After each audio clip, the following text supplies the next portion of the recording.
Because true immortal Crimson Joy had been trapped by the snow-white lotus flowers, his protective treasure's defensive field was very, very close to his body.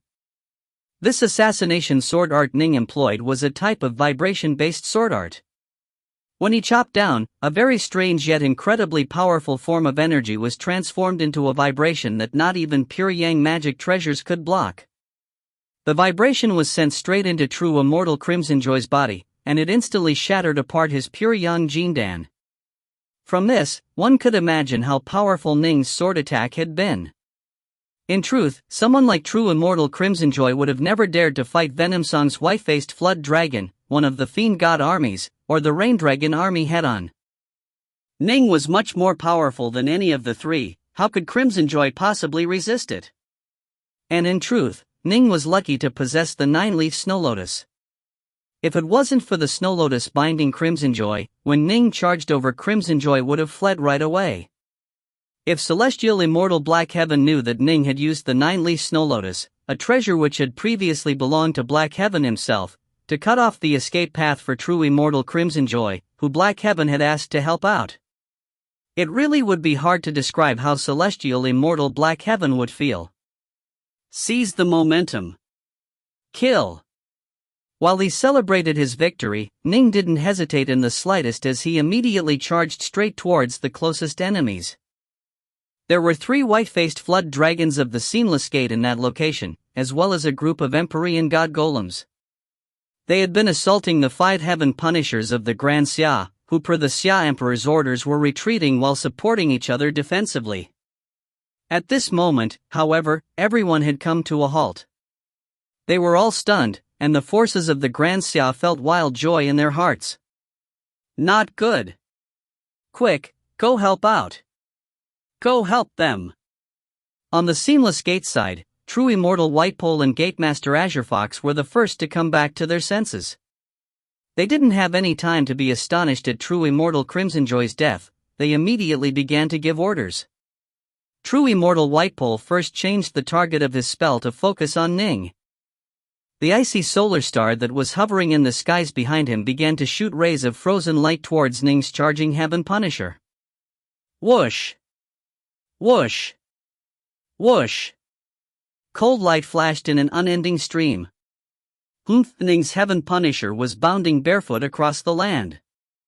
After having seen true immortal Whitepole use this spell before, Ning felt no fear at all. He swung out an Ananda World Sword, his sword light flowing like water. Ever since Ning was young, he had been particularly adept at using sword arts to defend. The curtain-like flow of watery sword light was able to completely block all of the frozen lances of light. Boom! Boom! Boom! The tremendous power within Ning's words were able to endure all of the attacks. I can't stop him. True immortal Whitepole's face changed. Quick! Junior apprentice Sister Azure Fox, go help out. The Heaven Punisher which Ji Ning is in command of is far too powerful. I was able to stop even a fiend god army, but I can't stop him. All right. Azure Fox was anxious as well. Both of them were fairly distant from Ning. There was no time to charge in and attack him up close. Their only options were to use spells, magic treasures, and other long-distance options. 9 bushy foxtails lashed through the air, seeming to blot out and darken the skies themselves as they swept towards Ning. Just F***ck off. Ning's Heaven Punisher continued to bound forward, 2 swords in his hands. Previously, he had used just a single sword to block true immortal Whitepole. Now, he used the other sword as well. Boom! Boom! Boom! When his sword struck out, it was as though the heavens had suddenly turned clear and bright again. The 9 furry tails were blasted apart, leaving just a small portion of the tails undamaged. Quickly, however, the 9 tails once more grew outwards and regenerated. Ning didn't slow down at all, and he was far too fast.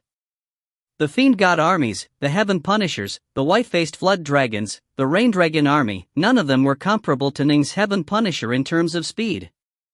In fact, even the Blood Cloud Golems were just barely on par with Ning's speed right now. From this, one could tell how terrifyingly fast Ning truly was. "Quick, go save them! Stop that Ning!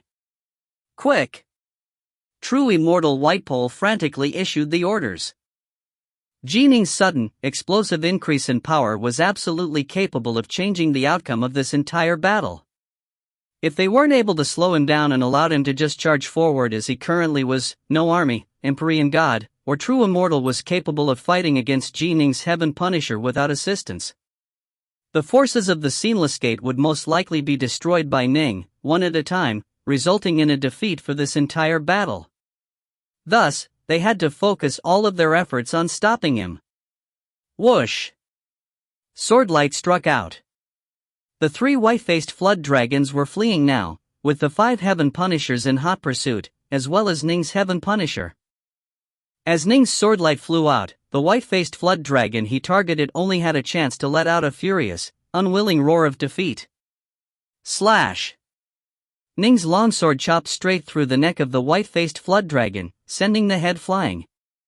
The body of the dragon immediately broke apart, revealing the celestial immortals and loose immortals inside of it, who immediately began to flee. Kill! Kill! Kill! Celestial Immortal Unity, Celestial Immortal Wacko, and the others all led their Heaven Punishers in a massacre of the survivors. Go! Stop him! Boom! Another massive explosion could be heard. A tremendously powerful white-faced flood dragon had managed to force its way in front of Ning. This was Venomsong's white-faced flood dragon, which had been nearest to Ning. Venomsong struck out with the sharp, fierce claws of his dragon, while Ning once more swept out with the Anunda World Sword. Boom! This was the first time these 2 massive fiend god manifestations had fought head-on. Venomsong's white-faced flood dragon was actually knocked off its 2 scaly legs by the force of the collision and sent flying backwards. This result caused a look of utter shock to appear on the face of Venomsong's white-faced flood dragon. He was actually this much weaker than Ning? But, true Immortal Whitepole's face completely changed. Previously, upon seeing Ning's might, he had made a rough estimate of Ning's power and had expected Ning's Heaven Punisher to be stronger than Venomsong's white-faced flood dragon.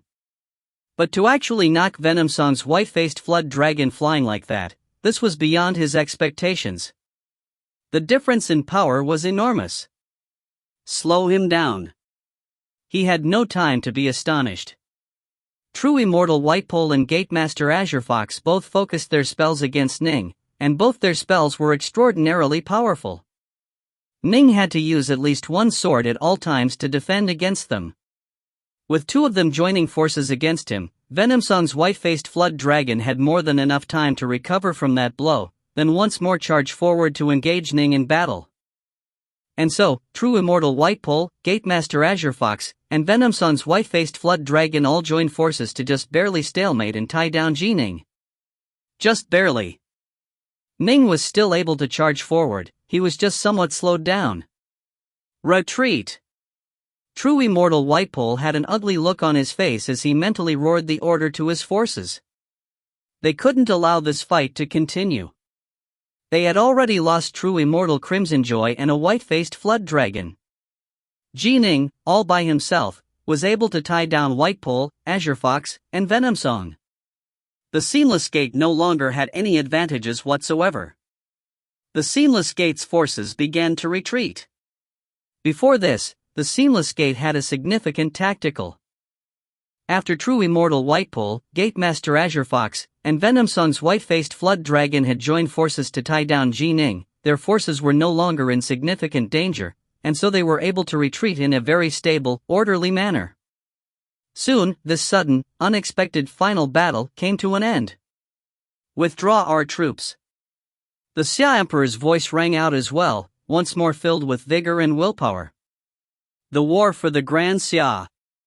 He hadn't lost it yet. The Xia Emperor stared at the distant, awe-inspiring, half-nude Heaven Punisher commanded by Ning.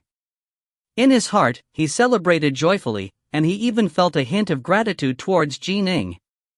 Ning truly had been the fulcrum upon which the results of this battle had turned.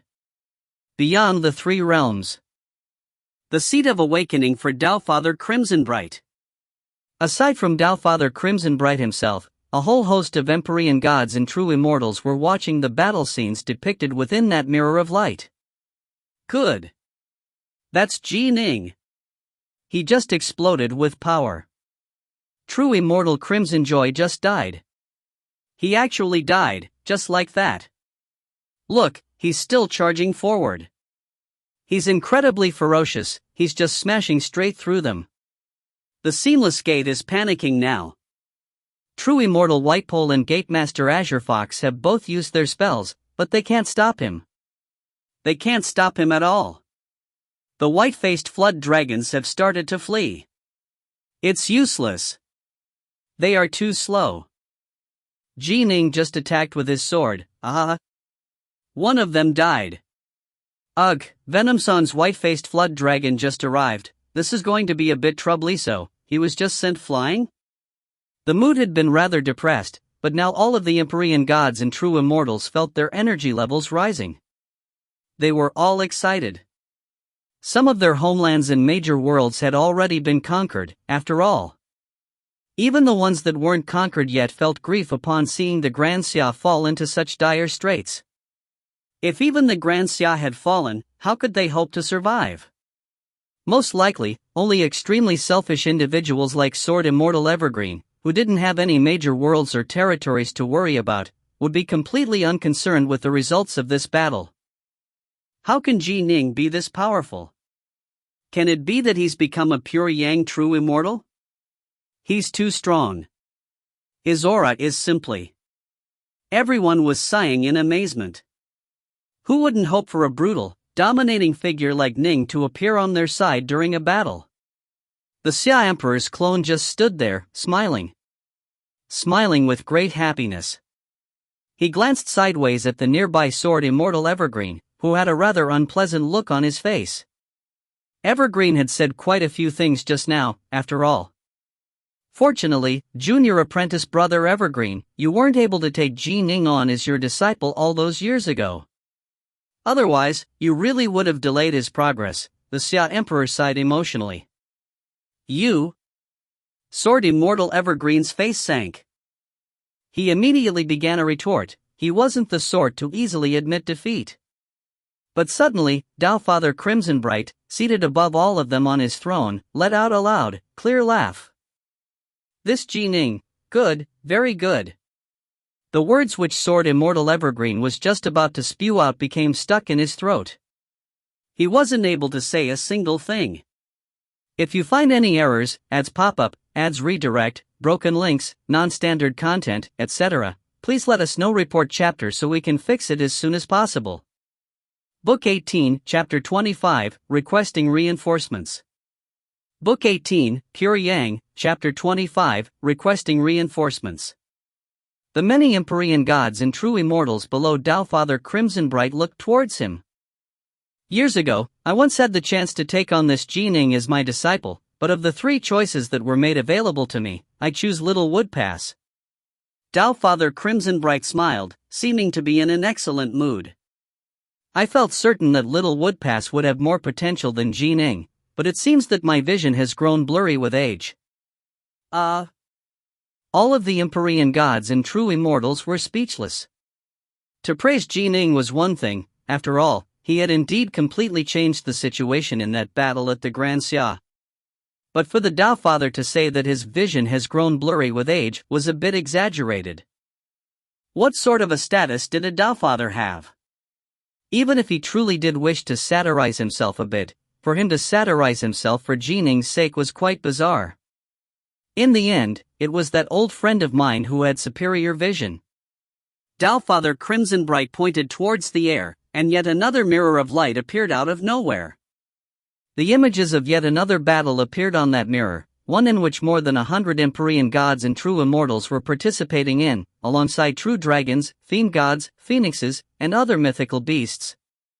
The two sides in the battle were battling with ferocity.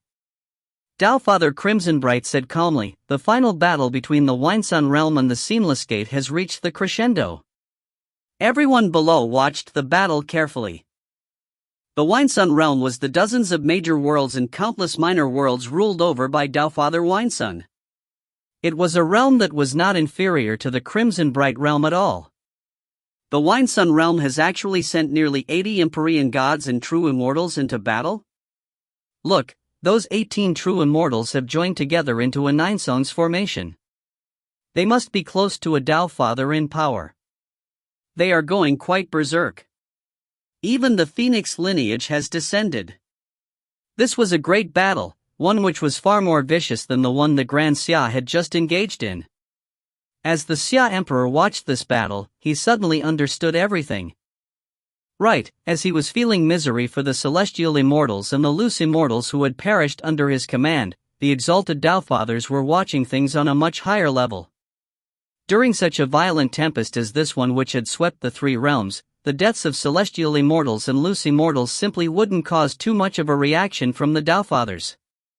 Only the deaths of Empyrean gods and true immortals would arouse the attention of the true gods and Taofathers.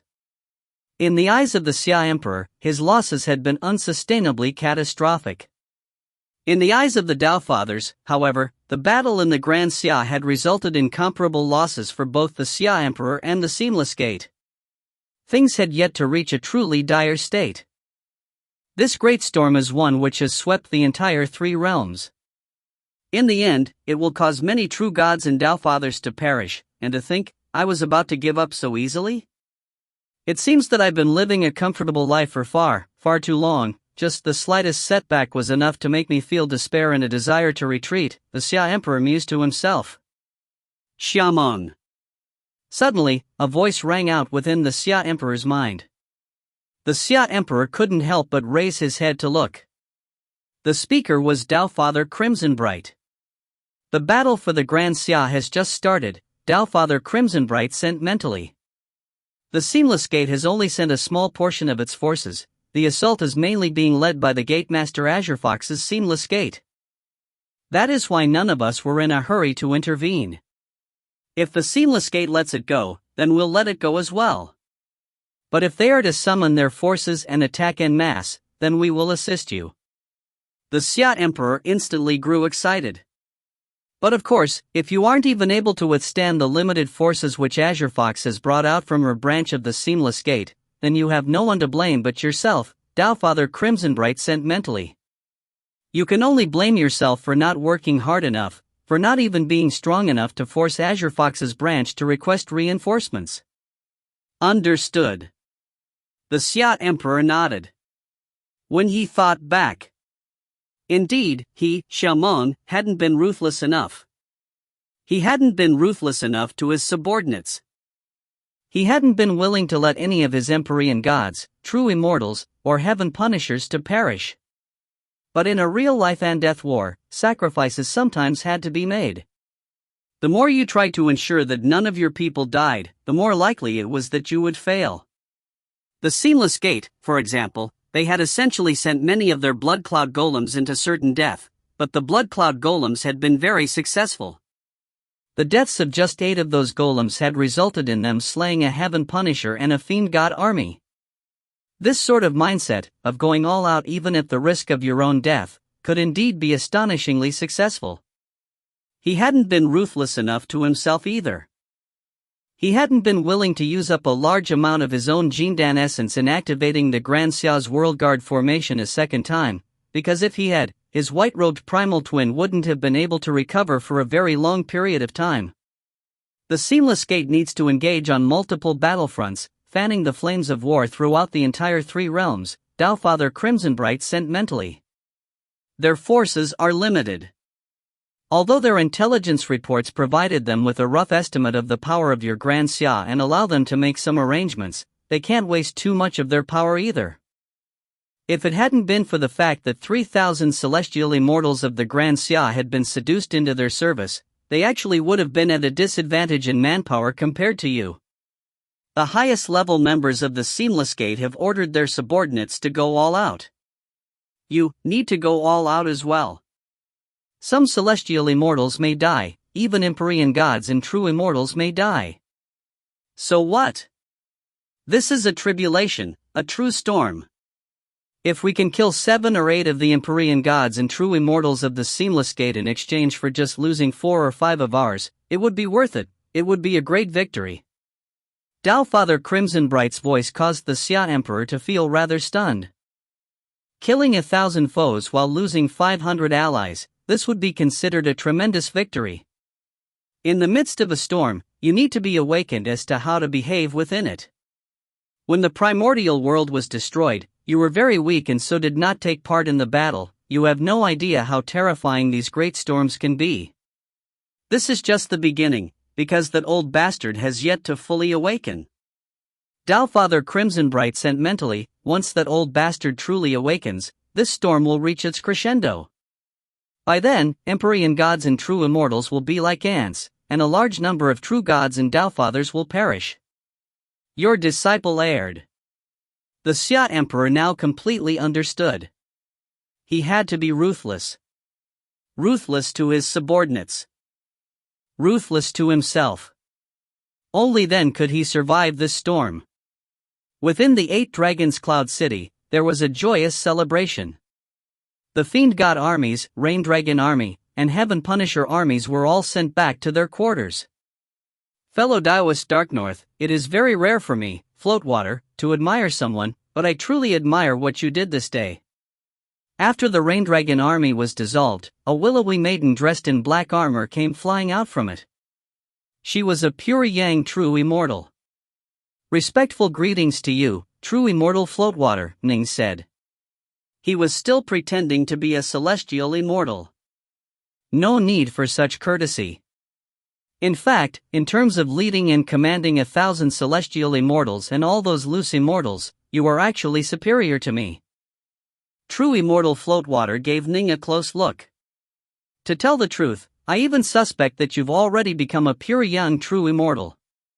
Ning just chuckled. Gee Ning. Dark North. One delighted voice after another rang out. It was Unity, Allbeasts, Wacko, Rainsore, and Dustfloat. Ning looked at his 4 sworn brothers and sworn sister, both joy and grief in his heart. He felt grief because his 6th brother, Rainbow, had already perished. Alas, 6th brother didn't have a chance to see it. Rainbow, As the 6 of them reunited, they quickly turned sorrowful. There will always be deaths in war. The black-robed Xia Emperor flew over, a group of Empyrean gods and true immortals by his side. It was Empyrean God Kindwater, Empyrean God Cold Savage, Empyrean God Firecloud, True Immortal Skyfarmer, and True Immortal Dongyan. Imperial Majesty. Ning and the rest of the 6 all hurriedly saluted. This time, many celestial immortals, loose immortals, and even fiend gods perished.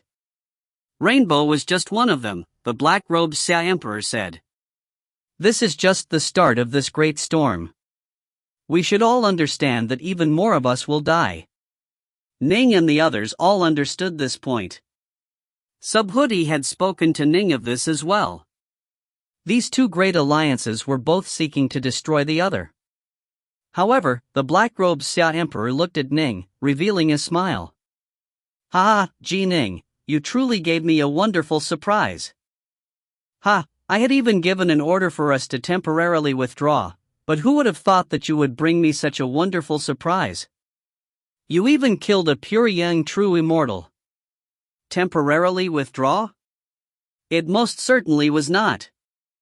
Back then, the Xia Emperor had wanted to completely flee from the Grand Xia and admit defeat.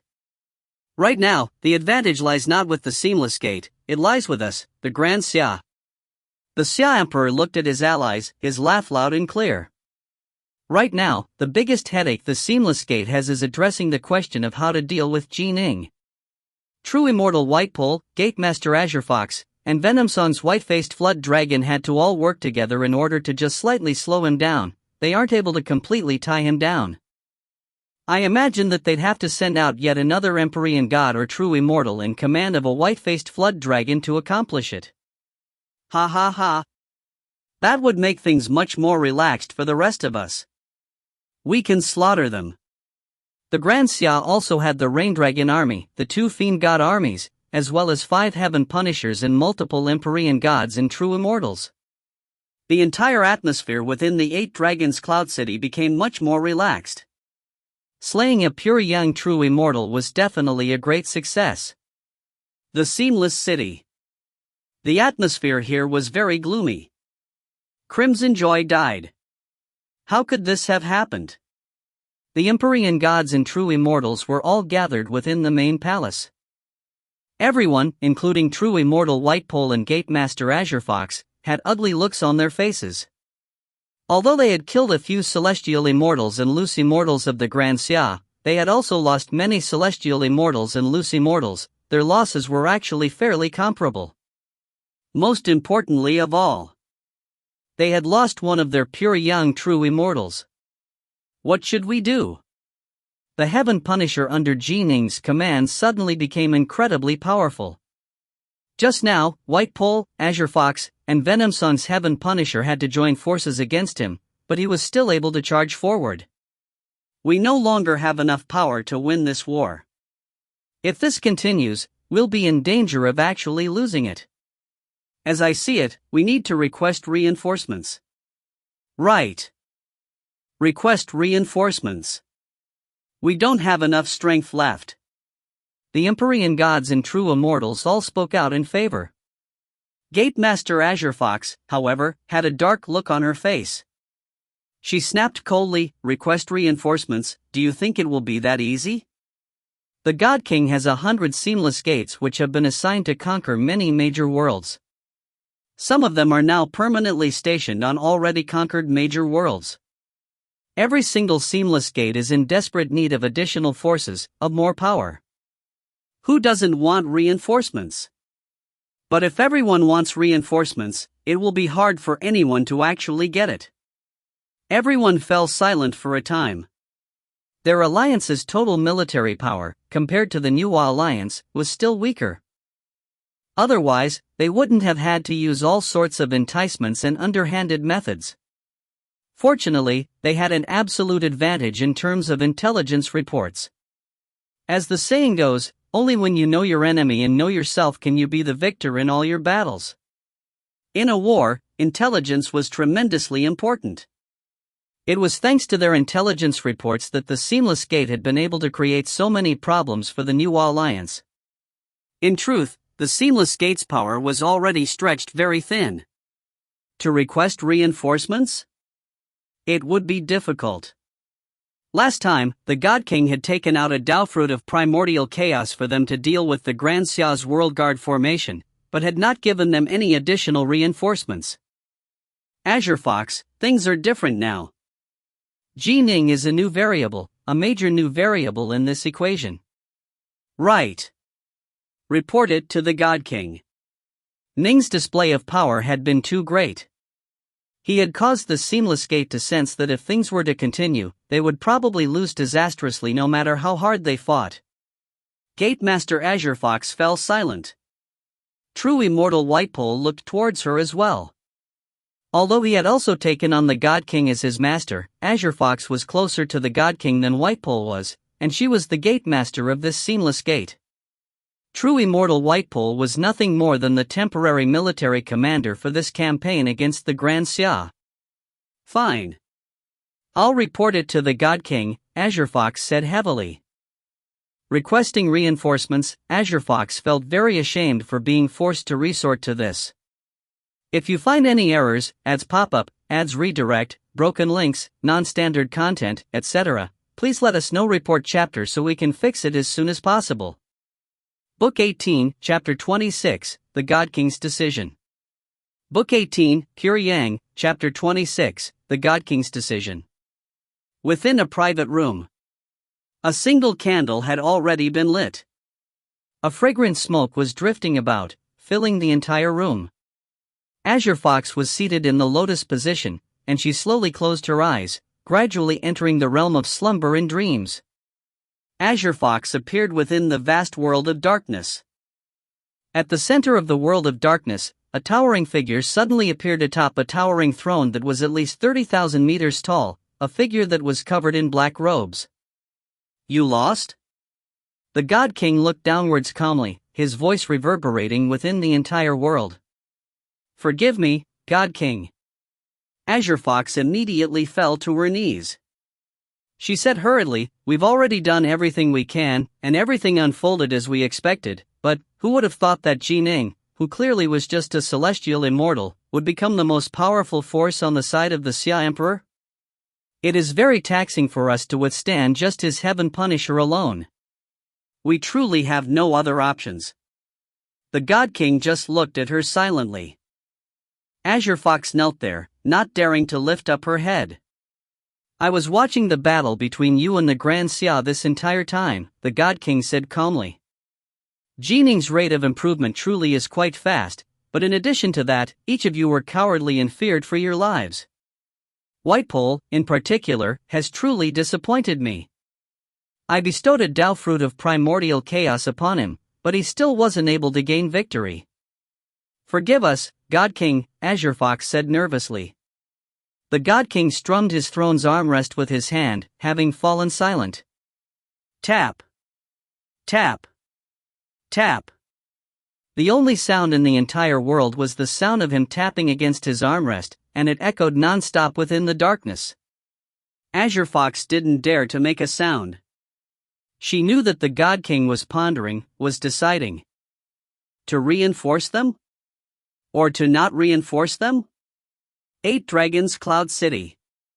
The entire situation had been reversed, and they had gained a major victory. The Xia Emperor had just summoned his Empyrean gods, true immortals, and celestial immortal commanders to the main hall to engage in a discussion.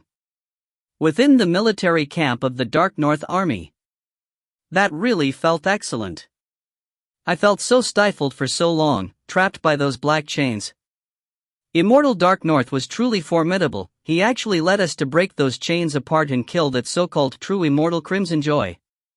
We even killed that white-faced flood dragon and sent the seamless gate scurrying. He's simply incredible. Not even the heaven punishers controlled by an Empyrean god or a true immortal can be this powerful.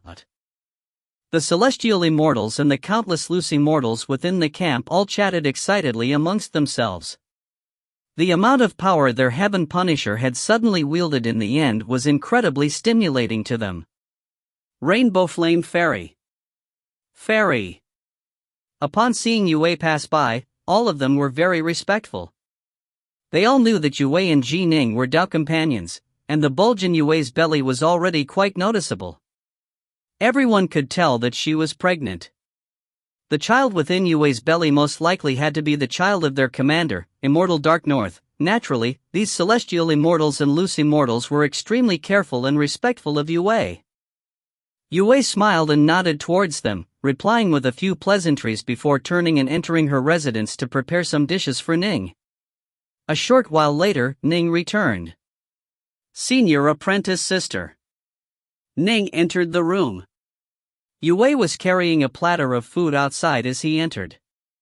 Smiling, she said, "I heard that you achieved a grand victory today.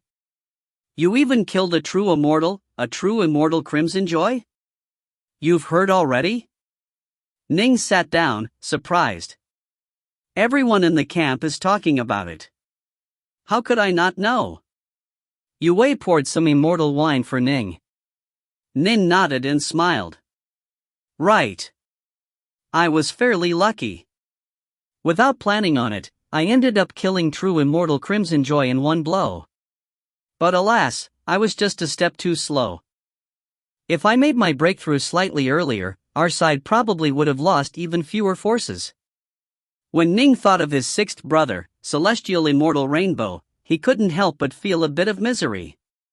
His Tao heart, however, allowed him to quickly smooth over and settle down his emotions. "You made a breakthrough?" Yue said, surprised. "Right." Ning nodded lightly, then said, "I've made a breakthrough in my soul heart force technique."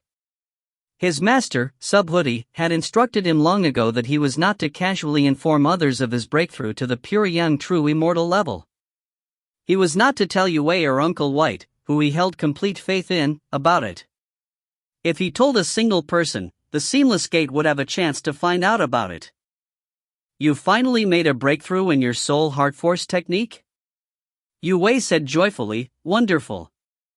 A breakthrough in soul heart force will allow you to control even more power from your heaven punisher, making it even mightier. Right now, in the war for the Grand Xia, there's not many on the side of the Seamless Gate who are a match for you. Ha ha. For now, at least, there's no one who can deal with me. True Immortal Whitepool, Gatemaster Azure Fox, and the white-faced Flood Dragon, which is under the command of an Empyrean god, all had to join forces together against me, and they still weren't a match. In front of Yue Wei, Ning did something he rarely did, he bragged a bit. I knew you'd be incredible. Yue Wei was very happy. The more powerful Ning was, the greater the chances of his survival would be.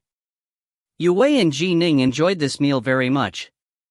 Shortly after they finished. Yue Wei suddenly felt a dizzy spell strike her. The God King? Yue Wei's heart clenched as she realized that it was the God King forcibly summoning her. The God King had left his imprint upon her soul. There was no way she could refuse his summons at all.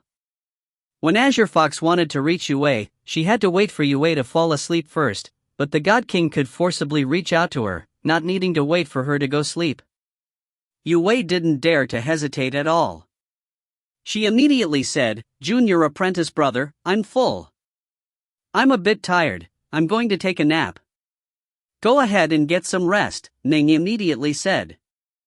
She was currently pregnant, he didn't dare to negligent of her health.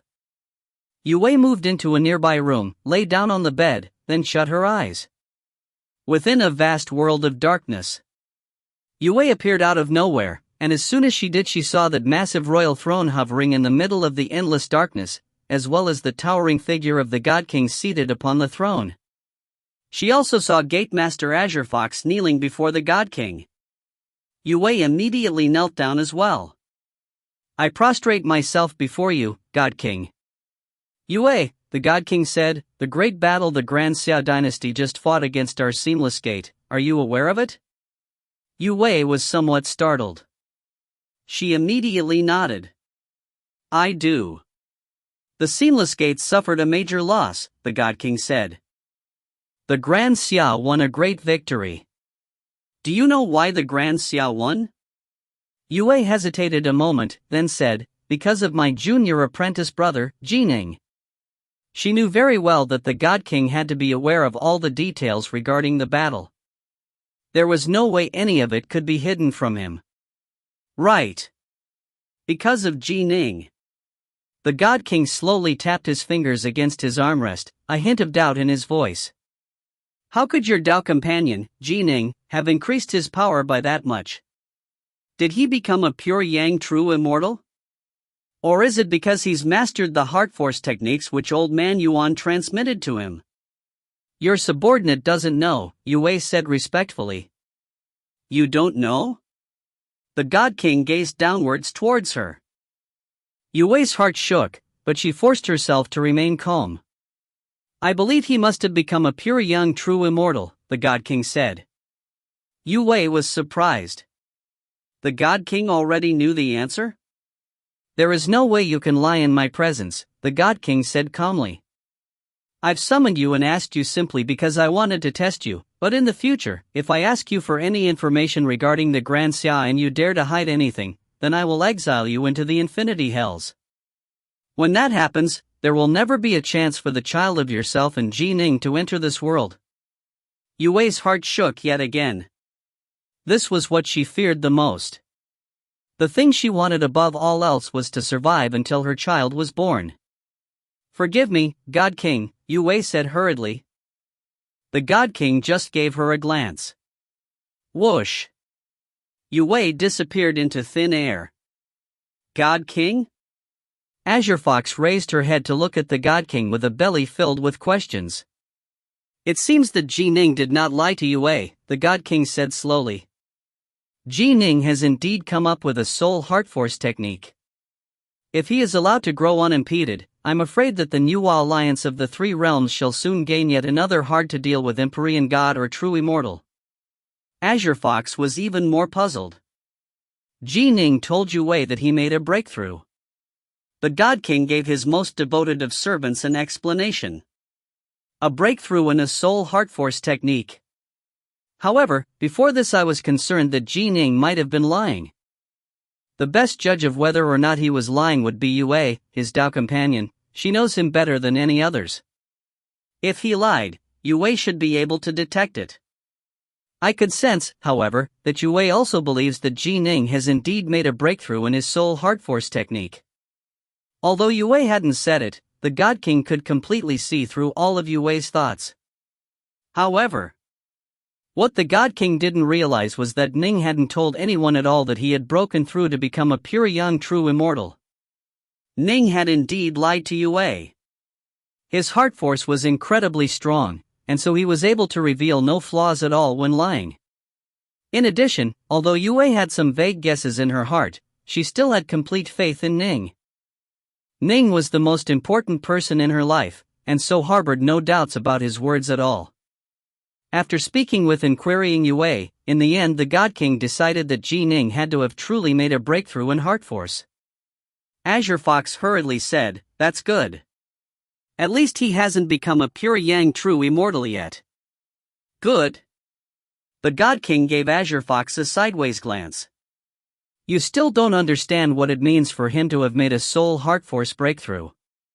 In the three realms, there are many who have become Empyrean gods or true immortals, but the number of individuals who have developed soul heart force techniques can be counted on two hands. Azure Fox was shocked. Old Man Yuan transmitted his teachings to Ning, but I didn't expect him to have mastered them in just 3 years. The fog around the God King's black robe seemed to crackle with light. Ning has long ago mastered a thread of sword force, and he has a deep level of insight into the Tao of the sword. There is nothing impeding him from mastering it and becoming a pure yang true immortal. This is just a matter of time. Mastering a soul heart force technique, however, is extremely difficult. He's already accomplished the most difficult task before him, the God King said. He's completely mastered a soul heart force technique, which means his control over his Heaven Punisher and the amount of power he can command has instantly increased 10-fold or 20-fold. Once he also becomes a pure yang true immortal, the power of his immortal army will explosively increase yet again. When that happens, he will have become incredibly hard to deal with. The New Alliance will have gained yet another lethal weapon. The God King was hesitant, not sure what to do next. The battle between the two alliances was a slow, drawn-out battle where each side was fighting for every bit of land. Each time, they would whittle away a little bit of their enemy's strength, but over the course of many battles, the accumulated amount of damage they had done would allow them to gain a great advantage. At present, the true gods and Tao fathers on each side were all unwilling to intervene, because they knew that once one side intervened, the casualties would instantly skyrocket. This storm, however, was unavoidable. They had to fight at some point. At the start, however, they were going to conserve their strength as much as they could. The Empyrean gods and true immortals struggled for karmic luck. But towards the end, when one side realized that they no longer had any chances at all to improve their karmic luck, they would most likely launch their most frenzied, berserk of assaults. That would be when the final battle would occur. Right now, however, both sides felt that they had opportunities to improve their karmic standings, to improve their karmic luck.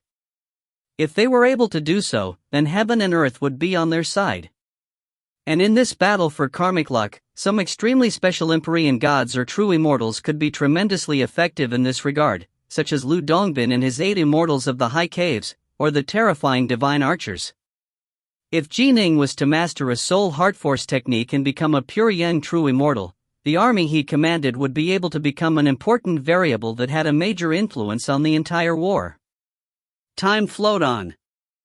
The God King's left hand slowly but continuously tapped against the armrest of his throne. Tap. Tap. Tap. Azure Fox felt as though each tap was a tap striking upon her very heart.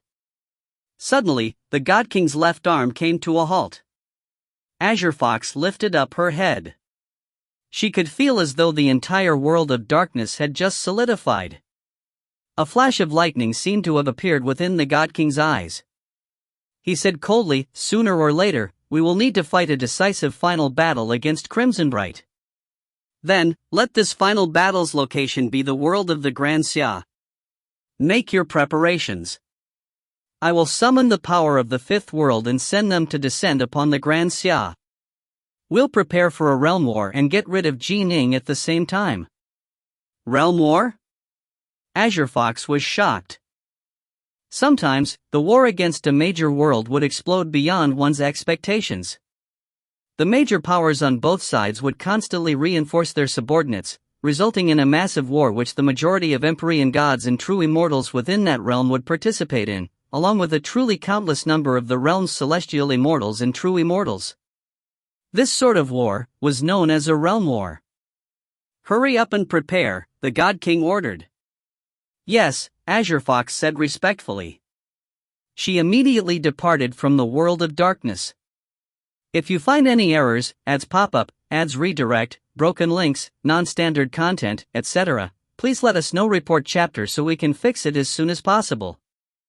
Book 18, Chapter 27, Ambush. Book 18, Pure Yang, Chapter 27, Ambush. The Heaven Realm. Ever since that ancient, primordial war had resulted in the shattering of the world and the creation of the three realms, the Heaven Realm had been the largest remnant world that had been left behind.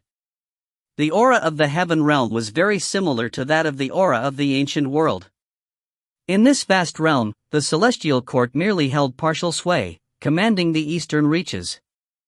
Mount Ling of the Buddhists was located in the west, and the many Buddhas were all located there, resulting in having a much higher status than the court. When the celestial emperor saw the Buddhas, he would have to behave with the utmost of respect. The Buddhas were all figures comparable to true gods and Tao fathers. After all, at most, they would be superficially courteous to the celestial emperor, the nominal leader of the three realms. The Heaven Realm was also filled with sacred grounds of the Taoist path. The Taoist path, the Buddhist Sangha, they were the true powers of the Heaven Realm. Second only to them were the various major powers. Of course, there were many other Empyrean gods and true immortals with their own turfs and territories in this realm as well, where their rule held sway. They paid no attention to the celestial emperor at all. The Heaven Realm. Mount Tonglian. Great King. Great King. A void-level mouse-type dire monster flew forward, calling out loudly. He soon reached a great palace, inside of which were 6 dire monsters gods with different appearances. These 6 dire monster gods were drinking from cauldrons of wine and eating large chunks of meat with utter relish. "What is it?" A massively, burly, golden-eyed dire monster god with long whiskers barked out. The void-level dire monster hurriedly knelt down with a thud. "Great King, True Immortal Songcloud has sent an emissary inviting the 6 of you go gather at his Cloudsong Mountain half a year from now." True Immortal Songcloud? The 6 dire monster gods immediately shook off the effects of the wine, becoming completely sober. They each exchanged a glance. Understood. True Immortal Songcloud always wastes time dithering about. Us 6 brothers, our time is incredibly precious, and we're not in a mood to go out wandering. Tell the emissary to F***ck off. A tall, skinny dire monster god whose face was covered with azure scales barked out at the mouse dire monster. Yes, yes, yes. The void-level dire monster immediately retreated. Ugh. I'm feeling a bit woozy from all the wine. I'm going to take a nap. The golden-eyed dire monster immediately lay down and began to snore. I'm going to nap as well. Yet another lay down. If you won't drink, I will. Some of the 6 dire monster gods went to sleep, while others continued to drink. But even though they continued to drink, as Empyrean gods, they were naturally able to easily create lesser clones of themselves. Their clones were all hiding within their respective immortal estates, and they immediately went to sleep. The Heaven Realm. Cloudmist Creek. Deep within the flows of Cloudmist Creek, there was an underwater palace. There were all sorts of monsters serving within this underwater palace, including shrimp soldiers and crab commanders. The The masters of this underwater estate were the famous 9 cloud mist fairies. The 9 cloud mist fairies, although they were described as fairies, in reality they were dire monsters who had trained to reach the Empyrean God or true immortal level. Because they shared deep affection for each other, advancing and retreating in lockstep, they became famously tough to deal with in the 3 realms. When all 9 of them joined forces, unless a true god or a Tao Father intervened, there were very few in the 3 realms who could do anything to them. Sisters, enough play. It's time to train. The storm has come, and we can't waste any time or relax. The eldest sister of the 9, Fairy Skycloud, spoke out. Our eldest sister speaks the truth. The other beautiful dire monsters all assented to her words. They all returned to their still rooms, ostensibly to train, but in reality, they entered the realm of dreams. Within the vast world of darkness, the massive God King sat upon his towering, 30,000-meter throne, his black robes cast around him like a dark mist. He sat there, quietly. One group of immortals and fiend gods after another began to appear before him. Why has the God King summoned us? This many people? The 6 dire monster gods of Mount Tonglian have arrived. The 9 cloud mist fairies have arrived as well? Hey, aren't those the 3 dire monster gods of Mount Dragon Eater? So they are on our side as well? Last time, the 3 dire monster gods of Mount Dragon Eater killed 2 bodhisattvas of the Buddhist Sangha. Many immortals and fiend gods began to congregate, all at the Empyrean God or true immortal level. There were some weaker ones who were ordinary Empyrean gods and true immortals, but the likes of the 6 dire monster gods of Mount Tonglian, the 9 cloud mist fairies, and the 3 dire monster gods of Mount Dragon Eater stood at the very top. Although the God King had 100 seamless gates, supreme powers like those 3 reported directly to the God King himself. The other seamless gates were unable to give orders to them. We prostrate ourselves before you, God King. We prostrate ourselves before you, God King. Although they all felt shock in their hearts upon arriving, they all knelt down respectfully. As time passed, more and more immortals and fiend gods arrived, with true immortal Whitepole and Gatemaster Azure Fox included amongst them. When the 68th member arrived, the God King, seated upon his high throne, finally spoke out. The Crimson Bright realm is under the control of Tao Father Crimson Bright. The God King's voice rang out, filling every inch of this vast, dark world as well as the hearts of his subordinates. If the seamless gate is to gain in karmic luck, then we have to take control of many major worlds. Our previous battles against the Crimson Bright realm were merely small skirmishes, and Tao Father Crimson Bright has been holding his own power in reserve as well. Both of our sides have been preparing for a true realm war to begin. All of the Empyrean gods and true immortals seated below were startled. They were immediately able to guess at what the God King had summoned them for. If we do not completely destroy them, we won't be able to stabilize our control over their major worlds. We must gain victory in the realm war, we must defeat them completely. The God King's voice turned icy. If we can defeat them in the realm war, then the worlds of the Crimson Bright realm will become powerless to resist us, allowing us to win them over with ease. If we do not defeat them, then they will be able to push us out from even the major worlds we've taken over for now. The realm war against the Crimson Bright realm shall be located on the world of the Grand Xia. The God King made his announcement. The God King had an extremely high status amongst the high-level major powers of the Seamless Gate. In addition, the still slumbering presence had only taken on a single apprentice, the God King. This made the God King's status quite transcendental. So long as he didn't commit a major error, the God King would usually remain in control over the full forces of the Seamless Gates. The current master of the Grand Xia is a member of the primordial imperial clan, Xiamong Sunday. This Xia Emperor's power is quite formidable, the God King said. Azure Fox commanded her forces to clash against the Xia Emperor numerous times, but at present she is losing. Losing? All of the immortals and fiend gods looked towards Azure Fox. They all knew that Azure Fox was completely devoted to the God King. Amongst the individuals present, some were fanatically loyal while some had been seduced by the great power the Seamless Gate had to offer, which was why they had joined. Even those, however, were afforded tremendous respect by the Seamless Gate, due to their own power. The reason why she is losing is because a new variable has emerged on the side of the Grand Xia Emperor, a variable named Ning, the God King said. The Heaven Punisher he commands is incredibly powerful.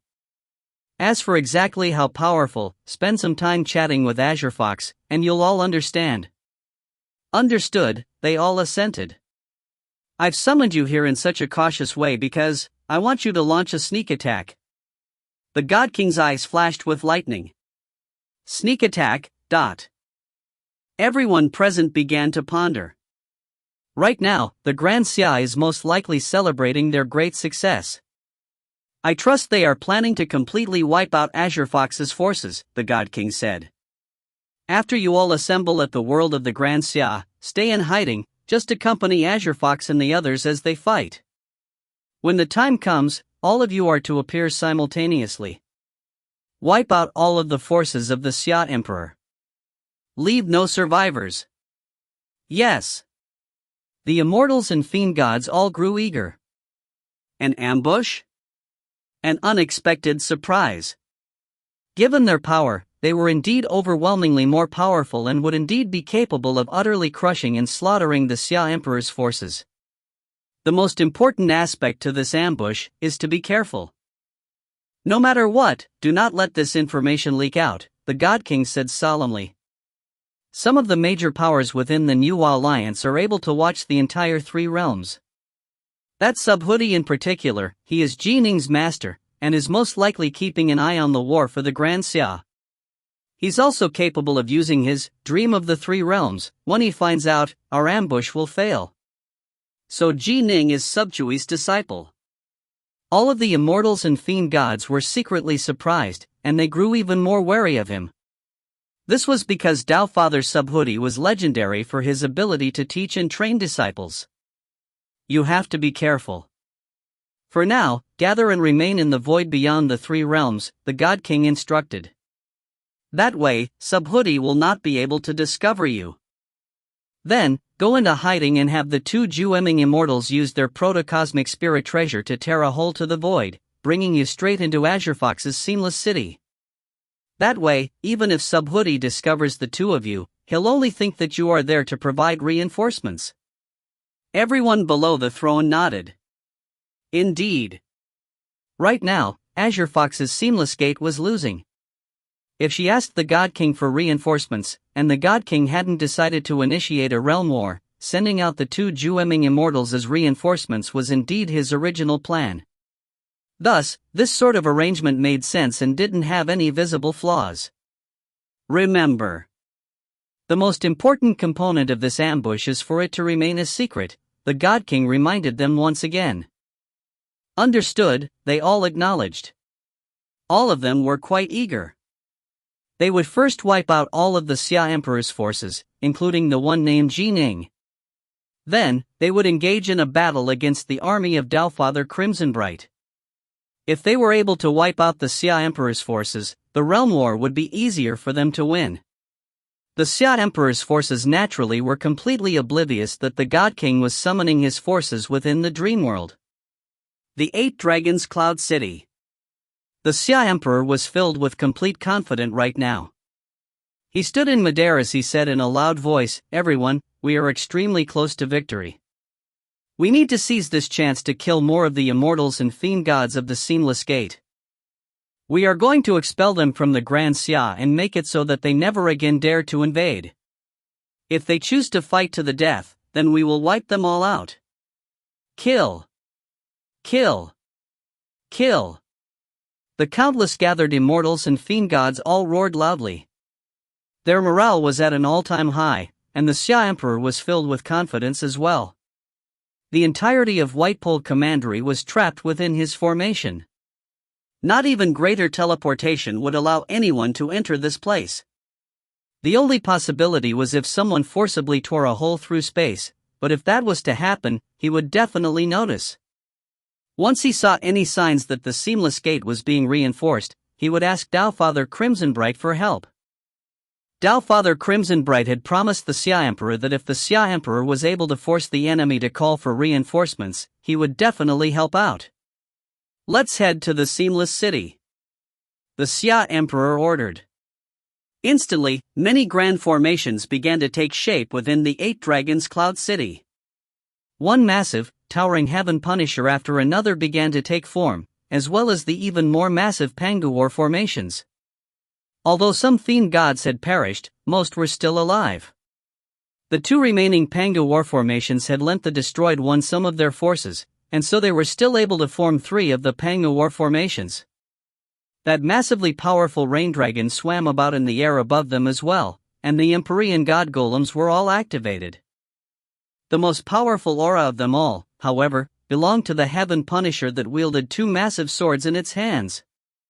Kill! Military morale was at a peak as the mighty, awe-inspiring army suddenly vanished into thin air, having teleported outside the 8 Dragons Cloud City.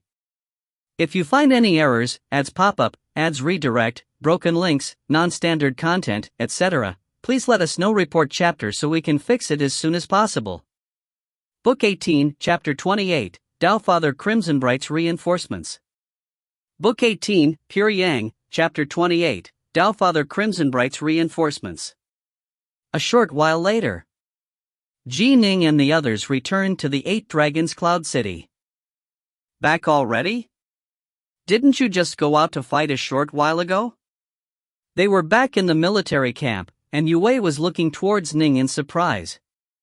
The Immortals of the Dark North Army had been sent back to their respective residences. As they returned, they were all chattering about how the Seamless Gate was so cowardly that it was unwilling to even fight, and how it seems as though the Seamless Gate recognizes that it is about to lose. Ning walked into his room, sitting down by a desk. He poured himself a glass of wine, then said with a smile, "The Seamless Gate is feeling nervous now. We were shouting for them to come fight for a long time, but they refused to come out. If they are going to just hide there, then what should we do?" Yue was worried. "If they aren't willing to fight, that's a good thing." Ning laughed. "Ideally, they'd never come out to fight again. So long as they don't fight, the Grand Xia will remain the Xia Emperors, and the karmic luck of the Grand Xia will remain on our side." Yue nodded gently. "The Seamless Gate has 2 paths ahead of it right now," Ning said. "The first path sees them abandoning their designs on the Grand Xia. The second path is for them to summon even more of their forces to take it by force. I hope they take the first path." Although Ning was filled with a desire to do battle, his wife was pregnant, he wanted to calmly and peacefully accompany her and watch his child be born. "The Seamless Gate probably won't just admit defeat like that," Yue said softly, thinking back to the world of darkness and the God King within it. Ning nodded. "Right.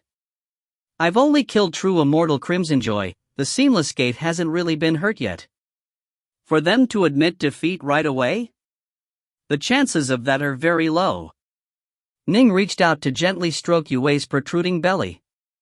He couldn't help but smile. No matter what storms and tempests awaited him, there were some things he absolutely had to protect. Within the void beyond the 3 realms, on a shattered, destroyed planet that was covered in countless scars. The scars had been left behind by a battle between 2 major powers. Atop this shattered planet, 29 Empyrean gods and true immortals had gathered, with more on the way. In this realm war, we will be following the 3 dire monster gods. I've heard long ago of their power. This time, we'll have a chance to see it for ourselves. The various figures began to chat with some of the more powerful immortals and fiend gods, paying the most attention to the 3 dire monster gods of Mount Dragon Eater. These 3 dire monster gods were shockingly powerful, and were considered by their fellow Empyrean gods and true immortals as being nearly invincible. Each of the 3 were more powerful than the Xia Emperor or true immortal Whitepole. Their decision to join the Seamless Gate had utterly enraged the Nuwa Alliance upon the Nuwa Alliance finding out. Alas, there was nothing the Nuwa Alliance could do. Both sides were doing their absolute best to recruit the powerful Empyrean gods and true immortals of the 3 realms to their respective sides. In the past, the three realms had been at peace. Many Empyrean gods and true immortals were free and unaffiliated with any organizations. Now, with the storm having come, they had to choose a side. Only the most supreme of powers, such as Old Man Yuan's faction, were still able to watch and wait. Everyone's here. All of our fellow Taoists have arrived. Two immortals who looked very similar to each other laughed. Both had large faces and were fairly chubby. One was dressed in white robes, while the other was dressed in gray robes that were loose enough to reveal his bare chest. These two were the exceptionally famous twin Jueming Immortals. Fellow Taoists, please enter this gourd first. The white-robed immortal took out a gourd, opening its stopper. This was merely an immortal-ranked magic treasure. The Empyrean gods and true immortals present were more than capable of forcibly breaking their way out of it if needed. All right. Let's go inside. Let's go. Instantly, one streak of light after another flew towards the mouth of the gourd. Afterwards, the white-robed immortal plugged the gourd again, then slung it over his shoulders. Smiling, he said, "Elder brother, let's go to White-Pole Commandery of the Grand Xia." Right. The gray-robed figure nodded, then immediately used a spatial technique to teleport straight to the world of the Grand Xia. Next, the gray-robed figure took out a black protocosmic spirit treasure that looked like a ruler. He sliced it through the air, carving out a spatial corridor. Through the spatial corridor, one could see that the other side was connected to a location where a massive, towering black citadel lay hanging in the air. This was the Seamless City. Let's go.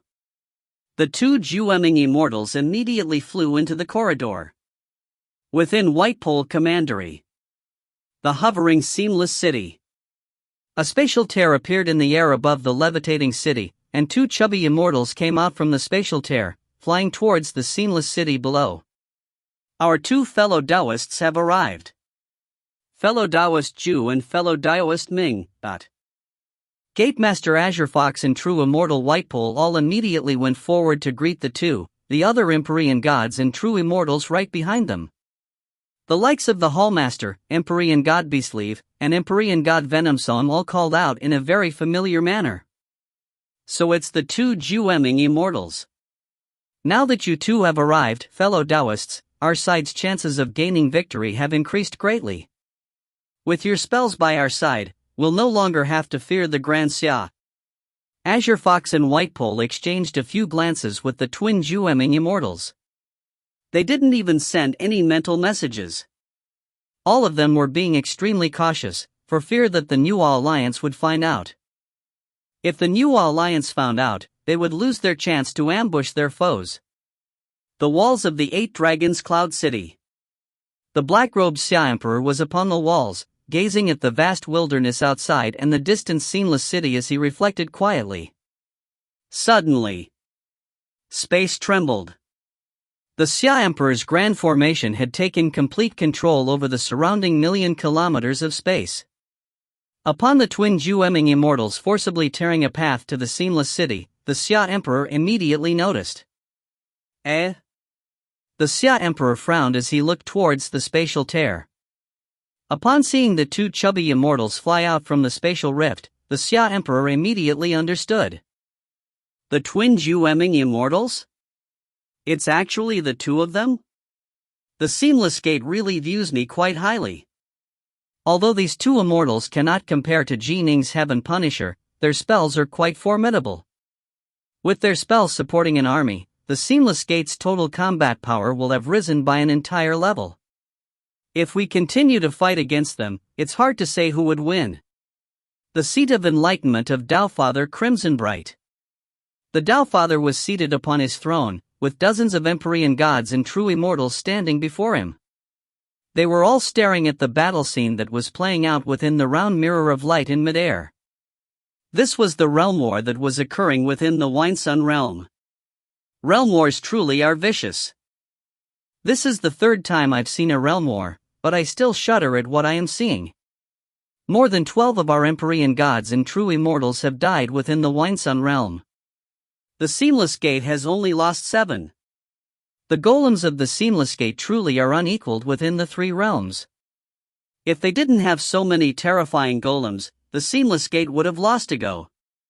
Now, however, it's Doubtfather Winson's side which is at a disadvantage. The Empyrean gods and true immortals were all watching worriedly.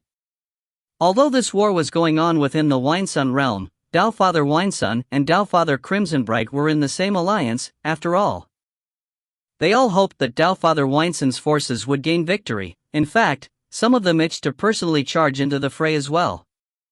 However, they understood that it was up to the Doubtfathers to decide when they would join a battle. The Doubtfathers would at most send a few Empyrean gods and true immortals as reinforcements.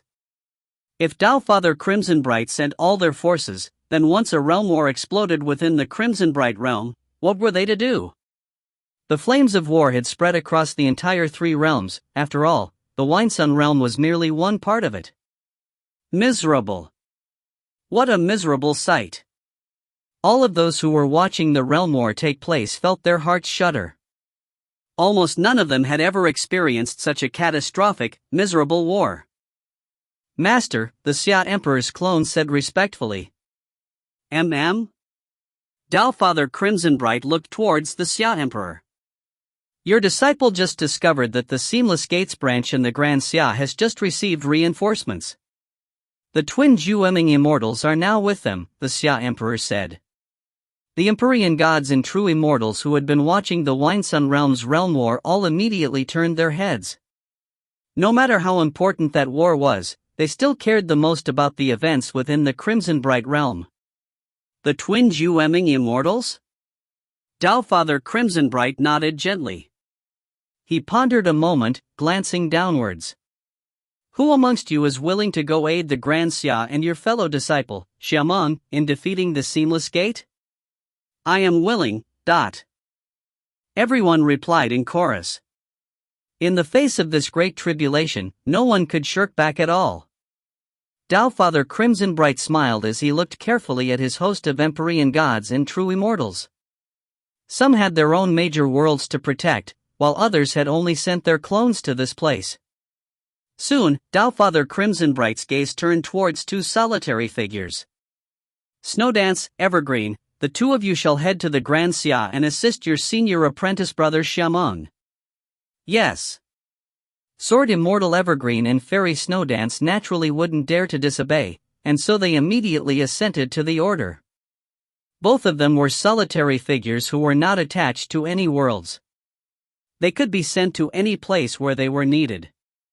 Suddenly, space itself began to grow blurry, especially the space around Doubtfather Crimsonbright, which became opaque and misty. There was no way at all one could see past the blurred space. This caused the Xia Emperor and the others to feel completely amazed. Why would their master, Doubtfather Crimsonbright, suddenly unleash this sort of a formation? Doubtfather Crimsonbright stared at his surroundings, puzzled. The space around him had already become completely twisted, and within the twisted, distorted space appeared a bearded old man dressed in Taoist robes. It was Subhuti. Subhuti, Doubtfather Crimsonbright said in surprise, hurriedly rising to his feet. YVE, you come to my place? The last time you sought me out, it was for the sake of your disciple, Ning. This time, you've come to speak to me again. Is there something you need me to do? However, your disciple is doing well right now. The Heaven Punisher he commands has extraordinary power. He doesn't need my help. I'm not here to ask for your help, I'm here to help you, Subhuti said. Help me? Doubtfather Crimsonbright was puzzled. Subhuti calmly sat down. Doubtfather Crimsonbright walked towards him, then waved his hand. A wooden table immediately appeared before them, covered with precious immortal wines. He personally poured a cup of wine for Subhuti. Subhuti and Crimsonbright were on extremely good terms with each other. They had both been born from the primordial chaos, after all, and both were true gods of primordial chaos. They had supported each other in life and death battles for many years, and in truth the relationship between them was no less than the relationship between Subhuti and Three Lives had been. What is this about, exactly? Doubtfather Crimsonbright asked. Just now, You were about to send your disciples to the Grand Xia, yes? You were sending them to the deaths. Subhuti went straight to the heart of the matter, not just your 2 disciples. I imagine that few to none of the Empyrean gods and true immortals under Shaman will survive. But of course, my disciple will definitely survive. With the 7 Empyrean gods protecting Ning, although the 7 wouldn't be able to overcome the ambushing army, they'd still be able to ensure that he could escape. Father Crimsonbright was stunned. Don't just sit there like a fool. The realm war for your Crimsonbright realm is about to begin.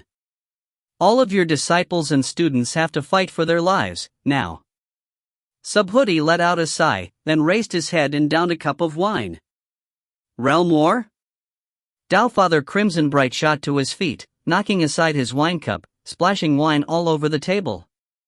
If you find any errors, ads pop up, ads redirect, broken links, non-standard content, etc., please let us know. Report chapter so we can fix it as soon as possible. Book 18, Chapter 29, Openly and Honorably. Book 18, Pure Yang, Chapter 29, Openly and Honorably. Subhuti, Father Crimsonbright stared at Subhuti. He couldn't resist from saying, "Is this really true?" Do you think I'd lie to you about something like this?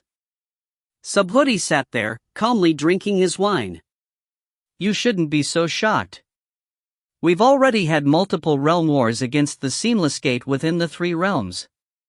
It isn't odd for one to have begun within your Crimsonbright realm. Father Crimsonbright nodded slowly. Only now did he sit down, then sigh, right. Sooner or later, a realm war was going to come to my Crimsonbright realm. But now that it really is happening, I still feel pained.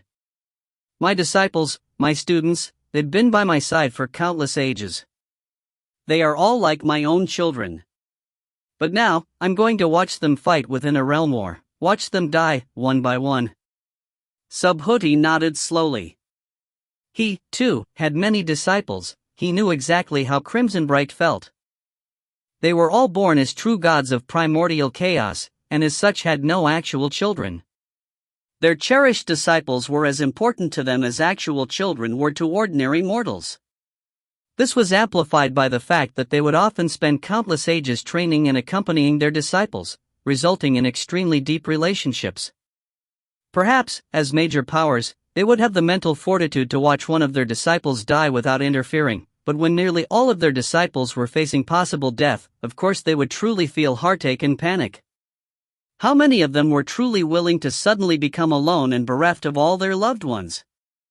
Subhuti. Father Crimsonbright nodded solemnly. Thank you for your warning. If it wasn't for you, Shaman's side would have been doomed. Subhuti just chuckled, lifting his cup of wine and continuing to drink in a leisurely fashion. Right. Since they plan to ambush Shaman's forces, Crimsonbright suddenly said, should I do the same? I can openly send some limited reinforcements, while secretly prepare a vicious little trap for them. Shall we give them a taste of their own medicine? Impossible. Subhuti shook his head. You know exactly how formidable the Seamless Gate's intelligence network is. It is far too difficult for you to mobilize your forces without the Seamless Gate finding out. Even if we really were so lucky as to avoid discovery, do you have any idea as to how many Empyrean gods and true immortals the Seamless Gate has actually sent? How many? Crimsonbright immediately asked. 66, Subhuti said calmly. They include the 6 dire monster gods of Mount Tonglian, and the 9 cloud mist fairies. Crimsonbright's face instantly became ugly to behold. They also number amongst the ranks the 3 dire monster gods of Mount Dragon Eater, who recently caused the Buddhists to suffer catastrophic losses, Subhuti said. What? They came as well? The look on Crimsonbright's face completely changed. But, this is merely a war against my Crimsonbright realm. For the Seamless Gate to summon the 6 from Mount Tonglian and the 9 from the Cloudmist Creek is one thing, but they even summoned the 3 from Mount Dragon Eater. Unless a Tao Father acted against them, it could be said that those 3 mighty dire monster gods were nigh invincible. How should I know? Subhuti shook high shed. No matter what, the three dire monster gods of Mount Dragon Eater have indeed gone to the Grand Xia. What Subhuti didn't realize was that the reason why the God King had sent the three dire monster gods of Mount Dragon Eater was because he wanted to neatly and cleanly get rid of the troublesome Ning. As the God King saw it, Ning had already mastered a soul heart force technique. Once he became a pure yang true immortal, his heaven punisher would probably be a match for those three dire monster gods, all by itself. In truth, the God King had guessed wrongly. The number of figures within the three realms who had truly mastered a soul heart force technique could be counted on two hands. No matter how monstrously talented Ning was, and despite him having been taught the Heart Sutra of Old Man Yuan, he had only been able to just barely gain a basic level of skill in the technique. He couldn't even be considered as being an expert in it, much less have mastered it. However, this decision to get rid of Ning was indeed the right decision for the Seamless Gate. This was because, although Ning had only just reached a basic level of skill, as time went on his skills in the Soul Heart Force technique would only grow more and more profound, and he would prove to be a greater and greater threat. "I've said everything I came to say," Subhuti said. "Crimson Bright, deal with this information as you see fit." After speaking, Subhuti disappeared into thin air, and the distorted field of space once more went back to normal. Father Crimson Bright waved his hand, collecting the table of wine in front of him, then glanced downwards. The Empyrean gods and true immortals seated below him could now see him again. They were all very puzzled, but none of them dared to ask. "You've all seen the Winesun Realm's Realm War," Father Crimson Bright said, pointing towards the round mirror of light. Everyone present was puzzled. What of it? Were they about to be sent as reinforcements? Your peaceful, relaxed days have come to an end. Our Crimson Bright Realm's Realm War has begun. Father Crimson Bright continued calmly, the major powers of the Seamless Gate have already sent a large group of Empyrean gods and true immortals to descend upon the Grand Xia. They include the 6 dire monster gods of Mount Tonglian, but we can discuss those details later. All you need to know for now is that their reinforcements include more than just the twin Jueming Immortals, rather, their reinforcements include a total of 66 Empyrean gods and true immortals, including the 3 dire monster gods of Mount Dragon Eater. Everyone's faces changed. 66. Including the forces that the Seamless Gate already had within the Grand Xia, such as true immortal White Pole and Azure Fox, didn't that mean a total of nearly 80 would take part in the war? 80 Empyrean gods and true immortals, what a terrifying force that was. Could it be? This is now a realm war. Father Crimson Bright looked downwards. No one can escape it. Go and make your preparations for your various worlds. Protect them all securely. Any remaining forces are to be pooled together and sent to the Grand Xia. Yes. The Immortals and Fiend gods all assented solemnly. The Xia Emperor's body was covered in cold sweat. The twin Jueming Immortals were actually just a facade for the 66 Empyrean gods and true immortals? The Xia Emperor felt terrified just thinking about what would have happened. Those who do not need to go summon their armies or arrange for various logistics should head out immediately. Father Crimson Bright began to give orders. Head straight to Xiamon's 8 Dragons Cloud City in an open, above-board manner. Put an end to the Seamless Gate's fantasies of ambushing us. Yes. Father Crimson Bright did have more than 100 Empyrean gods and true immortals under his command, but battles were currently occurring on various other major worlds as well. He had to leave some of them behind to protect his other major worlds. If he left none behind, the Seamless Gate would be able to effortlessly take them over. Thus, the number of individuals which Father Crimson Bright could employ was actually limited. Of course, there were also lone wanderers such as Sword Immortal Evergreen, Fairy Snowdance, True Immortal Rivistar, and Empyrean God Fufang. The figures from the fairly stable major worlds could also be sent to the Grand Xia.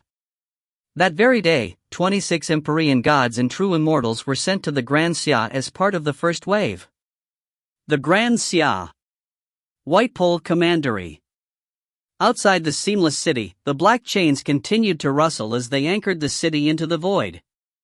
Inside was a hubbub of noise. To prevent the Xia Emperor from growing suspicious, True Immortal Whitepole and the others didn't launch an immediate attack.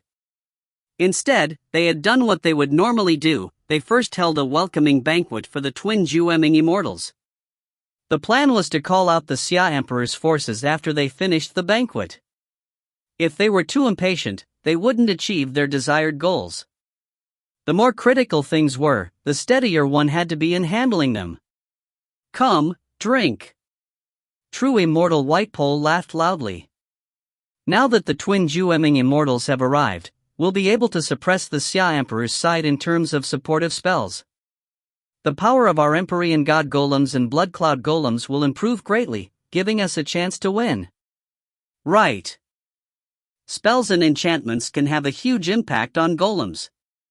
We have far more golems than them. We were in desperate need of the twin Jueming Immortals. We can definitely win this battle.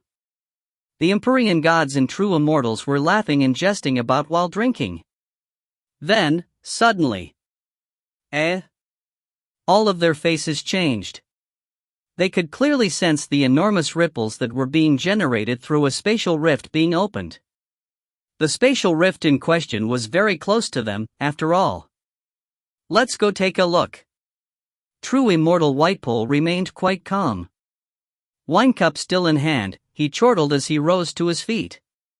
He took a single step and appeared outside of the banquet hall. Swoosh! Swoosh!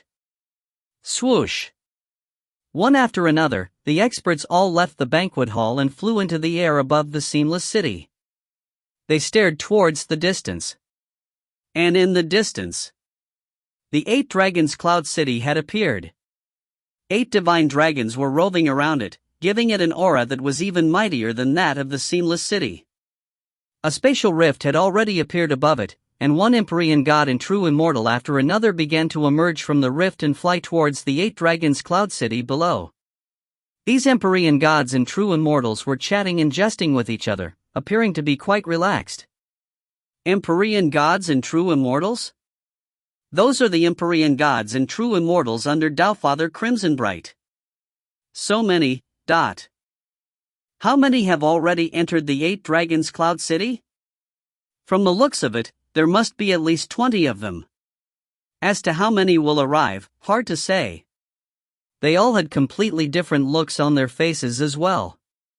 The 2 chubby Jueming Immortals, who had been beaming merrily in a very amiable way, now had flat looks on their faces.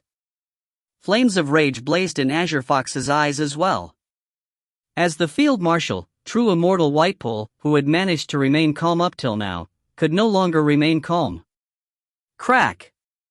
The wine cup in his hand shattered, breaking apart into tiny dust-like pieces. The wine splashed out, but before the wine even drew close to him, it froze into pieces of ice and fell to the ground. Damn! Damn! True Immortal Whitepole couldn't refrain from cursing. As the field marshal, the fact that he had been forced to request reinforcements had already deeply disappointed the God King. This ambush was extremely important. In an head-on fight in a realm war, killing 10 Empyrean gods and true immortals was incredibly difficult and required an enormous cost to be paid. Their ambush, however, would have allowed them to easily and effortlessly wipe out the Xia Emperor's forces. But now, they could all tell that their plot had failed. How could it have failed? True Immortal Whitepole gritted his teeth. Almost. He had almost wiped out the Xia Emperor and all his forces. What's going on? Within the military camps of the 8 Dragons Cloud City, quite a few loose immortals and celestial immortals had emerged from their respective residences to stare up into the sky. Ning and Yue actually flew out of the entire camp. They stood there in midair, watching. Celestial Immortals Unity, Dustfloat, Wacko, Rainsoar, and all beasts were standing in midair and watching as well. This is... An enormous rift had appeared in the skies, and one figure after another was flying out from it, each possessing auras of incredible power. They had to be Empyrean gods or true immortals. So many of them? Ning was somewhat stunned. Come to the main palace right away. The Xia Emperor's voice rang out within the minds of Ji Ning, Celestial Immortal Unity, and the others. I need to go to the main palace, Ning said to Yue. Go. Yue nodded. Ning was a commander, he naturally had to participate in the discussions involving this momentous event. Moments later. The main palace. Shamong was seated atop his throne in the principal position, while more than 30 Empyrean gods and true immortals, along with Ning and the rest of the 5, were seated before him. We actually just gained 26 Empyrean gods and true immortals. What in the world has happened, for us to suddenly gain so many? If we are to launch an ambush, why didn't they come secretly? The entire region of 1,000,000 kilometers around us is under the Xia Emperor's control. He could have had them come in secret, then launch a sneak attack against the Seamless Gate. Ning's heart was filled with questions. The Xia Emperor, seated up high on his throne, explained, I imagine that none of you know what is going on. The reason why Master has sent so many Empyrean gods and true immortals to reinforce us, is because the Seamless Gate is about to launch a realm war against our Crimson Bright realm, and the location shall be our Grand Xia. Realm war? Ning and the others were all stunned. True Immortal Whitepole hasn't merely invited the twin Jueming Immortals, he's actually gained a total of 66 Empyrean gods and true immortals, the Xia Emperor said solemnly. He paused for a moment, giving Ning and the others some time to digest this stunning information, then continued. However, our side has discovered their plot, and so Master has first sent a vanguard of 36 Empyrean gods and true immortals, with the main army arriving later. My fellow disciples already know about all of you, the Xia Emperor said with a laugh. However, I imagine that most of you don't recognize them. Ning and the others all nodded. Let me make the introductions. This is my senior apprentice brother, Hidden Void. Senior apprentice brother Hidden Void was the first to follow Master, and the Hidden Void formation he created is quite incredible, the Xia Emperor said. This is my junior apprentice sister Snowdance. However, the gazes of these 20-plus Empyrean gods and true immortals were focused on and shifted between Sword Immortal Evergreen and Ji Ning. If you find any errors, ads pop up, ads redirect, broken links, non-standard content, etc., please let us know. Report chapter so we can fix it as soon as possible. Book 18, Chapter 30, The Tao Fathers Descend. Book 18, Kiri Yang, Chapter 30, The Tao Fathers Descend. The Xia Emperor made the introductions, one by one. Ji Ning had heard of some of these Empyrean gods and true immortals, although he had never met them before. There were also some he had never heard of. Not everyone was as famous as Lu Dongbin, after all, but one's power couldn't be judged by one's fame. Some especially reclusive Empyrean gods and true immortals might have power comparable to Lu Dongbin's. This is junior apprentice brother Evergreen, the black-robed Xia Emperor said with a laugh as he glanced towards Ji Ning. Sword Immortal Evergreen? Ning was startled. He gave Sword Immortal Evergreen a careful look. This was a young man who had a strange-looking face and an outstanding aura of talent. He couldn't help but muse to himself, so he is Sword Immortal Evergreen? The Xia Emperor once asked him to accept me as his disciple, and he agreed, transferring a message talisman to me. However, I instead went to Mount Innerheart and didn't take him on as my teacher. Ning felt somewhat apologetic towards the Sword Immortal Evergreen. After all, he had gone off to Mount Innerheart without saying a thing. Although Sword Immortal Evergreen's instructions were that if Ning let 10 days pass without shattering the talisman, he would take it as Ning having refused, Ning had slipped out in a rather stealthy fashion, afraid that the Xia Emperor would stop him. To be fair, that wasn't the most straightforward and honest of actions. In the past, Ji Ning nearly became apprenticed to junior apprentice brother Evergreen, the Xia Emperor said with a laugh. Come to think of it, it can be said that there are karmic ties between the two of you. Respectful greetings, Senior Evergreen, Ning immediately said. Back then, I ignored your good intentions. Back then, I didn't actually want to take you on as my disciple. Sword Immortal Evergreen spoke quite calmly. Because Master instructed it, I agreed to take you on as my disciple. I've never been good at teaching disciples. If you had followed me, you probably wouldn't be as accomplished as you are now. It is good that you have become apprenticed to a Tao Father. These words contained arrogance within them. It was as though Evergreen was implying that he had never taken notice of Ning, and that Ning should be thankful that he was lucky enough to become apprenticed to a Tao Father. His words were as sharp as a sword, and they caused Ning to feel startled. This sword Evergreen Immortal, he really cares nothing about friendship at all, Fairy Rainsor mused to herself. If I were Ning, just based on his attitude alone, I wouldn't even bother to speak to this man, Celestial Immortal Unity mused silently to himself as well. The Xia Emperor laughed. Ning, junior apprentice brother Evergreen is always by himself in seclusion, and is a sword immortal, his bones are steeped in pride.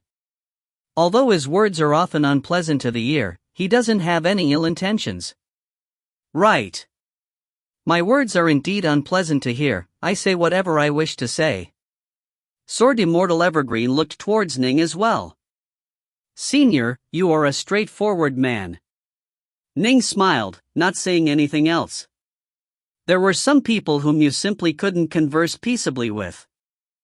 He had previously felt a hint of embarrassment, but this simple interaction made Ning feel certain that it was best for him to keep his distance. The Xia Emperor held a special celebratory banquet for the newcomers. Although Sword Immortal Evergreen was cold and arrogant, there were many other Empyrean gods and true immortals present. With so many people there, things naturally became quite lively, and so this immortal banquet was a joyful one. While the Xia Emperor was relaxing in a carefree manner, true Immortal Whitepole of the Seamless Gate was having an absolutely miserable time. Within the vast world of darkness, True Immortal Whitepole and Gatemaster Azure Fox, the two fellow disciples, were both on their knees. The towering, black-robed figure seated upon that distant, massive throne caused them to feel dread in their hearts. God King, please pardon us for our crimes, True Immortal Whitepole said nervously. Although he was the God King's disciple, he still usually referred to him as God King rather than Master. The God King had a heart that was as cold as ice. When he gave instructions to his subordinates, he usually only cared about the results. Their sneak attack plan had died in the cradle, they hadn't even had the chance to initiate it. Although this really had nothing to do with True Immortal Whitepole, in the God King's heart, the value and trust he placed in Whitepole had dropped dramatically. Tao Father Ink Bamboo will descend upon the Grand Xia for this realm war. He will take control over everything, the God King said. A Tao Father is descending? True Immortal Whitepole and Gatemaster Azure Fox were both stunned. Tao Father Ink Bamboo was one of the oldest members of the Seamless Gate, who had been alive when it had first been founded. He had experienced the war that resulted in the destruction of the primordial era, and had managed to safely survive it.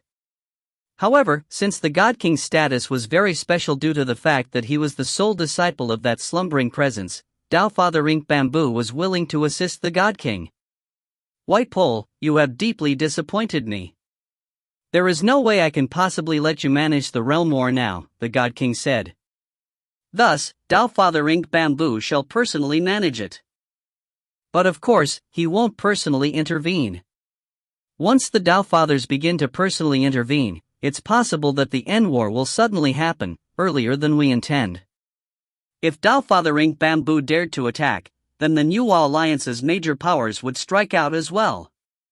The other Tao Fathers of the Seamless Gate would then help Ink Bamboo, and so the battle would quickly escalate, resulting in the end war. Neither side wished to launch the end war in advance, because the results of such a war would be catastrophic. Even the victor would suffer terrible losses. Your subordinate understands, both Whitepole and Azure Fox said respectfully. I'll send squads of immortal armies to reinforce you. Since we cannot ambush them, then let us build up our strength. Once we are fully prepared, we'll make our move, the God King instructed. Yes. Whitepole and Azure Fox kowtowed. Empyrean gods and true immortals were very important in realm wars, but having vast armies of celestial immortals and loose immortals was also very important. In sufficient numbers, they could kill even true immortals and empyrean gods.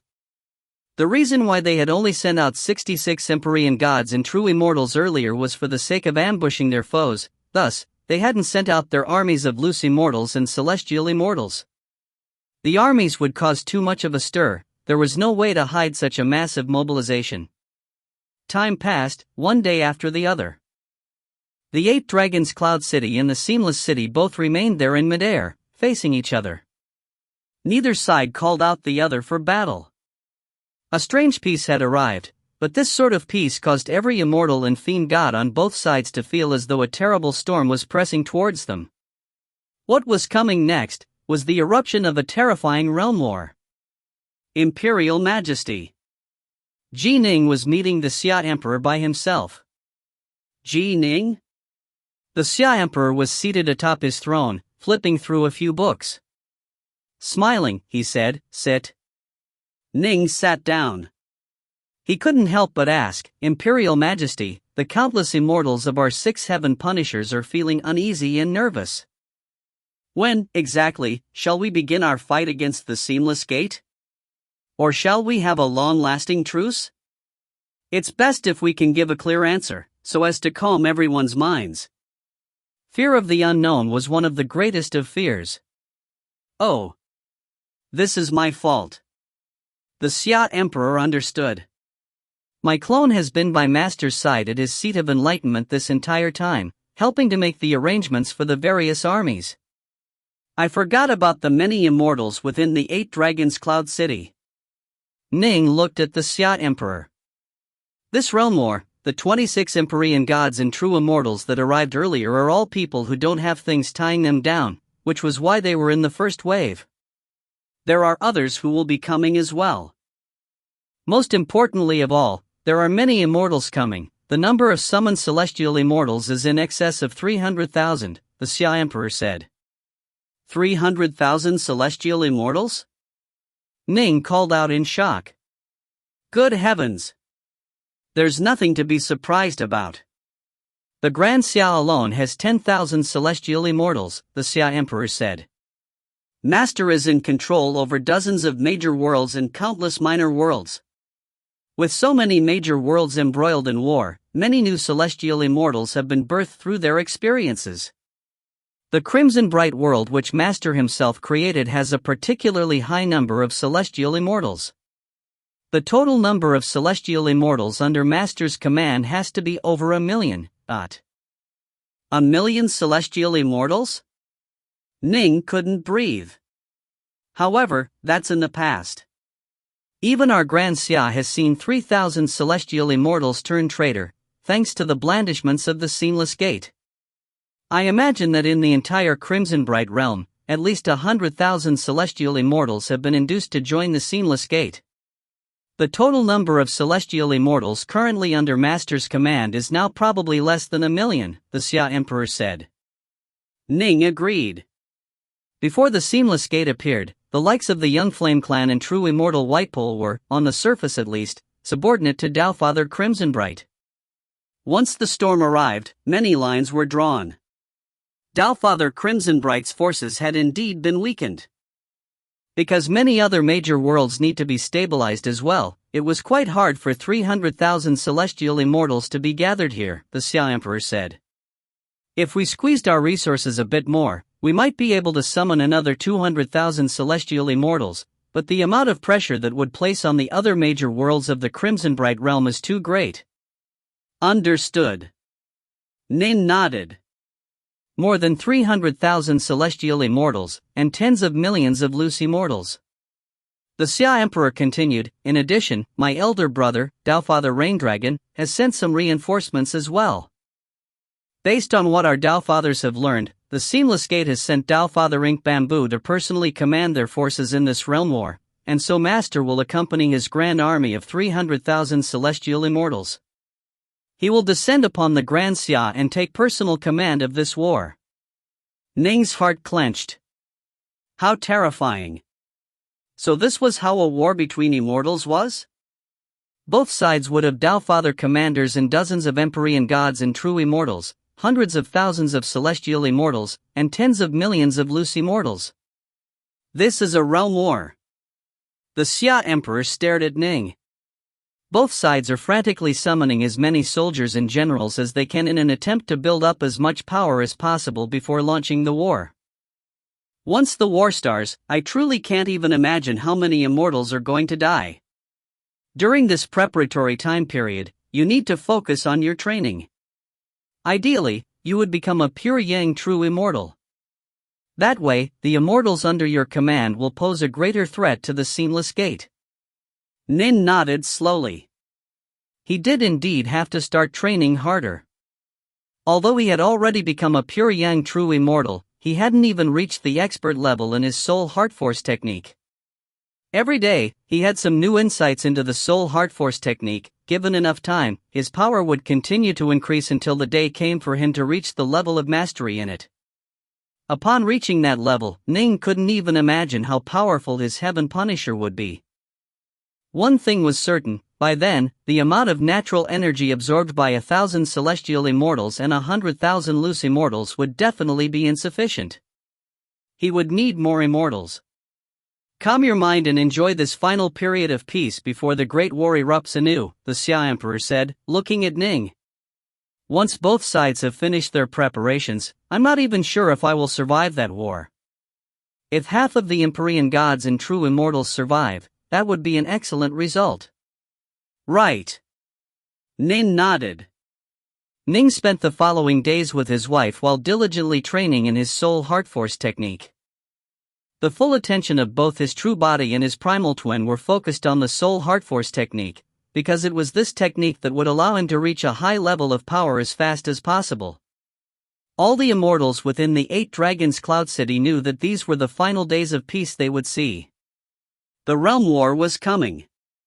The mood within the city became noticeably heavier.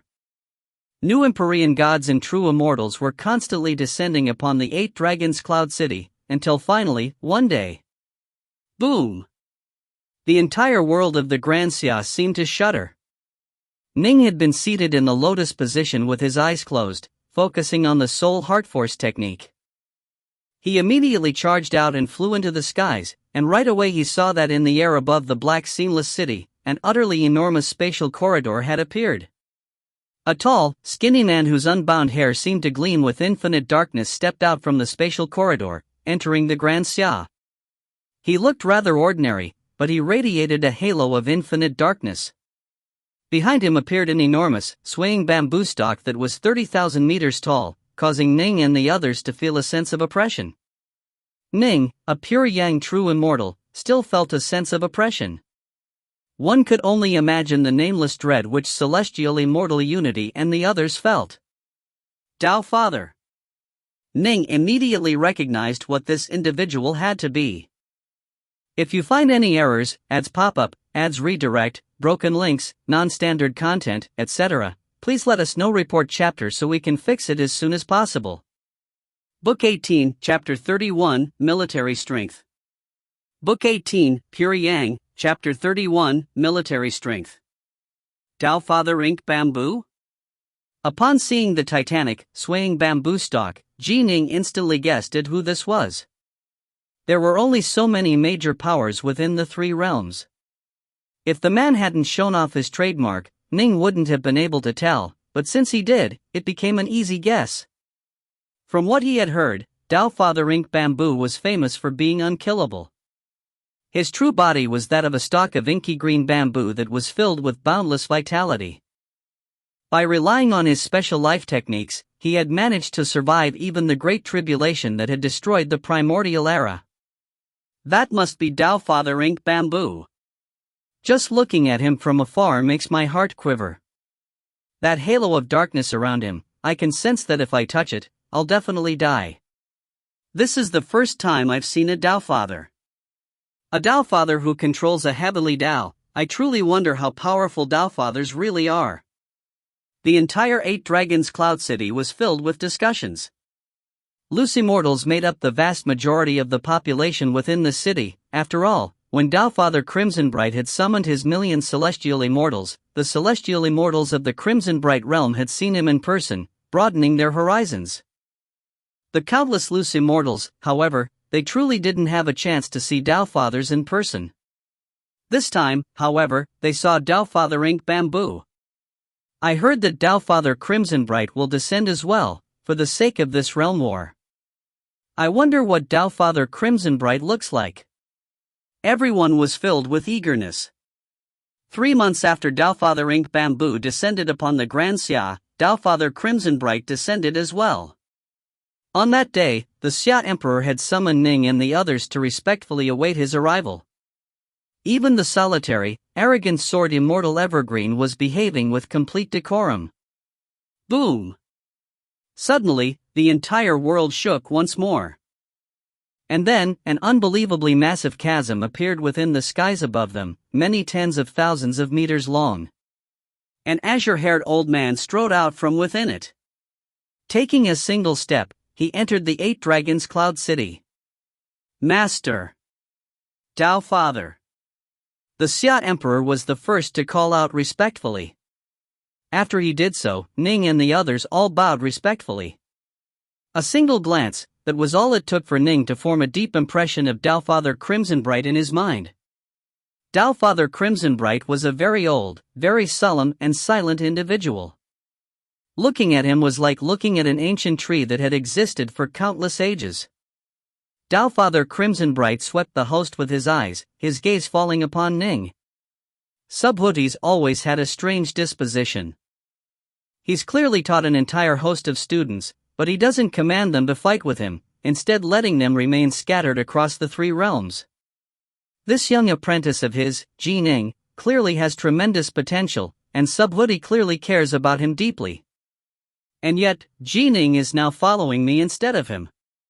Sometimes, Tao Father Crimsonbright truly didn't understand this old friend of his.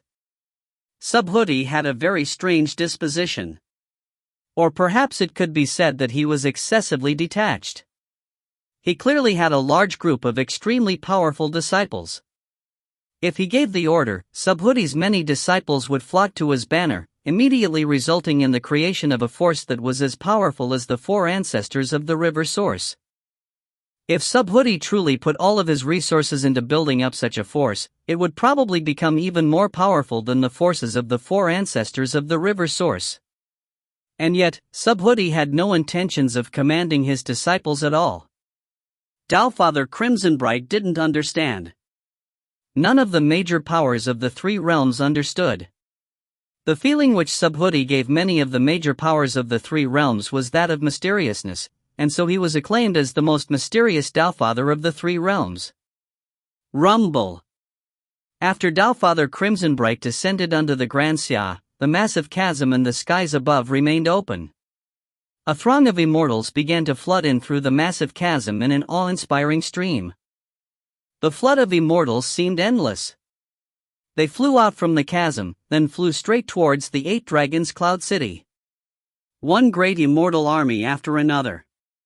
The number of armies was far, far greater than the number which the Grand Xia itself had. Wow! This is too, heavens. Even Ning felt breathless. As for the celestial immortal and loose immortal soldiers of the Grand Xia who were on duty and unable to leave their camps, they watched the sight breathlessly. There was no limit to them. It was like a flood. A flood of immortals and fiend gods. Compared to this, the so-called celestial soldiers and celestial generals of the celestial court aren't worth a damn. I heard that the celestial court has several armies with hundreds of thousands of soldiers, the weakest of whom are merely at the primal Taoist level. Celestial immortals are high-ranking members of the celestial court, while the celestial emperor himself would frantically try to befriend any empyrean gods and true immortals who appear. If this immortal army before us went to the celestial court, they would wipe it out in the blink of an eye. Right. I can see millions of immortals. Millions? There has to be at least 10 million. Those fiend gods as well, there is definitely more than 10 million of them. The soldiers of the Dark North Army Camp and the other army camps of the Grand Xia had their horizons broadened today. The Grand Xia, all by itself, was comparable to the celestial court in power. The realm war before them, Father Crimsonbright had summoned all of his usable forces for it. This was the might one of the true hegemons of the three realms could summon, might which vastly surpassed that of the celestial court. However, this sort of massive-scale mobilizations only occurred during truly great tribulations. Within the dark, seamless city, the tall, skinny Father Ink Bamboo was standing atop the city walls. Behind him was a host of Empyrean gods and true immortals, and all of them stared towards the 8 Dragons Cloud City. They have quite a few celestial immortals and loose immortals, Father Ink Bamboo said with a laugh. Father Crimsonbright is just putting on a show of force for us. The number of immortal soldiers we have on our side isn't lower than his. The 3 dire monster gods who stood closest to Father Ink Bamboo were the 3 who had come from Mount Dragon Eater. Mount Dragon Eater had 3 mighty dire monster gods. The boss was the great sage who swallows the mountains. The second was the great sage who swallows the seas. The third was the great sage who swallows the skies. Each of them had resoundingly shocking titles. When they had first given themselves these nicknames during the primordial era, it had been viewed by many as something of a joke. These 3 had styled themselves in a manner imitating that of the 7 great sages, who had been powerful Empyrean gods during the primordial era. By now, the 7 were even more unfathomably powerful than they had been. The 3 from Mount Dragon Eater had grown increasingly powerful as well, and by now there was no one who dared to mock them for overestimating their abilities. The 3 of them were invincible against anyone weaker than a Dowfather. Second brother, we do indeed have as many immortals and fiend gods as they do, but many have yet to arrive. The lion-headed dire monster god Skyswallow rubbed his mouth as he spoke. The military strength of the Seamless Gate is still a bit weaker than the new alliances, making it harder for us to mobilize, Father Ink Bamboo said calmly. We have to rely on our advantage and intelligence reports in order to effectively use our forces. Their intelligence reports were very formidable, allowing them to use just 30% of their military power to achieve 100% effectiveness. Fortunately, the major powers of the New Alliance had formidable tools at their disposal as well, which also allowed them to discover many things. Otherwise, they would have been defeated in this war for karmic luck long ago. Although we are weaker, we're still capable of guarding this city, Azure Fox said with a smile. Right. Father Ink Bamboo nodded. Even if they attack, all we have to do is defend for now. After all of our forces arrive, we'll give them a real fight. Victory over a single major world usually isn't that important, but this is a realm war. All of you should understand that you have only one path open to you, the path of victory. Everyone, including the 3 dire monster gods of Mount Dragon Eater, nodded solemnly. Once they lost, it would be hard for them to flee and escape. Many Empyrean gods and true immortals of the defeated side would perish. Comparatively speaking, the victors would suffer lighter casualties. This was because the true slaughter would occur once one side was completely routed. That was when the most Empyrean gods and true immortals would perish. Don't want to be massacred? Then win. The awe-inspiring immortal armies and fiend god armies had all gathered at the 8 Dragons Cloud City. Fortunately, the city spanned 10,000 kilometers, and could also transform to become even greater in size. Naturally, everyone was able to fit inside. These tens of millions fiend gods are enough to form into 78 Pangu war formations. Father Crimsonbright was seated high up on his throne, a smile on his face as he gave his orders. They shall be commanded by Empyrean God Fufang, Empyrean God Kindwater, Empyrean God Willow Temple. These 26 Empyrean gods shall each command 3 fiend god armies. Yes. Instantly, the 26 Empyrean gods all assented respectfully. Not one of them disobeyed the Deofather's order. The 26 Empyrean gods all immediately used cloning techniques. Empyrean gods could easily create multiple clones of themselves. In a real battle, however, the fewer clones one created, the more powerful one would be. When these 26 each split into 3 clones, they sent each clone to command one of their 3 fiend god armies. Although their power was weakened due to the three-way split, resulting in weaker Fiend God armies, they were still much more powerful than any Void-level Fiend God commander. In addition, with one Empyrean God commanding 3 Fiend God army squads, each of the 3 would be able to better reinforce and support the other 2. The forces that Taofather Raindragon sent, according to what Taofather Raindragon said, you 18 Empyrean gods and true immortals shall continue to command those 18 Raindragon armies, Taofather Krisenbright said. Instantly, 18 Empyrean gods and true immortals stood up to salute. These were the reinforcements which Taofather Raindragon had sent. In truth, Taofather Raindragon had only sent reinforcements due to the relationship he had with the Xia Emperor, as well as the fact that the 3 dire monster gods of Mount Dragon Eater had been pulled into this war. The remaining immortal armies shall be divided up to form 326 Heaven Punishers, Taofather Crimsonbright said with a laugh. The Heaven Punisher formation is even better suited for battle than the Crimsonbright formation I previously created. My 326 generals, I am entrusting you with these immortals. Yes. Instantly, 12 Empyrean gods / true immortals and 314 celestial immortals all rose to their feet, with Ning amongst the ranks of the celestial immortals. The Empyrean god golems and the other tools shall be left in the hands of Shaman, Taofather Crimsonbright said. Alright, the Seamless Gate is completely focusing on defense for now.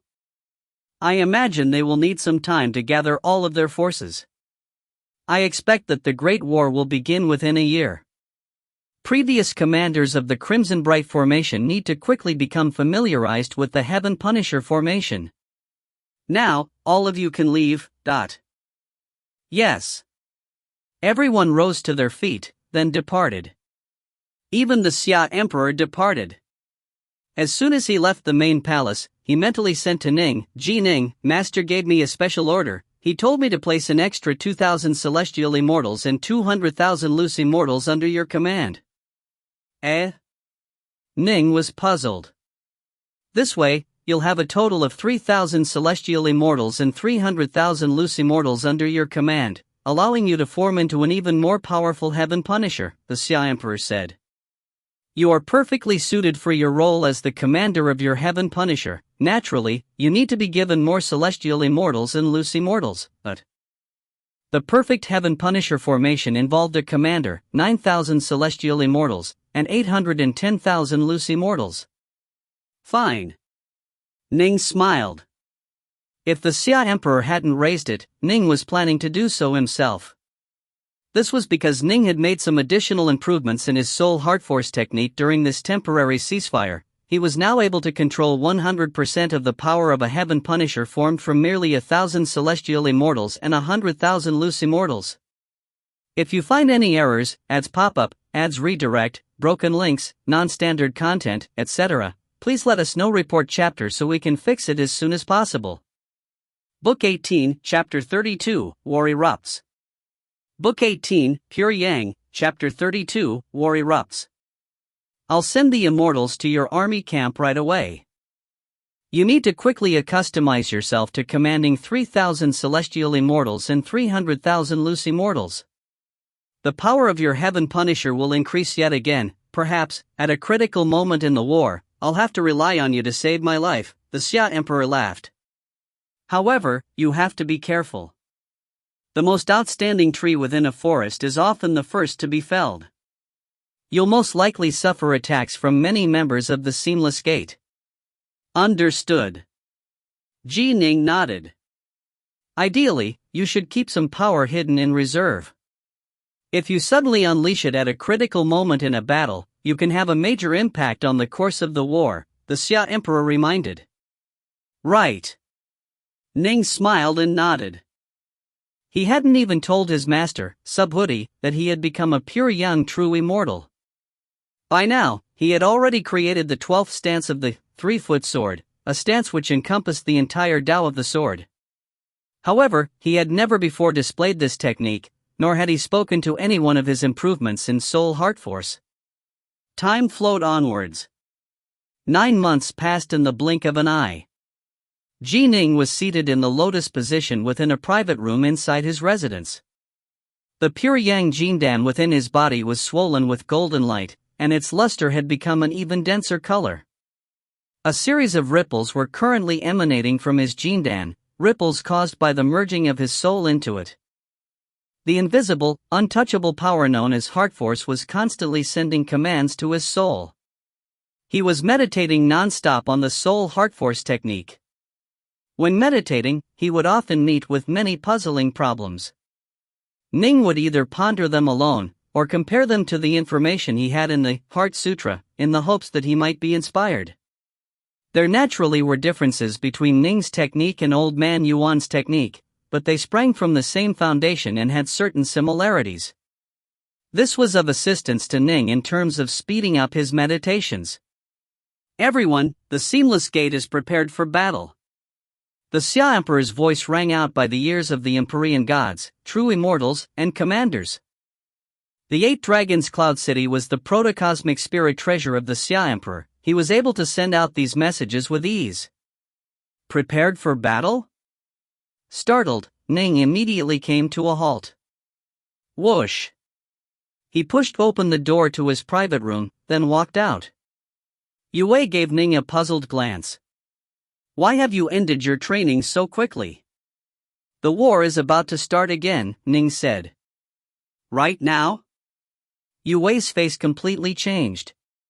Yes. Ning nodded. I had thought that I'd be able to give birth to our child first. Yue stroked her belly, which was very large by now. One could tell just by looking at her that childbirth was imminent. She had a very gentle look in her eyes as she stroked her belly, a look that was filled with motherly love. She said softly, I can feel our baby kicking about in my belly. It's very likely that I'll give birth in just another month or 2.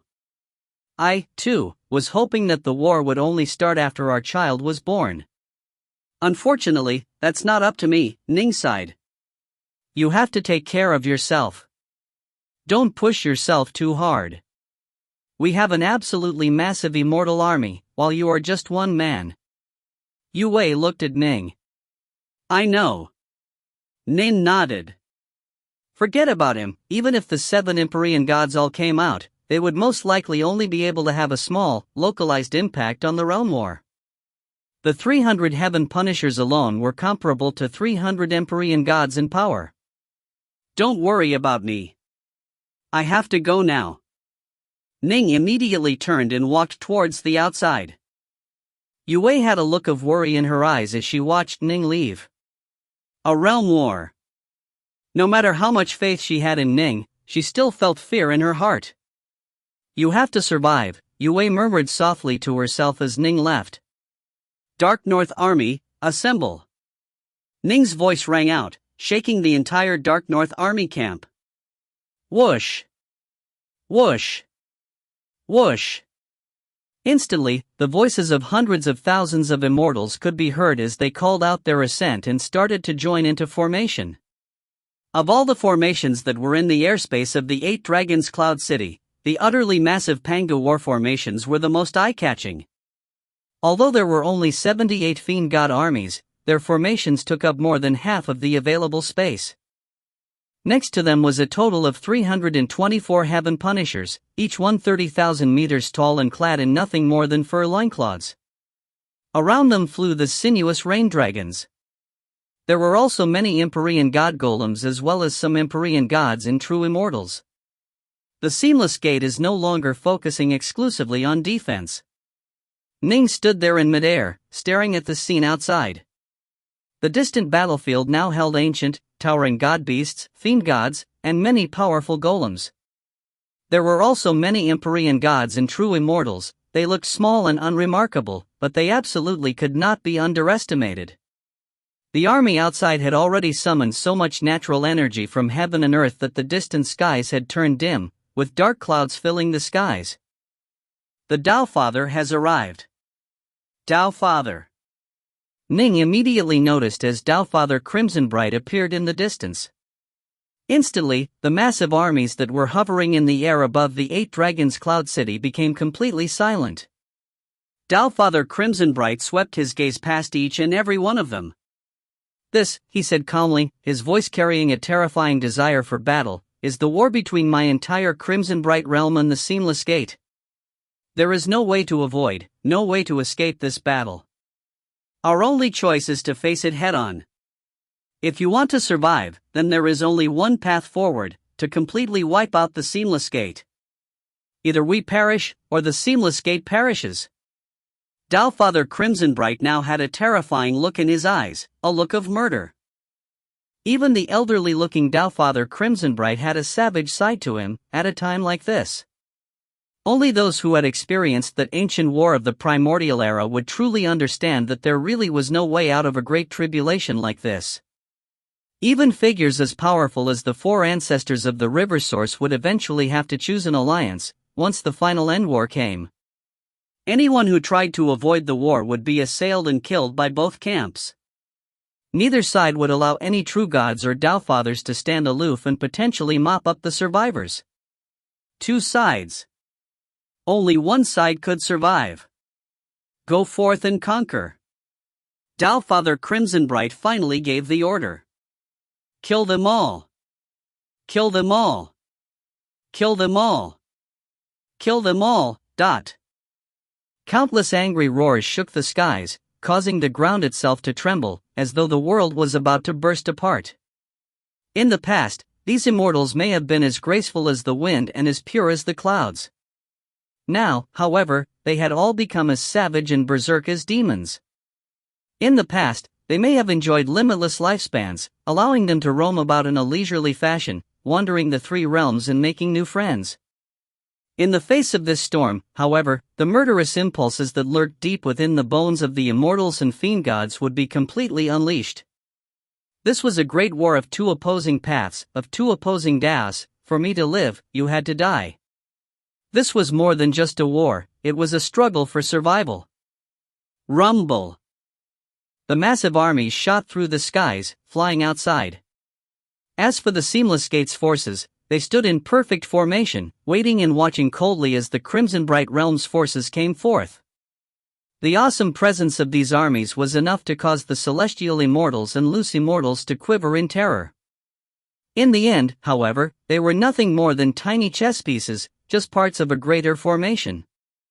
They had entrusted their commanders with their fates, with Ning holding the lives and destinies of 3,000 celestial immortals and 300,000 loose immortals in his hands.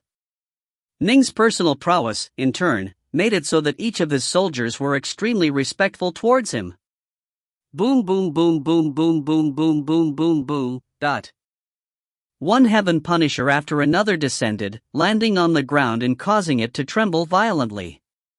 The rain dragons flew about around them, while the utterly massive fiend god armies emanated the mightiest auras of all. The two sides faced off against each other, both of their auras equally terrifying. Once celestial immortals and loose immortals are gathered in such frightening numbers, even someone like myself would have to give way before them. Dowfather Ink Bamboo stood atop the walls of the Seamless City, a smile on his face. He sighed, those Empyrean gods and true immortals in particular, the most powerful of them are almost comparable to Dowfathers in might. The most powerful Empyrean god in the entire history of the three realms was Hoi.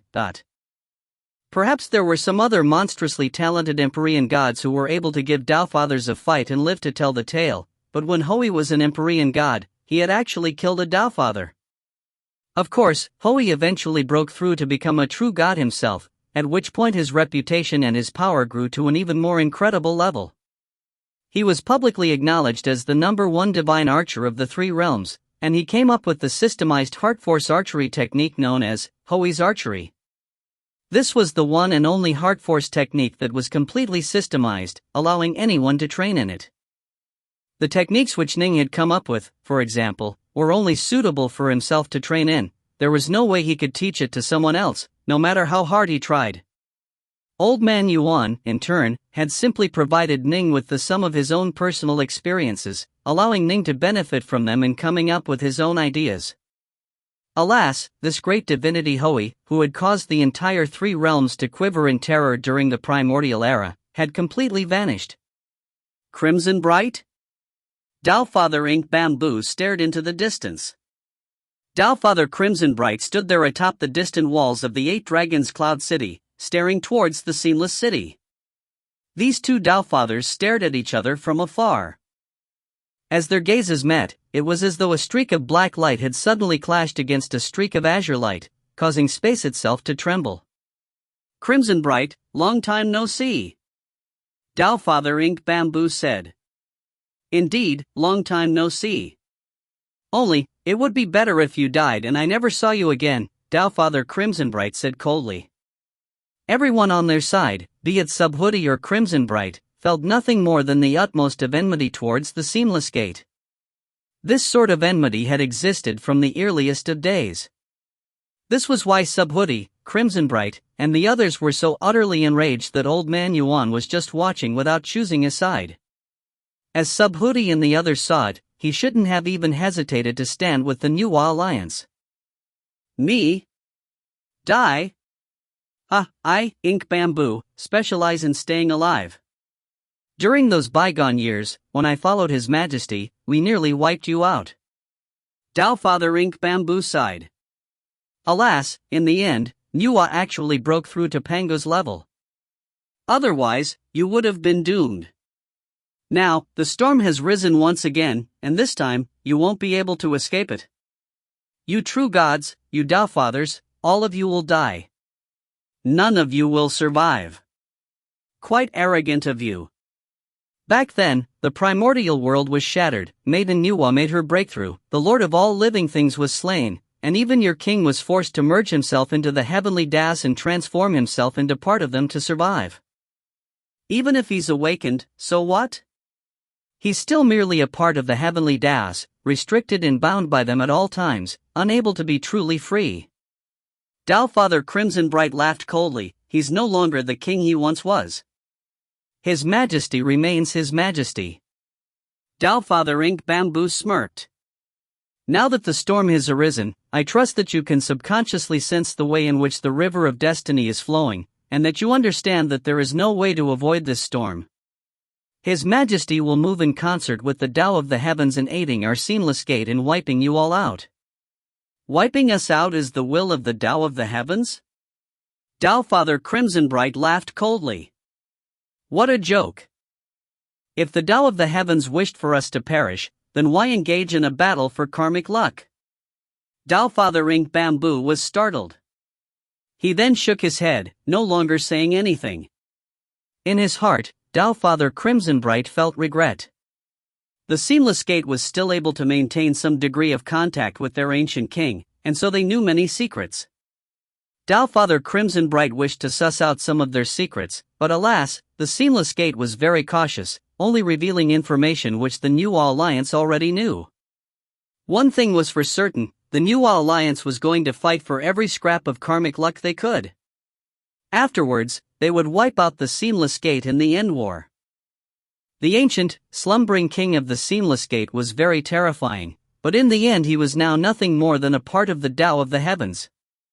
All things within the three realms were ruled by the Tao of the heavens, one couldn't simply do whatever one wished. This was the reason why the Nuwa Alliance felt absolutely certain that it would win. If that old bastard could do as he pleased, the Nuwa Alliance would have lost long ago. Maiden Nuwa herself had left the three realms, after all, having gone exploring the infinite primordial chaos around it. With her gone, no one was strong enough to face that presence head-on.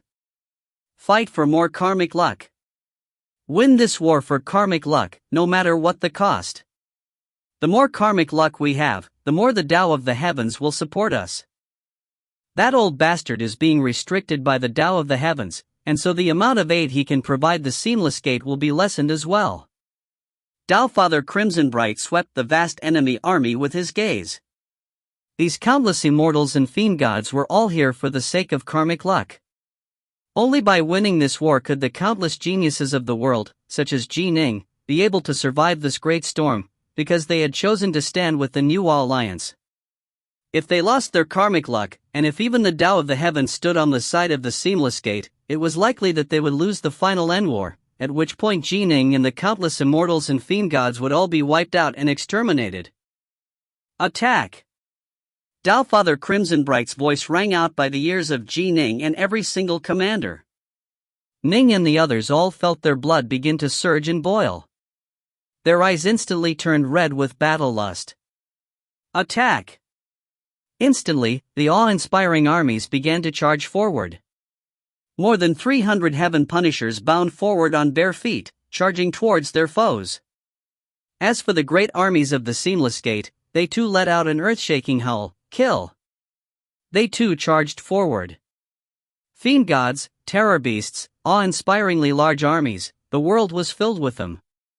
It was like two giant floods of power had just crashed into each other. If you find any errors, ads pop up, ads redirect, broken links, non-standard content, etc., please let us know. Report chapter so we can fix it as soon as possible. Book 18, Chapter 33, Death is but a statistic. Book 18, Yang, Chapter 33, Death is but a statistic. The bare feet of Ning's Heaven Punisher pounded against the ground as it charged forward. Ning led the charge, the other Heaven Punishers by his side. More than 300 of them were charging forward against the forces of the Seamless Gate, including many Empyrean god golems, white-faced flood dragons, Julian apes, and other types of terror beasts and fiend gods. Boom! The two armies collided against each other. Kill! Despite charging forward, Ning's Heaven Punisher continued to move at the speed the other Heaven Punishers were moving at. Although there were 12 Empyrean god or true immortal commanders amongst the 326 Heaven Punishers, neither they nor Ning moved beyond the pack.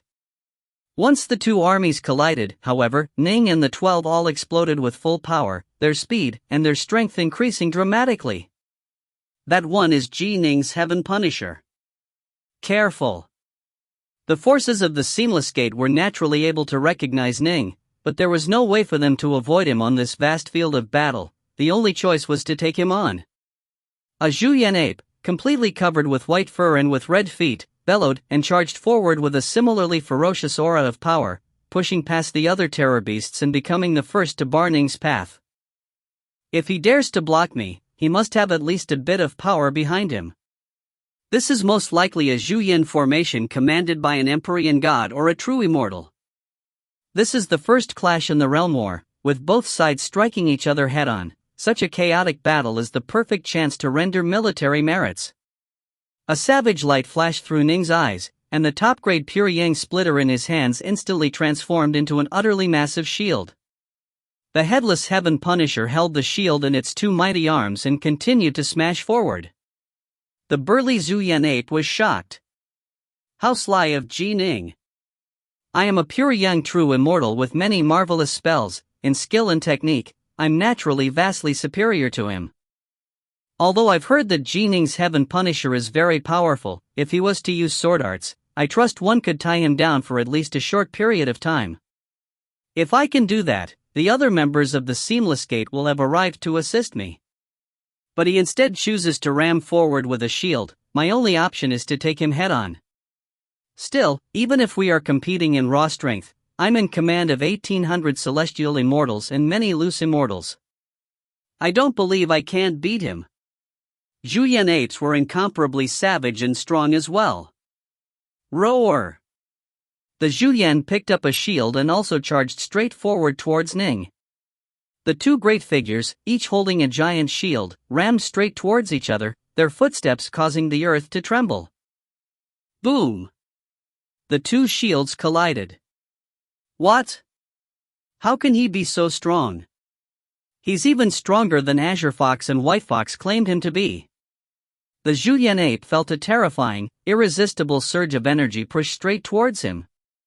He was knocked flying away, completely unable to control himself. The spectators, however, only saw that as soon as Ning and the Julian ape collided, the Julian was immediately knocked backwards, causing the other Julian apes behind it to hurriedly clear a path to avoid being hit. During the year-long ceasefire, Ning had improved greatly in his soul heart force technique. In this exchange, however, Ning still concealed his true power and true level of improvement. The simple fact that he now had 3 times as many celestial immortals and loose immortals resulted in his Heaven Punisher instantly and automatically becoming much more powerful. This isn't the time for me to unleash my full power yet. I need to find a turning point capable of influencing the entire war. Massive shield in hands, Ning immediately threw himself towards a second Zhuyan ape after having knocked the first one flying. Get over here, quick! Stop him! The second Zhuyan ape was panicking. In truth, a pure Yang true immortal was already flying towards them, preparing to cast a spell. A dazzling golden light suddenly appeared in the skies, shining down upon Ning's Heaven Punisher. This sort of constrictive spell, however, was almost negligible to something as powerful as Ning's Heaven Punisher. Most likely, only 10 pure Yang true immortals casting the same type of spell simultaneously would be enough to tie Ning down. Let's fight together. 5 more nearby Zhuyan apes charged forward in unison. However, despite being slowed down slightly by the spell, Ning was still able to bound forward far more quickly than the 5 were. He soon arrived next to the fleeing Zhuyan ape. Although the terrified Zhuyan ape wanted to block, the difference in power between him and Ning was far, far too great. Ning's Heaven Punisher leapt forward, his right hand chopping downwards as sword-light flashed. Swish, dot. A simian head went flying, and the white-furred Zhuyan ape completely disintegrated, revealing the utterly terrified immortals that had been inside of it. Boom! A palm leaf fan appeared within Ning's hands. Ning swung it towards the many fleeing immortals, some of whom were using evasive techniques while others were hiding within immortal estates. Boom! Boom! Boom! Countless immortal estates were instantly disintegrated, with only a very small number of extremely powerful immortal estates being able to safely withstand the power of Ning's palm leaf fan. Alas, the Yin-Yang arcane key bottle appeared before Ning as well. The bottle began to ravenously devour all of the surveying estates, swallowing all of them and the immortals inside them. In this war, they had to wipe out all living creatures on the enemy's side. If he merely destroyed the Zhuyan ape and allowed the majority of the immortals to escape, they would quickly be used to form yet another army. Let's attack! Damn him! There were now a total of 8 Zhuyan apes surrounding Ning, as well as 2 pure Yang true immortals.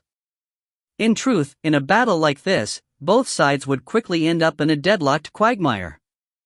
Only at the very beginning would there be a tiny chance to achieve a quick victory, and Ning used the chance to completely destroy the Zhuyan ape.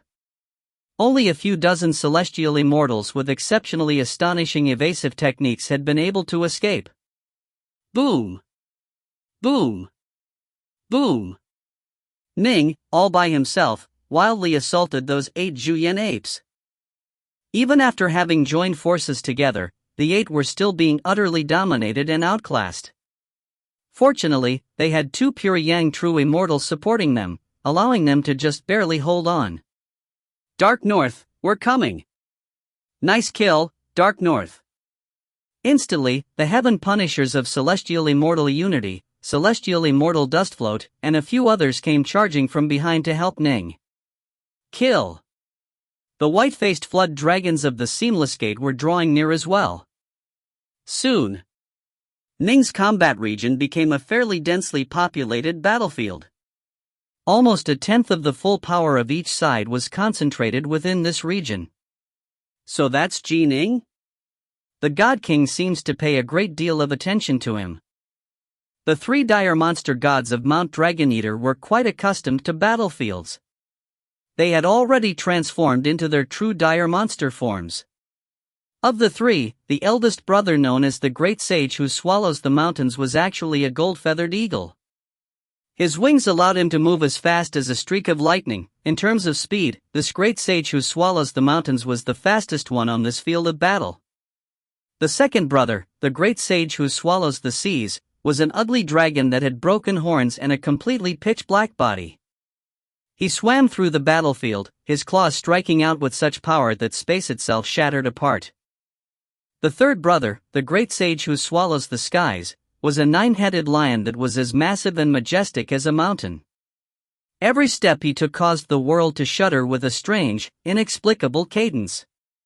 Even when the Pangdu war formations on the side of the Crimson Bright Realm collided head-on against the 9-headed lion, they would be knocked backwards by it. It must be understood that even true immortal Whitepool, when going all out, was just barely strong enough to tie down a Pangdu war formation. Each of these three dire monster gods possessed overwhelming power, so mighty that it could be said that not a single Empyrean god or true immortal of the Crimson Bright realm could compare to them on this field of battle. In turn, none of the Empyrean gods or true immortals of the Seamless Gate who were taking part in this battle could compare to them either. Their fame had long since spread throughout the three realms. Let me give that Ning a test. The gold-feathered eagle, the great sage who swallows the mountains, let out a loud laugh, then gave his wings a flap. Swish! With but that one motion, he threw himself straight towards Ning like a streak of light, moving at an utterly astonishing speed. Follow him. Don't let him run off. There were a total of 6 Empyrean gods/true immortals on a ship of pure light, with the Xia Emperor one of them. These 6 were riding on a protocosmic spirit treasure, the world-span lightship. It was only thanks to the speed of this ship that they were able to keep up with the gold-feathered eagle. Of the 3 dire monster gods, the eldest wasn't actually the strongest, but he was definitely the fastest. If he was allowed to run about as he pleased on the battlefield, with no one tying him down, he would be incredibly deadly. Thus, the responsibility of the Xia Emperor and the rest of the 6 was to keep an eye on him and tie him down. Chasing me? The gold-feathered eagle let out a snicker, making sudden and unexpected left and right turns as he moved through the field of battle. When moving in straight lines, the world-span lightship was actually slightly faster than the gold-feathered eagle, but in terms of agility, it couldn't compare. We're coming as well. Whoever kills Ning will have won a great victory. His bounty is worth more than the bounty of 20 ordinary heaven punishers. The other 2 dire monster gods of Mount Dragoneater all immediately charged towards Ning as well. When they attacked, certain forces of the Crimson Bright realm were forced to give chase. Multiple rain dragons and Pango war formations frantically attacked them, but the 2 were still able to force their way towards Ning's direction. Ning. The gold-feathered eagle quickly reached Ning's location, and it charged straight towards him. Although Ning was currently battling others, he was still keeping an eye on his surroundings. His sight had managed to kill some foes, but the Seamless Gate had killed some of them as well. The 6 dire monster gods of Mount Tonglian were particularly deadly. After they joined together into the 6 Unities formation, the 6 of them were able to support each other and sweep through their foes with power far greater than each of them could individually muster. The combined strikes of these 6 dire monster gods had slain 2 heaven punishers and destroyed a Pango war formation. In the end, it had taken 3 full rain dragons to tie them down. But of course, the Empyrean gods and true immortals on Ning's side were similarly extraordinary, also gaining many victories. This initial clash had already resulted in countless casualties for both sides. While watching the overall battlefield, Ning suddenly saw from the corner of his eyes a flashing golden light. Is that? The eldest brother of the 3 dire monster gods of Mount Dragoneater? When Ning saw the massive, terrifyingly fast gold-feathered eagle fly towards him, he was instantly shocked. Whoosh! Instantly growing cautious, Ning's weapons instantly transformed into 2 shields. Die for me, puny human. The gold-feathered eagle pounced upon Ning, its sharp talons gouging towards him like terrifyingly sharp hooks.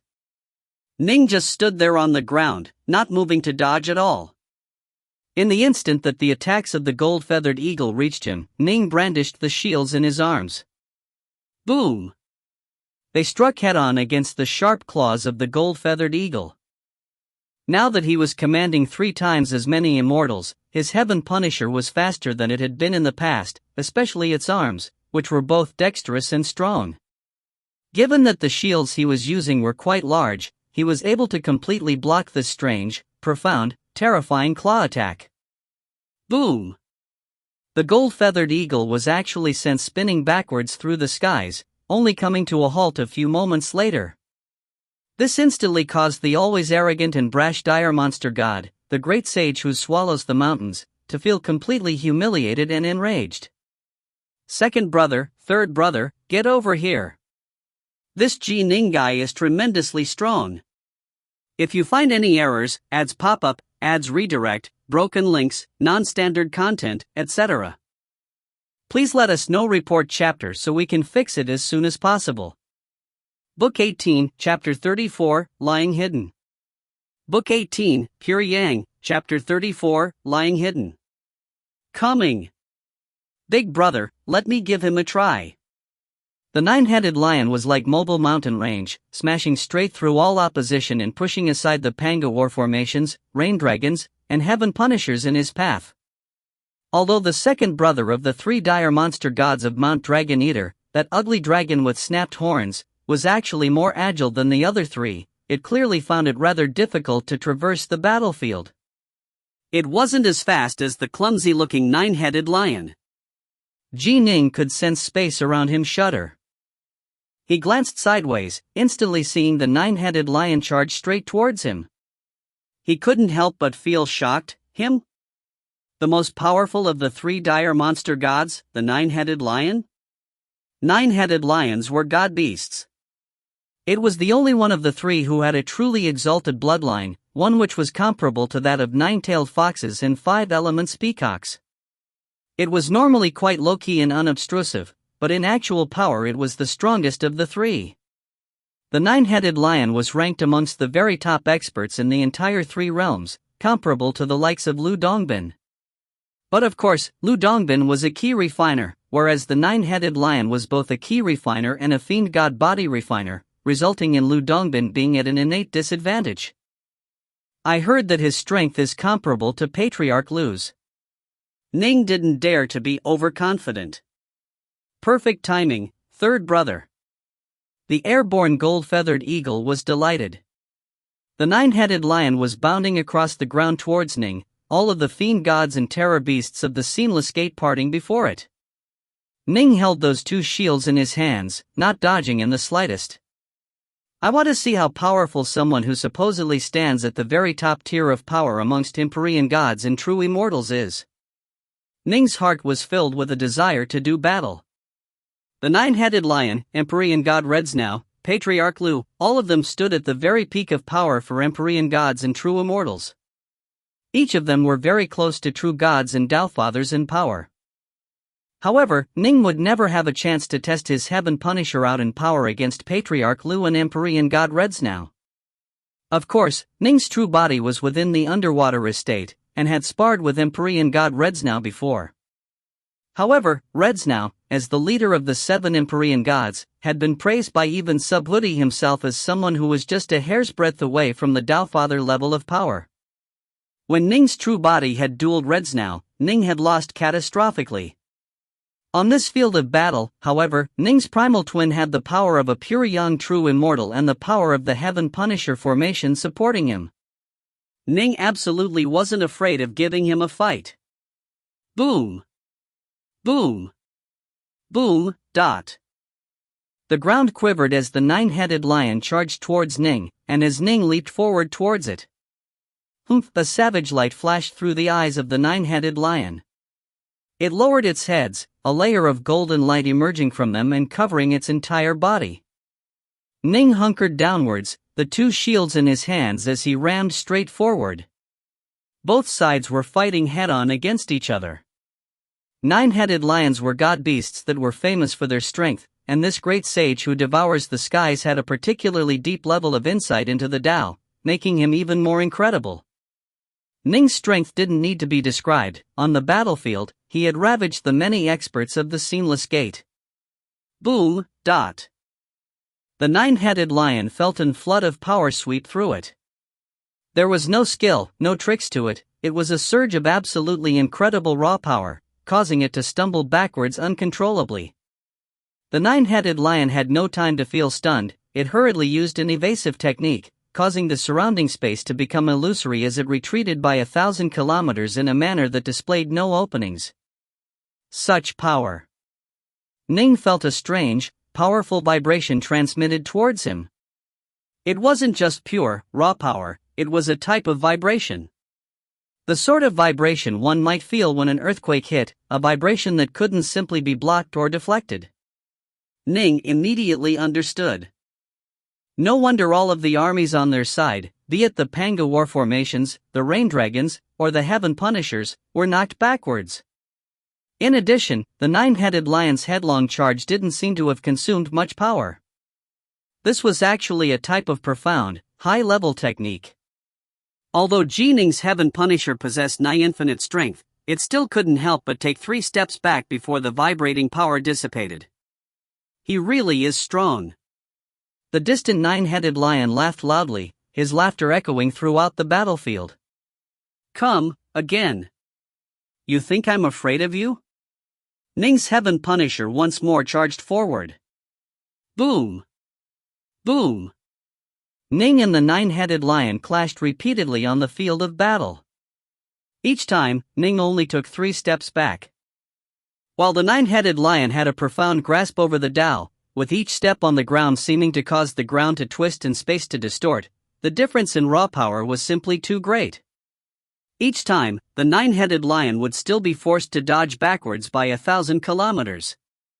Third brother, if the 3 of us joined together to form the three-eyed god, would we be able to kill this Ning? The airborne gold-feathered eagle, still being harried by the Xia Emperor and the others, sent a mental message. Third brother, big brother and I are waiting for you to give the word. The dragon with the shattered horns was flying around the area as well. The 3 dire monster gods were capable of setting up a formation to form a three-eyed god. The three-eyed god was primarily led by the most powerful of the 3 brothers, the nine-headed lion. It was very similar to the 7 planets Empyrean god, which was formed by the 7 Empyrean gods of the star-seizing manner but primarily led by Redsnow. Redsnow and the nine-headed lion had the highest level of insights into the Tao in their respective squads, and they were the strongest in battle as well. I'm not certain, the nine-headed lion sent mentally. This Ning is very skilled in commanding his Heaven Punisher, and his strength is too incredible. Even if we join forces together into the three-eyed god, in a one-on-one fight, we'd naturally able to kill him, but a large number of experts of the Crimson Bright realm are nearby. They'll frantically assail us, which means we'll have a very low chance of killing him, less than 30% at most. Both the gold-feathered eagle and the broken-horned dragon understood. It was true. The Crimson Bright realm had sent a total of 6 Empyrean gods and true immortals to tie down the gold-feathered eagle, which was the fastest of the 3. There were other experts who had been assigned to deal with the broken-horned dragon and the nine-headed lion. As soon as they joined into the three-eyed god, the many experts would naturally join forces with Ning against it, giving it less than a 30% chance of killing Ning. What a powerful nine-headed lion! Ning was stunned by their exchange as well. It's actually only at a slight disadvantage in a one-on-one fight against me. I'm a pure Yang true immortal, and I'm commanding 3,000 celestial immortals and 300,000 loose immortals. He's too powerful. If the intelligence reports are correct and they really can join together into a three-eyed god, how powerful would that be? One-on-one, I'd probably be killed quite quickly. Ning glanced sideways. Because the 3 dire monster gods were here, a large number of experts of the Crimson Bright realm had hurried here as well. There were 5 rain dragons and 6 heaven punishers that were commanded by Empyrean gods or true immortals. This was how much of a threat the 3 dire monster gods of Mount Dragon Eater posed to them. Atop the walls of the Seamless City, Daofather Ink Bamboo watched the battle for quite some time. Both sides had suffered significant losses, but they continued to battle wildly. The Daofather gave the order, pull back. His voice echoed in the minds of every Seamless Gate commander. Pull back. Let's go. We're done. The Seamless Gate quickly joined together to begin an orderly, step-by-step retreat back to their camp. Daofather Crimson Bright was watching this from atop the 8 Dragons Cloud City. Frowning, he gave the order as well, pull back and rest. Atop the walls of the 8 Dragons Cloud City. Ning, how did it go? How are our losses, compared to the losses of the Seamless Gate? Celestial Immortals Unity, Wacko, Dustfloat, Allbeasts, and Rainsor had gathered together with Ning. The 6 had battled together for many years and were very close to each other. They were a tight-knit squad which advanced and retreated in unison on the battlefield. Right. On the battlefield, we didn't have any spare energy to watch the others, Celestial Immortal Dustfloat added. Ning sighed. Both sides suffered significant losses, roughly 10,000 Celestial Immortals each. I'm not sure of the exact numbers. The Xia Emperor should know. We lost that many? That's not bad, the Seamless Gate has many more golems than us. For us to match them in casualties isn't bad. This was just our first engagement. The realm war is going to be crazy. They all let out sighs. In the past, this had merely been a war for the Grand Xia. Now, it was a realm war. It must be understood that the Xia Emperor had only commanded a total of 10,000 Celestial Immortals, and despite so many years of battle, more than half remained alive. But today, 10,000 had died in a single engagement. Battle. Rest. Battle again a while later. Rest again. This became the cadence of the realm war. Battling for too long would result in one's magic energy and divine power being drained. If they were forced to fight non-stop, they would have to eat immortal pills to replenish their energy, which neither side was particularly willing to do. Thus, after fighting for a while, they would withdraw their forces to rest. On the surface, each clash was simple and didn't result in heavy losses. Both sides, however, were searching for an opportunity, and once they found it, the seemingly morass of a battle would instantly explode. When that happened, large numbers of Celestial Immortals would perish, and even Empyrean gods and true Immortals would fall. It must be understood that despite having clashed 3 times, not a single Empyrean god or true Immortal had fallen yet. Even when a Panga war formation was destroyed, the commanding Empyrean god had easily escaped. Since neither Empyrean gods nor true Immortals had perished, the war clearly had yet to reach the critical point yet. Within the vast world of darkness, the God King was seated upon his towering throne, levitating high in the air and staring down at the masses from his position in the center of the world. God King. A figure was kneeling before the throne. This realm war has seen 3 clashes thus far. Dao-Father Ink Bamboo has essentially finished calculating the Crimson Bright Realm's power, as well as some of their hidden forces. It's time for a fatal attack. The God King looked down towards the kneeling figure. You've been hiding by Dao-Father Crimson Bright's side for so long, it's time for you to unleash your power. Your subordinate has been awaiting this day for a long, long time, the kneeling figure said respectfully, his voice filled with eagerness.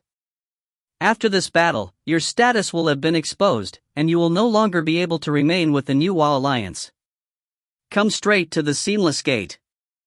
You are the key to this battle, don't disappoint me, the God King said. The kneeling figure said, your subordinate has been waiting and hiding for countless years for this moment. Everything I've endured, all the lies, it was so that I could explode forth at this moment. Even if I die, I won't disappoint you, God King. Good. Of my many minions, you've always been the most dazzling one. After you return to the Seamless Gate, I'll personally accept you as my disciple and give you the 3 protocosmic spirit treasures of the Vacant Sword Formation, the God King said. Upon hearing the words Vacant Sword Formation, the kneeling figure instantly grew excited. Raising his head, he said resolutely, God King, just watch and see. The upraised face was that of Sword Immortal Evergreen. If you find any errors, ads pop up, ads redirect, broken links, non-standard content, etc., please let us know. Report chapter so we can fix it as soon as possible. Book 18, Chapter 35, Evergreen reveals himself. Chapter 35, Evergreen reveals himself. The 8 Dragons Cloud City. The main palace. Dao-Father Crimsonbright sat on the throne. Below him sat a host of Empyrean gods, true Immortals, and Celestial Immortal commanders, Ning amongst them. Both Dao-Father Ink Bamboo and myself have been keeping an eye on our respective armies. Dao-Father Crimsonbright looked downwards upon his subjects. We are both trying to suss out the true strength of each other's forces, find a weakness, then launch a fatal attack. The Seamless Gate's greatest advantage lies in its intelligence network, making it much easier for them to investigate us. Based on the multiple realm wars which have occurred within the three realms, the Seamless Gate often launches a fatal attack first. Thus, I have to warn you, the more battles that occur, the greater the chances that the Seamless Gate will launch an all-out fatal attack on the next one. You have to be vigilant at all times.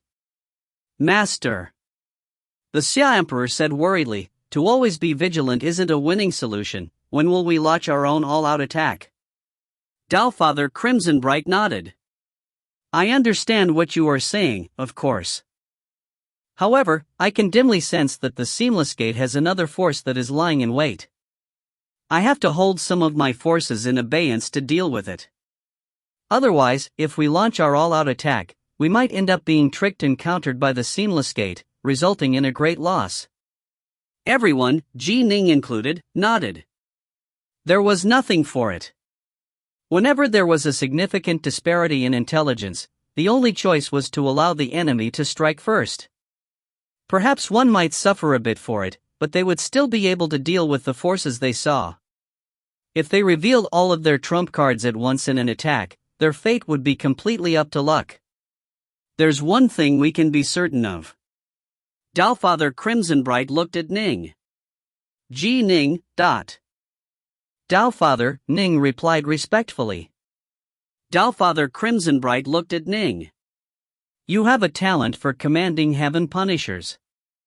Once you break through to become a pure yang true immortal, the power of your heaven punisher shall explode to a new level. Thus, the Seamless Gate is definitely going to try and kill you to avoid future problems. The intelligence we've obtained regarding them concurs, they've wanted to get rid of you this entire time. During each of the past 3 battles, the 3 dire monster gods of Mount Dragon Eater have been in your surrounding area, Father Crimsonbright said. This has resulted in much of both sides' forces being concentrated around you, roughly 30% or so of the entire battlefield. Minor battles are going on in other places, the only place where both sides are concentrating their forces is the area around you. Once an all-out attack is launched, that place will be the most dangerous place on the entire battlefield, and the first target they will want to eliminate is you, Ning. Xiameng. Father Crimsonbright looked towards the Xia Emperor. Stay next to him and assist him. You have to protect Ning, be wary of any sudden changes in the battlefield. Yes, Master, the Xia Emperor said respectfully. The rest of you need to keep an eye out as well. Even if the other minor battlefields take a turn for the worse, casualties will be limited.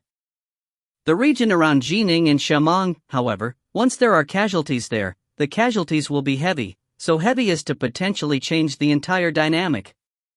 You need to keep an eye out and be prepared to deal with anything on the fly, Father Crimsonbright instructed. Yes, Father. Yes, Master. Father Crimsonbright nodded. All right. You can go back and rest now. Ning and the hundreds of immortals and fiend gods present all walked out of the main palace. Only after exiting did they start to discuss matters in small groups. Ning, if you can just keep those 3 from Mount Dragon Eater tied down, you'll have rendered a major contribution, the Xia Emperor said, walking alongside Ning. Don't be in a rush to try and kill enemies, keep an eye out for those 3 at all times. Right. Dark North, if you are defeated, will have lost a powerful military unit. For you right now, not screwing up is already a contribution. A bald old man in loose robes next to them chuckled while fanning himself with a fan. Right now, you are our main defense against those 3 dire monster gods of Mount Dragon Eater. Multiple Empyrean gods and true immortals spoke out. They were all responsible for tying down those 3 dire monster gods, and so during the 3 clashes of this realm war, they had been by Ning's side. To be honest, it was rather strange, those 3 dire monster gods were always close to Ning. The main reason for this was that the God King viewed Ning as an extremely important target, believing that if Ning suddenly broke through to the pure yang true immortal level, his heaven punisher would instantly rise to a level of power where it would be no weaker than the combined power of those 3 dire monster gods. To be honest, with Ning around, it makes things easier for us. His heaven punisher is so strong, not even those 3 dire monster gods can suppress him. Ning is indeed formidable as a Heaven Punisher commander. If he becomes a pure Yang true immortal, how powerful would he become? The Empyrean gods and true immortals continued to chat with Ning and amongst themselves. Suddenly, someone walked past them. It was Sword Immortal Evergreen, who gave them a sideways glance and a cold snort. All of you are quite smug, aren't you? Don't forget, if Ning dies in battle, the entire situation will become quite ugly for us. As I see it, you need to focus on what you will do in the event that Ning dies.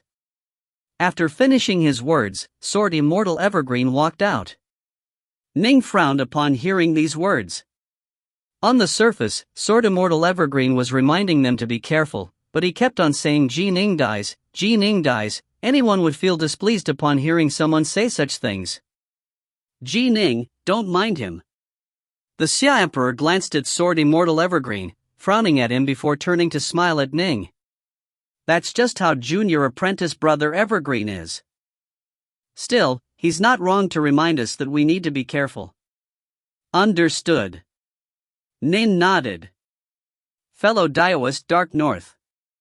After Sword Immortal Evergreen walked away, a delicate, white-robed female immortal who had heard his words walked towards Ning and hurriedly said, "Senior apprentice brother Evergreen is always like that.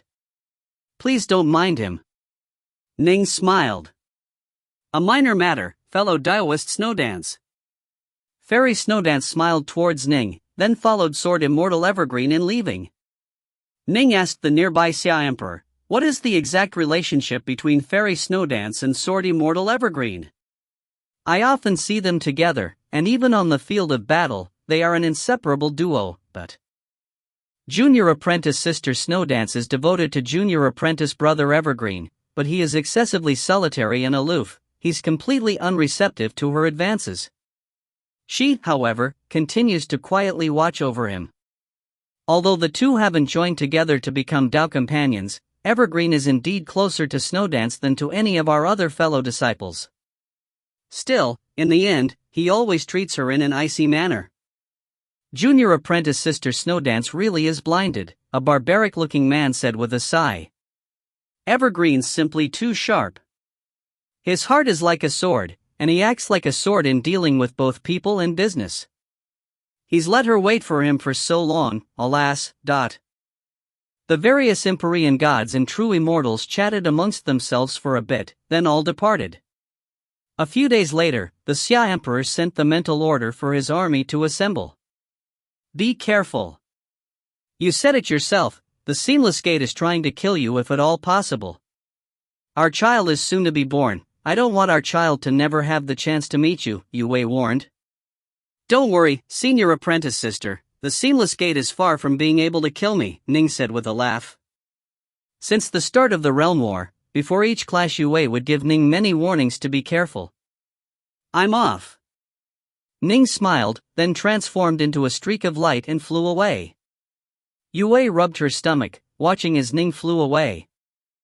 She could sense that their child was most likely going to enter the world in around half a month, but why was it that she was feeling increasingly nervous? The vast, awe-inspiring army had assembled, then flown out from the Eight Dragons Cloud City. The wilderness outside the city had long been transformed into a desolate, crater-ridden wasteland.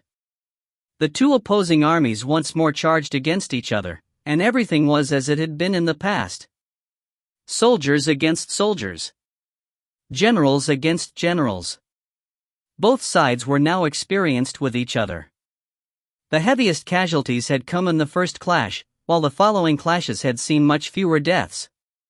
In this clash, the three dire monster gods of Mount Dragoneater once more had their sights set on Ning. Once the opportunity arises, you have to kill this Ning. The most important mission you have in this realm war is to kill Ning. These were the instructions which both Dao Father Ink Bamboo and the God King had given them. Both sides were evenly matched. "Junior Apprentice Sister, those 6 Heaven Punishers are in danger, let's go help them." Sword Immortal Evergreen and Fairy Snowdance were flying through the sky. Sword Immortal Evergreen scanned the field of battle, then sent a mental message to her. Fairy Snowdance glanced over as well. Far from, within the region where Ning and the 3 dire monster gods of Mount Dragoneater were, 6 heaven punishers were being assaulted by 3 white-faced flood dragons, with one of them apparently being commanded by an Empyrean god or true immortal. They were clearly superior to the 6 heaven punishers in power, but the heaven punishers weren't in any real danger yet. By joining forces, they were able to stave off defeat. Still, Fairy Snowdance didn't refuse. "Fine, senior apprentice brother." Swoosh! Swoosh! They immediately flew down to the battlefield, beginning to cast spells and use their magic treasures to support those 6 heaven punishers. With their help, the 6 instantly found the battle much easier, and in fact they were even able to seize the advantage. "Senior apprentice brother, be careful, this region is the most dangerous region in the entire battlefield," Fairy Snowdance sent mentally. "Both sides have sent more than 20 Empyrean gods and true immortals to this place, and we have over 50 heaven punishers here, as well as rain dragons and Pangawar formations." "Don't worry," Evergreen said confidently. "We just need to be careful." "Right." Fairy Snowdance was just giving him a reminder. Thus far, not a single Empyrean god or true immortal had died in this realm war. As long as there wasn't a sudden change in events, it wasn't likely that one of them would die. Sword Immortal Evergreen continued to cast spells to help the heaven punishers below while keeping a careful eye on the battlefield. The Xia Emperor, one of the 6 Empyrean gods and true immortals on his ship of light, noticed that Sword Immortal Evergreen and Fairy Snowdance had arrived as well. It must be understood that the Xia Emperor was controlling the local formation. He naturally saw everything that happened on the battlefield, and he generally would arrange for the disposition of their forces. He immediately sent mentally, "Junior apprentice brother Evergreen, junior apprentice sister Snowdance, go and help out those 5 heaven punishers to your left, they are in serious danger." "All right." Sword Immortal Evergreen and Fairy Snowdance immediately noticed it as well. Those 5 were indeed suffering a group attack, and there were no other Empyrean gods or true immortals nearby, aside from the 2 of them. Swoosh! Swoosh! The 2 flew in that direction while casting their spells. "Go!" Fairy Snowdance pointed, and instantly a snowy white lance pierced through the skies. Slash! Suddenly, a streak of swordlight flashed past her. Blood splattered everywhere, and as the blood splattered on the snowy white lance of light, it was instantly frozen. Fairy Snowdance stared at her chest uncomprehendingly. A sword had pierced straight through it, cutting quite cleanly through her pure young Jindan. She raised her head to look towards Sword Immortal Evergreen in disbelief. Senior apprentice brother, in her heart, there was one thing she wanted to say: "If you want to join the Seamless Gate, I'm willing to join you." Fairy Snowdance revealed a hint of a smile, the smile of release. Snick! Sword Immortal Evergreen pulled his sword out, and as his sword key trembled, her entire body was instantly turned into dust, her treasures left for Sword Immortal Evergreen to pick up. In his heart, Sword Immortal Evergreen felt a certain dull pain. If you spend years raising a dog, you'll feel pain when it dies. Sword Immortal Evergreen immediately wiped away the tiny bit of pity he felt in his heart, then looked downwards. He charged straight downwards, charging towards those 5 heaven punishers. Not only did he not support them, he launched an assault that caused those 5 to feel utterly shocked. Evergreen! The distant Xia Emperor saw this happen. Upon seeing Fairy Snowdance's chest be pierced, his eyes widened so much they threatened to split apart. He let out an utterly enraged roar that caused the heavens themselves to tremble. If you find any errors, ads pop up, ads redirect, broken links, non-standard content, etc., please let us know. Report chapter so we can fix it as soon as possible. Book 18, Chapter 36, The War Changes. Chapter 36, The War Changes. Sword Immortal Evergreen paid no attention to the Xia Emperor's furious roar at all. His eyes flashed with red light, clearly, he had gone berserk. "I, Evergreen, have waited for so many years, and this day shall be my most glorious, most dazzling moment." He fully released all of his hidden power, and the immortal swords he controlled transformed into 3 streaks of azure-black swordlight that pierced through the skies. No! Sword Immortal Evergreen. Spy. Traitor. The 5 Heaven Punishers felt completely despair. They were already in a dangerous situation, having suffered a group assault by the forces of the Seamless Gate. That was the reason why the Xia Emperor had sent Sword Immortal Evergreen and Fairy Snowdance to reinforce them. If they hadn't, the 5 Heaven Punishers wouldn't have been able to hold on for much longer. Sword Immortal Evergreen had slain Fairy Snowdance, then unleashed an attack that wasn't one whit inferior to the attacks of true Immortal Whitepole or the Xia Emperor. This terrifying attack was not meant to reinforce them, it was meant to kill them.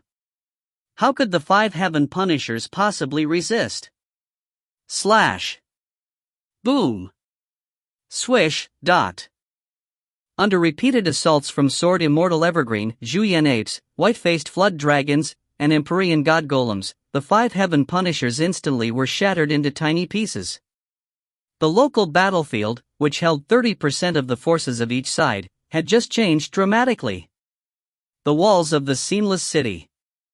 Doubtfather Ink Bamboo was watching this entire battle from afar. The God King had secretly told him long ago that the Seamless Gate had hidden an extremely important chess piece within the forces of the Crimson Bright Realm, a chess piece which, when employed at the right moment, could cause the entire course of the battle to change.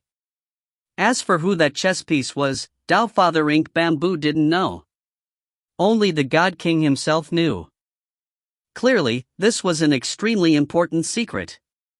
Doubtfather Ink Bamboo's eyes lit up. He couldn't help but feel overjoyed when he saw Sword Immortal Evergreen suddenly kill Fairy Snowdance, then assault the 5 Heaven Punishers below. In the blink of an eye, all 5 Heaven Punishers were destroyed. The local battlefield had instantly changed.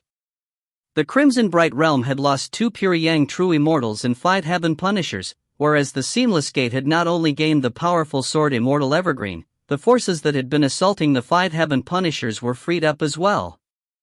Launch an all-out attack. Doubtfather Ink Bamboo knew how rare an opportunity like this was. He immediately sent out the order.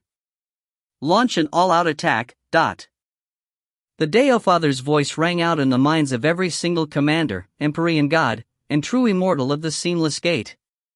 Attack!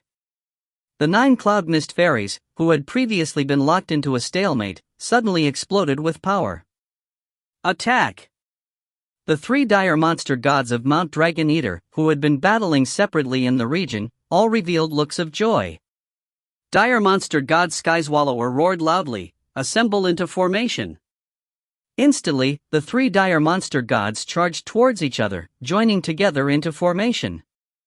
Divine power flowed across them like light, quickly transforming them into a towering, bald, 3-eyed fiend god. The 3-eyed god's aura was utterly unearthly. Attack. The various white-faced flood dragons and Zhuyan apes actually began to crumble. But as they crumbled, they reformed into multiple Empyrean god golems. Each white-faced flood dragon instantly transformed into 10 Empyrean god golems. The entire battlefield had suddenly changed. Evergreen. Even as the Xia Emperor roared with rage, Ning saw Evergreen make his move as well. He was watching the entire battlefield at all times. He couldn't help but feel disbelief as he saw it happen. Although he didn't have any positive feelings towards Sword Immortal Evergreen, he had never suspected that Evergreen was actually a spy for the Seamless Gate. Fairy Snowdance had followed him for so long, how could he have been hard-hearted enough to actually kill her? Vile creature. Ning ground his teeth, rage blazing within his heart. Launch an all-out attack. A heartbeat after Doubtfather Ink Bamboo gave the order, Doubtfather Crimson Bright's voice rang out in the minds of his subordinates as well. Launch an all-out attack. Time to go all out. The Crimson Bright Realm and the Seamless Gate almost simultaneously began to launch their most powerful attacks. Within one of the minor worlds of the 3 realms, a dirty-looking middle-aged man was displaying his martial prowess, leading a group of beggars at high speed towards a large inn-house. "Kids, seal that door up," the dirty-looking beggar called out. "Yes." The group of beggars completely blocked up the doorway, terrifying the guests and customers who had been eating inside it and preventing any outsiders from entering.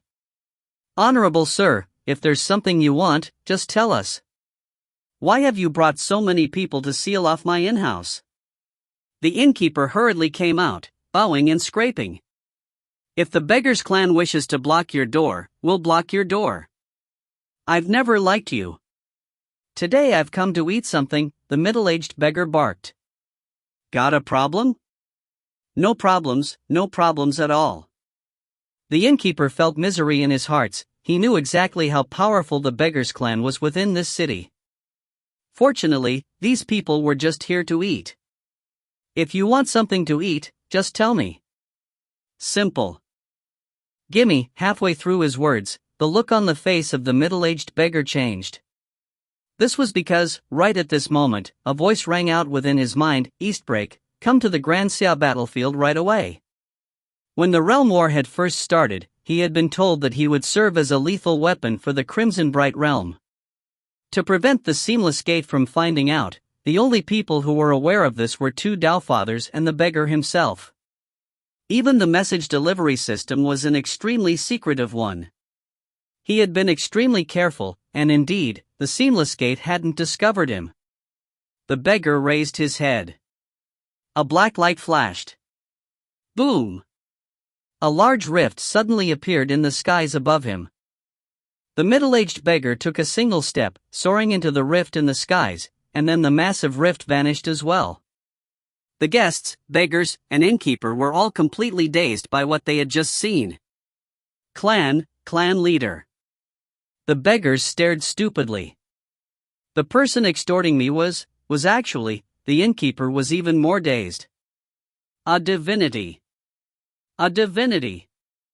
He must have been an immortal. In fact, the countless mortals in the region all fell to their knees, kowtowing. They had seen this immortal with their own eyes. The massive rift in the skies, the aura of power and majesty from it, it had filled the deepest parts of their hearts with utter terror and awe. They would never even think of resisting such power. The Grand Xia. The battlefield within Whitepole Commandery. Boom! A massive rift appeared, and the middle-aged beggar with tousled hair appeared out of nowhere. He had been roaming a minor mortal world that was located very close to the Grand Xia, and so as soon as the order had come, he had been able to immediately tear a rift through the void to arrive here. Eastbreak. Eastbreak, the divine archer. The forces of the Seamless Gate who saw the middle-aged beggar appear were all terrified. Eastbreak.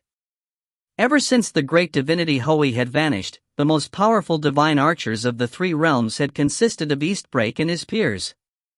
Empyrean god Eastbreak possessed tremendous power, and his heart force had reached the peak of the 4th level.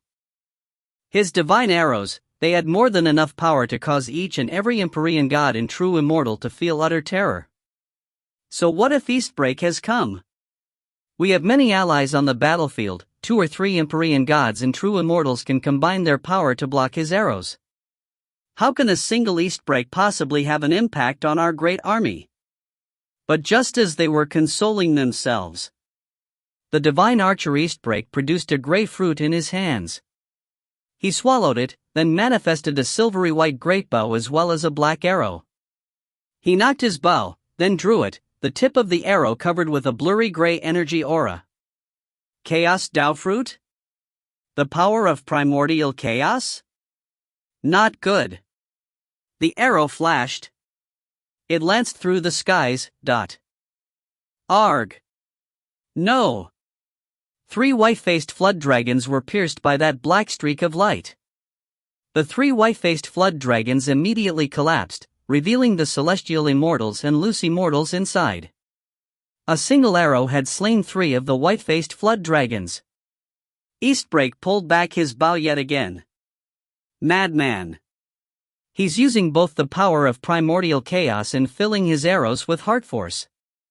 Given his terrifying archery skills, his arrows are almost comparable to a Deofather's strikes. They even cause spatial compression. We won't even have a chance to hide into our immortal estates. But he's going after the white-faced flood dragons and the Bifon cranes instead of us? The Empyrean gods and true immortals were both furious and frantic, because they knew that Empyrean god Eastbreak was making the right choice. He was extremely close to the Tao Father level to begin with. By relying on the power of the Tao Fruit of Primordial Chaos, his full-strength arrow attacks had already reached the level of power a Tao Father's attacks would have. But of course, he paid a heavy price for this. A single Chaos Tao Fruit would most likely only be enough to allow him to shoot 2 arrows, with each fruit representing a true god or Tao Father sacrificing some of their insights into the heavenly Tao of Primordial Chaos. It must be understood that the Empyrean gods and true immortals on both sides were moving in pairs or triplets. In fact, some of them were moving in groups of 7 or 8. If he used his arrows to assault Empyrean gods or true immortals, they would be able to stay alive by joining forces to defend. Even if he did manage to kill an Empyrean god or a true immortal, it wouldn't have much of an impact on the overall course of the battle. But by killing white-faced flood dragons, Bifon cranes, Juyen apes, and such creatures, he was able to slay 2 or 3 with each arrow. Tao Father Ink Bamboo, atop the walls of the Seamless City, just coldly watched as this all happened. He smiled grimly. The Nuwa Alliance really is willing to spend its resources. They are actually using Tao Fruit of Primordial Chaos to allow a single Supreme Archer to have an impact on the entire war. But despite that, he's only on par with the combined power of the 3 dire monster gods of Mount Dragon Eater. Perhaps the 3 combined are even slightly weaker than Empyrean god Eastbreak, but they can fight for a long period of time, whereas he is using up a Tao Fruit every 2 arrows. Let's see how many arrows he can shoot. On the battlefield. Some of the white-faced flood dragons, Bifon cranes, and Juyen apes had been voluntarily disbanded when the all-out attack was initiated, transforming into multiple Empyrean god golems. After all, 1,000 celestial immortals could command 10 of the Empyrean god golems, while 3 golems were comparable to each white-faced flood dragon in power. Clearly, using the same number of celestial immortals to control the Empyrean god golems was more powerful and effective. However, manufacturing the golems was very difficult. Tao Father Ink Bamboo was only able to have 20% of his celestial immortals control the golems, but despite that, the Seamless Gates forces had just been strengthened dramatically. To put it another way, although Empyrean god Eastbreak was very valiant, slaying 2,000 or 3,000 celestial immortals with each arrow, his impact merely neutralized the sudden appearance of so many Empyrean god golems. Right now, the flow of battle within the area where both sides had concentrated 30% of their forces was extremely detrimental to the forces of the Crimson Bright Realm. Careful! Hold on! Damn that evergreen! The forces of the Crimson Bright Realm were livid. The 3 dire monster gods of Mount Dragon Eater's power was within their realm of expectations, and they had planned for it. Sword Immortal Evergreen's betrayal, however, caused their situation to turn uglier than they had expected. It must be understood that in mortal wars, there had been cases where a flag-bearing soldier fell, bringing his flag down with him and resulting in the loss of both the battle and his country. Sword Immortal Evergreen's slaying of Fairy Snowdance and the 5 Heaven Punishers, then continued attacks alongside the Seamless Gate against the forces of the Crimson Bright Realm. It had caught them completely off guard. Unable to reinforce each other in time, they lost another Rain Dragon, 2 Panga War Formations, and 6 more Heaven Punishers. Only after such heavy losses was Evergreen forced back by the utterly berserk forces of the Crimson Bright Realm, driving him into the protective embrace of the 3 dire monster gods. But alas, the state of the battle around Ning had turned horribly grim for the Crimson Bright Realm. The disparity in power between 2 sides was now enormous. If you find any errors, ads pop up, ads redirect, broken links, non-standard content, etc., please let us know. Report chapter so we can fix it as soon as possible. Book 18, Chapter 37, 7 Seniors, please assist. Book 18, Pure Yang, Chapter 37, 7 Seniors, please assist. The City Walls of the 8 Dragons Cloud City. Tao Father Crimson Bright was watching over the entire battlefield, his heart scorching with worry. He immediately saw how ugly the situation had become in the area where Ning and the Xia Emperor were battling. Sword Immortal Evergreen had launched his traitorous attack there, causing a minor collapse in the battle lines of the Crimson Bright Realm. Fortunately, the Xia Emperor and Ji Ning had gone all out to hold their positions, allowing things to settle down, but the situation was still extremely grim. There's nothing I can do. The many Empyrean god golems that just appeared on the seamless gate side are spread out throughout the battlefield. Multiple areas need reinforcements. Dowfather Crimsonbright stared at the battlefield. The distant divine archer, Eastbreak, was sending out arrows like needles from the god of death. Every single arrow slew 2 or 3 white-faced flood dragons, Zhuyan apes, or other types of terror beasts. I can only choose to give up Shaman's region for now. Have Eastbreak keep his region suppressed. Dowfather Crimsonbright knew that he had to make his choice right away. If he had Eastbreak suppress the entire battlefield, because of how bad the situation was for Ji Ning and the Xia Emperor's area, they would still probably be at a disadvantage. As for the other regions, if Eastbreak wasn't able to help them out enough, they would probably only be able to reach a stalemate. Now, however, with Eastbreak going berserk on a few select regions, although Ji Ning's region was in trouble, the other 7 regions temporarily gained the upper hand. Eastbreak's arrows were simply too terrifying. However, both Dowfather Crimsonbright and Dowfather Ink Bamboo knew very well that these terrifying arrows used up Dowfruits of primordial chaos, with each Dowfruit only sustaining 2 arrows. He wouldn't be able to maintain this state for too long, and so he had to kill as many as he could, while he could.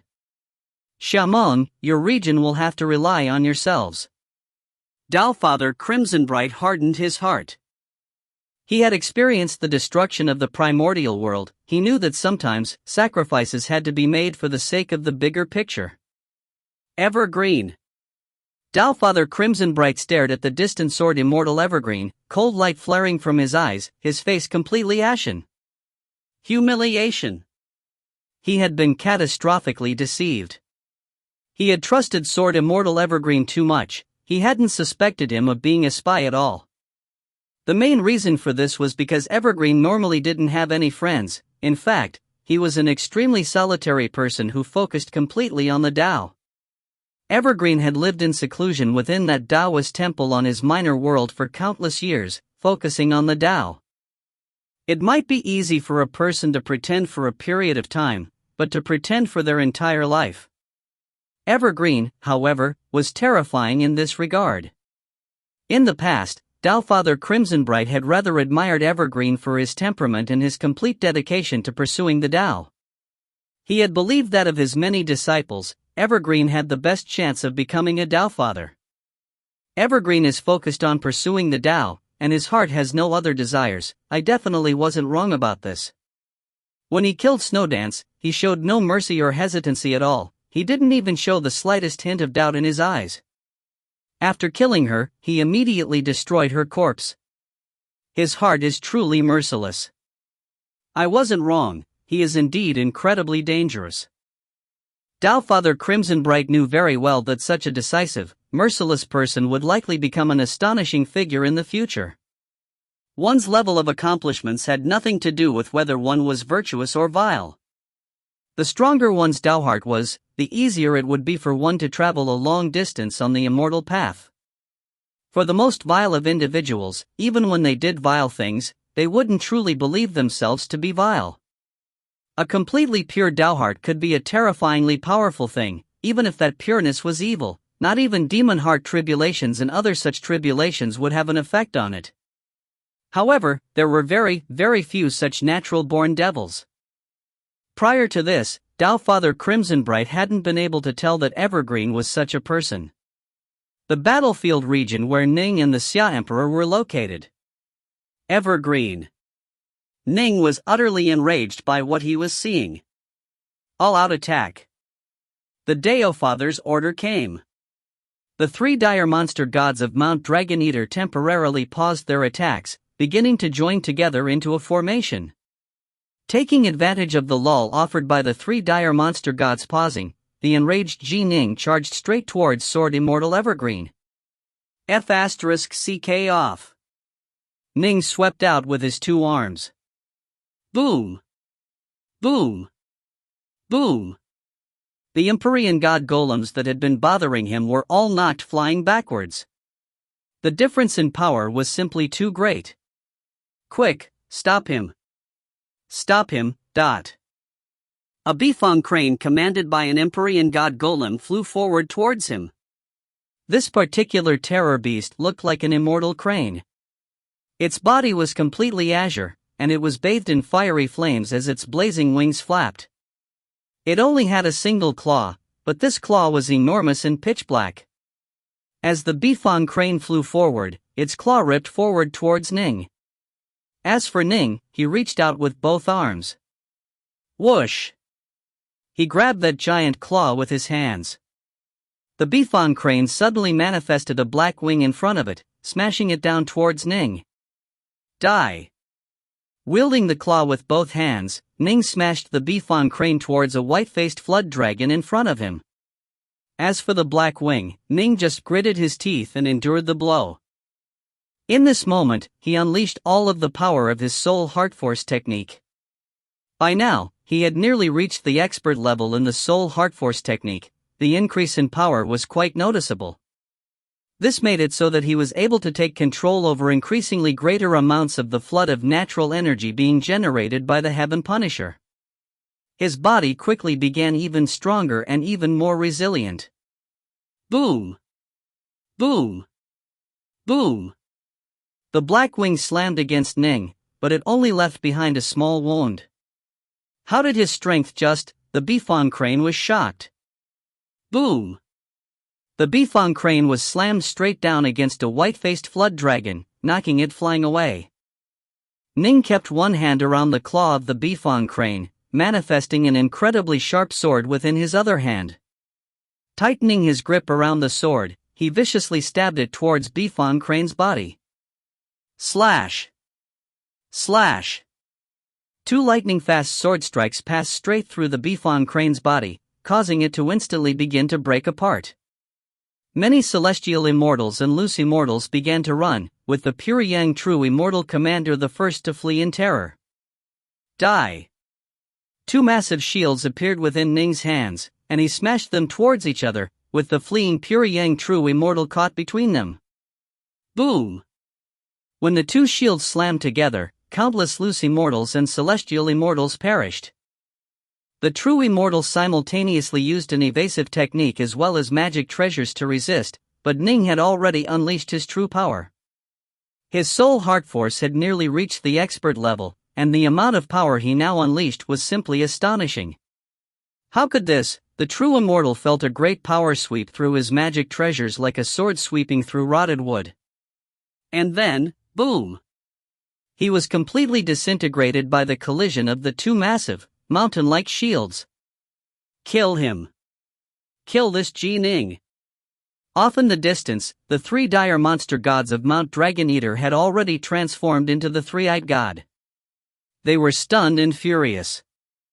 They hadn't expected that during the short period of time when they had paused their attacks, Ning would have wiped out one of their immortal armies. And even more importantly, he had even killed the true immortal commander. They thought that the deceased true immortal was to blame for his carelessness. They had no idea that Ning, upon seeing Evergreen turn traitor, had known that the situation was grim and so had finally unleashed his full power. The power of Ning's Heaven Punisher had instantly increased several times over. If the nine-headed lion, the great sage who devours the skies, was to once more fight head-on against Ning, he would lose even more disastrously than last time. Kill! The three-eyed god charged towards Ning. Block it! Tie it down. The true immortals and rain dragons were all going all out.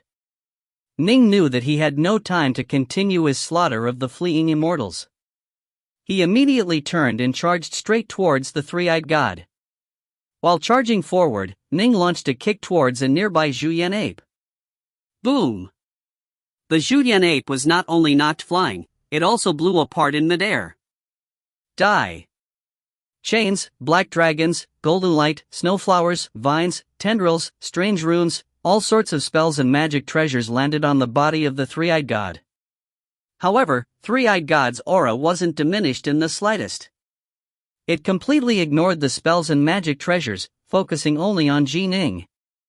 Kill Evergreen. Kill this traitor.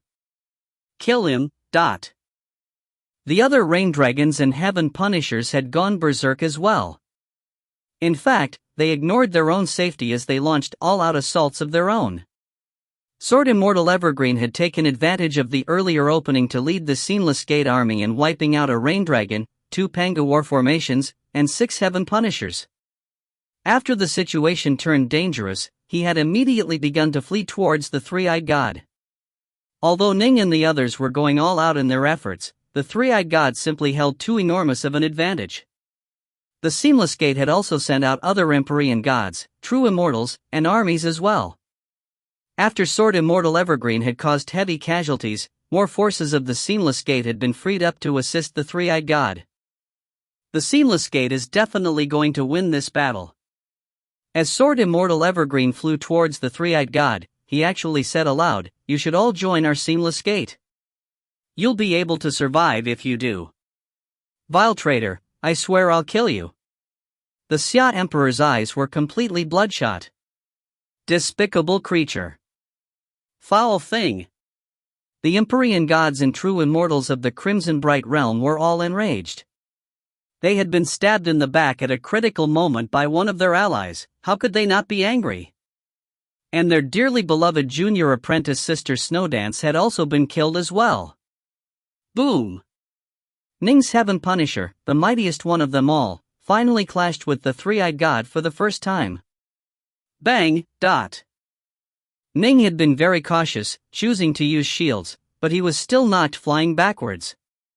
The difference in strength is too great.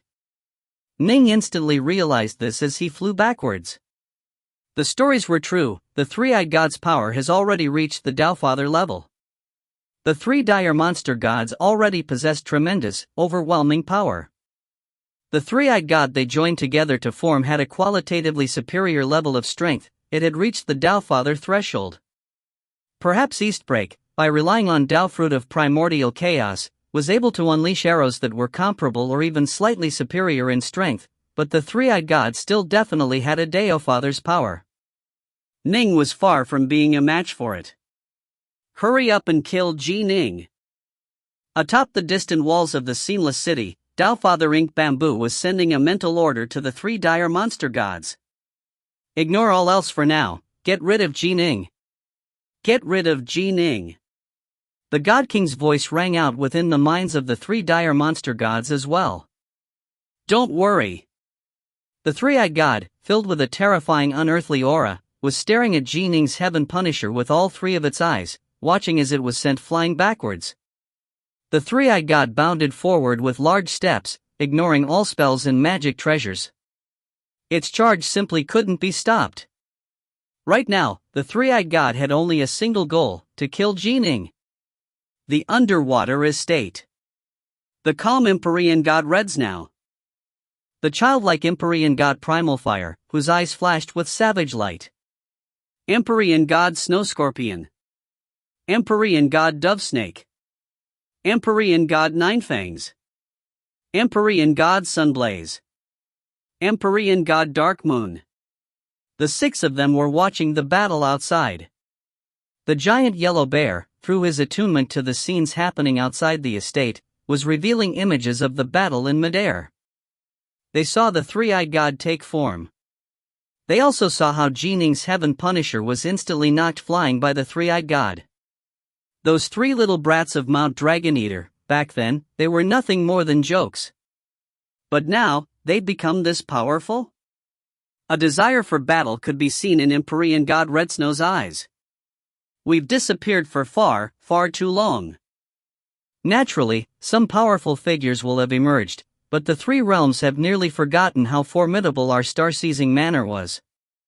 The bald old man, Empyrean god Ninefangs, narrowed his eyes, a cold light flashing within them. As for the nearby fur-clad Ning, he bowed respectfully and said, "I'd like to ask you, 7 seniors, to please assist. If you find any errors, ads pop-up, ads redirect, broken links, non-standard content, etc., please let us know. Report chapter so we can fix it as soon as possible." Book 18, Chapter 38, Redsnow's Name. Book 18, Puri Yang, Chapter 38, Redsnow's Name. As soon as Ning spoke out, all 7 of the Empyrean gods, along with the giant yellow bear, simultaneously turned to look towards him. You really want us to act? The lovely Empyrean god Snow Scorpion sent urgently to him. Don't regret it. The childlike Empyrean god Primal Fire sent mentally as well. We've only promised to assist you once. The bald Empyrean god Ninefangs looked at Ning as well. Empyrean god Dovesnake, Empyrean god Sunblaze, Empyrean god Darkmoon, and even the giant yellow bear sent urgent mental queries as well. The reason why they sent mental messages was because the battle outside had reached a fever pitch. They had to communicate in the shortest amount of time possible. Only Empyrean god Reds now remained silent. He just looked at Ning, who looked back at him. Their gazes met, and there was no hesitation in either of their eyes. Assemble the formation. This was the only thing Empyrean god Reds now said. Ah ha ha ha. The other 6 Empyrean gods couldn't help but begin to laugh. Blazing eagerness appeared within their eyes. They had been in seclusion for far too long. Although they had been peaceful for countless years, they remained as hot-blooded as ever, and had always been looking forward to the day when they could once more enjoy a blood-soaked battle. The realm war for the Crimson Bright Realm, this was exactly what they were hungering for. Instantly, there was an explosion of light within the underwater estate as a rainbow of colors appeared. The outside world. The battlefield where Ning, the Xia Emperor, and the 3-eyed demon were located. The battle here between the two sides had truly reached a fever pitch, with the heart of the battle centering around the 3-eyed demon. The 3-eyed demon served as the leader for the Empyrean gods, true immortals, white-faced flood dragons, Bifong cranes, Juyen apes, and golems of the Seamless Gate. On the Crimson Bright Realm side, the Heaven Punishers, Rain Dragons, Panga War Formations, Empyrean gods, and true immortals were struggling to hold on. Alas, they were at a clear disadvantage. Sword Immortal Evergreen had broken the balance between the two sides, and the 3-eyed demon had just made things worse for the Crimson Bright Realm. Most importantly of all, even Tao Father Crimson Bright had painfully given up on their region for the sake of the bigger picture. Ning's side was now in extremely dire straits. Fortunately, Ning, the Xia Emperor, and some of the other powerful figures on their side were still able to fight back for now. Die, all of you. Just die. What's the point of struggling? The 3-eyed demon was acting with wanton brashness.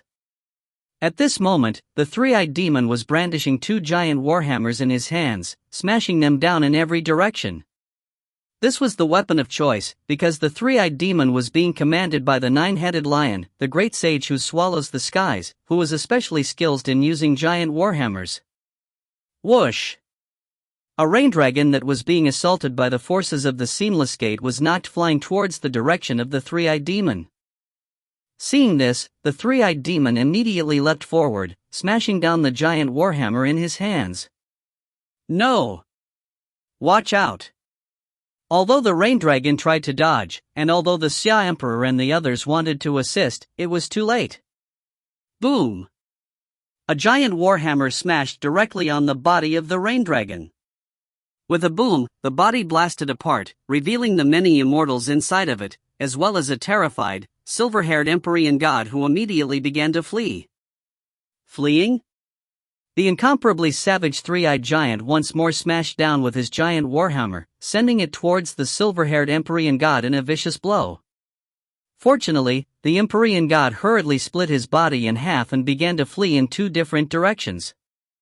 Although one of his bodies was destroyed, the other one managed to escape, allowing him to avoid catastrophe. Despite this, half of his divine power was instantly used up. The 3-eyed demon has definitely reached the Tao Father level of power. I couldn't block him, no matter how hard I tried, the silver-haired Empyrean god frantically warned the others mentally while flying away. After moving a good distance away, he cast a few spells and used some magical treasures, then began to battle against the other white-faced flood dragons, no longer daring to fight against the 3-eyed demon head-on again. The only ones who did dare to fight the 3-eyed demon head-on were Ning, as well as the rain dragons, Panga War Formations, and Heaven Punishers that were commanded by Empyrean gods and true immortals. So long as they weren't caught off guard, and as long as there was at least 2 or 3 of them, they were capable of blocking the blows of the three-eyed demon. Boom! Ning was once more knocked flying backwards. During that short period of time, he had already clashed 3 times against the three-eyed demon.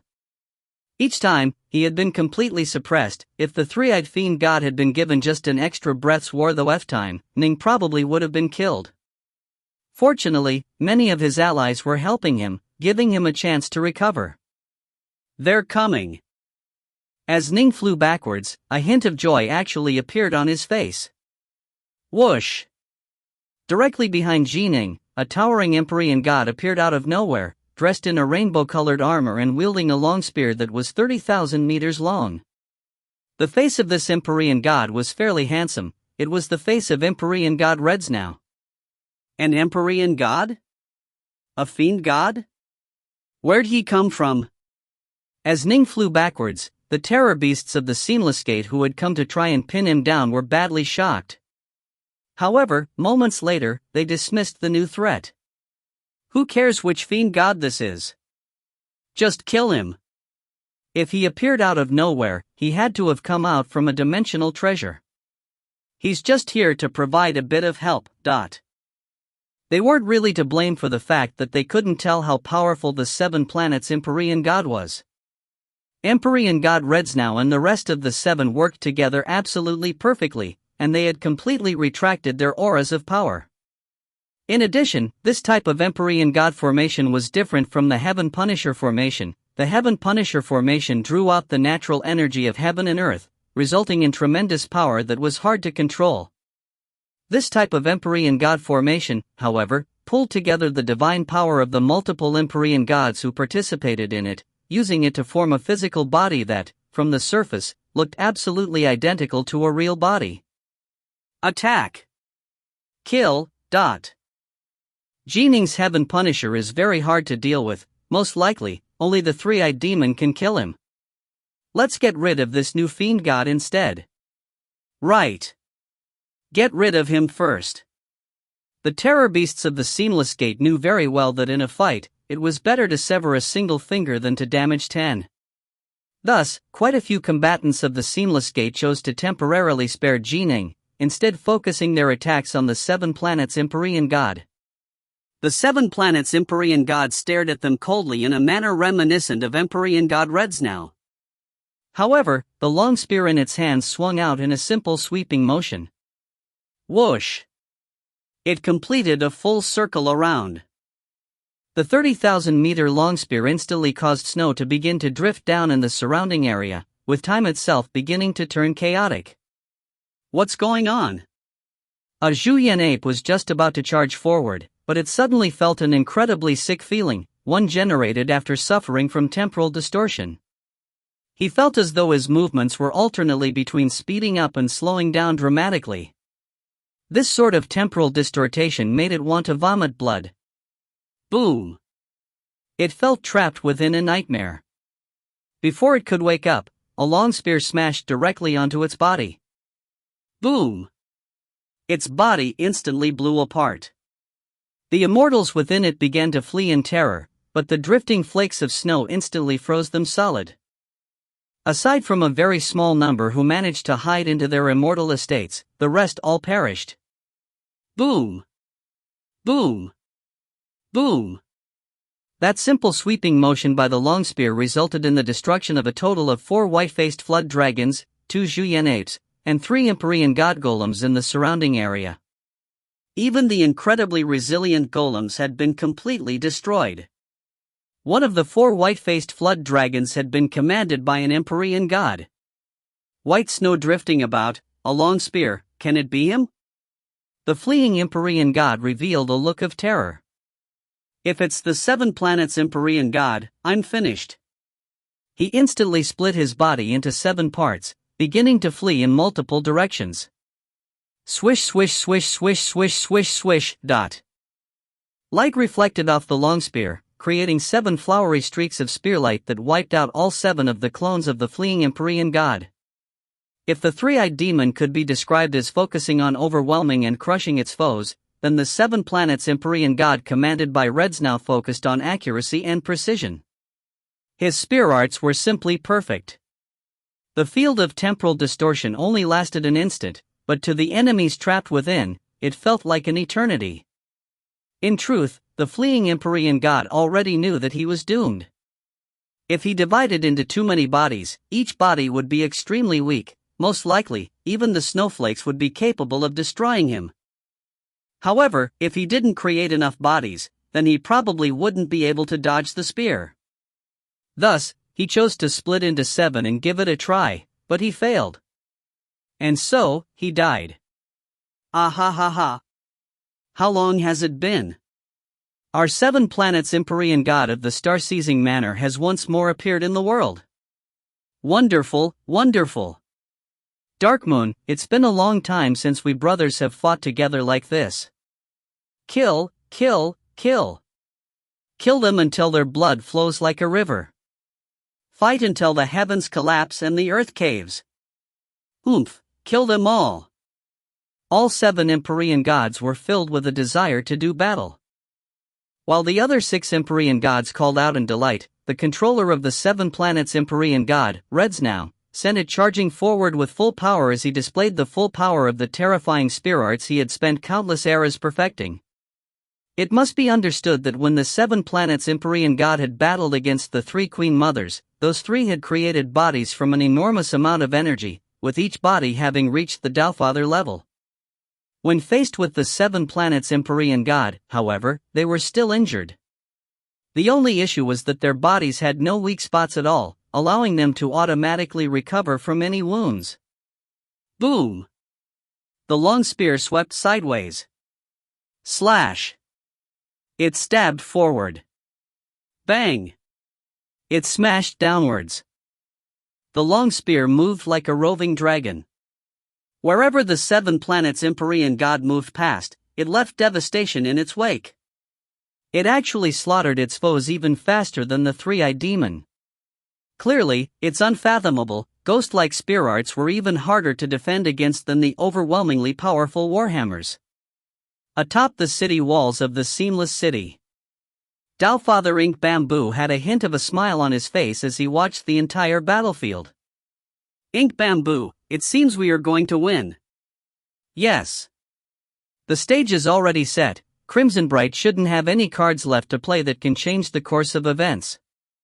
You really are formidable. You were actually able to place a chess piece like Sword Immortal Evergreen by Crimson Bright's side, but... Ha, that was Dash. The God King's voice suddenly halted, but not before a hint of shock and rage appeared within it. Doubtfather Ink Bamboo and the God King were conversing through space through usage of core sense. Right now, they both revealed looks of astonishment, because they saw the 7 planets Empyrean god suddenly appear out of nowhere. When it began to massacre their soldiers, when its long spear began to lay waste to the many fiend gods and terror beasts of the Seamless Gate, and especially when it slew an Empyrean god, all doubts were erased from their minds. White snow drifting about, hair as crimson as blood, can it really be? The 3 of you, be careful. That's the #1 war god of the star-seizing manor, Empyrean god Redsnow. He's dressed in that rainbow army. This is very likely the former 7 planets Empyrean god of the star-seizing manor, with Redsnow as the commander. Doubtfather Ink Bamboo immediately sent a mental message to the 3. He had never personally seen Empyrean god Redsnow before, but as a Doubtfather, he had long ago seen reports which included Redsnow's appearance on the battlefield. The 3-eyed demon had been engaging in a wild slaughter. Upon hearing this message, they took a look at what was happening, and saw the 7 planets Empyrean god, which was slaughtering its foes even faster than the 3-eyed demon had been. The #1 war god of the star-seizing manor? White snow drifting about, hair crimson as blood, Empyrean god Redsnow, who roamed about during the primordial era? The 9-headed lion was shocked, while the gold-feathered eagle and the broken-horned dragon felt stunned as well. They had lived through the primordial era. Back then, however, they weren't very well known. When they had styled themselves as the great sages, they had actually been mocked. Back then, however, Empyrean god Redsnow had been an even greater legend than the 7 great dire monster sages. He was a peerless god of war who had been famous long ago, back when the humans had begun to fight with the fiend gods for control of the world. Of the Empyrean god spear wielders of the primordial era, there were two who were exceptionally famous and exceptionally powerful. The first was the most powerful war god of the celestial court, Yang Jianwen. The second was the ancient Empyrean god Redsnau, who had followed the true god of primordial chaos, Taoist 3 lives. In the primordial era, the difference between them and Empyrean god Redsnau was simply unfathomable. Now, however, the three of them stood at the very pinnacle of power amongst Empyrean gods. So what if it's him? So what if he was strong back then? We're not the weaklings we used to be. Right. I refuse to believe that we can't beat those 7 cowardly mice who have been hiding all this time. The star-seizing manor? It might have been famous in the primordial era, but that was countless years ago. Elder brother, second brother, let's attack. Attack!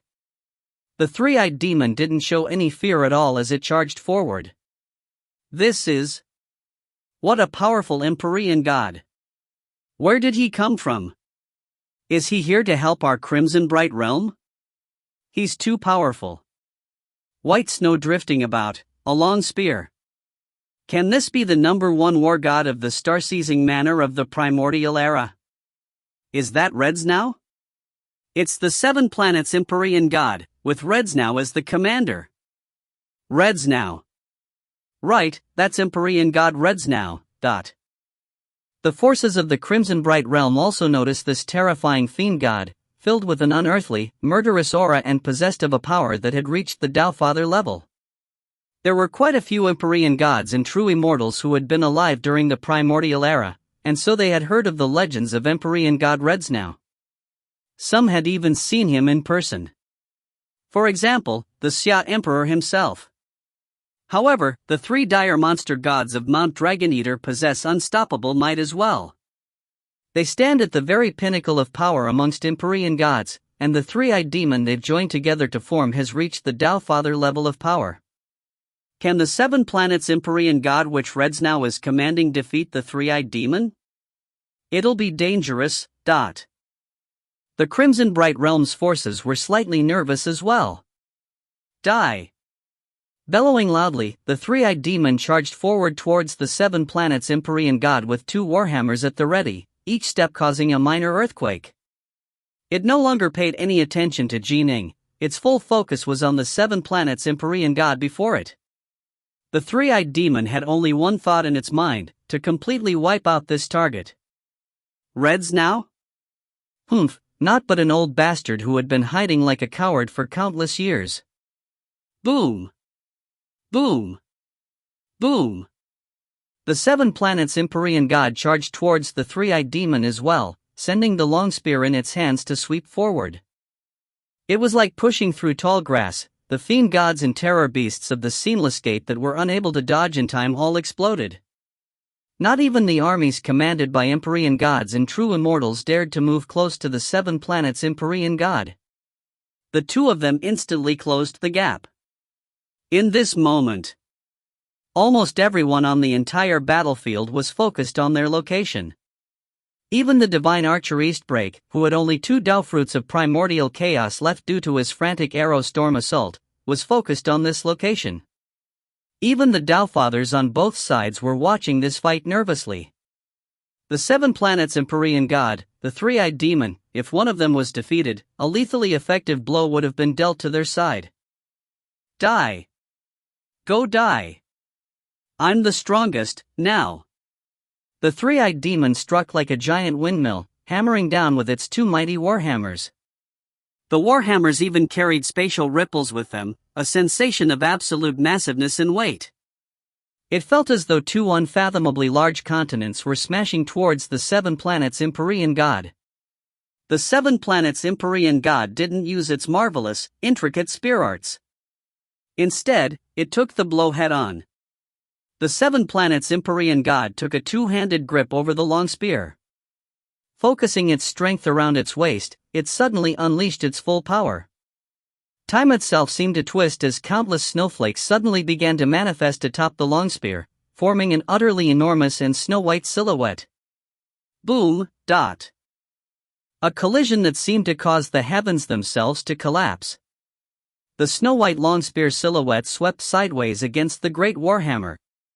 Although it trembled slightly, it still twisted and struck against the body of the three-eyed demon. The three-eyed demon only had enough time to place a warhammer in a blocking position before its chest, but was still struck so hard that it was knocked off of its feet and sent flying backwards. One, also known as Erlangshan, who once helped to defeat and capture Sun Wukong. If you find any errors, ads pop up, ads redirect, broken links, non-standard content, etc., please let us know. Report chapter so we can fix it as soon as possible. Book 18, Chapter 39, Reds Now the Invincible. Book 18, Pure Yang, Chapter 39, Reds Now the Invincible. Die.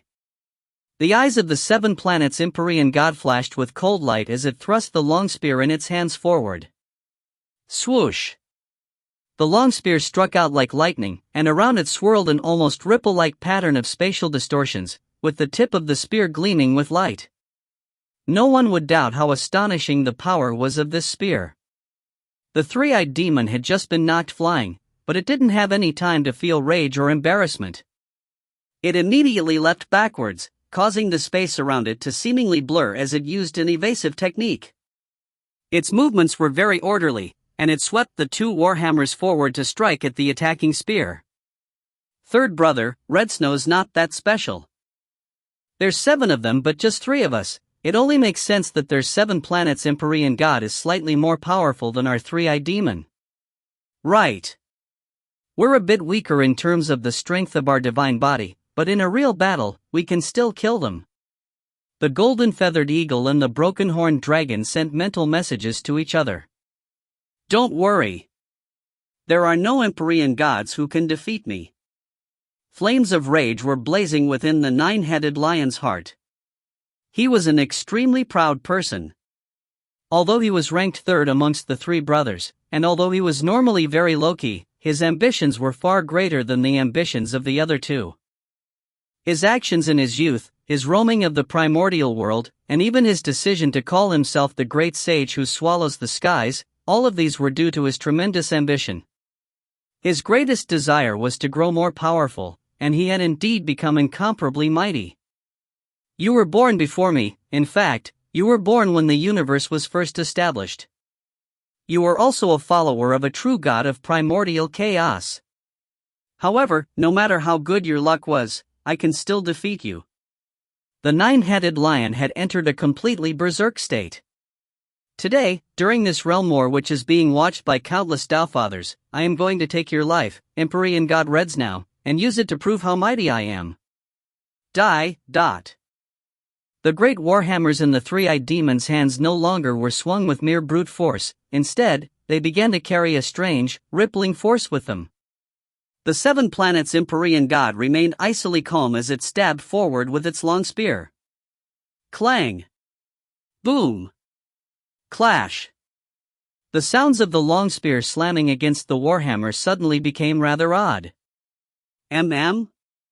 The 7 planets Empyrean god was actually unable to overcome the three-eyed demon for a time. During the primordial era, this little fellow wasn't very famous. He seems rather similar to that old bull, however, and he's even a bit more sinister than the old bull. Empyrean god Reds Now had tremendous experience. He immediately understood what the 9-headed lion's battle strategy was.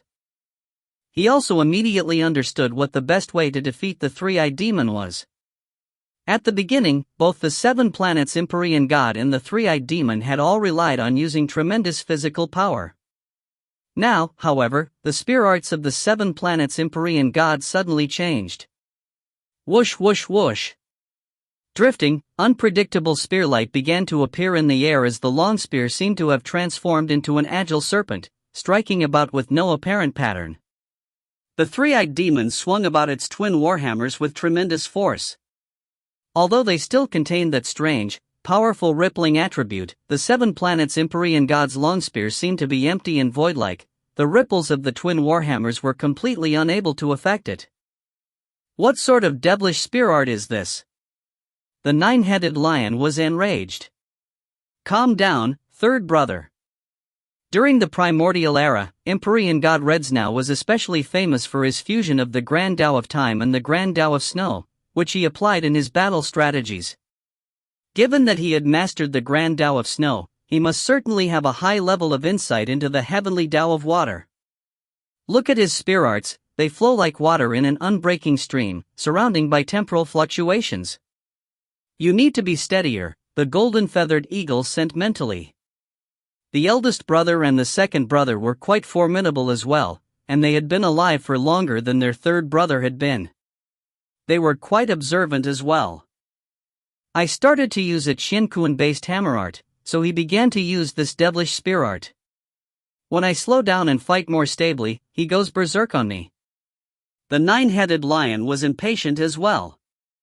His previously arcane hammer art suddenly became as stable and as weighty as a mountain, with each blow of his warhammer containing incomparably massive force. Boom! The seven planets Empyrean god used all sorts of techniques, be it ferocious chops, lashing blows, or vicious slashes. The three-eyed demon was repeatedly to retreat repeatedly, having been forced into a losing position.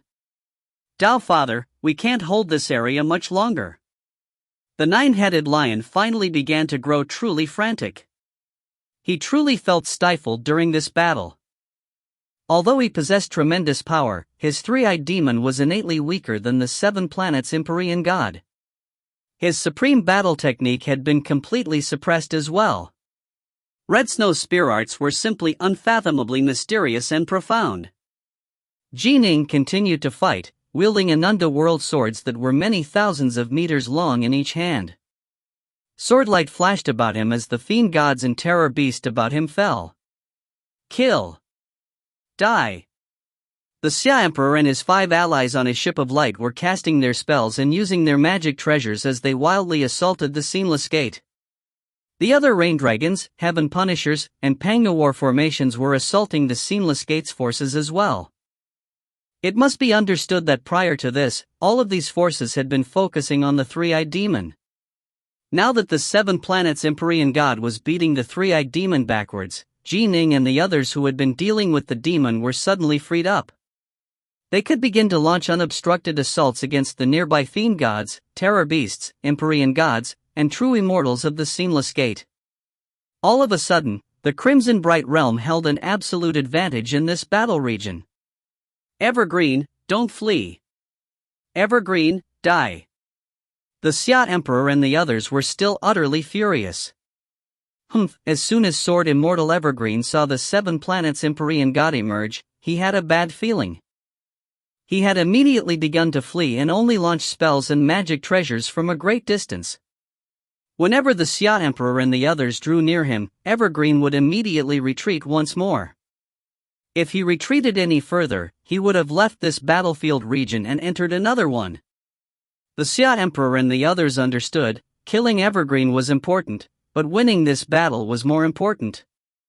Thus, they temporarily gave up their attempt to kill Evergreen, instead turning their energy to slaughtering the other forces of the Seamless Gate. Atop the walls of the 8 Dragons Cloud City, Tao Father Crimson Bright's face turned completely ruddy from excitement, and his lips were parted in a huge grin. Reds now. Ah, it's been forever since I've seen him. His power seems to have improved a bit compared to before. Is that the 7 planets Empyrean god of 3 lives? With the 7 of them, we have a chance to win this war. Alas, we're out of Chaos Tao fruits. Tao Father Crimson Bright glanced towards the distant divine archer, Eastbreak. Eastbreak had shot out a total of 16 arrows, and he had used up almost all of his heart force as well as his 8 Chaos Tao fruits. Although he had only destroyed around 30 plus white-faced flood dragons, beefon cranes, and other terror beasts, he had tactically chosen his targets from across the entire field of battle. As a result, the Seamless Gate actually lost nearly 100 terror beasts in total. However, they still had far too many Empyrean god golems. Eastbreak is out of arrows. Counterattack. Attack. The morale of the Seamless Gate's forces, previously at a disadvantage, instantly surged as they began a wild counterattack. When they had launched their all-out attack, they had produced many Empyrean god golems. Although Eastbreak had caused them to lose a portion of their forces, their remaining combat power was no lower than the combat power of the Crimson Bright Realm. Doubtfather Ink Bamboo's face was ashen. A perfectly superb situation had suddenly ended up like this. Based on his previous predictions, once Eastbreak ran out of arrows, the other battlefield regions would return to a stalemate, while the three-eyed demon would be able to completely dominate Ning and the Xia Emperor in their region. The three-eyed demon would then lead the Seamless Gates forces to reinforce the other battle regions, breaking through the forces of the Crimson Bright Realm and crushing them until their entire line of battle collapsed. When that happened, they would have won this war. Even if Doubtfather Crimson Bright immediately ordered his forces to retreat, the Seamless Gate would have still dealt the Crimson Bright Realm a devastating blow. But Reds now? This Reds now character is actually this powerful? Doubtfather Ink Bamboo had an ugly look on his face. Gritting his teeth, he sent mentally, "The 18 of you are to go reinforce the 3 dire monster gods of Mount Dragon Eater right away." Yes. Yes. 18 Empyrean gods and true immortals of the Seamless Gate who were scattered throughout the battlefield heard and immediately acknowledged the order. Doubtfather Ink Bamboo watched coldly as 18 of his Empyrean gods and true immortals began to move. This resulted in the situation in multiple other battle regions becoming dangerous for the Seamless Gate, but Doubtfather Ink Bamboo had picked quite carefully. The battle wouldn't be lost as a result. The Seamless Gate still had many Empyrean god golems, after all, and killing them was very difficult. The combined power of 18 Empyrean gods and true immortals, as well as the three-eyed demon, I refuse to believe they aren't enough to suppress the 7 planets Empyrean god. After defeating you, the three-eyed demon will then lead the 18 to sweep through and lay waste to the other battle regions. Doubtfather Ink Bamboo's eyes were filled with ice. The battle region where Ning was located. "Senior Reds now, be careful." Ning immediately noticed the streaks of light flying towards them from far away. There were a total of 18 streaks of light, each of which represented an Empyrean god or a true immortal. He couldn't help but feel shocked and sent a mental message to Reds now. 18 Empyrean gods and true immortals. They actually sent 18. On the Crimson Bright Realm's side, Ning, the Xia Emperor, and the others were immediately shocked, and then their eyes turned red with bloodlust. Kill, kill, kill. The more we kill, the easier it will be to deal with the others. Die for me. A sharp awl appeared atop Ning's right fist. He launched 3 heavy, vicious attacks towards the head of an Empyrean god golem. Boom! Boom! Boom! The 3 lightning-fast punches caused the Empyrean god golem to completely collapse. Get in here! The Xia Emperor and the others cast multiple spells, completely binding an Empyrean god golem then sealing it away within a treasure. Ning and the others were frantically trying to whittle away the Seamless Gate's combat power, so that they could go and assist the 7 planets Empyrean god. Attack Reds now. Annihilate that 7 planets Empyrean god. Assemble into formation. The 18 Empyrean gods and true immortals flying in the air began to launch their attacks. The 18 of them quickly divided into 3 groups. 9 of the true immortals joined together to form a formation, the 9 precious god towers formation. 3 of the Empyrean gods joined together to form a second staff-wielding 3-eyed demon. The 6 remaining Empyrean gods and true immortals focused on casting spells and using magic treasures to slow down and bind the 7 planets Empyrean god. Just in time. The original 3-eyed god, who had been beaten so badly it had been considering fleeing, finally let out a sigh of relief. Then, invigorated, he turned to launch a counterattack. Kill! The staff-wielding 3-eyed god bounded forward as well. Descend! The eyes of the 9 true immortals were filled with madness. They pointed into the distance, and instantly a pagoda that glowed with golden light began to descend from the heavens, moving to swallow the 7 planets Empyrean god within its depths. Go! Bind! The 6 remaining Empyrean gods and true immortals began to cast spells as well.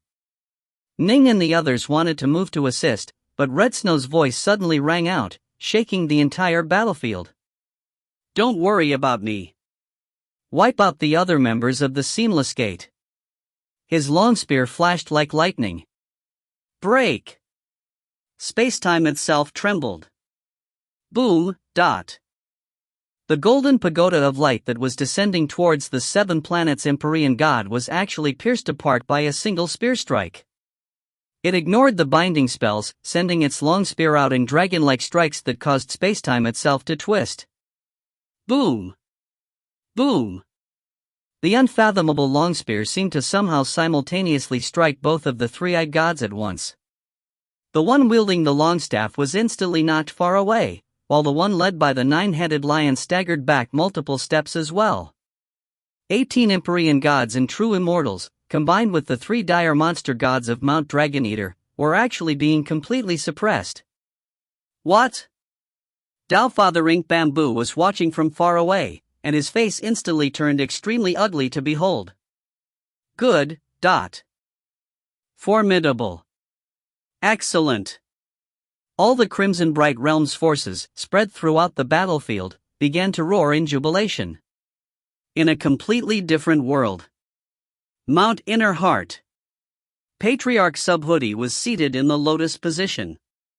Next to him sat a wizened old man who held a fan in his hands, Subhoodie's second disciple, Crazy G. The two of them were both watching this realm war. Spacetime? Crazy G called out in surprise. Subhoodie's eyes lit up as he revealed a smile. This red-haired kid has actually managed to merge the Grand Tao of Space and the Grand Tao of Time into one. He's begun to truly touch upon the power of spacetime. Congratulations, Master, for having found such another talent, Crazy G said immediately. If you find any errors, ads pop up, ads redirect, broken links, non-standard content, etc., please let us know. Report chapter so we can fix it as soon as possible. Book 18, Chapter 40, All Fiend World. Book 18, Pure Yang, Chapter 40, All Fiend World. Don't overstate things. This red-haired kid has just touched upon spacetime. He can be considered to have just barely gained a basic level of insight into it. Subhoodie sighed. Still, I've finally found a suitable successor to the supreme skills I developed, just as the Great Tribulation has arrived. It seems the heavens have taken pity on me. Crazy G nodded as well. All of Subhoodie's disciples believed that their second brother, Crazy G, had become the true heir and successor to their master's skills. This wasn't wrong. Crazy G had learned all of Subhoodie's Buddhist techniques and Taoist techniques, as well as even the dream of the 3 realms. Naturally, Crazy G had long ago reached the Taofather level, and was ranked as the highest authority amongst the countless arhats of the Buddhist Sangha. Crazy G himself knew very well, however, that the true supreme technique of his master, Patriarch Subhoodie, was a supreme spacetime technique. The reason why Subhoodie was able to be so mysterious was precisely because his mastery over spacetime was absolutely astonishing. Other Taofathers couldn't even locate his crescent major world, thanks to his utterly amazing control over spacetime. Master has finally found a successor for his supreme technique. It seems as though the heavens are on our side, Crazy G said. The heavens? Subhoodie raised his head to glance towards the skies. The Seamless Gate's king ended up merging himself into the Tao of the heavens. My crescent world is governed by the Tao of the heavens as well. The other Taofathers might not be able to find it, but the Seamless Gate's king, he might not have been able to find it before fusing with the Tao of the heavens, but now, by relying on the Tao of the heavens, he can. This means that the living creatures on this world will not be able to escape this storm either. You are worrying too much, Master. That king, in the end, he's still just a part of the Tao of the heavens, now. He cannot simply act as he wishes, Crazy G said. Yes, and so we have a chance to win. Subhoodie nodded. Empyrean God Redsnow wasn't the only one in the 3 realms to have gained a basic level of skill in spacetime. 2 other Taofathers had as well. They were members of the New Alliance, but these 2 Taofathers had their own paths to follow, there was no way they would divide their attention to focus solely on the path of spacetime. After all, there were many paths of training in the Tao, with the most powerful one still being the path of primordial chaos. The two who had completed that path were Pangu and Yuwa. The Grand Xia. White Pole Commandery. The battlefield of the Realm War. Die. The 7 planets Empyrean God brandished its long spear, causing spacetime to fluctuate and change as white snow drifted down. It hammered down upon the forces of the Seamless Gate, including the group of Empyrean gods/true immortals and the 3 dire monster gods, to the point where they found it hard to even withstand its blows. Too powerful. Empyrean God Redsnow is too powerful. He has no weaknesses at all. His group combat skills and his solo combat skills, all of them are perfect and flawless. No matter how well we coordinate with each other, we still have some flaws and openings. We're going to lose for sure. We simply can't stop him. The 3 dire monster gods, the Immortals of the 9 precious god towers formation, and the others all felt completely despair and powerlessness. His Tao of combat is completely flawless. It's as though he was born to fight this sort of war. The eldest brother of the 3, the gold-feathered eagle, let out a shocked sigh. Don't forget that he was born when heaven and earth was first created. He experienced the very earliest wars of the universe.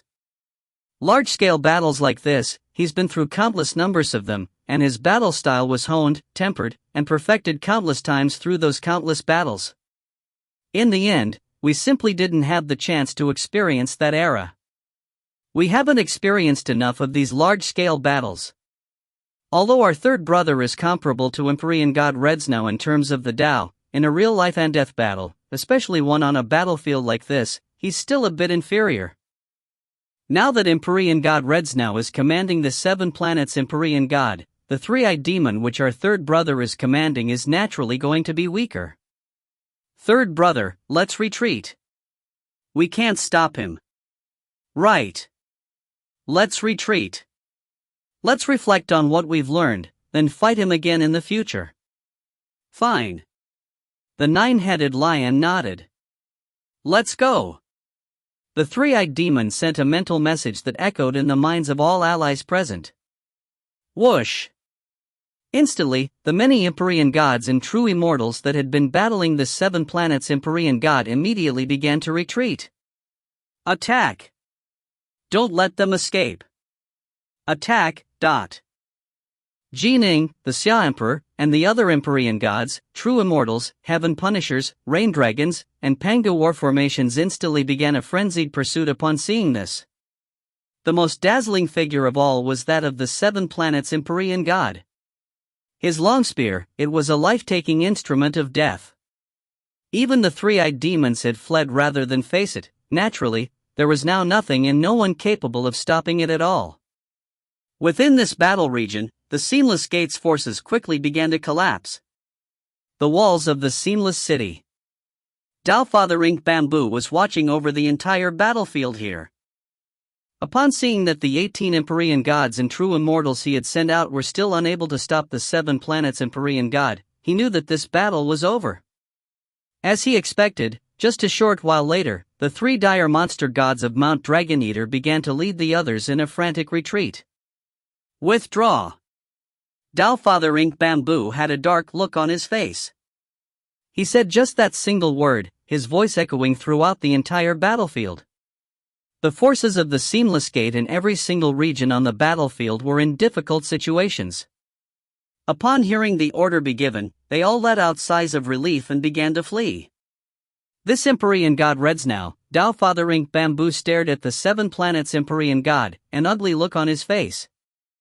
He knew that there was a limit to the amount of energy it could unleash. The reason why it had been so incredibly powerful was because of the person commanding it.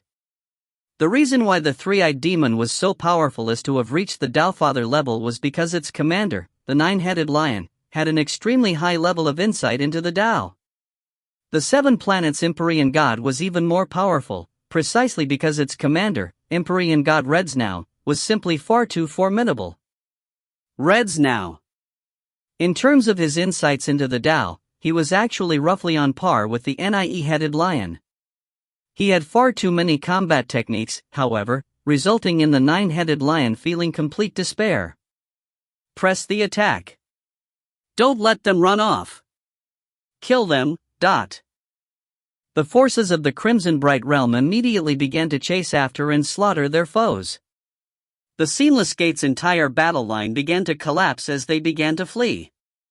The 3 dire monster gods of Mount Dragoneater, the 6 dire monster gods of Mount Tonglian, and the other powerful Empyrean gods were now all fleeing as well.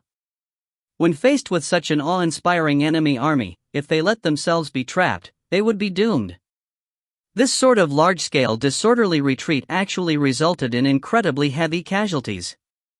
The forces of the Seamless Gate had lost all their desire to fight, the only thing they wanted to do was flee.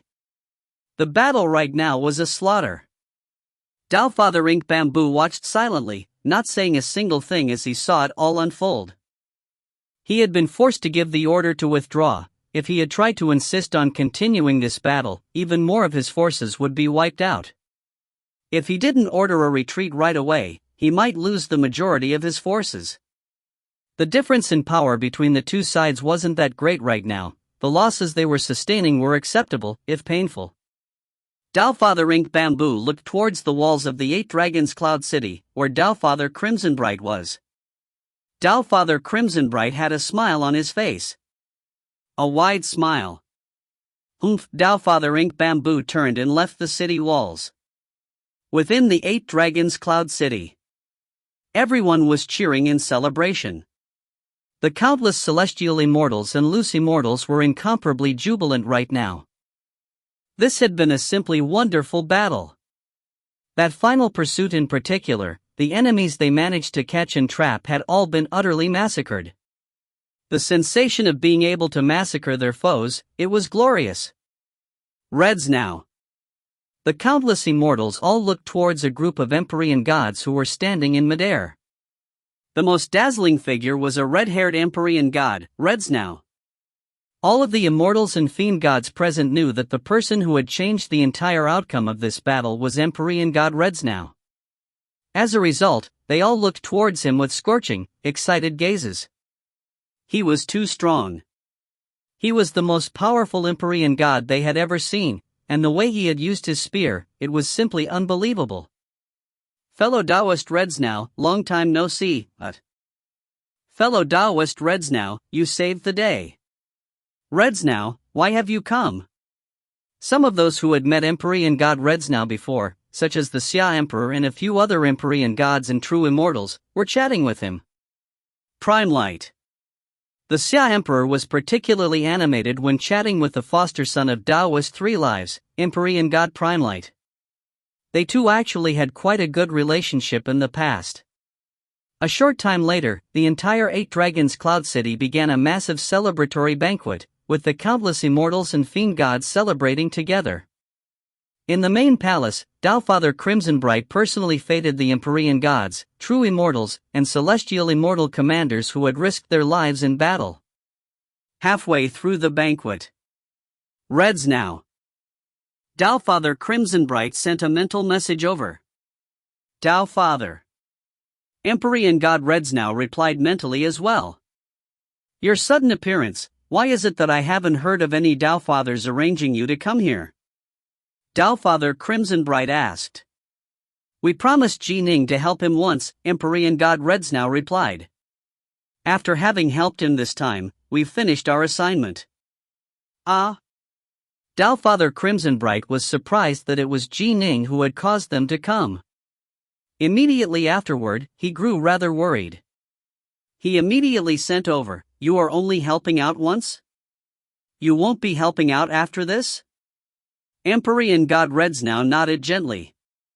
Dowfather Crimsonbright sent urgently, the Seamless Gate has suffered heavy casualties during this realm war. It is very possible that they might retreat, which means the realm war will be over. But if they aren't willing to accept this outcome and attack again, without the 7 of you standing against the 3-eyed demon, we might not be able to win. He knew exactly how important the 7 planets Empyrean god was, and how much of an impact it had on the battlefield. Last time, you helped Ning.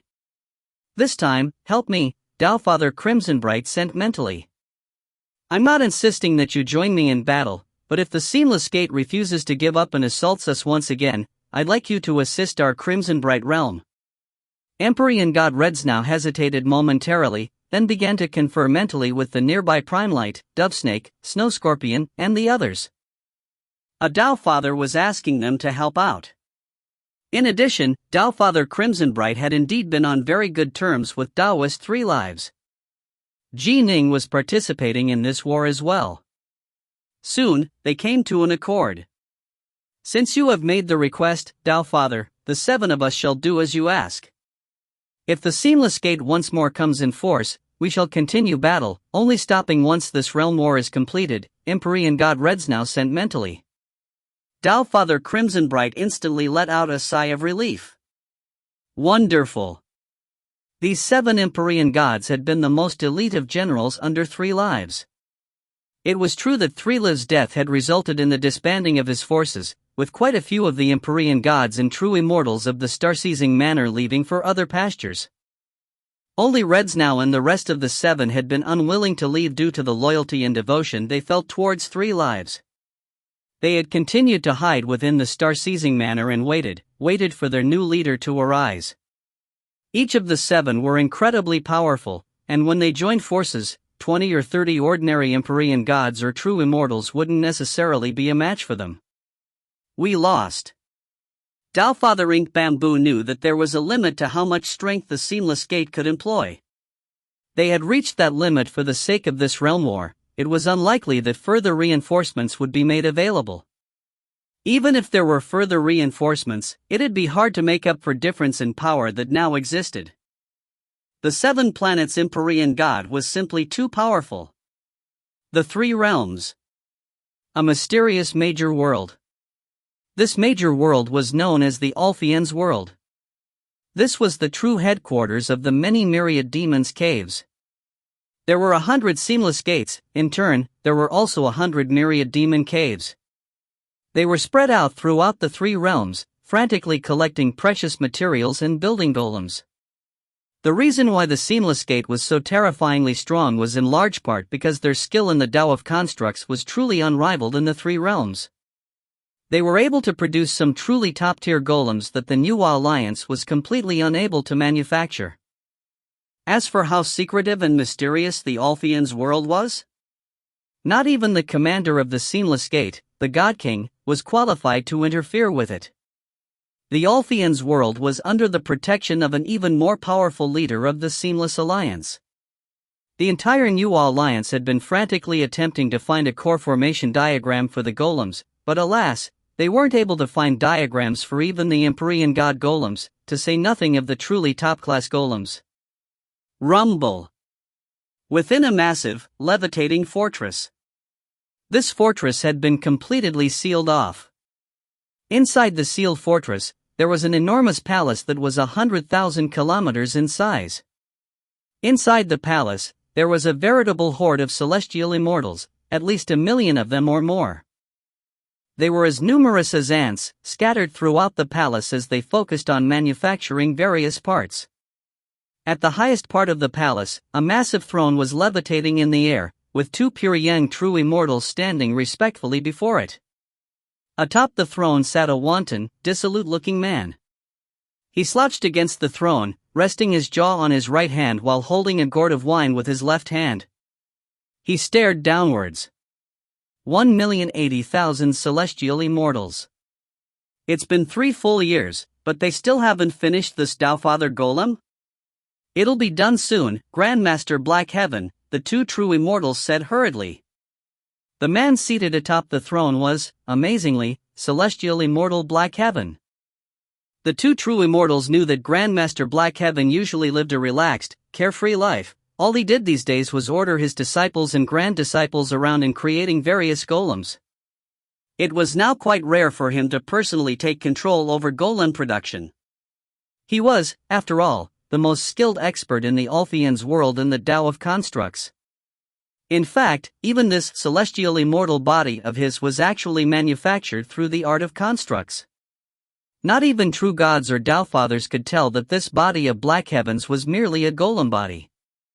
Even if the Nuwa Alliance slew it, they would have merely killed a golem body. Grandmaster Black Heaven, supposedly, he himself wasn't particularly powerful in combat. His skill in golems, however, was unrivaled in the three realms. Even the toys he casually created possessed enormous power, and by relying on these little toys Black Heaven was able to roam the three realms with ease. It was hard for even Empyrean gods and true immortals to deal with him, which was why almost everyone in the three realms treated Black Heaven as they would a true immortal. But none of them knew the truth. Not even Azure Fox or true immortal Whitepole knew the truth, that Black Heaven was in reality the Seamless Gate's most skilled expert in the art of constructs. His status in this regard was a tightly held secret. Although quite a few celestial immortals and true immortals in the Altheans world knew, they weren't permitted to leave this place at all. Celestial immortal Black Heaven's face sank. Crack! The wine gourd in his hand was crushed into tiny pieces. Despite all that, they still weren't able to kill Ning. Empyrean god Redsnow? Empyrean god Redsnow actually appeared out of nowhere and ruined everything. Fortunately, I didn't place all of my hopes on those three dire monster gods. In the end, it'll be up to my golems. Black Heaven had an ugly look on his face as he coldly issued an order, issue a decree in my name. The Taofather golem must be completedly within 1 month. The 1,080,000 celestial immortals are merely focusing on these parts, whereas I am managing the manufacturing of the Taofather golem as a whole, but it still isn't finished. If it isn't finished within 1 month, then all celestial immortals shall be punished by the 7 flames, as will you too. Upon hearing the words punished by the 7 flames, the 2 true immortals were horrified. They immediately said respectfully, "Yes, Grandmaster. It will definitely be completed within a month. If you find any errors, ads pop up, ads redirect, broken links, non-standard content, etc., please let us know. Report chapter so we can fix it as soon as possible." Book 18, Chapter 41, Birth. Book 18, Pure Yang, Chapter 41, Birth. Go. You don't need to stay here and serve me, Celestial Immortal Black Heaven instructed. Yes. The 2 true immortals immediately flew downwards, beginning to make the arrangements for countless celestial immortals to refocus on the project. The 2 began to go all out to manufacture some parts as well. Black Heaven just looked downwards at them. Black Heaven. Suddenly, a sonorous voice rang out by Black Heaven's ears. Black Heaven was startled. He immediately said respectfully, "Master, your powers are all-encompassing. This type of Taofather golem is too weak. They are just barely at the Taofather level. When the end war comes, the truly supreme true gods and Taofathers of the 3 realms, like the leaders of the Taoist path and Buddhist way, will be able to annihilate these golems with 1 blow." The sonorous voice said calmly, "You shouldn't divide your attention. Focus on manufacturing the envoy of all creatures." "Master, this is merely one of my avatars," Black Heaven said respectfully. "And as you said, Master, this sort of Taofather golem is just barely at the Taofather level. It's fairly simple for me to work on it. It's just 2 or 3 years, it won't have much of an impact on things. All these years, I've roamed the 3 realms in a carefree, relaxed manner. That little girl Violet Grass, I did indeed dote on her. She's dead, now. There's no way I can let it go without taking revenge for her. I never would have thought you'd feel affection for someone." The sonorous voice held a hint of amusement within it. "If that's the case, then go do what you need to do. However, you should know what truly matters and what does not." "Yes. Once this Taofather golem is completed, I'll immediately send back these 1,080,000 celestial immortals and have them continue to work on the envoy of all living things," Black Heaven said respectfully. The Seamless Alliance only had so many celestial immortals, after all. The number of celestial immortals who were skilled in the art of golems was even lower. 1,080,000 celestial immortals who were skilled in golems, This represented nearly 20% of the total number available. Sending them to work on this Dowfather golem did indeed have a negative impact on the advancement of the envoy of all creatures. However, manufacturing that golem was a very arduous, lengthy task. It was true that wasting the time of 20% of their celestial immortals for just 3 years wouldn't make much of a difference.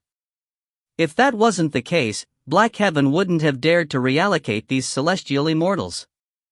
It's good that you understand this. We absolutely must win the end war.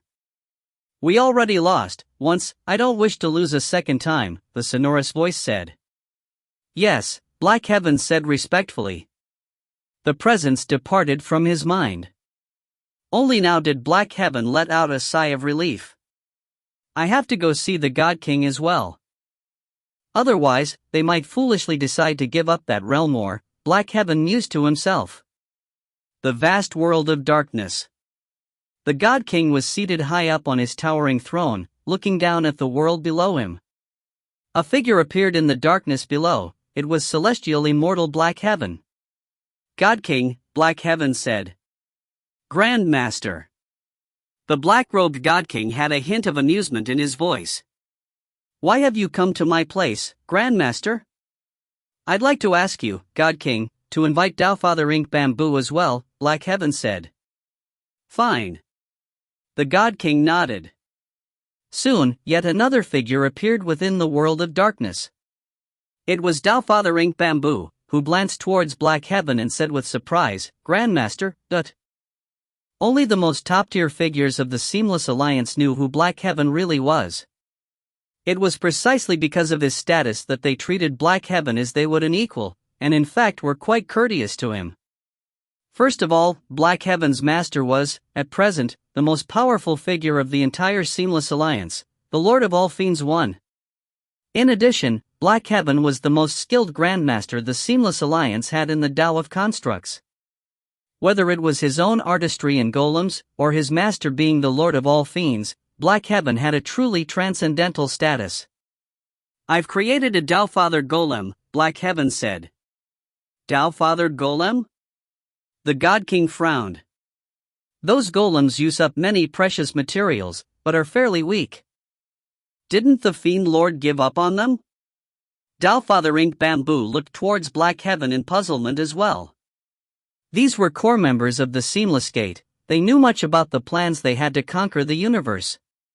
The God King was the leader who commanded the various parties of the Seamless Alliance. But it was the Lord of all Fiends, however, who was the most powerful figure of the Seamless Alliance. It was precisely because the Lord of all Fiends was guarding the All-Fiend world that the New Alliance was completely unable to acquire the core formation diagrams they so desperately wanted. The most supremely powerful golems were all built within the All-Fiend world, and the Lord of all Fiends was reverentially referred to by the Seamless Alliance as the Fiend Lord. The Lord of all things didn't take part in worldly matters, and so it was left to the God King to command the Seamless Alliance. It must be understood that even when the former king of the Seamless Alliance was alive, the Lord of all Fiends was second only to him. After the king had failed to defeat Mother Nuwa, he had been forced to merge his body into the Tao of the heavens. That way, at least his soul wouldn't be destroyed. The Lord of all Fiends, however, had relied on his own techniques to flee from and escape Nuwa. After so many years having passed, the Lord of all Fiends had only grown even more unfathomably powerful. Even major powers like the God King or Dowfather Ink Bamboo would be extremely respectful when meeting the Lord of all Fiends. Master knows of this, of course, Black Heaven said. I've created this Dowfather golem for the purpose of killing someone. Killing someone? The God King and Dowfather Ink Bamboo both looked at Black Heaven. The God King asked, Ning? Yes. I watched Violet Grass grow up. I absolutely won't allow her to have died for nothing. I'm going to make Ning pay a price. Cold light flashed in Black Heaven's eyes. He has to die. I know that you encountered the 7 planets Empyrean God during this realm war. Once my Dowfather golem appears, the 7 planets Empyrean God will definitely be defeated. If the 7 planets Empyrean God is defeated, you should be able to win this battle, yes? Black Heaven asked. If it really is a Dowfather golem, then we can win this battle. Dowfather Ink Bamboo nodded. They knew exactly how powerful Dowfather golems were. Even some actual Dowfathers such as Dowfather Ink Bamboo, the weaker ones, would find it very hard to actually do anything to a Dowfather golem. It was much like how many Empyrean gods found it hard to do anything to an Empyrean god golem. The principle was the same. Dowfather golems had bodies comparable to protocosmic spirit treasures. They were very hard to damage. They also possessed enormous, unearthly amounts of power. Of course, the truly supreme true gods and Dowfathers of the three realms could easily destroy these golems. But the 7 planets Empyrean god. The 7 planets Empyrean god was merely created through a formation of 7 Empyrean gods. Its attack power was just barely at the Dowfather level. Its attacks wouldn't even scratch the body of a Dowfather golem. The Dowfather golem, however, could launch attacks with impunity. In the entire Crimson Bright realm, there was nothing and no one that was a match for it. The only option was for many armies to join forces against it. This Black Heaven character really is quite the madman. The amount of precious materials needed to forge a Dowfather golem is enough to create more than 1,000 pure Yang treasures. We are currently in the process of creating the envoy of all creatures, but he's actually split off so many immortals and precious materials to manufacture a Dowfather golem? I imagine the Fiend Lord can't be too happy about this either. The God King and Dowfather Ink Bamboo both had the same thoughts about this. With Black Heaven's Dowfather golem joining us, naturally, we would win. But if the New Alliance ends up sending over the 8 Immortals of the High Caves or similarly powerful Empyrean gods or true Immortals to assist the 7 planets Empyrean god, they'd absolutely be able to block the Dowfather golem. Dowfather Ink Bamboo expressed his concerns. If that happens, then forget about the battle. There's only one target, Ning, Black Heaven said. If it's just to kill Ning, fine. Agreed. Both the God King and Dowfather Ink Bamboo agreed. They both knew very well that the Crimson Bright realm had already summoned a significant amount of their forces for this realm war. The New Alliance had to worry about many different theaters of war as well. It wasn't that likely that they would send some of their supremely powerful forces to take part in the Crimson Bright realm. If they did, their other regions would be thrown into danger. Thus, they should be able to win this battle. 1 month. The Dowfather golem will be ready in 1 month. A month from now, go to the All-Fiend world and I'll give it to you, Black Heaven said, then disappeared into thin air. The God King and Dowfather Ink Bamboo exchanged a glance. This realm war in the Crimson Bright realm is starting to spin out of our control, the God King said softly. Once the 7 planets Empyrean god which Dao's 3 lives left behind emerged, the entire battlefield was thrown into a state of frenzied chaos, Dowfather Ink Bamboo said. To be honest, to manufacture a Dowfather golem simply for the sake of winning a single realm war isn't really worth it. Still, we've already paid a very high price, which makes winning this realm war all the more important, the God King said heavily. Time passed, one day after another. What's going on? The Seamless Gate isn't retreating? The Seamless City is still there, but the walls of the 8 Dragons Cloud City were often occupied by Empyrean gods and true Immortals, as well as the celestial immortal commanders. They would stare at the distant Seamless City, and indeed, that towering black citadel was still there, not having budged at all. They've suffered catastrophic losses, and our 7 planets Empyrean god is much stronger than their 3-eyed demon. Why haven't they retreated? They fled quite quickly last time. If they dare to fight us again, we'll completely wipe them out. The Crimson Bright Realm's forces had very high morale right now. In fact, Dowfather Crimson Bright often ordered his armies to go out and call for the Seamless Gates forces to come out and fight, but the Seamless Gates armies remained inside their city, not budging at all. Soon, half a month passed after the last major battle. Within a world of pristine mountains and lovely streams. This was the vast world within the pure young treasure, Violet Dawn Pearl. Long ago, Ning had relocated all of the clansmen to this place. Uncle White, Mu Northsun, Little Cheng, and Autumn Leaf were living here as well. A short time ago, Ning had moved Yue to this place as well. His primal twin, however, remained within the 8 Dragons Cloud City, prepared to enter combat at a moment's notice. Within a quiet courtyard, Ning, Truekeep, Uncle White, Little Cheng, and Mu Northsun were all here. Ning was seated on a stool, occasionally glancing towards the closed door of the courtyard residence. His senior apprentice sister, Yue, was currently within that room along with Autumn Leaf. Look at him. He's not saying a thing, and he has a strange little look on his face, Northsun snickered. He's about to become a father. Of course things are going to be different. The Whitewater Hound lay there to one side as he smiled towards Ning. He felt quite gratified.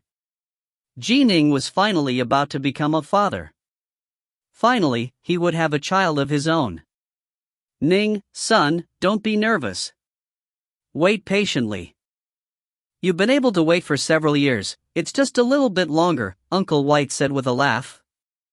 Right. Ning nodded. Yue was a celestial immortal, naturally, she would be completely safe in childbirth. But when he thought of how his child was about to enter this world, Ning felt an inexplicable nervousness and uneasiness. Would he be able to take good care of his child? To protect his child? 5 years, 2 months in the womb. I wonder what your child will look like, senior apprentice brother. Northsun let out a sigh. This made Ning even more nervous. A while later, suddenly. Your child greets you, mother. Where's my father? A clear, crisp, childish voice rang out from within the room, followed by a surprised cry from Autumn Leaf. Ning had previously been nervous.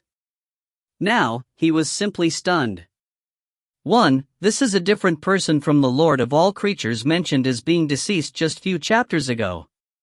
If you find any errors, ads pop up, ads redirect, broken links, non-standard content, etc., please let us know. Report chapter so we can fix it as soon as possible.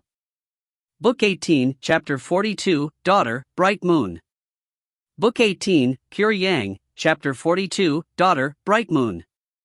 Don't be in such a rush. Get dressed before you go out. Yue's voice could be heard within the room. The clothes we prepared were too small, Autumn Leaf's worried voice rang out as well. Boom! The door to the residence was blasted open, and a butt-naked child with tousled hair came flying straight out of it. Ning immediately saw that this child was a little girl. Her skin was so soft and tender, it seemed as though water was about to come out of it. Her eyes were filled with lively intelligence, and she actually had the divine tattoo of a flame in the middle of her forehead. The area around the little girl was surrounded by flames, as though she was a young fire elemental. Boom! The little girl first happily flew out, then gave the wooden door yet another kick, causing it to completely splinter apart. She revealed a look of delight, then turned and swept Ning, Mu Northsun, Truekeep, and the Whitewater Hound with her gaze. She said in a clear, crisp voice, "You guys, which one of you is my father?" Ning, Northsun, Uncle White, and the others all stared in amazement. A long moment passed before they were able to recover. Good heavens! Northsun blinked several times. This is a newborn? According to the legends, the children of immortals and fiend gods are quite incredible. This is my first time seeing one. This is too. Truekeep was somewhat dazed as well. So this is the child of my son Ning and Yue? Uncle White was rather dazed as well. My son Ning is such an obedient child, while Yue is kind and virtuous. How is it that they've given birth to a little girl like this? Thanks to his formidable Dao-heart, Ning was the first one to go back to normal. Laughing, he said, "You can't just run around butt naked like that. You have to wear clothes in the outside world, otherwise, you'll be laughed at. You are the size of a 3-year-old child. They didn't exactly prepare the appropriately sized clothes for you, But ordinary clothes can't withstand the flames that you are born with control over. Ning pointed towards her. Whoosh! Strands of fire and strands of water began to twist around her body, quickly forming an adorable-looking watercolored undergarment. So you are my father? The girl child stared at Ning. Ning felt a very satisfied feeling in his heart as the girl stared at him. The main reason was that this daughter of his was simply too adorable. The heavens must have absolutely doted on her, to have blessed her with such cleverness and cuteness. Yes. Ning smiled and nodded. He's your father. Yue and Autumn Leaf walked out from the residence. The looks on their faces were absolutely priceless. The look on Yue's face was particularly complicated. Clearly, the fact that the child was so big, could speak, could run around, and control fire, wasn't exactly what she had expected. Although it was said that the children of immortals and fiend gods would be rather special, most would still be ordinary infants when first born. When I was in mother's belly, I could hear people chatting outside. I know that my father is named Ning. Is your name Ning? The girl child nibbled on her fingers as she stared at Ning. Right. I am Ning. Ning nodded. Your child greets you, father. With a thudding sound, the girl immediately fell to both knees, kowtowing towards him. Father. Mother. The girl looked at Ning and Yue. Quite excitedly, she asked, have you picked a name for me yet? Ning and Yue exchanged a glance. This daughter really wasn't what they had expected, but neither Ning nor Yue were ordinary figures either. Ning laughed. Senior apprentice sister, you said that you would pick out a name. Yue nodded gently. Since our child is a daughter, let's call her Bright Moon. Bright Moon? Ning was startled. That year, Ning had shocked everyone during the conclave of immortal destiny. It was within the Bright Moon diagram of the mountains in reverse that he and Yue had grown close and become Dao companions. From today forth, you shall be named Bright Moon. Ning looked at the flame-wreathed girl. Bright Moon? Bright Moon? Bright Moon, Bright Moon, the girl happily ran around the courtyard, calling her name out repeatedly in excitement. The nearby little Qing drew close to Ning. In a low voice, she whispered, Master, why is it that your daughter seems to be even more energetic and wilder than a boy? She was just born, but she's already this crazy, I can't even imagine what she'll be like in the future. Ning laughed and nodded. Yes, in the future, I'll have to teach and guide her properly. His daughter, Bright Moon, truly possessed tremendous innate talent. From the moment of her birth, she possessed a Zifu-level fiend god body, and was able to control the power of fire. This was actually quite normal, even the weakest of fiend gods that were born from the natural world were at least at the Xiantian level of power, while the most powerful ones that were born forth from the primordial chaos were the Empyrean gods and true gods of primordial chaos. The 9 children of the ancestor dragon, for example, were all born at the Empyrean god level. In the primordial era, it was quite common for immortals and fiend gods to have children.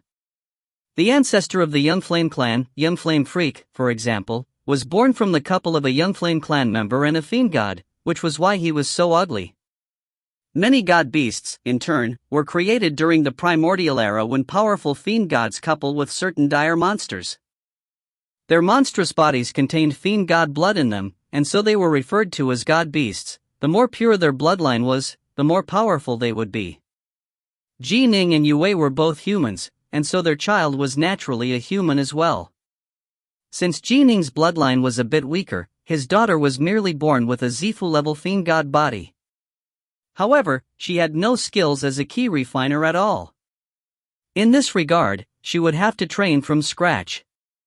Any and every fiend god, even the most supreme of true gods of primordial chaos, would have to train from scratch if they wished to become key refiners.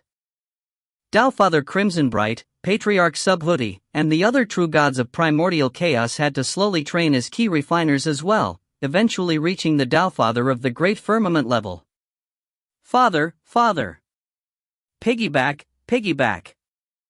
Father's the best. Ning carried his daughter on his back, wandering Brightheart Island. Although it had been moved to the Violet Dawn Pearl's world, it hadn't changed all that much.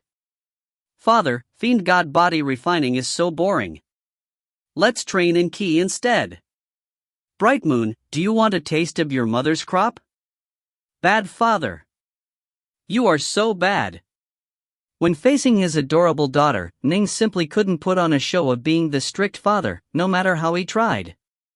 Yue, however, was hard-hearted enough to carry a riding crop around with her. Whenever her daughter was disobedient, she would use the crop to teach her daughter a lesson and spank her. This caused Bright Moon to be rather nervous around her. In front of Ning, she would be playful and silly, but in front of Yue, she would be respectful and extremely obedient. Honestly, you don't have to be so strict with her. Ning had discussed this matter with Yue in private before. Our daughter is still young. You can tell how talented she is. She's like a scroll of white parchment right now, waiting to be filled up. We have to teach her patiently. There's no rush. We are in the middle of a great tribulation, right now. We can't just slack off. Yue shook her head. Demonstrate the 16 stances of the Fire Cloud Sword, which your father taught you. Yue held a willow branch in her hands. Although this was just an ordinary willow branch, there was a layer of celestial immortal energy protecting it. When Yue grew angry, she'd grab Bright Moon and then whack Bright Moon on her little bottom with it until Bright Moon began to howl. As a celestial immortal, it was easy for her to control her power so that the spanking hurt but didn't cause her any actual damage. Yes. Bright Moon's eyes were slightly red. She bit her little lips, as though she was about to start crying. Yue frowned. Terrified, Bright Moon immediately picked up a sword and began to train in sword arts. This was a sword art technique which Ning had created. It was perfectly suited for someone who needed to build up a solid foundation. The 16 stances were divided into two parts, the first part hard and the other part soft. Both parts, however, fully encompassed the Tao of the Inferno. Ning stood off to one side, beaming merrily as he watched. Bright Moon gave Ning a sad look, secretly mumbling to herself, "Bad father. Both of you are bullying me." Her potential truly is exceptional. She's only trained for 3 days, but she's already broken through to the Xiantian level as a key refiner. Ning sighed with feeling. And from the many sword arts that I've taught her, it seems as though her talent in fire is particularly high, far higher than in metal, wood, water, or earth. Senior apprentice sister was referred to as the Rainbow Flame Fairy, but she was quite talented in water as well. I myself am talented in all 5 of the 5 elements. Why, then, is this daughter of mine so very different? Of the 5 elements, her talent in the other 4 elements could be considered as ordinary for a cultivator. Her talent in fire, however, was at an absolutely monstrous level. Still, Ning and Yue didn't think about it too much. Both of them were very talented. Yue had become a celestial immortal, how could she not be? As for Ning, his primal twin had become a pure yang true immortal. Thus, for his daughter to be so incredibly talented in the element of fire wasn't that surprising. Rumble! A series of thundering sounds rang out unabated as dark clouds covered the earth. The 8 Dragons Cloud City and the Seamless City, these 2 massive cities, remained in their original positions, levitating high in the sky. Ink bamboo. A thought strand suddenly reached out from across the void. Crimson bright. Another thought strand replied. Your seamless gate really is quite lavish. You actually created a Taofather golem for this realm war.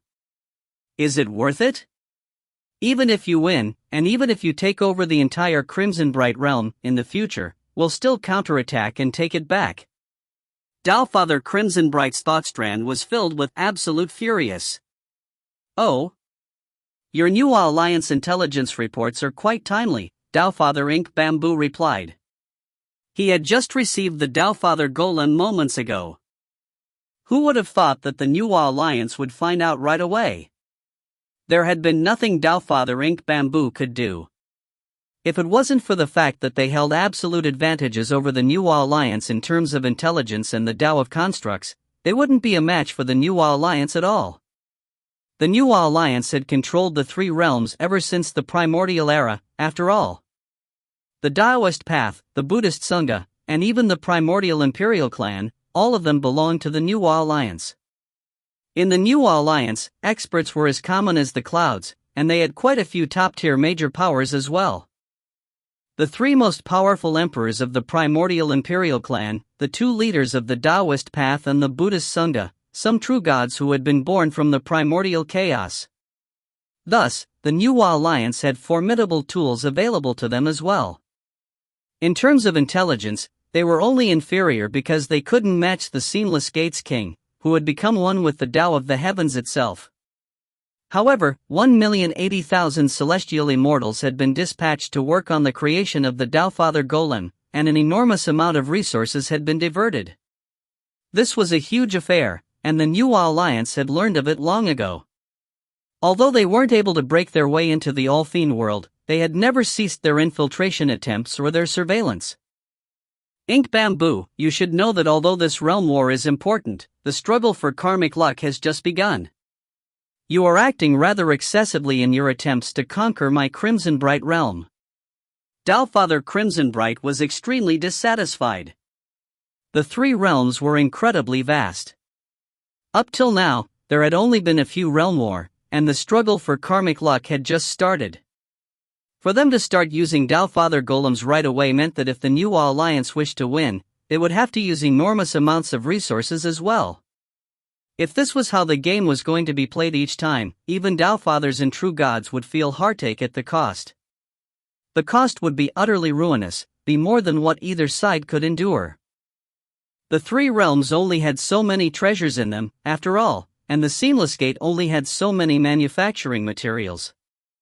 This was why Black Heaven's Taofather Golem project had resulted in the Lord of all Fiends having made a personal inquiry.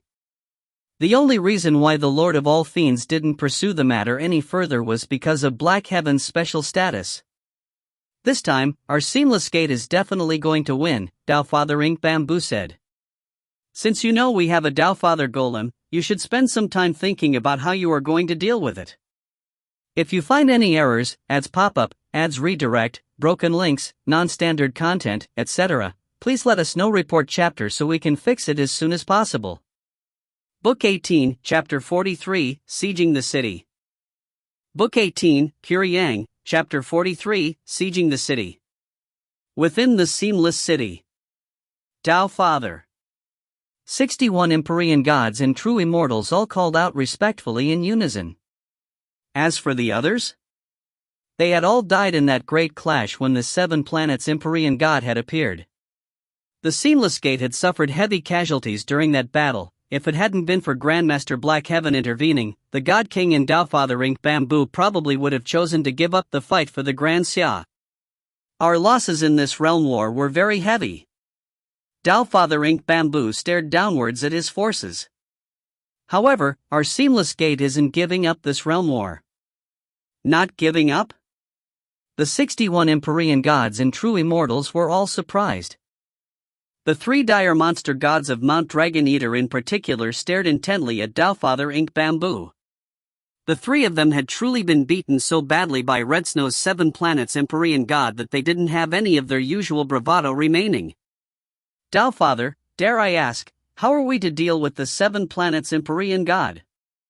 The eldest of the 3 dire monster gods, the great sage who swallows the mountains, called out in a loud voice. Look! Taofather Inc. Bamboo waved his hand. Whoosh! An enormous creature suddenly appeared out of nowhere into the air above the palace. It was a red-gold color, dazzling to behold. It had a body similar to that of a spider's, with a total of 8 slender and knife-sharp legs. It crouched there in the air, emanating an aura that caused the Empyrean gods and true immortals below to feel shocked. A Taofather Golem? A series of shocked cries rang out. Taofather Inc. Bamboo nodded. It is indeed a Dowfather golem. I need to pick one of you to be the controller of this Dowfather golem, Dowfather Inc. Bamboo said. The 61 Empyrean gods and true immortals were all stunned for a moment, and then they grew wildly excited. Even the 3 dire monster gods of Mount Dragon Eater were rather eager. They all knew exactly how powerful a Dowfather golem was, how tough its body was. Not even true gods or Dowfathers would find it easy to destroy it. It possessed the strength of a Dowfather and was nearly indestructible. The might of a Dowfather golem was definitely above that of the 3-eyed demon. These are spoils of war which we gained from vanquished members of the Crimson Bright Realms, Splitters. Dowfather Inc. Bamboo willed the Splitter to transform into the appearance of the Dowfather golem. Each of you shall take control over a Splitter that has been transformed into the form of a Dowfather golem. Use the 8 legs to launch your attacks. Spar against each other, Dowfather Inc. Bamboo ordered. The victor shall control the real Dowfather golem. Yes. The Empyrean gods and true immortals were all extremely excited. They began to spar internally against each other. Soon, the more formidable ones were clearly evident, such as True Immortal Whitepole, Sword Immortal Evergreen, the 3 dire monster gods of Mount Dragon Eater, the Elder Fairy of the 9 Cloudmist Fairies, and then they began to compete against each other as well. The most dazzling performances were actually rendered by Sword Immortal Evergreen and the 9-headed lion. In the end, after a long and hard struggle, Sword Immortal Evergreen was actually able to just barely achieve victory over the 9-headed lion. Great Sage who swallows the skies, the 8 slender legs of this Dowfather golem are like 8 immortal swords. I am a sword immortal, and specialize in the 8 trigrams Demon's Lair sword formation that was created by human Emperor Fushi. I'm perfectly suited for controlling this Dowfather golem, which is why I was able to fight against you for so long and just barely win, Sword Immortal Evergreen said with a smile. You, Great Sage, are an Empyrean god, you are best suited for close combat, and so were at a disadvantage when competing with me in this manner. I won, but I was lucky to win. Evergreen had a very modest attitude right now. He knew very well when he could afford to be arrogant, and when he had to lower his head. The 3 dire monster gods of Mount Dragon Eater clearly weren't people he could afford to offend. Even if he ended up controlling the Dowfather golem, that was only in service to the Seamless Gate. The Dowfather golem belonged to the Seamless Gate, it hadn't been gifted to him. Poof. The 9-headed lion had an ugly look on his face. He had actually lost. Sword Immortal Evergreen's face flickered slightly, then quickly returned to normal. In his heart, however, he mused to himself, it's rare for me to be so courteous, but he actually gives me no face at all. Once I become a Dowfather, you'll be kneeling before me like an obedient puppy. Evergreen, you shall have temporary control over this Dowfather golem, Dowfather Inc. Bamboo said. Evergreen shall not let you down, Dowfather. Sword Immortal Evergreen was extremely respectful, but his voice was filled with complete confidence. Dark clouds covered the skies, and a savage wind howled through the land. Drops of rain could be seen within the clouds. The vast army of the Seamless Gate, however, was filled with an utterly indomitable aura.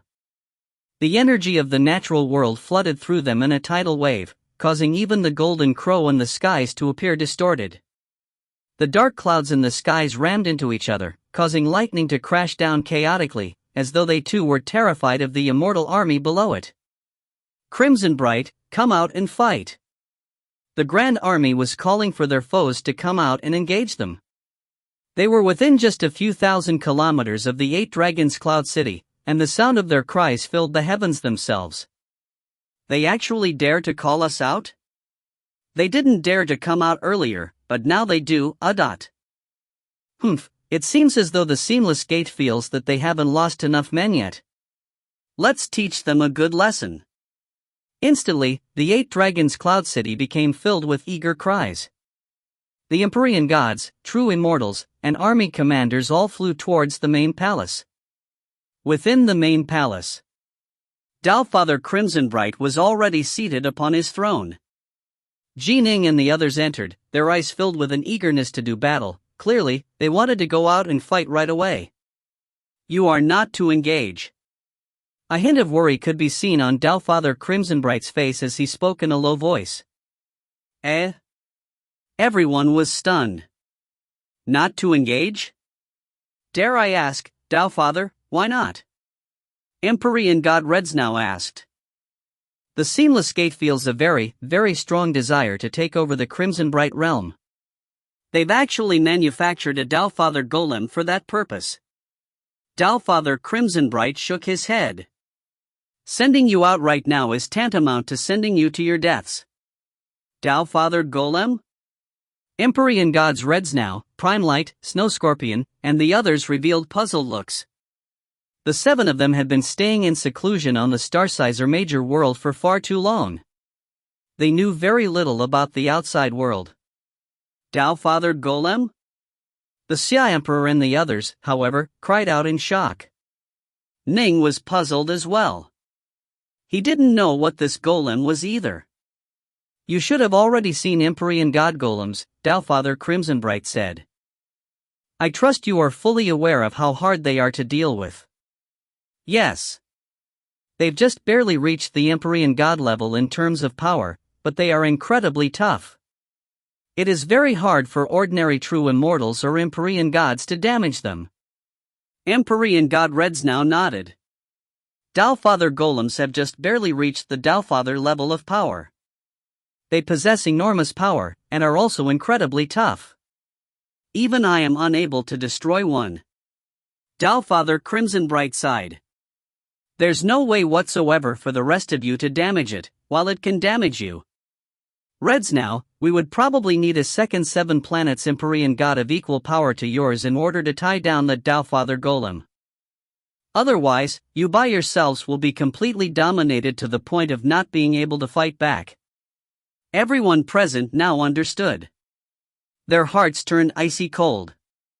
For them to have gained the assistance of one 7 planets Empyrean god was already a stroke of tremendous luck. A second one? How likely was that? A single Father golem was much more powerful than the 7 planets Empyrean god and Ning's Heaven Punisher combined. There was simply no way to fight such a thing. It must be understood that the enemy also had a 3-eyed demon, which was only slightly weaker than the 7 planets Empyrean god. If they were to truly fight, it really would be a lopsided battle. The mood within the main hall was quite depressing. Everyone felt resentful and unwilling to accept this. Rumble. Suddenly, a ripple began to spread out. Ning and the others couldn't help but look upwards. Through the gates to the main palace, they saw that in the distant skies above them, a tear in the heavens could be seen. Through that tear, out walked a handsome youth who had a red dot in the center of his forehead. The handsome youth was dressed in Taoist robes, and he gracefully flew towards the main palace of the 8 Dragons Cloud City. Cloudist greets you, Father, the youth said with a smile as he bowed. Father Crimsonbright's eyes lit up. On orders of human Emperor Shinon, I have come here to assist you in winning this battle, Father. The robed youth smiled confidently as he spoke. If you find any errors, ads pop up, ads redirect, broken links, non-standard content, etc., please let us know. Report chapter so we can fix it as soon as possible. Book 18, Chapter 44, The Moment Finally Arrives. Book 18, Yang, Chapter 44, The Moment Finally Arrives. Human Emperor Shinon? The immortals and fiend gods nearby, Ning included, were shocked. Nuwa was the creator of mankind, and mankind had quickly multiplied. During the primordial era, however, mankind was still a very weak race amongst a myriad of races. However, the puny race had given birth to 3 dazzling, brilliant figures. They were Swearen, Fushi, and Shinon. Under their command, mankind rapidly and steadily began to grow more powerful, rising to prominence amongst the races. Mother Nuwa herself cared deeply about the 3 of them, and their accomplishments caused the entire 3 realms to feel stunned. The most powerful figures of the Nuwa alliance were, without a doubt, the leader of the Buddhist Sangha and the leader of the Taoist path. The 3 human emperors, however, were comparable to these two mighty leaders. The likes of Old Man Yuan and Patriarch Subhuti were ranked below them. But of course, that didn't mean that Old Man Yuan and Patriarch Subhuti were necessarily weaker than them. After all, after countless ages of training, they might have made breakthroughs that allowed them to reach brand new levels of power. Without actually engaging in battle, it'd be hard to say. But from the power that the three human emperors had already displayed, there was no question about their might at all. It was precisely because the three of them existed that mankind became the masters of the three realms. Although the primordial imperial clan had successive generations of emperors, only the three of them were truly acknowledged as sovereigns by the entire three realms. Even major powers had to bow their heads in their presence. There was nothing for it, the three emperors were simply too strong. Shenong, one of the three emperors, he's actually made his move. He is someone who is a true ruler of the three realms. Ning secretly sighed in amazement. I wonder, now that one of the three emperors has made a move, what sort of a move will it be? Upon hearing the youth before him say that he came on the orders of human Emperor Shenong, Tao Father Crimsonbright was delighted. He deeply trusted and tremendously respected Shenong, but he couldn't help but ask in puzzlement, does the human emperor know what dire straits my Crimsonbright realm is in? Daofather Ink Bamboo's army now includes a Daofather golem within it. The human emperor already knows, the youth said. Can we win? Daofather Crimsonbright grew excited. Both sides had truly fought viciously in this war. Daofather Crimsonbright truly wished to win as well. I'm confident we can. The youth nodded. However, we still need to plan things out carefully, and I need to speak to you in private, Daofather. I have to keep this private and away from the other immortals and fiend gods for now. Daofather Crimsonbright nodded. Sweeping his soldiers with his gaze, he laughed. You can leave for now. Yes, Daofather. Ning and the others all assented respectfully, then departed. Outside the main palace, the immortals and fiend gods were all chatting animatedly. Shenong has actually intervened. He's one of the three emperors of mankind. We're definitely going to win. I wonder what sort of method Shenong is going to employ against that Daofather golem. Everyone was discussing this matter, and everyone was eager to know the answer. Ning was walking by the side with Redsnow and the rest of the seven. Senior Redsnow, do you think we can win? Ning asked. We should, but nothing is guaranteed, Redsnow said in a low voice. Shenong is one of the three emperors of mankind. He's unfathomably more powerful than even Master had been. For him to send people, he must have some degree of confidence. However, our foe is the Seamless Alliance, after all. They have terrifying major powers amongst their ranks as well. You can view it as them competing on a strategic level. It's hard to say who will win and who will lose. Empyrean God Redsnow knew very well how powerful both sides were, because during that war that ended the primordial era, it was so close. Mother Nuwa had been finished. Their side had suffered countless casualties, and even the likes of Dawa's 3 lives fell during that final battle. Fortunately, Mother Nuwa made a sudden breakthrough and reached Panga's level, which was why they had suddenly stormed to victory. Despite that, the king of the Seamless Gate had managed to merge himself into the Tao of the heavens to preserve his life. As for the Lord of all Fiends, he had managed to escape, preventing Mother Nuwa from being able to kill him. For now, let's just watch as the two sides compete strategically with each other, Redsnow said. For this battle to have reached a state like this is crazier than I expected. Nin nodded slowly. It was indeed quite crazy. There had already been several realm wars, but they had all occurred within fairly weak realms. In truth, the Crimsonbright realm could also be considered a fairly weak world. After all, Daofather Crimsonbright himself wasn't one of the most powerful figures of the 3 realms. None of the previous realm wars, however, had reached such a crazy level as the Crimsonbright realm's realm war had. All we have to do is wait for our orders. In the midst of this great storm, That's all we can do. Ning thought of his newborn daughter, his incomparably adorable and naughty daughter. A powerful desire to grow strong filled Ning's heart. I have to become even more powerful. In the midst of this tribulation, only growing in power will allow me to have a chance to protect Bright Moon and senior apprentice sister. What Ning didn't realize. A major reason why this realm war had escalated to this degree was because of him, Ning. First, Old Man Yuan had transmitted to Ning the Heart Sutra, resulting in his Heaven Punisher gaining such extraordinary strength that even the God King viewed him as a threat that had to be eliminated as early as possible. And secondly, Celestial Immortal Black Heaven wished to gain revenge for Violet Grass. Ning asking the 7 planets Empyrean God to help out was yet another new variable that changed this realm war yet again. But of course, if the 7 planets Empyrean God hadn't appeared, the Crimson Bright Realm would have lost long ago. The vast world of darkness.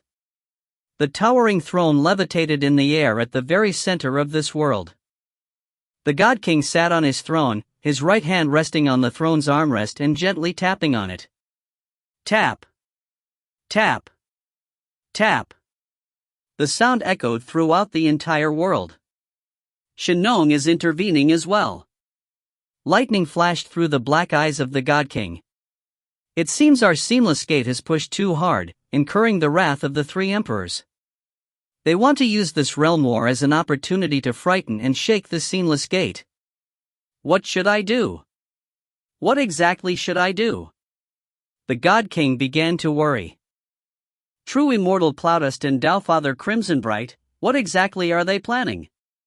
What is their scheme? Also, Shenong has sent over just one pure Yang True Immortal. What does he have up his sleeves? The God King was extremely worried. These were things which he hadn't been able to find out yet. Master. The God King raised his head to stare at the dark sky. His voice was very low. What exactly is Shenong doing? What is the Crimson Bright Realm planning?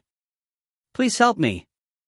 The Tao of the Heavens was omnipresent in all places, and nothing within the purview of the Tao of the Heavens could be hidden from the king. Rumble. A powerful yet incredibly arcane thought ripple was sent directly to the God King. The God King was momentarily startled. He instantly revealed a look of delight, then said respectfully, "Thank you, Master." During the war that destroyed the primordial era, their king had suffered extremely serious injuries. Nuwa had been unwilling to let up on her pursuit of him, resulting in him being forced to merge himself into the Tao of the Heavens. Even now, the largest part of the king's consciousness remained asleep. But perhaps because he was part of the Tao of the Heavens, that tiny sliver of consciousness was enough to engage in some degree of communications with the seamless gate. It seems that if we are to win, our opportunity lies with you. The God King nodded slightly. He immediately began to summon Yue. A short while later, a white-robed woman appeared on the ground within the vast world of darkness. It was indeed Yue. Her aura had changed slightly. She was quite similar to Yuchi Snow, filled with a warm, motherly aura. After arriving, Yue immediately knelt down. Respectful greetings to you, God King. If you find any errors, ads pop-up, ads redirect, broken links, non-standard content, etc., please let us know. Report chapter so we can fix it as soon as possible. Book 18, Chapter 45, Shenong's Medicine. Book 18, Pure Yang, Chapter 45, Shenong's Medicine. The God King sat atop his throne, staring downwards towards her. Yue, how have I treated you? The God King's benevolence towards Yue has been weightier than a mountain, Yue responded respectfully from her kneeling position. These words sprang from the bottom of her heart. In her previous life, she had turned into a complete demon, had become as berserk as an Azura. It was the God King who had guided her out from her berserk state and helped her recover from it, regaining her mind and her sanity. If it hadn't been for the God King, she would have been lost long ago. It had also been the God King who had patiently taught them all, one by one.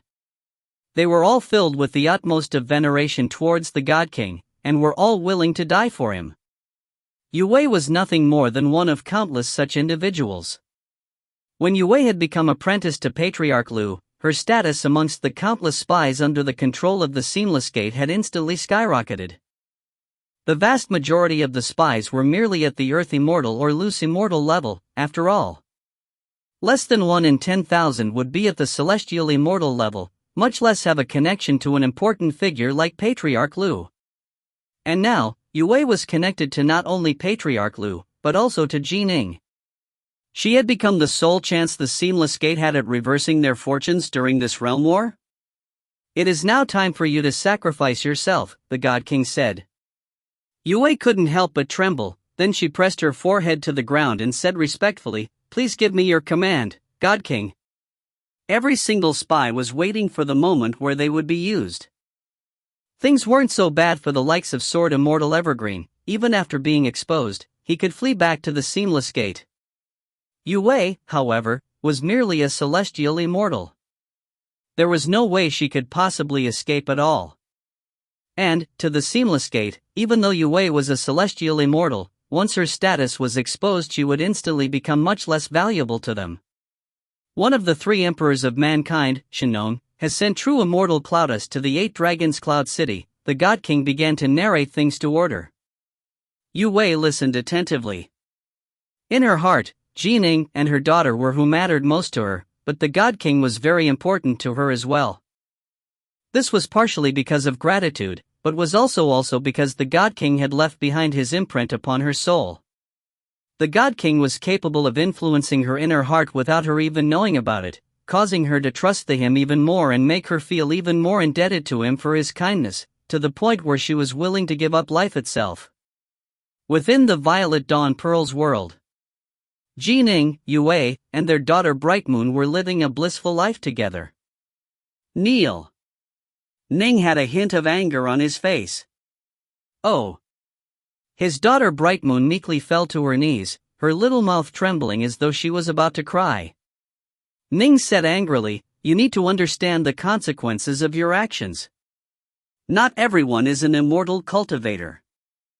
Your mother and I, as well as your Uncle Mu and your Grandpa White are very powerful, and we aren't afraid of the power of your flames. Most of the servants and attendants of Brightheart Island, however, are mortals. To you, you were just using flames to prank them, but to them, they were just a heartbeat away from death.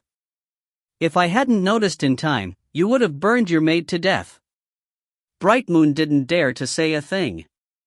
Her parents, Ning, had always been very gentle, whereas Yue was fairly strict. This time, however, Ning had been truly angered, and his anger had completely stunned and terrified Brightmoon. Ning couldn't be blamed for his anger. Just 2 days ago, he had picked a pair of female maids for his daughter. Both were of the same age, roughly 11 or 12 years old.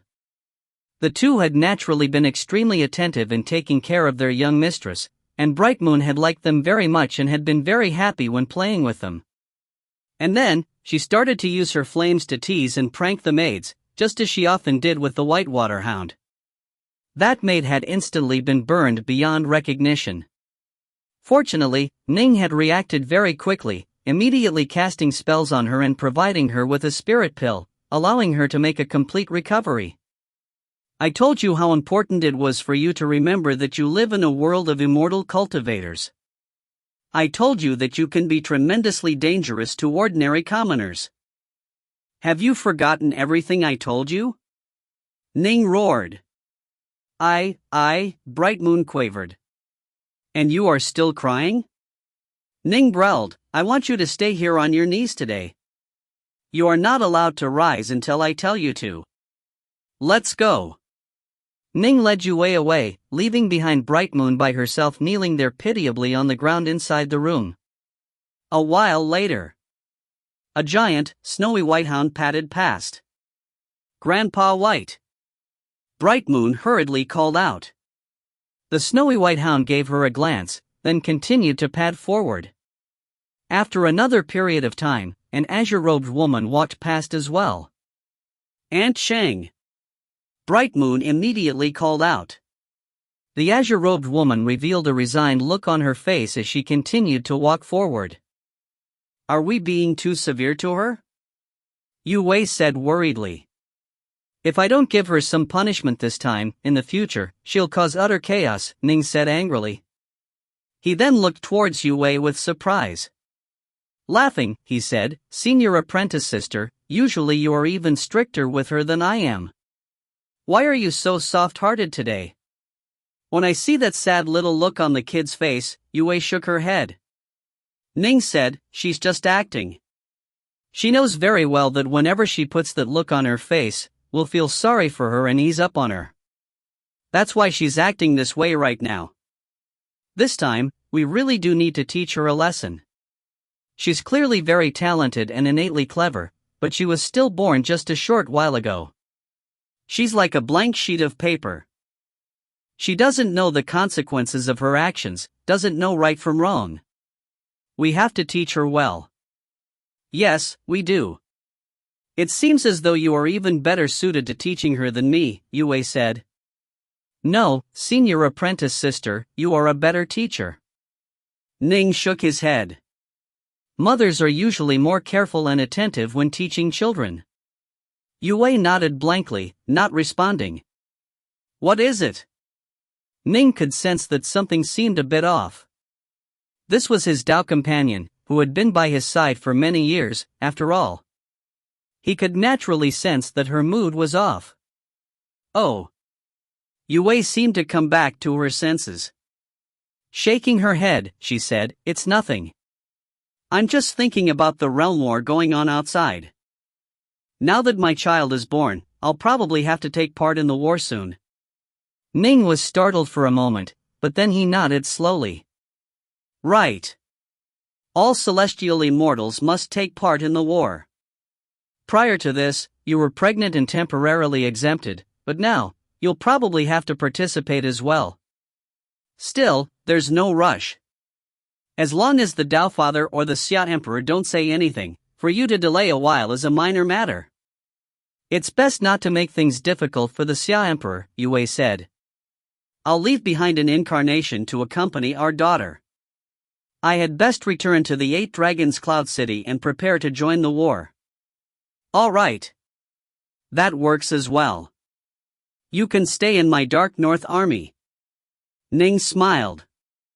"Go to war by my side." Ning would only have peace of mind if she was within his own army. Yue Wei nodded as well. Within the 8 Dragons Cloud City, Yue Wei returned to the residence they previously stayed in. "Don't be hasty. Right now, both sides are watching and waiting. The Seamless Gate has a Dao Father Golem, while we should be receiving assistance from human Emperor Shinon.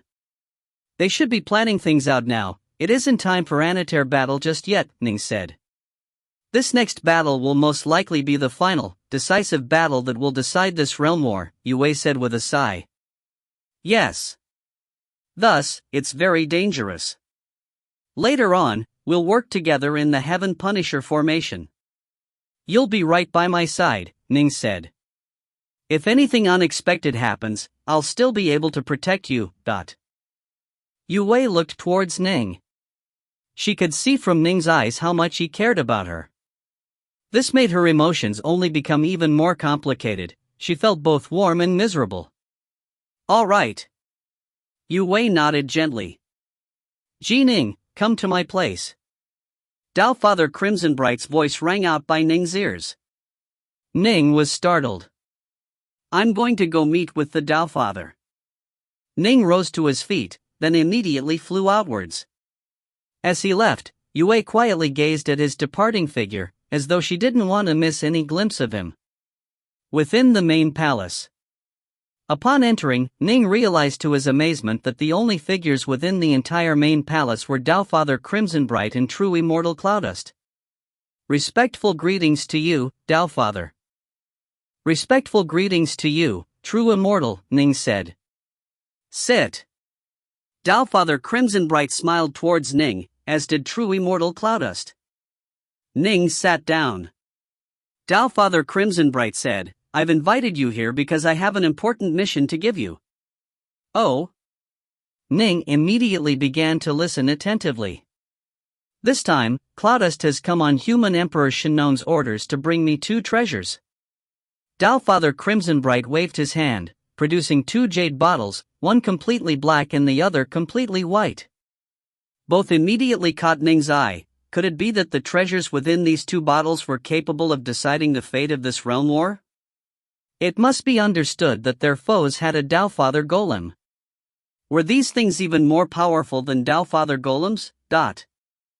Within the black jade bottle is a type of immortal medicine which Shinnon just finished creating, having spent enormous amounts of work on it.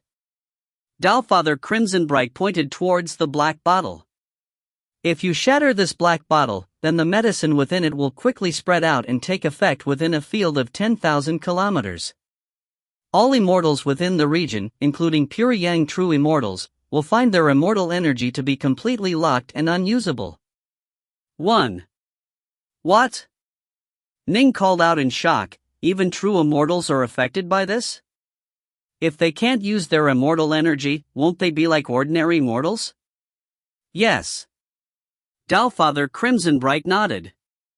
This immortal medicine is newly manufactured. Since the Seamless Gate has never even seen this sort of medicine, they naturally can't manufacture an antidote for it. This concoction does, however, have a major flaw. It doesn't different between friends or foes.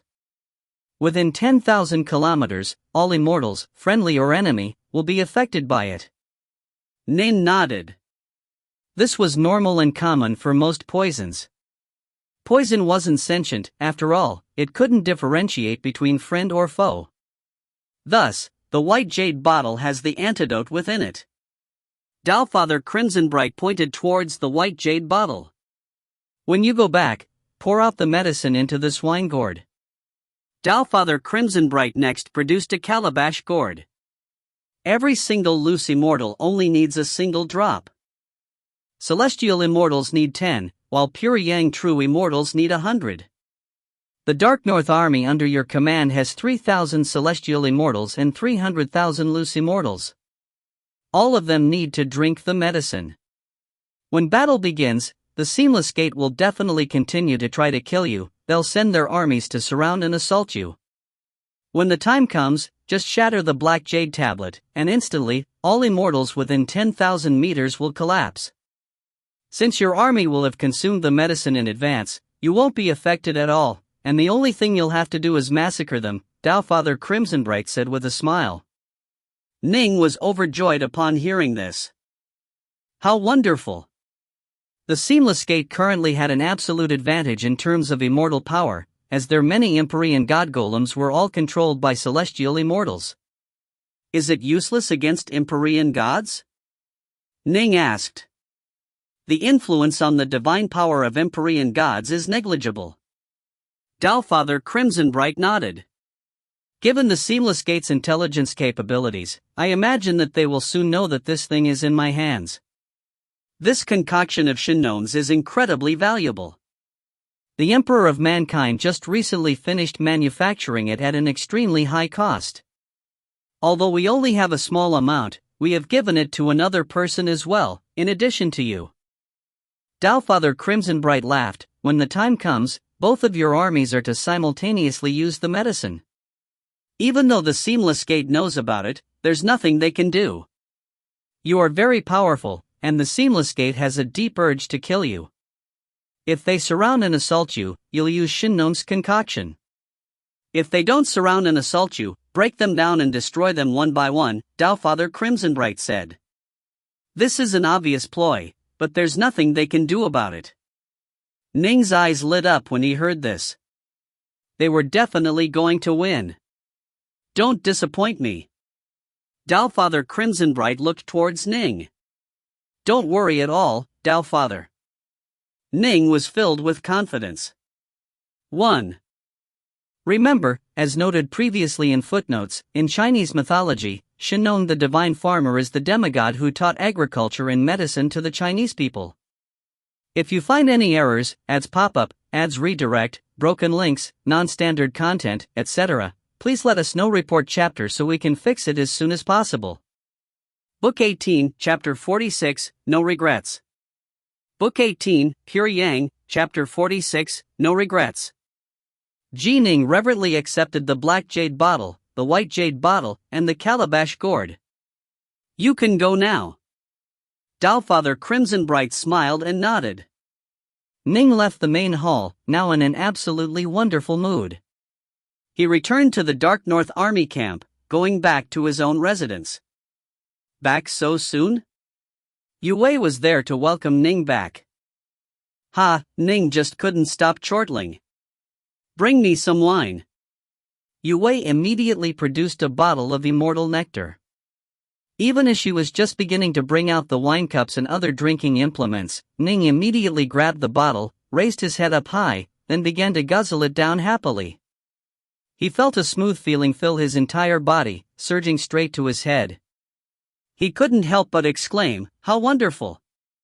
It seems you are in quite a good mood, junior apprentice brother."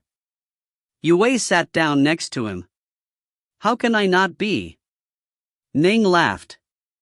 "I'll have you by my side on the battlefield, senior apprentice sister, and we now have a daughter. In addition, we are going to achieve a grand victory in this realm war.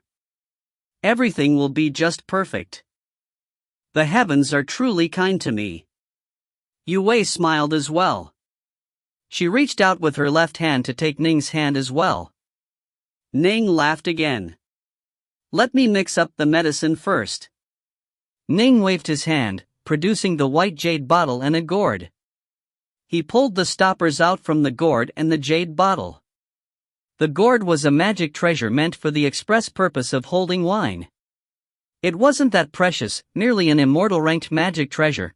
Fathers were capable of casually manufacturing such items. A suctioning power appeared within the mouth of the gourd, pulling all of the medicine within the jade bottle into it. Mix up the medicine? Yue was puzzled. Right. Later, we'll give this antidote to our 3,000 celestial immortals and 300,000 loose immortals to ingest, Ning said with a laugh. You need to ingest it as well. Ingest this antidote? Why? Yue asked. Ning said, "Can't you guess?" Senior apprentice sister, Human Emperor Shenong is a master of medicine.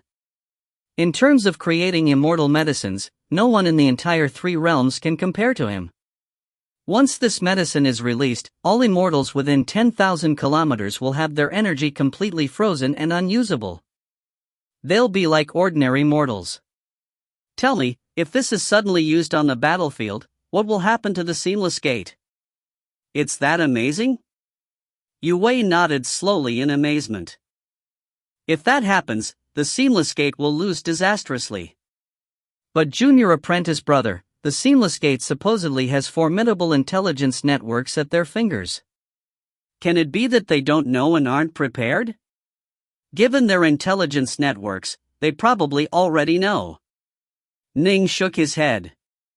But this is an open scheme, not a hidden one. If they assault me en masse, I'll release the immortal medicine and wipe them all out.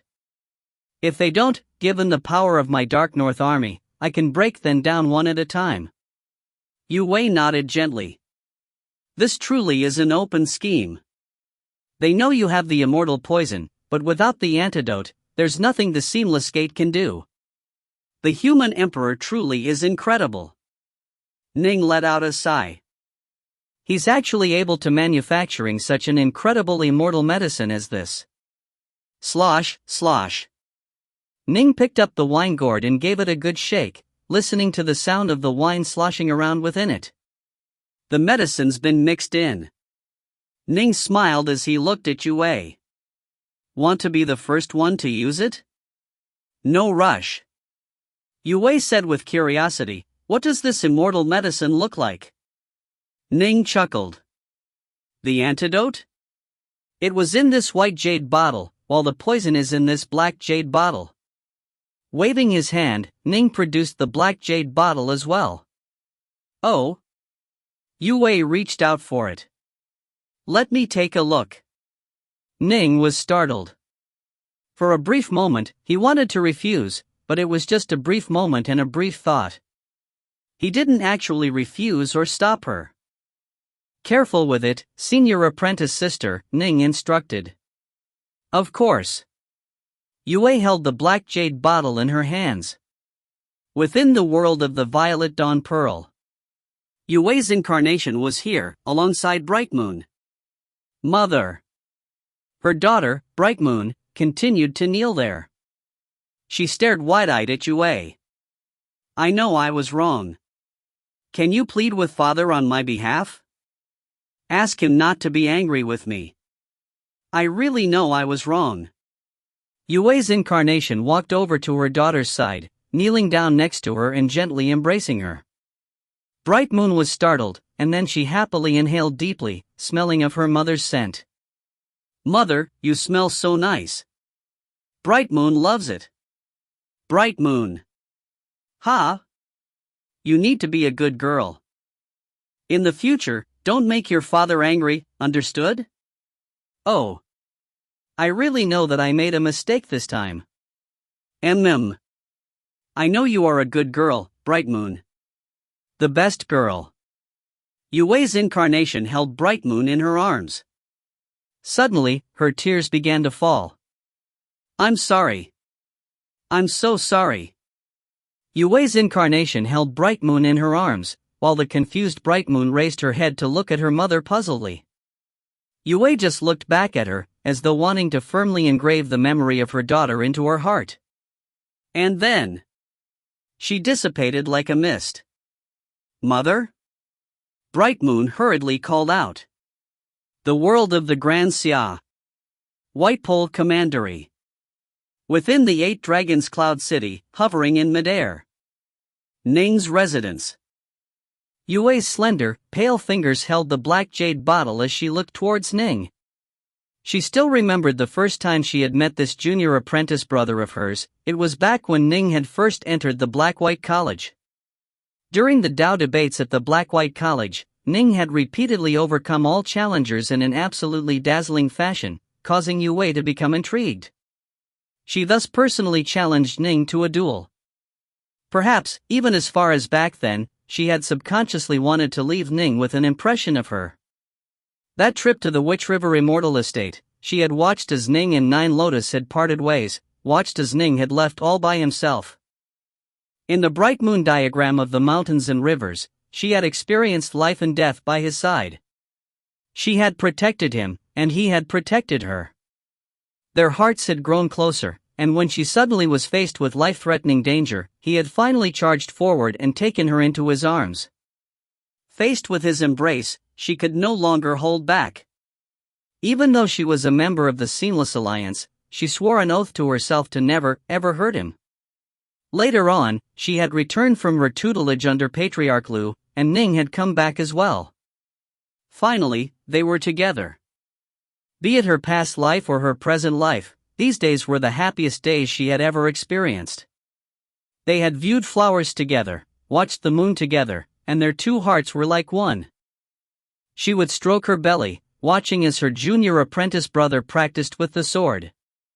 She would prepare delicacies as she waited for her junior apprentice brother to return. And finally, their daughter was safely born into the world. Although the God King had issued the order soon afterwards, at least the two of them had been given some time together, and at least they now had a child together. It was enough.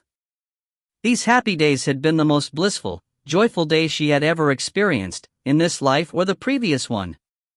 Only, she truly felt sorry towards her junior apprentice brother, towards their daughter.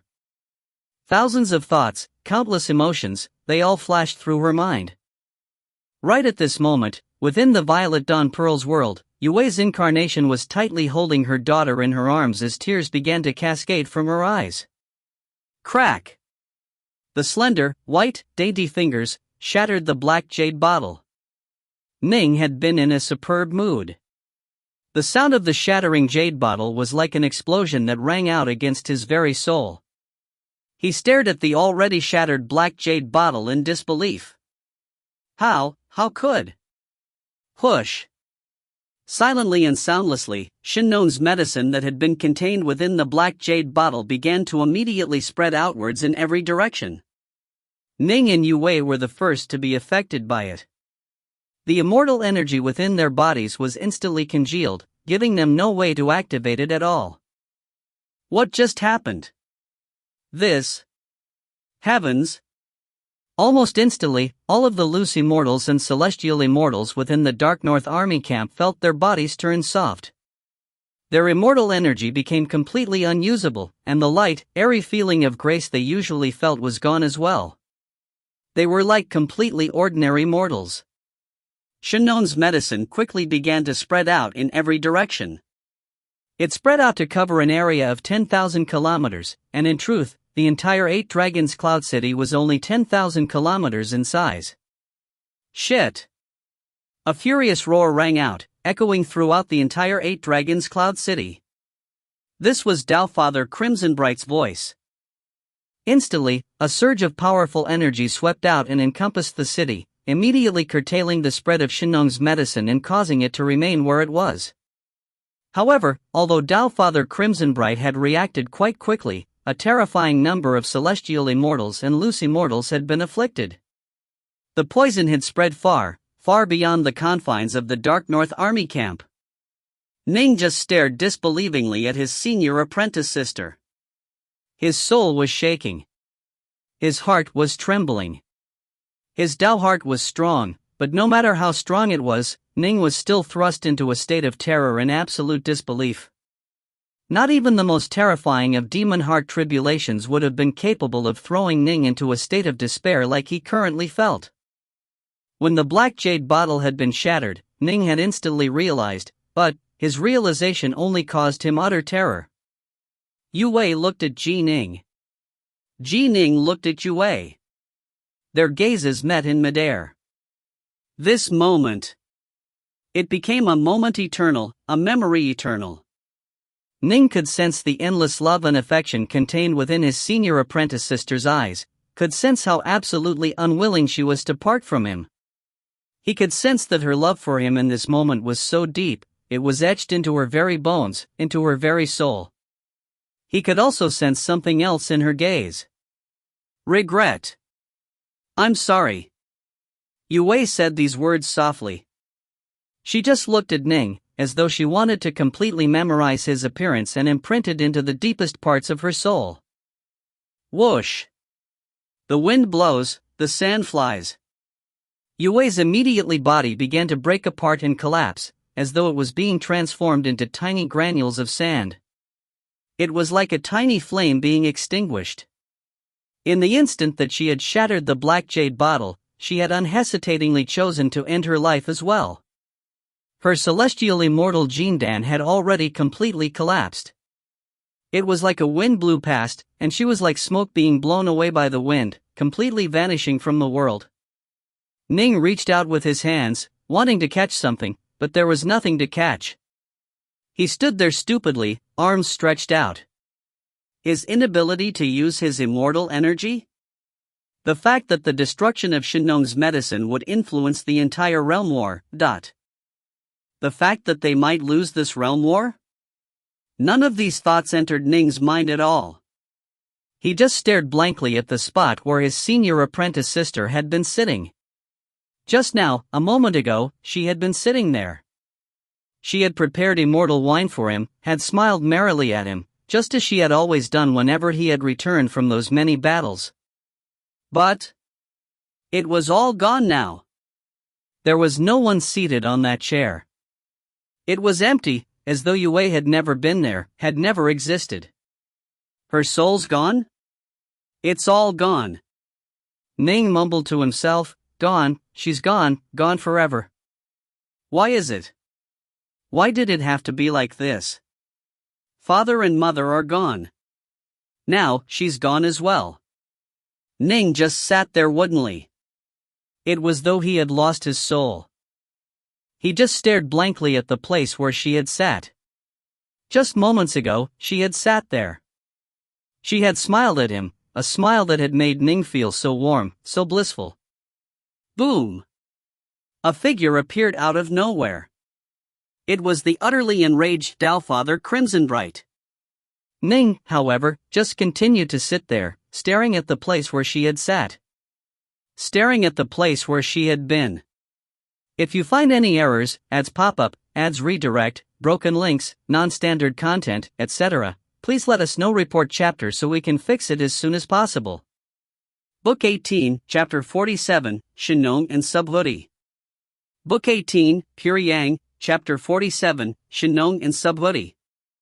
Tao Father Crimson Bright stared at the immortal wine, drinking instruments, and shattered pieces of black jade that were on the table.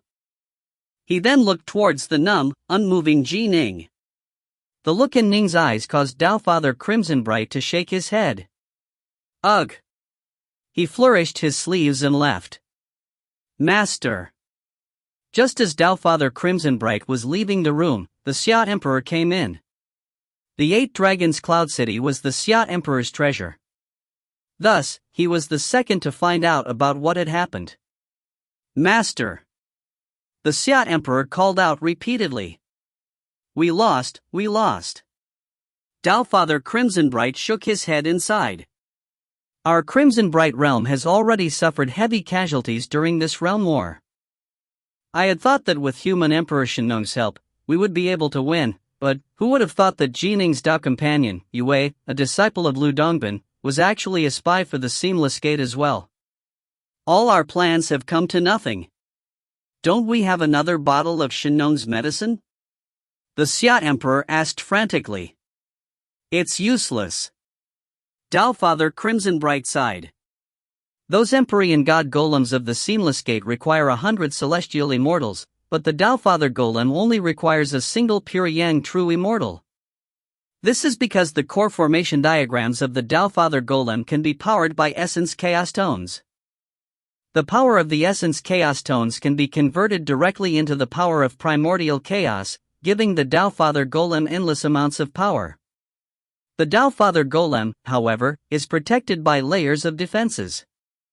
Even if I were to personally intervene, I wouldn't be able to penetrate it. Not with a core sense attack, not with any other attacks. Shinong's medicine is unable to penetrate the Tao Father Golem as well. Now that Ning's portion of the medicine is gone, leaving only one portion behind, the Tao Father Golem of the Seamless Gate will completely focus on the holder of that portion. When it strikes, the rest of us will be completely unable to keep that portion safe. Tao Father Crimson Bright felt quite resigned. Can't we split up that portion into 2 smaller portions? The Xia Emperor asked. What do you take it for? It's a perfect, complete concoction, you can't just split it up. Its power comes from its perfection and its completeness. Tao Father Crimson Bright shook his head. If it could be split apart, I would have split it into 100 parts long ago. Is there really nothing left to us? The Xia Emperor simply couldn't accept this. He truly could not. The world of the Grand Xia which he had commanded and toiled over for countless years, the homeland of his Shaman clan, it was now gone, just like that. There's nothing left. Tao Father Crimson Bright shook his head.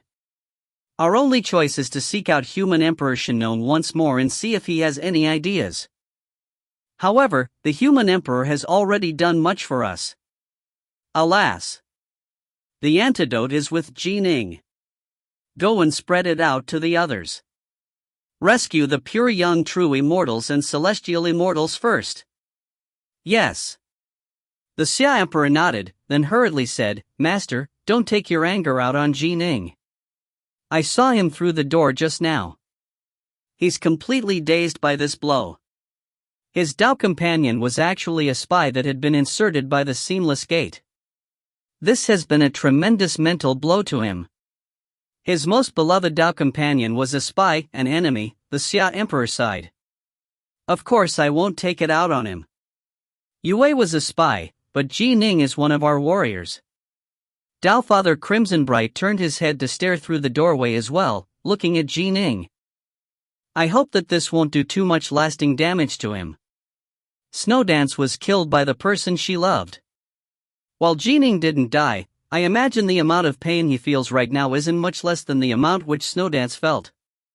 Help out and ensure that others don't come here to berate him either. He's only trained for a short period of time, after all. Yes, the Xia Emperor acknowledged respectfully. What? Yue was a traitor? She actually harmed so many fellow immortals. Pity our fellow Daoist Dark North, his most beloved Dao companion was actually an enemy spy. This Ning character really is an idiot. This was a critical moment, and Shinong's medicine was so absolutely precious to us, how could he be so careless? Soon, all the Empyrean gods and true immortals within the 8 Dragons Cloud City learned of this matter. They all found it hard to accept this outcome, and some even were furious with Ning. Most of them, however, felt pity for him. Everyone, it's best if you don't bother Ning. The Xia Emperor prevented many from going in to speak to Ning. Only those who had extremely close relationships with Ning were allowed to go in. True Immortal Dongyan came as well. He just stood outside the door, looking at Ning. For something like this to happen to him, True Immortal Dongyan let out a soft sigh. However, based on what I know, generally speaking, when the spies of the Seamless Gate reveal themselves, they will go berserk and show no mercy at all. Yue actually didn't kill Ning. It doesn't matter. Yue's dead now. The Xia Emperor nodded. Ning is definitely going to hate the Seamless Gate even more now.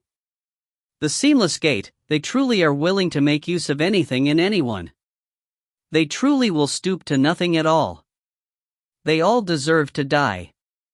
Within the skies of the Grand Xia, an azure-robed figure with an immortal sword on his back stood there, gazing at the distant 8 Dragons Cloud City, his eyes filled with grief and pain. He let out a soft sigh. Foolish child. She always kept everything hidden away. Although I could tell that she was hiding something, I didn't imagine that she was actually a spy for the Seamless Gate. But she's not a bad person by nature. Grief and pain were apparent in Lu Dongbin's eyes. Given how much trust Ning placed in her over the years, she could have slain him long ago. And in the end, she only destroyed the black jade bottle. She didn't hurt Ning at all. She shattered her own soul? She would rather shatter her own soul than let it return to the Seamless Gate? Lu Dongbin shook his head. The God King of the Seamless Gate was capable of forcibly carrying off the souls of those he had imprinted, but Yue had instead chosen to shatter her own soul than to let that happen. The reason why she decided to shatter that black jade bottle was probably to repay the God King for his benevolence. I heard long ago that the Seamless Gate has many spies, all of whom are extremely devoted to their God King and willing to die for him if needed. He truly lives up to his reputation as the disciple of the Lord of the Demon Heart. His ability to manipulate the hearts of men is indeed impressive. That foolish child shattered the jade black bottle to repay the God King. As for suicide, she didn't want to cause Ning any more problems in the future. Lu Dongbin loved to roam the mortal worlds, and had seen many scenes of grief, joy, parting, and gathering. He naturally understood what Yue was thinking. She was simply a silly girl. She had truly believed that the God King had been extremely kind and benevolent towards her. To the God King, she was nothing more than a slave, a weapon. Lu Dongbin shook his head. But Ning, alas. Lu Dongbin felt helpless as well. Ning was indeed a peerless talent. The storm had just barely begun, but he had already started shine and dazzle, but now, the person he cared about the most had died and left him. This blow, there was nothing Lu Dongbin could do to soften it. The only person who could help Ning right now was Ning himself. Outside the 3 realms. At the end of the vast void, there was the even vaster primordial chaos. Within the primordial chaos, all things were possible. It was the primordial chaos that had given birth to many powerful fiend gods, to Panlong, to Nuwa, to the ancestor dragon, to the phoenix, to the torch dragon, to Daoist 3 lives, to Subhuti, to Crimson Bright, to all of them. The most powerful fiend god, Pangu, had established heaven and earth, creating the utterly massive Pangu's primordial world and perishing after his labors. If yet another Pangu-like presence was born, he would absolutely be capable of establishing yet another world within the primordial chaos. The primordial chaos was truly infinite and limitless. After all, after Mother Nuwa had entered the primordial chaos, she had never returned from it. Within an area in the primordial chaos that was very close to the three realms, there was a medicine field within the primordial chaos, and next to it was a thatched cottage. Two people were seated by the side of the cottage. One was the white-bearded patriarch Subhuti, while the other was dressed in plain clothes and had unkempt hair and a tousled beard.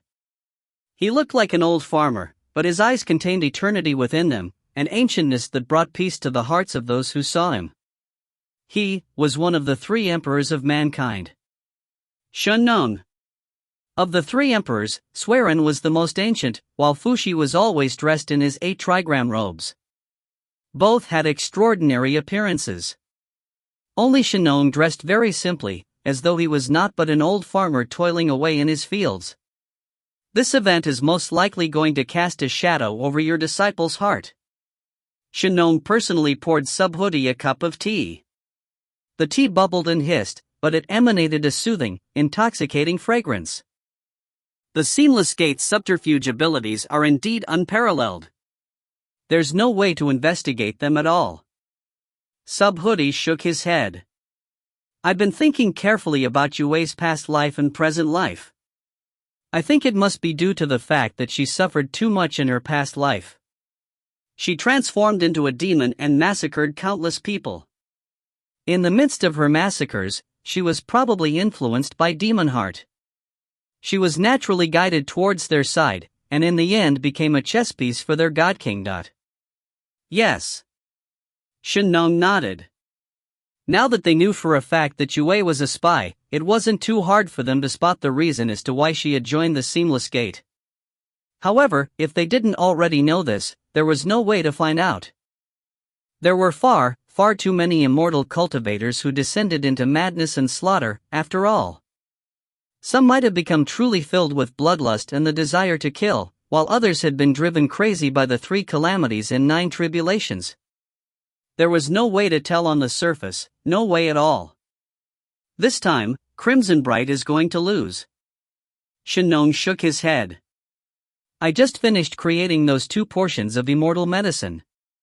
Both were created using some unique herbs that I located in the primordial chaos that are incredibly rare.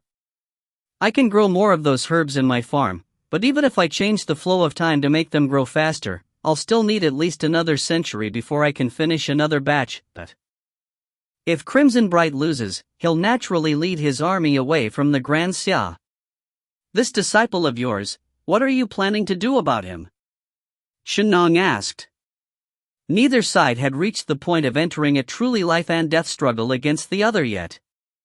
Both sides could easily retreat if they chose to. They could simply tear a hole through space and easily leave. Ning has the star-seizing hand of 3 lives, and he's quite talented in heart force as well. I feel, however, that his talent with the sword is even higher. Subhuti sighed. He absolutely has the potential to become yet another Hoi. Hoi? Ning gently nodded. Hoi was someone who, as an Empyrean god, had slain a Taofather. He was an absolute legend. But this truly was a heavy blow for him. Still, fortune and disaster ride together. Perhaps this will serve to help him temper his heart. Patriarch Subhuti shook his head. Emotional matters like this, he'll have to rely on himself to overcome it. There's nothing I can do. The 8 Dragons Cloud City. Ning's residence. Ning was finally on his feet.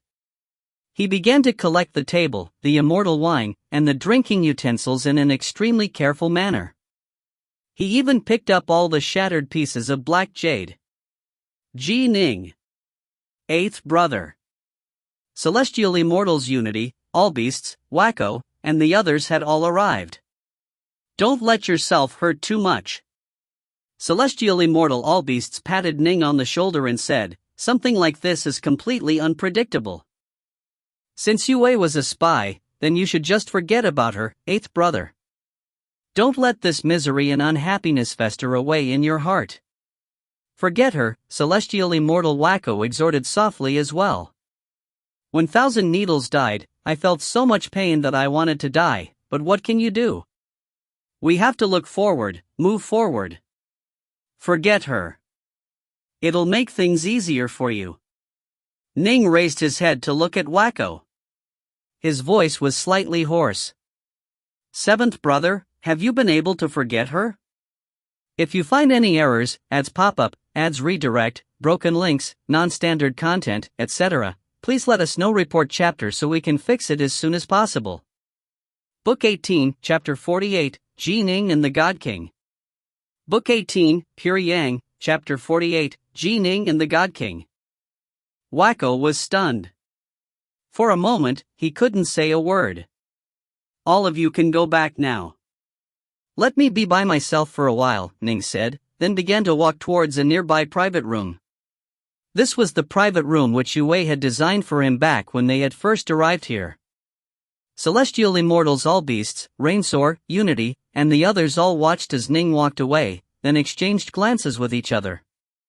There was nothing they could do. They left the house. The private room was very simple, as were the prayer mats and the incense burners, but Yue had personally laid out this room. Ning swept the room with his gaze. He felt as though he could see Yue decorating the room. Senior apprentice sister, Ning murmured softly. He then sat down in the lotus position by himself, closing his eyes. His thoughts were a complete mess. The countless scenes of him being together with Yue flooded his mind, and he couldn't help but repeatedly grimace. Rumble. A profound, arcane sort of ripple that came from another level of existence brushed past Ning. Not even Taofather Crimsonbright could detect this ripple. As it brushed past Ning, a powerful desire to sleep quickly filled him. Eh? Ning was shocked. He was a pure Yang true immortal, he wouldn't be so easily mesmerized. I am the God King of the Seamless Gate. You should know of me. A voice rang out in Ning's mind. You? Ning's mind was filled with boundless hate. After having fought for so long, Ning had naturally engaged the Xia Emperor and the others in conversation. He knew, of course, that the true supreme commander of the Seamless Gate was the God King.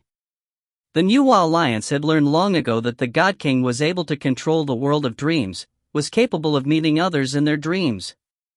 The Nuwa Alliance, however, was unable to counter this ability of his. They were completely unable to penetrate the dream worlds which the God King created. I'm going to guide a strand of your thoughts into my world. Let us converse, the God King said. Fine. Ning didn't refuse. He was within the 8 Dragons Cloud City, he wouldn't be in much danger at all. Just a strand of his thoughts, even if that strand was severed, it wouldn't be much of a loss. Ning allowed a strand of his mind to be guided downwards into the abyss. Within a vast world of darkness. A gigantic throne that was 30,000 meters high was levitating in midair. The God King was seated on his throne, and before him appeared the figure of Ning. Ning raised his head to glance coldly at the black-robed figure in midair. The aura around the black robes caused the God King to seem exceptionally inscrutable and mysterious. Ning said coldly, "Why has an exalted Taofather such as yourself come to seek me out?" Although his heart was filled with boundless hatred, enough hatred to cause an ordinary mortal to go insane, Ning knew very well that the difference in power between himself and the supreme commander of the Seamless Alliance was too great. No need to feel such hatred for me. The God King sat up high on his throne as he spoke calmly to Ning. We are enemies, after all. The actions I took to guarantee that the Seamless Gate would win. I've come to you, because I wish for you to join the Seamless Gate. Idiocy. This was the only word Ning said. He couldn't even be bothered to say more. Do you think that Yue is dead? The God King asked. Ning was stunned. What? Ning stared at the God King. I personally watched as my senior apprentice sister's soul was shattered. How could she not be? Yes, her soul was shattered, but she didn't die. Amusement could be heard within the God King's voice. After her soul was shattered, her true soul would have headed straight towards the river of destiny, yes. Ning didn't say anything. This was indeed true. Even if Yue's soul was shattered, if one could locate Yue's true soul within the river of destiny, the true soul could be used to bring her back to life once more. However, to find a true soul within the river of destiny, based on what Ning knew, the only one in the entire three realms capable of this was Mother Nuwa. Mother Nuwa, however, had long ago entered the infinite primordial chaos. Yue was one of the many spies I sent to infiltrate the Nuwa Alliance, the God King said. Of the many spies, some were absolutely and unwaveringly loyal to me. They obey all my orders and commands, and are willing to die for me. These true believers, I long ago left behind my imprint upon their souls. Ning's pupils contracted. Yue committed suicide, shattering her soul, but thanks to the imprint I left behind on it, I knew right away what she had done, the God King said. Thus, as her soul was shattering, I immediately reached out to latch onto her true soul, taking it away. Her true soul isn't in the river of destiny at all. Ning's heart began to quiver. After taking away her true soul, I sent it to be reincarnated within a lesser cycle of reincarnation which I set up, the God King said. Ning knew that most Tao Fathers were capable of setting up a lesser cycle of reincarnation. Tao Father Crimson Bright himself had done such a thing. Once a true soul entered the cycle of reincarnation, it would naturally be reborn. When celestial immortals and true immortals were reborn, it was generally their true souls which were reborn. After she was reborn, I immediately awakened her memories and captured her young soul. Take a close look. The God King pointed with one finger. Instantly, roughly 100 meters to the right of Ji Ning, a black-robed maiden appeared out of thin air. Her appearance, her aura, her eyes. Senior apprentice sister?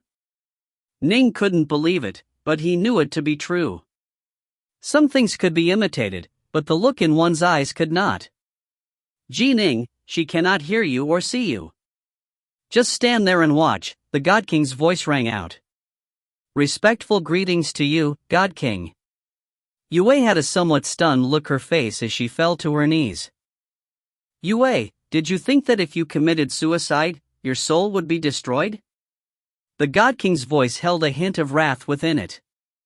I told you that once you were prepared to destroy Shinnong's medicine, you were to first touch the imprint I left upon your soul, and I would rescue it right away. Why did you choose to commit suicide? If I was just slightly slower, your true soul would have entered the river of destiny, never to be found again. Yue remained there on her knees. God King, please grant me death. Grant you death? The God King said coldly, what, are you afraid that if you remain alive, you'll bring Ji Ning more trouble? The kneeling Yue didn't move at all. You truly are quite loyal to this Ji Ning of yours. Long ago, when I ordered you to take him to the fifth world, you refused. And now, you would rather die than become a chess piece our seamless gate can use to influence him. You truly disappoint me. The God King was rather angry now. Yue remained on her knees, her tears cascading downwards. She truly was very devoted to the God King. She couldn't help but feel miserable upon hearing that the God King was disappointed in her, but she truly didn't wish to become a burden to Ji Ning or her daughter. Whoosh! The God King blew towards her, and a wind arose that swept her away, causing her to disappear. Senior apprentice sister. Ning was shocked. That definitely had been his senior apprentice sister, there was no mistaking it at all. That look in her eyes, there was definitely no mistaking it. Don't panic. The God King looked towards Ning. Your Tao companion's soul is fine. Only a sliver of her mind was within this dream world of mine. Now that her true soul has been reborn, her new soul is incredibly weak. She isn't even capable of committing suicide. Her fate is now completely in your hands. My hands? Ning's face changed. Right. The God King's dark, misty eyes seemed to flash with lightning. Your hands. If you join our seamless gate, then I can let you once more reunite with your beloved Tao companion and live together in bliss. Under the seamless gate's protection, not even your master, Tao Father Subhuti, would be able to kill you. In addition, your master most likely wouldn't be willing to violate our unspoken accord and personally act to kill you. He is a Tao Father, after all. Thus, if you join our seamless gate, then you, your Tao companion Yue, and your child, all of you will be able to live together in bliss. You will also receive our protection. But if you do not join us, the soul of your Tao companion Yue shall suffer endless, inescapable torment within my infinity hells. As for you and your child, you shall remain enemies of the seamless gate, forever suffering our assaults. The God King looked at Ning. I trust you know which choice you should make. Take another look. The God King pointed sideways. Whoosh! A painting appeared out of nowhere. This was the painting of a vast world, a world of flames, of mountains of blades, of lakes of burning oil, of forests of swords, of implements of torture. Many souls were here, undergoing countless torments and punishments. A black-robed maiden had been teleported here as well. Upon seeing the infinity hells, upon seeing the despair and misery of those countless souls, the look on her face couldn't help but change. But moments later, Yue calmed down. She had guessed long ago that she would probably be sent to the God King's infinity hells. These are the infinity hells, a place I created. It's an even more painful place than the 18-layer of hell of the Netherworld Kingdom. The God King looked at Ning. If you are the enemy of the seamless gate, then Yue will no longer be of use to me. Thus, she should prepare herself to suffer endless, infinite torture within the infinity hells. She was so loyal to you. Ning couldn't help but snap. Loyal? The God King shook his head. No. If she was loyal to me, you would have died long ago. Ning was stunned. Right. He himself could sense how badly the seamless gate wished to kill him. The three dire monster gods of Mount Dragon Eater, for example, had always been hovering around him. Before that, the seamless gate had actually sent out a squad to assassinate him. Fortunately, Old Man Yuan had intervened. If Yue had wanted him dead, given his absolute faith in her, he would have died long ago. She violated my orders, the God King said. Given my temper, I should have cast her into the infinity hells long ago, letting her suffer endless torment. However, she was the disciple of Lu Dongbin and your Tao companion. It is hard to find someone like her, and so I showed her clemency. In truth, when Yue had refused the God King's commands all those years ago, she had already mentally prepared herself for death. That time, the God King had shown clemency, which was why Yue had wanted to give Ning a child. Thus, she should have started to suffer this sort of torture long ago. To violate my orders? The only result can be death. The God King looked towards Ning. But Ji Ning, your talent is truly remarkable, you are qualified to me to reconsider. The seamless gate views you as being very important, and so if you can join us, Yue will immediately be spared her eternal torment. She'll even be allowed to accompany you and your child. The three of you will be able to live together with each other forever. The God King truly wished to be able to pull Ji Ning to his side. Ji Ning was a tremendous threat, true. But if they could recruit him, the seamless gate would have gained yet another helper, while the New Alliance would have lost one of their peerless talents. This was a result that was much better than merely killing Ji Ning. As for Yue, she was the tool which the seamless gate was relying on to make this happen. Join our seamless gate. We have treasures, divine abilities, golems, everything. You, your child, and your Tao companion will be able to join together once more. The God King pointed towards the Midair images. I trust you won't consign the woman you love into the infinity hells. Ning was silent. He just stood there, looking at the image of his senior apprentice sister, Yue. He just silently stood there. If you find any errors, ads pop up, ads redirect, broken links, non-standard content, etc., please let us know. Report chapter so we can fix it as soon as possible. Book 18, Chapter 49, The Choice. Book 18, Curie Yang, Chapter 49, The Choice. Ji Ning had never doubted Yue Wei's love for him. When the two had been together, he had been able to truly sense her heart. His parents had passed away, but she had let him once more feel warmth in his heart. It was something which surpassed simple love. Only when love reached a truly deep level would it bring this sort of warmth. But there were others that Ning could never forget. If it hadn't been for Taoist Three Lives' legacy, he probably would have died long ago when he was weak. If it wasn't for the 7 mighty Empyrean gods, he would have perished long ago. If it wasn't for his master Subhuti, he would have lost his life in the Nihilam zone. His master, Immortal Dansai, his fellow disciple, Munorthsun, they were filled with endless hatred towards the Seamless Gate. His father, his mother, their situation was probably even worse than Yue Wei's. Their true souls had already entered the river of destiny, and with Mother Nuwa having disappeared into the primordial chaos, the fact that their souls had been shattered meant that they were essentially dead and gone. To bring Mother Nuwa back? To reach Mother Nuwa's level? It would be very hard. Even harder than defeating the Seamless Alliance. Fog continued to billow around the God King's black robes. He stared downwards at Ji Ning, awaiting his response. He knew very well that this was perhaps his best chance of making Ji Ning join the Seamless Gate, because Yue Wei could be described as the most important person in Ji Ning's life. Their souls were tied together, and as the God King had said, Yue Wei had chosen to die rather than be a burden to Ji Ning. As the disciple of a Tao Father, Ji Ning himself wouldn't be blamed or directly affected by a defeat in this realm war. The entire vast world of darkness was deathly still, terrifyingly still. Ning just stood there quietly, staring at the image of his senior apprentice sister. It seemed as though he wanted to permanently engrave her appearance in his mind.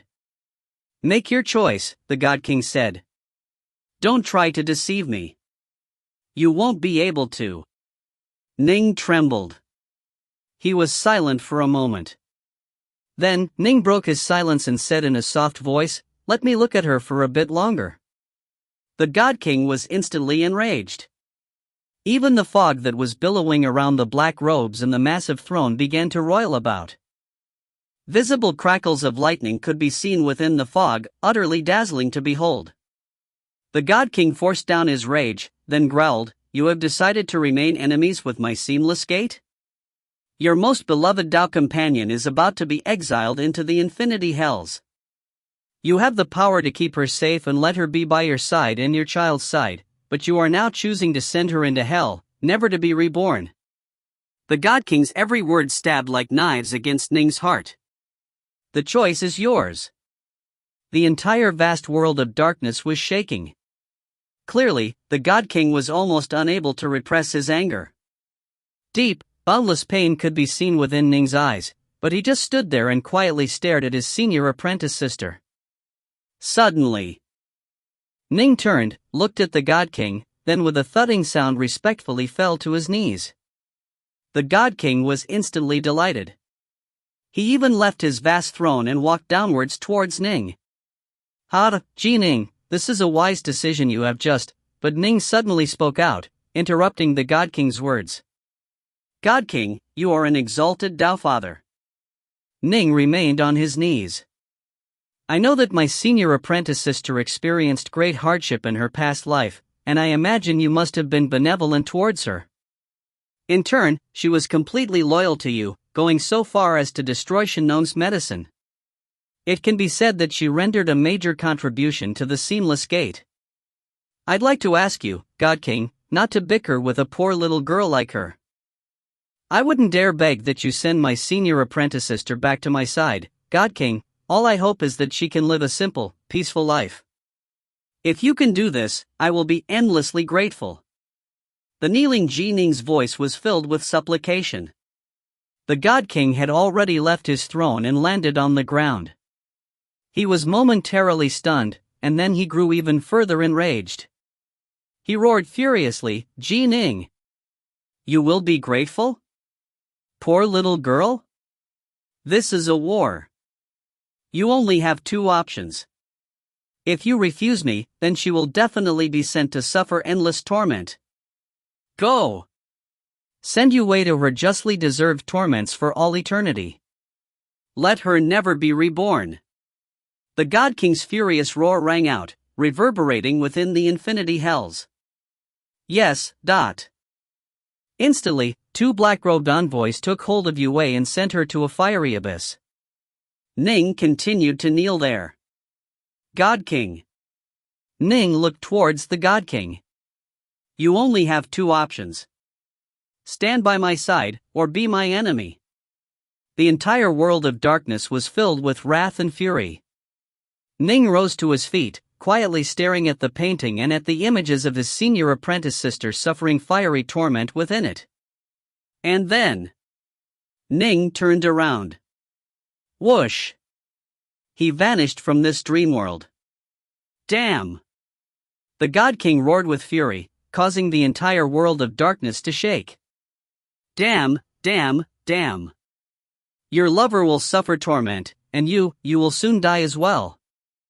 You will die. The God King was truly enraged. He truly had wanted to recruit Ning to his side, but he had actually been refused. He was humiliated, enraged, and filled with a desire to kill. But the new alliance was very powerful. To kill Ning would be no easy task. You are the one who personally consigned her to endless torment within the infinity hells. It was you. You personally. The God King's furious roars reverberated with Ning's mind. Boom! Ning's powerful core sense struck out against that thought strand, blasting it apart. This undetectable method which the God King was using, although not even Dao Fathers could sense it, it didn't contain much power. Within the world of the Violet Dawn Pearl. Creak! Ning's true body walked out from his study. Soon, he arrived at the room where his daughter Brightmoon was being punished. His daughter Brightmoon was still on her knees, her eyes filled with puzzlement and confusion. Father! When Brightmoon saw Ning, she immediately revealed a look of joy. I was wrong. I really understand that I was wrong. Don't be angry, Father. I'll never dare to use fire to play with mortals in the future. Ning walked to his daughter's side, then fell to his knees, quietly taking her into his arms. Brightmoon couldn't help but reveal a look of joy as her father took her into his arms. She comfortably snuggled into Ning's chest. Father, don't be angry anymore. Mother came a short while ago to hug me as well, but then she said sorry. Sorry? I don't really understand, but then, Mother disappeared. Father, didn't you say that Mother left her incarnation here? Why did her incarnation suddenly leave? Ning trembled. So she hadn't just said sorry to him. She had said sorry to their daughter as well. Father? Brightmoon could sense that something was wrong with Ning. Ning continued to hold his daughter in his arms. He said in a soft voice, I'm the one who should be sorry to your mother. Ning shut his eyes, his tears coming out. It was true. He felt so sorry. Although the God King had forced him to make a decision, in the end, he had decided to let her be sent to the infinity hells. Ning felt as though countless ants were constantly gnawing upon his heart. He felt utter agony in his heart. Guilt. Misery. Prior to this, Ning hadn't shed any tears, not even when he had seen her soul be shattered. He had been delighted to discover that she wasn't dead, then instantly had to face a choice that brought despair. He had to watch as she began to be tortured within the infinity hells, but despite all that, Ning hadn't shed any tears. Now, however, as he held his daughter in his arms, Ning could no longer resist. Finally, he began to cry. Hot tears came cascading down his face, landing on Brightmoon's body. Brightmoon was stunned. Raising her head, she looked towards Ning. She saw that her father was actually crying. What happened? Where's mother? Bright Moon was very clever. She immediately asked this question. She died. Ning held his daughter in his arms as he responded in a soft voice. Died? Bright Moon was stunned. Although she was precocious and intelligent, she was truly stunned. The only thing she could do was just stupidly stand there and hug her father. Bright Moon, in the future, it'll just be you and me. Ning continued to hold his daughter in his arms. She had just been born, but her mother had already left. Senior apprentice sister, I'm sorry. I swear, I'll take good care of our child. I definitely will. The only thing and the most important thing Ning could for his senior apprentice sister, for himself, was to take good care of and protect their daughter. And the seamless gate. His tears continued to fall, but deep within his eyes, a desire to kill that was even deeper than the abyss could be seen. The 8 Dragons Cloud City. Ning emerged from his room. He came out? The Xia Emperor looked towards Ning. Your Imperial Majesty, you've been here this entire time? Ning was stunned. If I wasn't here, do you think you would have had such a peaceful time of it? Countless people have come to speak to you. Some came to console you, but some came to curse you and berate you. The Xia Emperor shook his head. I can't blame them. We were on the cusp of winning this realm war, after all, but now, alas. Once this realm war is lost, the worlds and the foundations that these Empyrean gods and true immortals spent countless years cultivating will be taken away by the seamless gate. How can they not be enraged? Still, don't be angry with them. After some time passes, they'll slowly begin to accept this outcome. Ning looked towards the Xia Emperor. He could sense that these words of the Xia Emperor held a hint of frustration and disappointment within them. With the war lost, the Xia Emperor would lose his Grand Xia world. That was the foundation of his Xiaomon clan, a vast world which he had spent his blood and sweat to build up, ever since he had taken it over during the Fiend God era. How could he not be heartbroken?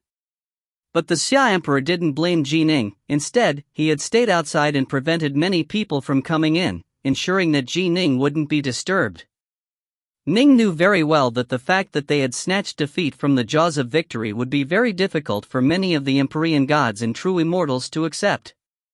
They would be utterly enraged and heartbroken. Are we really going to lose? Ning asked. We really are. The Xia Emperor sighed, then nodded his head. If you find any errors, ads pop up, ads redirect, broken links, non-standard content, etc., please let us know. Report chapter so we can fix it as soon as possible. Book 18, Chapter 50, Though I come from the mortal dust, my heart still soars towards the heavens. Chapter 50, Though I come from the mortal dust, my heart still soars towards the heavens. Although there are many people who are unwilling to accept this, the difference in power is too great. The Xia Emperor shook his head. The Seamless Gate has a Taofather golem on their side, while we were going to rely on Shinnong's medicine to win the battle, but, well, now we shall simply wait for the Taofather to give us our final orders. Ning nodded gently. It's my fault, Ning said calmly. This isn't your fault. You couldn't have imagined that Yue belongs to the Seamless Gate. There's no need for you to overthink things. I've been outside and have prevented quite a few from coming in to bother you. This was on the Taofather's personal instructions. The Taofather still views you as being extremely important. The Xia Emperor looked towards Ning. The Xia Emperor suddenly remembered something. He immediately said, right, you should be unable to use your immortal energy right now, right? I'll give you 10 drops of the antidote. Give me 100, Ning said. 100? The Xia Emperor looked towards Ning with surprise. You? Ning didn't explain. What would be the point of explaining that he had become a pure young true immortal? His Heaven Punisher was still at the same level of power that it always was. It wouldn't be able to change the outcome of the battle at all. It was best not to give them any false hopes. Fine. Take it. The Xia Emperor took out a jade bottle and a large gourd. Drops of liquid flew out from the gourd and into the jade bottle. After 100 drops were absorbed, he handed it to Ning. Ning accepted it, then began to go towards the outside. Isn't that Commander Ning? That's Immortal Dark North, Ning. I heard that his Dao companion was a spy for the Seamless Gate. Yes, I heard the same. We were at the cusp of victory, but this Ning guy placed too much faith in his Dao companion, giving her the chance to destroy Shenong's medicine, and our hopes for victory along with it. We've fought for so long, so many of us have died, and it was all for nothing. Immortal Dark North was far too careless, and he was far too trusting of his Dao companion. Fellow Daoist Wanxiu, you go too far. A Dao companion is the most important companion anyone will have on their immortal path. Both Dao companions will support each other and assist each other. How many would be suspicious of their Dao companions? If they were, they wouldn't have become Dao companions to begin with. Poor Immortal Dark North, to be betrayed by his Dao companion like that. Yeah, poor bastard. As Ning walked through the 8 Dragons Cloud City and passed by the various military camps, the various immortals within those camps all looked at Ning and whispered amongst themselves. With the story being told and retold, the truth had long since become rather blurred, but the countless immortals and fiend gods continued to discuss it, as this was what had caused them to lose this entire realm war. I heard that Yue took advantage of Immortal Dark North's trust to destroy Shenong's medicine. Immortal Dark North was so enraged and heartbroken that he personally wiped out Yue, shattering her very soul. Right, I heard the same, that Immortal Dark North personally killed that traitor. It's all that damn traitor's fault.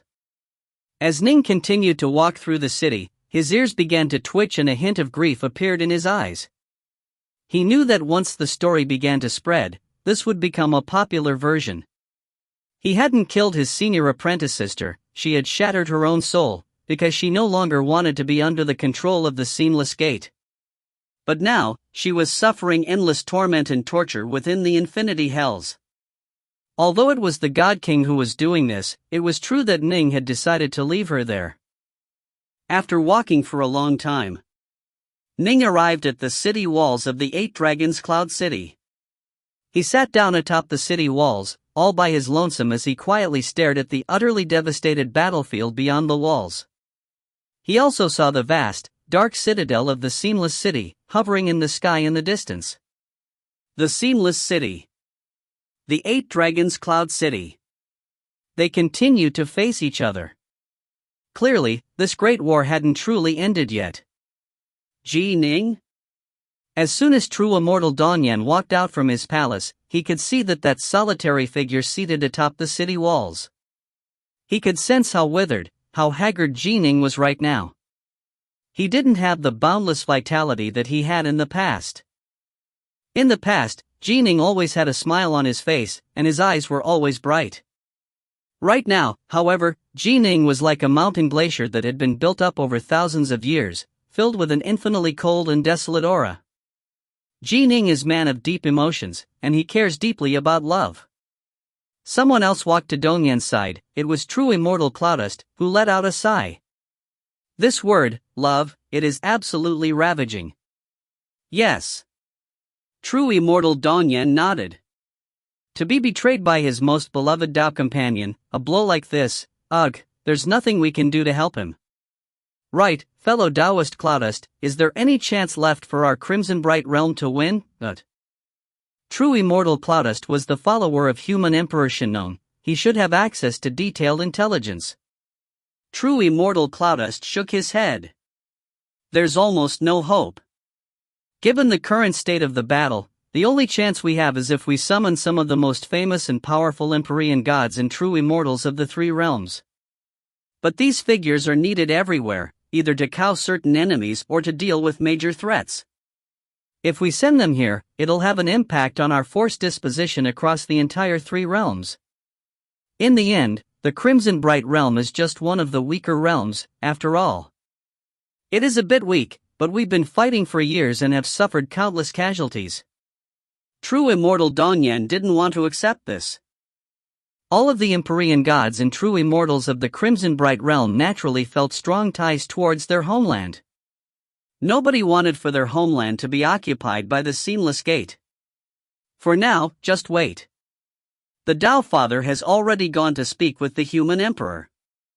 True Immortal Cloudus continued, let's see if the human emperor has any ideas, but my feeling is that if the human emperor had any ideas, he would have reached out long ago. True Immortal Dongyan nodded. Alas, if Shenong's medicine hadn't been destroyed, if Ning hadn't given it to Yue, True Immortal Cloudus sighed. True Immortal Dongyan sighed and shook his head. Ning trusted his Tao companion too much. Given the current state of the war, almost all of the Empyrean gods and true immortals of the Grand Xia had lost their hope. Quite a few of them had been so furious with Ning as to curse him aloud, but slowly they all began to calm down. They no longer blamed Ning, because they knew that Ning himself certainly hadn't hoped for this to happen. Where's Ning? He's still there atop the walls. It's been days. He hasn't even moved from the walls at all. I wonder what he's looking at. The Empyrean gods and true immortals were chatting amongst themselves. The human emperor has already sent word. There's nothing he can do. That medicine is too difficult to create. Even the human emperor was only able to send some more of the antidote over to allow our immortals to recover. The human emperor has given up? He's actually given up. My brothers all died in battle, was it all for nothing? My Sky Song clan's Heaven Punisher was destroyed. We had 12 celestial immortals in our ranks, but I was the only one lucky enough to survive. I had thought that after our grand victory, I would spend some time having our clan rest and rebuild. But now, pain, heartbreak. The Crimson Bright Realm was their home, their foundation. The place where countless generations of their clan members had toiled over, shedding blood and sweat. They were willing to die for their homeland, they were even willing to accept the deaths of their brothers, masters, and disciples if it meant winning this battle. It would all be worth it. But they weren't going to be able to win. They were going to lose. Ning was by himself atop the city walls. Ning. The red-haired Empyrean god Redsnow had arrived. He gently patted Ning on the shoulders. Stir yourself. This is nothing more than one of many pitfalls you shall encounter on your immortal path. I understand. Ning nodded. Once you move past it, you will see that the seas and the skies remain as vast as they ever were. Empyrean god Redsnow looked at Ning, hope in his eyes. Just give me a little more time to think things over, Ning said softly. All right. Empyrean god Redsnow didn't try to force things. He knew very well what sort of a person Ning was. That was why he liked Ning so much, supporting him and believing him to be the most suitable successor to the star-seizing manor. Only a man who cared deeply about relationships would win the trust of his comrades.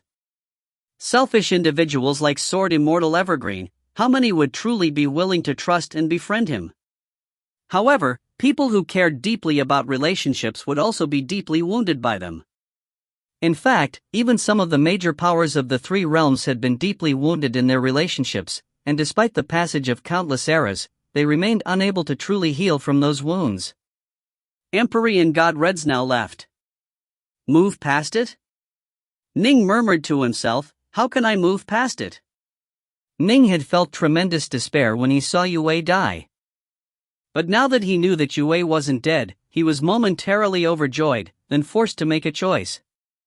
He had chosen to personally consign Yue to the infinity hells. This caused Ning to feel even greater heartbreak. Although his body remained in the mortal world, his heart had already entered hell. Guilt. Pain. Ning wanted to force them all down, to suppress them, to move past it all, but how could he possibly suppress them all? I confidently viewed myself as a favored son of heaven, as a formidably talented figure. But I was wrong. I was wrong. She's now suffering endless torment in the infinity hells, but there's nothing I can do. Not a damn thing. Ning stared at the desolate landscape, which had long ago become utterly ruined and ravaged by the wars between the Immortals and Fiend gods. I'm just like this landscape here. Like the grass atop the ground. In the face of the Immortals and Fiend gods who do battle, the only thing the grass can do is be trampled upon and destroyed, because it can't fight back at all. Weak. I'm still puny and weak. Formidably talented? No matter how talented I am, it will be a long, long time before I can possibly be a match for the God King. In the here and now, I remain very weak. Faced with the God King's power, all I could do was to let it all happen. I wasn't able to stop him, to push back at all. The utter despair he felt, what he witnessed firsthand, was what caused it to be etched into his bones and imprinted into his soul. The God King made Ning choose. Ning had no choice but to choose. He could only watch as the God King sent you way into the infinity hells. The only thing he could do was to kneel down and hope that he could move the God King with his words, but alas, it was useless. He was powerless. Everything was under the God King's control. The only thing Ning could do was accept it all. Ning stared at the wild grass atop the ravaged landscape. He felt like he was the grass. There was nothing he could do but be trampled upon, be broken, be attacked, be destroyed. The only thing he could do was to accept it. As Ning was staring at the grass vacantly, Ning's heart suddenly became completely calm, empty, and ephemeral.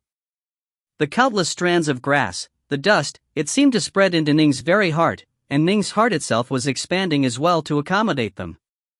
In fact, even the skies themselves seemed to extend into Ning's heart. Slowly, the entirety of Whitepole Commandery was contained within Ning's heart, which continued to grow and grow. His heart was endlessly vast.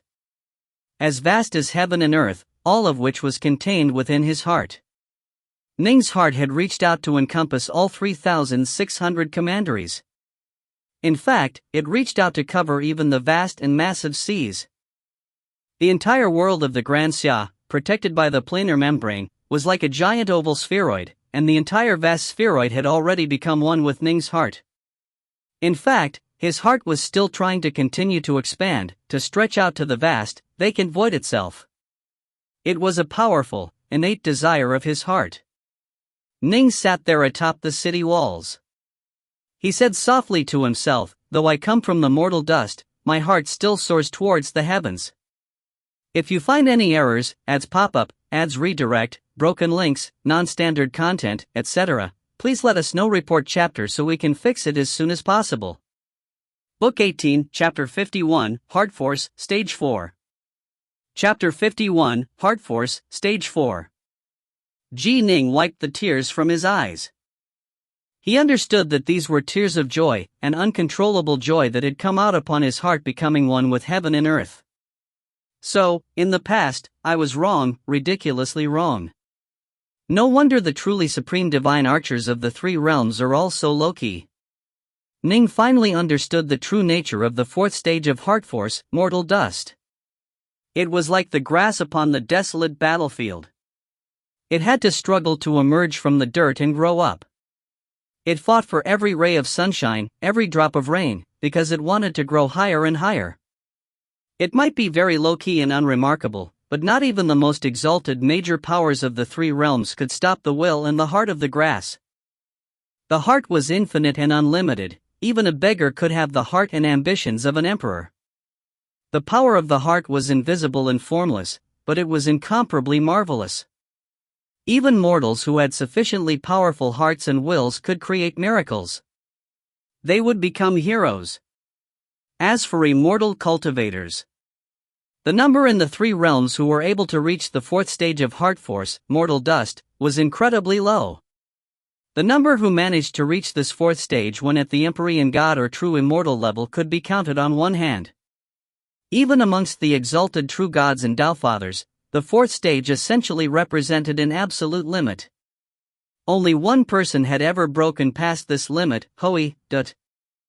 Hui was the only person to ever reach the fifth stage of Heart Force, and he even left behind a systemized technique for training in it. His power was acclaimed at all, but he had long ago disappeared. From this, one could tell how incredibly difficult it was for one to reach the fourth stage of heart force. I'm like the wild grass. I'm nothing more than an unremarkable blade of grass. In the face of the God King, in the face of the major powers, I'm unbelievably weak. Ning had been seated atop the city walls, but he now rose to his feet and stared towards the skies. But I want to walk further along my path, to make it to greater heights, to become even more powerful than the God King. In fact, I want to reach Pango and Nuwa's level, and then surpass them. No matter how lowly a person might be, his heart is limitless. Ning felt very moved. Prajna states of enlightenment were profound, arcane, and unpredictable. After experiencing so many setbacks and that agonizing choice, Ning's heart had indeed been greatly impacted. But only when he felt as downtrodden as he did right now did he truly understand what it meant to be as insignificant as a speck of mortal dust. And so, he slowly began to understand and gain insights into this stage. Everyone knew the principles of this stage, but to truly understand it and to thoroughly comprehend it was far, far more difficult. Knowing what to do is easy, it's the doing that is tricky. As Ning's heart had expanded, his heart force had risen in power as well. When Ning's heart had reached the point of becoming one with the entire world of the Grand Xia and begun to reach out towards the infinite void, his heart force had truly reached an absolutely terrifying level, a level which represented an absolute limit for even true gods and Tao fathers, many of whom had not been able to reach it. The fourth stage of heart force. Ning had broken through. Aside from the missing Hui, Ning's heart force could be ranked as the highest within the entire three realms. Always consider yourself as an unremarkable speck of mortal dust. Always reach for greater heights. Not even reaching Pango's level is the end of your ambitions. Ning didn't know whether or not Pango's level represented the endpoint for immortal cultivation, but there was no endpoint for the heart. His heart could become infinitely vast, infinitely great. The difference between the fourth stage and the third stage is simply far too vast. Reaching the third stage of heart force allowed one to have the power of a supreme celestial immortal. The fourth stage of heart force, however, gave one the power of a supreme empyrean god or true immortal. Every single empyrean god and true immortal who had reached the fourth stage of heart force stood at the very peak of power amongst their peers. The divine archer Eastbreak, for example, after using Tao fruits of primordial chaos, he was able to suppress an entire battlefield all by himself. Although the Tao fruits were very powerful, if it hadn't been for Eastbreak's archery and core force, how could the other empyrean gods and true immortals have all been completely shut down? Although I've only reached the expert level in my soul heart force technique, even reaching the level of perfect mastery would probably increase my power by a mere tenfold, by a single level of so. With my heart force having increased from the third level to the fourth level, my power has increased by multiple levels. Ning himself knew how much he had improved. It is time to see the Tao Father. Ning rose to his feet. He felt guilt towards Tao Father Crimson Bright. It had been the Tao Father who had personally handed him Shinnong's medicine in a show of tremendous faith. Although it was Yue who had turned traitor, in the end, it was his fault. Ning stared at the vast, desolate wilderness. He also stared at the enormous black levitating citadel, the seamless city.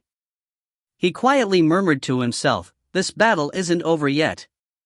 Prior to this, his Heaven Punisher was already very powerful. With his heart force having increased by an entire major level, how powerful would his Heaven Punisher become? Not even Ning himself knew. This was because only a few empyrean gods or true immortals had ever reached the fourth level of heart force. Of them, Ning was the only one who had developed a soul heart force technique. In other words, in the entire three realms, there was no empyrean god or true immortal whose Heaven Punisher was stronger than Ning's. His was the most powerful of them all. God King. Boundless hatred could be seen within Ning's eyes. Whoosh! Ning walked down from the city walls, then towards the distant main palace of the Eight Dragons Cloud City. If the God King knew that his decision to force Ning to make such an agonizing decision had resulted in Ning's heart force advancing from the third stage to the fourth stage, it's hard to imagine how much regret he would feel. This was an advancement that was even more terrifying than perfecting the soul heart force technique. And now, he had personally created a freak who knew the soul heart force technique and had 4th stage heart force. The God King's original goal had merely been to make Ning join the Seamless Gate. Ning was walking towards the main palace of the 8 Dragons Cloud City. It's Ning. Why is Ning going towards the main hall? He spent a few days sitting blankly atop the city walls. I wonder what he was thinking about. This must have been an enormous blow to him, and he also caused us to lose this realm war. I hope he's not blaming himself so much that his thoughts are in a complete mess, causing him to go seek out the Tao Father. Alas, he truly is a peerless monster, the likes of which are rarely seen. I hope he hasn't been ruined by his Tao companion. The Immortals who saw Ning walking towards the main hall all chatted amongst themselves. Love, it was a single word, but because of this word, countless lives had been destroyed and countless paths had been severed. This happened far, far too often within the 3 realms. However, those who were able to persevere after suffering such blows, who were able to continue to advance, they all became awe-inspiring figures of the 3 realms. They were no longer referred to as monstrous geniuses, they were known as the true experts of the 3 realms. Ning? The Xia Emperor walked out from the main palace. He said in surprise, "Why have you come?" I wish to see the Tao Father, Ning said. The Tao Father is not in a good mood. It's best if you don't go, the Xia Emperor said hurriedly. Not in a good mood? Ning was startled. Right. The Xia Emperor nodded. Human Emperor Shenong is out of ideas, but the Tao Father is still unwilling to give up. He spent countless years building his Crimson Bright realm up, after all. Thus, the Tao Father went out to meet with other major powers, including the leaders of the Taoist path and the Buddhist Sangha, as well as others, but, alas. Ning nodded. I understand. The Xia Emperor looked towards Ning. Do you still wish to see the Tao Father, then? Ning nodded. Whoosh. Ning's aura suddenly transformed from that of a celestial immortal to that of a pure young true immortal. Pure yang? The Xia Emperor's eyes instantly turned round and huge. Overjoyed, he said, Ning, you made a breakthrough? Yes. Ning nodded. Since he'd already decided that he was going to win this realm war, he had remained careful of the Seamless Gate's intelligence network. Thus, Ning only revealed the fact that he had the power of a pure young true immortal, intending to force the Seamless Gate into a series of miscalculations. As for reaching the 4th level of heart force, for now, he had to hide this. He would only reveal his power at a critical moment, allowing them to win this war in one blow. But if he wanted to hide it from them, he had to hide it from everyone. Only when he alone knew this secret would it truly be a secret. If he told anyone else at all, the Seamless Gate would have a chance to find out. Fantastic. This is absolutely fantastic. The Xia Emperor was extremely excited. Your breakthrough to the pure yang level means that your Heaven Punisher will increase dramatically in power. If you join forces with the 7 planets Empyrean God, you might be able to completely tie down the Tao Father Golem. During the last battle, the Seamless Gate managed to escape with some of its forces, preventing us from wiping them out. They still suffered catastrophic losses, however. If you and the 7 planets Empyrean God can tie down the Tao Father Golem, leave the others, including the 3-eyed demon, to us. Let's go. Let's go see the Tao Father. The Xia Emperor was incomparably excited. All right. Ning followed the Xia Emperor into the main palace. The Tao Fathers in a side hall. The Xia Emperor led Ning forward in a very familiar manner. Soon, Ning saw a quiet, secluded side hall with Tao Father Crimson Bright seated in the lotus position within it. However, as soon as Ning saw the Tao Father, he could sense the deathly, melancholy aura surrounding him. This was a sort of melancholic aura which would naturally emerge once one felt completely powerless. Master. The Xia Emperor spoke out. Dao Father. Ning called out respectfully as well. Dao Father Crimson Bright opened his eyes. Upon seeing Ning, he nodded gently. It seems you've managed to bestir yourself a bit, Ji Ning. Our loss in this realm war cannot be blamed upon you. You couldn't have imagined any of those things happening. If we lose, we lose. There's always a victor and a loser in any war. Later, I shall summon the other Empyrean gods, true immortals, and army commanders and issue an order to retreat. You should roam the 3 realms a bit and relax. Both your master and myself have great expectations of you. Our war with the Seamless Gate shall continue. Although we've lost here, we'll still need you to go fight in other places in the future. The Dao Father was a Dao Father, after all. Although he felt grief at completely losing his territory and his foundation, his gaze was still focused on the 3 realms as a whole. He naturally didn't wish to see Ji Ning sink into endless despair. In fact, he didn't even want to blame Ji Ning at all. Master, Ji Ning broke through to the pure Yang true immortal level, the Xia Emperor said hurriedly. Dao Father Crimson Bright was briefly stunned, and then his eyes lit up. His melancholic aura completely vanished. He once more became full of vigor and energy. He stared at Ning, then said with a laugh, I really have grown old.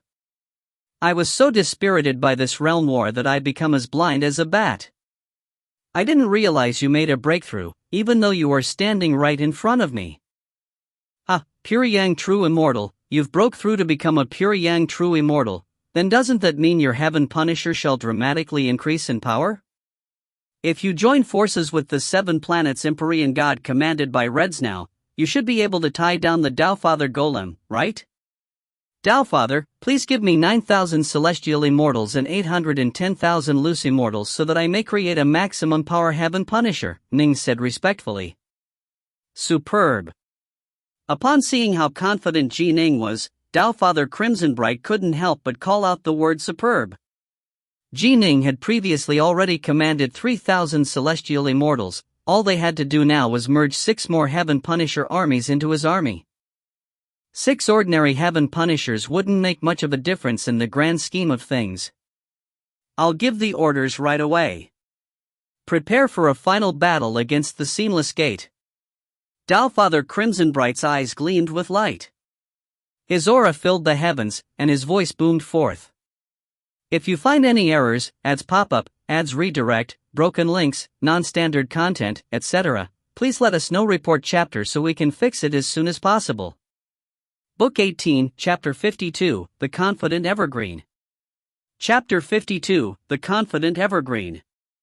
Just a short while later. Per Dao Father Crimson Bright's orders, all the Empyrean gods, true immortals, and army commanders assembled at the main hall. What? We're going to go fight? The Seamless Gate now has a Dao Father Golem. How are we supposed to beat that? Once Dao Father Crimson Bright said that he was going to launch a true, final battle against the Seamless Gate, everyone was completely speechless. They weren't afraid of death, but no one would be willing to throw their lives away in a situation where they had no chance of winning at all. Dao Father Crimson Bright looked down at his subordinates, then turned his head to look towards a side door. Ji Ning, come out. The Empyrean gods, true immortals, and army commanders all felt puzzled. Ji Ning? Let Ji Ning come out? After experiencing his Dao companion's betrayal, I imagine that he couldn't have fully recovered yet. I don't understand what the Dao Father is planning, but... Are we supposed to entrust everything to Ji Ning, who is at the brink of absolute collapse? He can't be joking with us, can he? Some felt anger towards Ning, while others felt sympathy and pity. All of them, however, felt certain that this peerless genius must have been delivered a blow from which he would need time to recover. Footsteps rang out. Eh? Upon seeing Ji Ning walk out, virtually everyone was stunned. He... Pure Yang? Impossible. Almost all of the immortals and fiend gods within the main hall were stupefied. They knew exactly how heavy a blow Ji Ning had just suffered. In their private conversations, most of them secretly opined that Ning would probably wallow in his misery as a result of this blow. None of them had imagined that Ning would actually break through to become a pure yang true immortal at such a critical point in time. To break through into the pure yang level was no easy feat. To completely and thoroughly master a Grand Tao was no easy task. Given the blow he had suffered and the mental anguish he was in, it would have been incredibly difficult for him to make a breakthrough in the Tao of the sword. But the truth was right before them. The dense pure yang aura surrounding Ning was unmistakably real. Ning has broken through to become a pure yang true immortal. His Heaven Punisher can now command much greater power. Tao Father Crimsonbright's voice boomed down from his high throne. I will put 9,000 celestial immortals and 810,000 loose immortals under his command, allowing him to form and command a perfect Heaven Punisher. Ning's Heaven Punisher, when working in concert with Red Snow's 7 planets Empyrean God, will handle the Tao Father Golem. Tao Father Crimsonbright continued, all of you are to immediately summon your soldiers and prepare for the final battle. In this final battle, our goal is to completely shatter the forces of the Seamless Gate and to protect our realm. Yes. All of the immortals and fiend gods awoke from their stupor. They were all incomparably delighted, and their eyes glowed with excitement. Prior to this, they all seemed to have lost their souls. They had no morale to speak of, and even Tao Father Crimsonbright himself had been surrounded by a melancholic aura. But now, upon seeing a chance to gain victory, all of them became filled with a desire to do battle. They were so excited that their hearts once more began to boil with hot blood. Formidable. He was actually able to make a breakthrough to the pure yang level after suffering such a blow. Incredible. This Ning truly is incredible. Previously, quite a few of them had felt resentment towards Ning, but all of that dissipated like smoke. All they felt towards him was amazement and admiration. To be able to make a breakthrough and completely change the course of the war at such a critical moment, how could they not feel admiration? The Grand Army began to mobilize. Sinuous rain dragons and towering panga war formations once more took form, along with many Heaven Punishers. The most astonishingly powerful aura, however, came from Ning's Dark North Army. At present, the Dark North Army had a total of 9,000 celestial immortals and 810,000 loose immortals. This was the most perfect form possible for the Heaven Punisher formation. The amount of natural energy which this sea of immortals could summon, it was at an absolutely incomprehensible level. However, even Xingtian himself had only created a perfect version of his formation just for the sake of completeness. He himself felt that it was a waste for an Empyrean God or true immortal to use it, as there was simply no way for them to use all that energy. Assemble the formation. Ning gave the order. The 9,000 celestial immortals were spread out around Ning, protecting him like a hive of hornets protecting their queen. As for the 810,000 loose immortals, they were like countless stars or grains of sand that were spread out throughout the formation.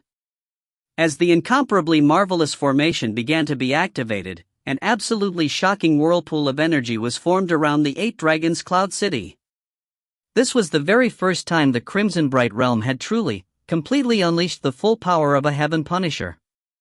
Once the number of immortals had reached the target number, the amount of natural energy they could command was similarly astonishing. Rumble. The natural energy had become completely solidified, seeming to have transformed into enormous pillars of water that surged towards Ning. The massive water pillars, many tens of thousands of meters in length, swirled around Ning's army before rapidly condensing around it. Slowly, the bones, the flesh, and the skin began to take form as an unprecedentedly enormous Heaven Punisher appeared. What a powerful aura! This is too powerful. I feel as though he's roughly on the same level as true gods or Tao Fathers. When the perfect Heaven Punisher appeared, all of the immortals and fiend gods of the Crimsonbright realm were stunned. However, they also all knew that if the commander of the formation was unable to command and control all of that massive power, the power would completely go to waste. Even amongst Empyrean gods and true immortals, there were many who couldn't fully control 100% of the power of the simplest types of heaven punishers, much less the perfect ones. Phew! Ning felt absolutely inconceivable power coming from the perfect heaven punisher he commanded. Arise! Ning began to take control over the power of the heaven punisher. He applied heart force to his soul, then used his pure yang energy to go all out in taking control over the energy within the formation. More and more power began to enter the heaven punisher through the formation. 10%. 20%. 30%. An absolutely unbelievable amount of energy was coming under Ning's command. Only the energy that he could control was his, anything he could not control would be just wasted energy. Finally, Ning reached his limit. 90%. I can vaguely sense that I'm controlling 90% of the power of this perfect heaven punisher. Ning felt stunned as well, because he could sense that just 10% of the power of the perfect heaven punisher was already vastly more powerful than the full power of his old heaven punisher, which had merely been powered by 3,000 celestial immortals and 300,000 loose immortals. Fortunately, his heart force had reached the 4th stage. Otherwise, with just 3rd stage heart force, even if he used his soul heart force technique, he would probably only be able to just barely command a tenth of the power of this perfect heaven punisher. No one could tell from the surface as to how much control Ning had over the heaven punisher formation. Not even the primordial war god who created this great formation, Xingtian, would dare to believe that a mere empyrean god or true immortal would be able to take almost complete control over a perfect heaven punisher. Excellent! Taofather Crimsonbright's voice boomed out, his eyes filled with a desire to battle. It's time for the final battle. Let's completely wipe out the seamless gate. Kill! Kill! Kill! The countless immortals and fiend gods turned frenzied with their desire to kill. Head out! Taofather Crimsonbright pointed towards the distant seamless city. Instantly, a series of booms could be heard as the entire grand army charged towards the distant seamless city, blotting out the very skies themselves as they moved. Within the vast world of darkness. What? The God King, seated upon his massive throne, was stunned and enraged. He actually broke through? Broke through to become a pure young true immortal? He suffered such a mental blow, then actually made a breakthrough? His soul heart force technique had already reached the stage of mastery. Now that he's become a pure yang true immortal and has a perfect heaven punisher under his command, I imagine that his heaven punisher, all by itself, is comparable to the 3 dire monster gods of Mount Dragon Eater. I predicted that he would become a threat, but I was always just one step too slow. One step. The God King felt furious, stunned, and regretful. The Seamless City. Taofather Ink Bamboo convened all the Empyrean gods, true immortals, and army commanders to meet with him. Taofather Ink Bamboo stared down at his soldiers, his voice low. I trust you can see that the Crimson Bright Realms army is calling us out to do battle. The reason why they have dared to emerge is because their Ning has already broken through to become a pure yang true immortal. Pure yang true immortal? He's reached the pure yang level? Wasn't his Tao companion Yue one of us? He was betrayed by his Tao companion, but was actually able to break through to become a true immortal? The immortals and fiend gods of the Seamless Gate were all stunned and baffled. The great sage who swallows the mountains narrowed his eyes, then said, Ning is extremely skilled in commanding heaven punishers. Even before this, he was extraordinarily powerful. Now that he's broken through, I'm afraid that his heaven punisher, just by itself, will be on par with our 3-eyed demon. Right. The 7th fairy of the 9 cloud mist fairies frowned. Last time, our army collapsed and fled due to the appearance of that 7 planets Empyrean god. Quite a few of us were slaughtered. If it wasn't for the Taofather Golem, we would be at a decided disadvantage against them in forces. If Ning and Reds now use their heaven punisher and 7 planets Empyrean god to tie down our Taofather Golem, we are probably going to lose. Right. Taofather Ink Bamboo, seated above them, nodded. Yes. The main issue in this battle revolves around the question of whether or not Ning and Redsnow, when fighting together, can tie down our Dowfather Golem. If they can tie it down, they also have another portion of Shinung's medicine. They outnumber us as well. Although we have the 3 dire monster gods of Mount Dragon Eater, we will probably still lose. Dowfather Ink Bamboo looked towards Sword Immortal Evergreen. Evergreen, we'll be counting on you in this battle. Don't worry, Dowfather. Sword Immortal Evergreen's eyes flashed with fierce light, and his voice was icy but confident. The Dowfather Golem possesses inconceivable power. Even if a true Dowfather comes, it will still probably remain undamaged. Under my command, the Dowfather Golem will be exceptionally nimble and agile. The two probably won't be able to join forces against me. Instead, I'll break them down one by one. Right. The Dowfather Golem won't be so easily dealt with. They definitely won't be able to stop it. The Seamless Alliance wouldn't easily admit defeat either. The Dowfather Golem. Ning's Heaven Punisher and Redsnow's 7 planets Empyrean God. Which would be more powerful? Neither side could be completely certain. Evergreen, your mission in this upcoming battle will be the most important one. Dowfather Ink Bamboo looked towards Sword Immortal Evergreen. No matter what, don't disappoint me or the God King. Dowfather, don't worry at all. I'll definitely bring back the heads of Ning and Redsnow and offer them to you and the God King. A sharp, sword-like aura could be seen within Evergreen's eyes. He was completely confident in himself. All right. Dowfather Ink Bamboo swept the main hall with his gaze. He growled, then, let us go out and fight. This will be the final battle. Break apart the Crimson Bright Realm's forces and sweep them out like trash. Yes. The Immortals and Fiend Gods all acknowledged to the order. Soon, the air above the Seamless City became filled with white-faced flood dragons, Bifon cranes, Juyen apes, and other terror beasts, as well as many Empyrean god golems and other powerful figures such as the Three-Eyed Demon. The most dazzling of all figures was the titanic, crimson gold figure that hovered in the skies. It looked just like an enormous spider, and it emanated an aura that was no weaker than the aura of a true god or Dowfather. The two massive armies stared against each other from afar. Kill! Following an earth-shattering roar, the army of the Seamless Gate charged through the skies, blotting out the sun as they swept towards the Crimson Bright Realm's forces. If you find any errors, ads pop up, ads redirect, broken links, non-standard content, etc., please let us know. Report chapter so we can fix it as soon as possible. Book 18, Chapter 53, Cleaving Heaven and Earth. Chapter 53, Cleaving Heaven and Earth.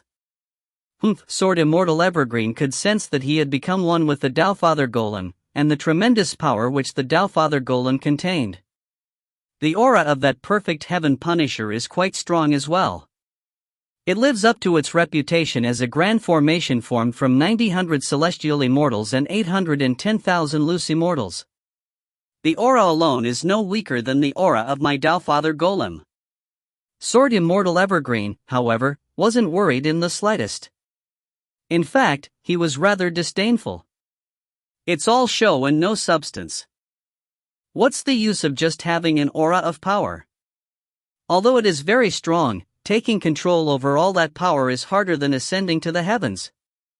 Even the simplest version of the Heaven Punisher is difficult for many Empyrean gods and true immortals to command, much less the perfect version. The Heaven Punishers could be divided into 3 tiers. The simplest version had 1,000 celestial immortals and 100,000 loose immortals. The expert version had 3,000 celestial immortals and 300,000 loose immortals. Only when 9,000 celestial immortals and 810,000 loose immortals were used, however, was the Heaven Punisher perfect, allowing it to reach an inconceivable level of power. If Ning, as a pure Yang true immortal, merely had 3rd stage heart force and mastery over the soul heart force technique, he'd be able to command at most a tenth of the Heaven Punisher's full power. From this, one could imagine how truly difficult it was for one to take command over the perfect Heaven Punisher's power. I'm different from him. I have a Tao Father Golem, and I have complete control over all of its power. Ning isn't much of a threat, to the contrary, it's the 7 planets Empyrean God, which seems to have a weaker aura than mine, which is dangerous.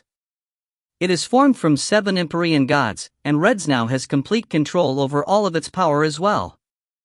Under Evergreen's control, the Tao Father Golem was extremely fast. Swish. Swish. Swish. Dot. Distorted light could be seen in the skies. The Tao Father Golem looked like a spider crawling upon the vast web of heaven as it charged forward, the first to attack the Crimson Bright Realm's forces. This battle wasn't just being watched by Tao Father Crimson Bright, the God King, and Tao Father Ink Bamboo. In truth, more than 90% of the Tao Fathers of the 3 realms were watching this battle. The Celestial Realm. Mount Ling, in the western region. Lord Buddha was seated up high on his honored throne, radiating a boundless aura of light. The light surrounding him was dazzling to behold, and if one looked at it carefully, one would be able to vaguely make out the colors of the 5 elements. Beneath him was seated Amitabha, Kshitigarbha, Maitreya, and other major powers of the Buddhist Sangha. 1. Lord Buddha, also known as Tathagata, was the highest-level Buddhist leader of the 3 realms. His power was inconceivable, and the divine abilities he had devised, such as the Vairocana Guardian Halo and the Buddha Realm within the palm, were some of the most supreme divine abilities of the 3 realms. Only Mother Nuwa was more powerful than him. The Buddhas seated below him were all extraordinarily formidable as well. Amitabha, for example, had created 10 million clones of himself. In both the primordial era and the modern day, his many clones were constantly spreading the teachings of Buddhism. It could be said that many of the most formidable figures of Buddhism had received some degree of tutelage from Amitabha. There was a widespread saying, more than half of the Arhats and Bodhisattvas of the 3 realms had been taught by Amitabha and thus succeeded in their cultivation. 2. The countless Bodhisattvas and Arhats thus naturally felt tremendous gratitude towards the Buddha Amitabha. Thus, Buddha Amitabha had a very special status amongst the ranks of the Buddhist Sangha. He was often referred to the teacher Buddha, or as the welcomer Buddha, which referred to his actions in welcoming his many adherents to his pure land of Sukhavati, the Western Paradise. 3. The holy light radiating from Buddha Amitabha was a light of infinite kindness and gentleness. Anyone who saw it would feel inner peace, and they would uncontrollably wish to kneel down and listen to his teachings. Multiple realm wars have occurred within the 3 realms. All the major powers are tiring themselves out for the sake of this great war. The gaze of Lord Tathagata pierced through the vast void, allowing him to see the battle within the Crimson Bright realm. For the sake of his realm, Crimson Bright has done everything he can. This realm war is a far greater one than the ones which have come before. Welcomer, do you think they can win? Buddha Amitabha's gaze was kind and benevolent.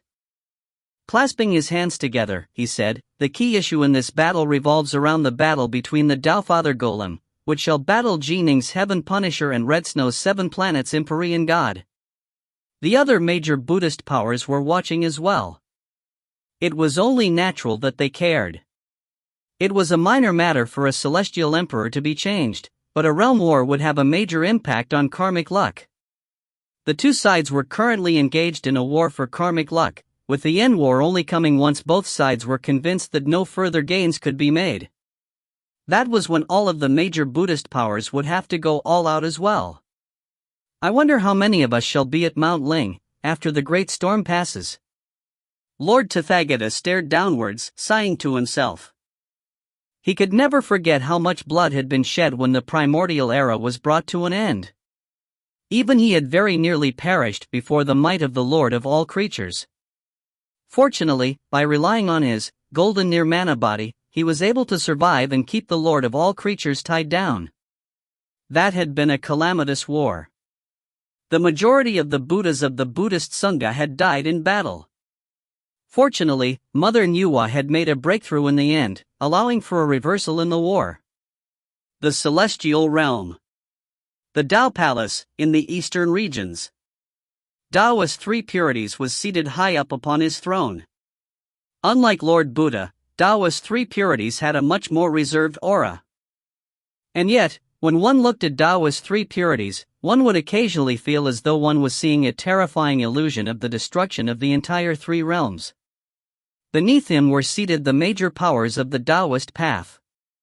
"We are about to see a result to this realm war," Taoist Three Purities said softly. "Zixio, who do you think will win?" An old man with a long beard who was dressed in loose robes said softly, 50-50. This old man was Tao Father Carefree. He was also known as Zhuangzhou, Zhuangzixio. 4. Long ago, two true gods were born from the primordial chaos and became extremely good friends. One was Yuanshi Tianzuan, the exalted celestial of Genesis. The second was Xiaoyao Tianzuan, the carefree exalted celestial. The two had trained painstakingly, with Yuanshi Tianzuan having mastered the heavenly Tao of Yang and the heavenly Tao of Destruction. Of the 10 heavenly Taos, however, the heavenly Tao of primordial chaos was the most exalted of Taos. The heavenly Tao of life was mated with the heavenly Tao of destruction, while the heavenly Tao of Yin was mated with the heavenly Tao of Yang. Last came the 5 elements of metal, wood, water, fire, and earth. If one wanted to make a qualitative breakthrough, one would have to gain insights into matching sets of heavenly Taos, which was incredibly hard. For example, if you gained insights into the heavenly Tao of life, then the heavenly Tao of life itself would interfere with your efforts to gain insights into the heavenly Tao of destruction, preventing you from calmly training in it. Or, for example, the 5 elements. If one managed to master metal, wood, water, and fire, then when one began to work on water, one would suffer many interferences. Thus, it was incredibly difficult to master the full set of 5 elements, the duality of life and destruction, or the duality of yin and yang. Lord Tathagata had managed to master the entire 5 elements of the heavenly Taos, which was why he was able to become the leader of the Buddhist Sangha. Yuanshi Tianzuan had tremendous willpower and determination. During the primordial era, he placed a seal on his own true soul, one which locked away his memories and prevented him from reawakening them unless he fully mastered the heavenly Tao of Yin. He then sent himself into the 6 paths of reincarnation and committed suicide, sending his true soul into the cycle of reincarnation. He was reborn multiple times. On his 9th life, he was reborn as Laozi 5. In this life, he finally embarked on a path of non-stop breakthroughs, culminating in him mastering the heavenly Tao of Yin and becoming a Tao Father. At this moment, his memories were completely reawakened, and with Yin and Yang joined together, his power instantly skyrocketed, resulting in him standing at the very pinnacle of the 3 realms. Back then, of course, Mother Nuwa hadn't reached the Pangda level yet. He devised a technique which allowed him to transform in the 3 Pure Ones, Shangqing the Supreme Pure One, Yuqing the Jade Pure One, and Taiqing the Grand Pure One. His 3 incarnations all had their separate strengths, and they were each very suited to their respective heavenly Taos. Taoist Yuqing was his former, true body, known as Yuanshi Tianzuan. It controlled the heavenly Tao of Yang. Taoist Shangqing was known as Lingbao Tianzuan, the exalted celestial of the holy treasure. He controlled the heavenly Tao of destruction. Taoist Taiqing was the reincarnated Laozi, the master of the heavenly Tao of Yin. When Taoist Three Purities had devised this technique to create the 3 Pure Ones, his 3 incarnations were capable of joining together to reach an unfathomable level of power. He had even been able to battle the king of the Seamless Gate for a long period of time. Committing suicide and sending the true soul to be reincarnated was incredibly dangerous. For example, if in a reincarnated life he had become a celestial immortal, then suddenly was killed and had his soul shattered, his true soul would have been sent into the river of destiny. He would have truly been dead, then. What he did was a dangerous gamble, but Yuanshi Tianzuan possessed astonishing willpower and determination, which was why he dared to act in such a way. The carefree exalted celestial, however, didn't possess that sort of determination. He did, however, create an incarnation which he sent to be reborn and experience new lives. In this new lives, however, he was naturally unable to gain any insights into the corresponding heavenly Tao. Still, he didn't care about this at all, because his power was still considered one of the top 5 of the Taoist path.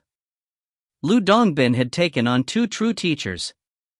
One was Taoist 3 purities, while the other was the carefree exalted celestial. The imperial palace of the primordial imperial clan, and other regions within the primordial chaos, such as Shinnong's residence or the residence of the ancient Swerin. These ancient figures, some of whom were legendary recluses of the 3 realms, were all watching this battle. Perhaps they might have been reclusive in the past, but now that the storm had come, there was no way for them to avoid it. They would have to fight as well. Similarly, some of the ancient, major powers of the Seamless Alliance, scattered throughout the 3 realms, were watching as well. This was the time for the war for karmic luck, which was why they permitted the God King to be in charge of the Seamless Gate. When the end came, however, these ancient figures would emerge. Long ago, they had followed behind their king, and compared to them, this God King was actually one of their juniors. This battle hinges on the performance of those 3. All the major powers understood this. On the battlefield, the Tao Father Golem was the fastest on its side, while the 7 planets Empyrean God and Perfect Heaven Punisher were the fastest on the Crimson Bright Realms side. The 3 of them were like the tips of the spear for their respective armies, and they headed straight towards each other. Whoosh! As the titanic spider flew forward, it suddenly lashed out with 2 of its slender, knife legs, sending 2 blurry streaks of light flying towards the Crimson Bright Realms army. Block it! Careful, dot. The distant units immediately pooled its power to defend against the strike. Boom! Boom!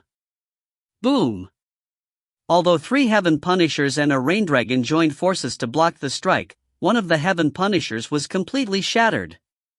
Fortunately, the Tao Father Golem had launched an attack from very far away, and so very few Immortals within the Heaven Punisher were slain. What incredible power! Ning, let me test him first, Empyrean God Redsnow sent mentally. Swish! The 7 planets Empyrean God brandished its spear. Snow began to fall in the area around it as spacetime began to twist and distort. Its power increased dramatically as it charged straight towards the Tao Father Golem. If Ning was to explode forth with the full power of the Perfect Heaven Punisher, his speed wouldn't be slower than that of the 7 planets Empyrean God at all. However, Ning understood that once he unleashed his full power, the controller of the Tao Father Golem would become cautious. Thus, the best plan was to wait for them to actually clash. If he could catch his foe off guard at the point of collision, it would result in a major advantage for him. Redsnow, you dare to take my Tao Father Golem head-on with that little bit of power you have? Die! Sword Immortal Evergreen's voice rang out from within the Tao Father Golem, echoing throughout the battlefield. Damn that Evergreen! It's Evergreen! The Xia Emperor and the others ground their teeth as they watched carefully. Break! The 7 planets Empyrean God flung its long spear forward with such incredible power that even the shaft of the long spear began to twist in mid-flight. The Tao Father Golem immediately swept out with 2 of its front spider legs, blocking the oncoming spear. Boom! A terrifying shockwave blasted outwards, forcing the 7 planets Empyrean God backwards. Time began to twist and distort around it, allowing it to instantly retreat by several hundred kilometers, thus dodging the 4 retaliatory leg strikes of the pursuing Tao Father Golem. Don't be so cocky! As the 7 planets Empyrean God retreated, Ning advanced. You're the one I really want to kill. Sword Immortal Evergreen's morale soared.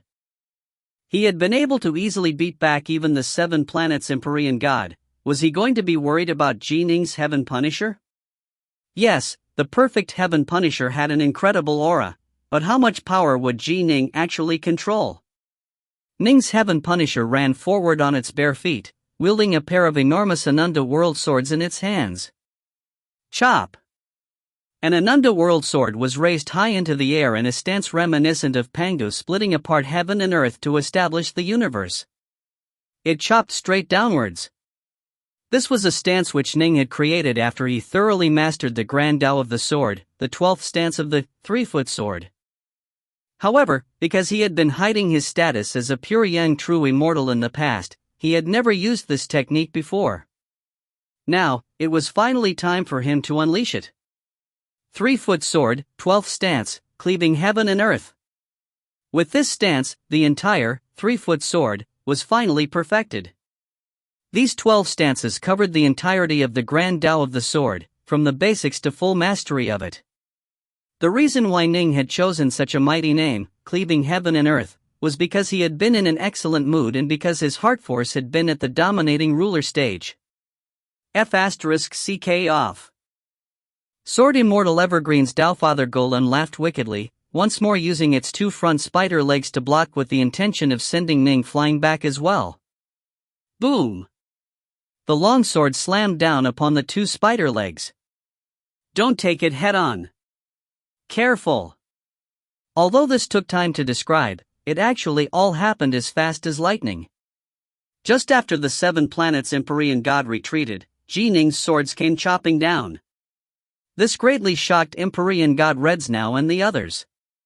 He knew that Ning had to have seen the astonishing power of the Taofather Golem from its clash against the 7 planets Empyrean God. How could Ning be so foolish as to fight it head-on? Time to go D, what the hell, dot. Just as Sword Immortal Evergreen's morale was soaring, he suddenly sensed a surge of inconceivable power pass into the golem from the long sword. The power of the blow was so great, that even his Taofather Golem felt somewhat unable to withstand it. It was powerful. Far too powerful. Boom! As Ning's barefoot heaven punisher leapt forward, its angry sword blow smote the Taofather Golem down into the ground, causing the earth beneath it to cave in. What? The Taofather Golem is actually weaker? This isn't possible. Everyone on the battlefield was stunned. The Seamless Gates forces had been very confident in the power of the Taofather Golem. Evergreen was able to fully unleash all of its power, after all. Although the perfect Heaven Punisher possessed an aura of tremendous might which was comparable to that of an actual true god or Taofather, how much of that power could Ning control? How could he possibly be able to suppress the Taofather Golem? Impossible. Sword Immortal Evergreen was utterly enraged. He used all his power to push upwards while sending 2 more of his spider legs upwards to block Ning's long sword. For legs supporting it on the ground, for legs pressing upwards to defend, he was already using as much power as he could from the Taofather Golem. You shall kneel before me. Ning's other longsword came slamming down as well. The same stance, cleaving heaven and earth. When staring at it, one could almost see Pangu within the primordial chaos, brandishing his great axe to chop downwards. Boom! The Taofather Golem was using 4 of its spider legs to block, giving it only 4 other spider legs to stand on. In the face of this mountain of pressure that slammed down upon it, the 4 spider legs it was standing on went limp as it was pressed down onto its knee joints. Silence.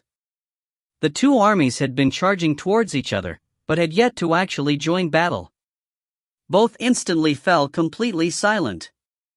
The Crimson Bright Realms forces, the Seamless Gates forces, they all just stared in disbelief at this sight. 1. These are all important Buddhas in religious Buddhism.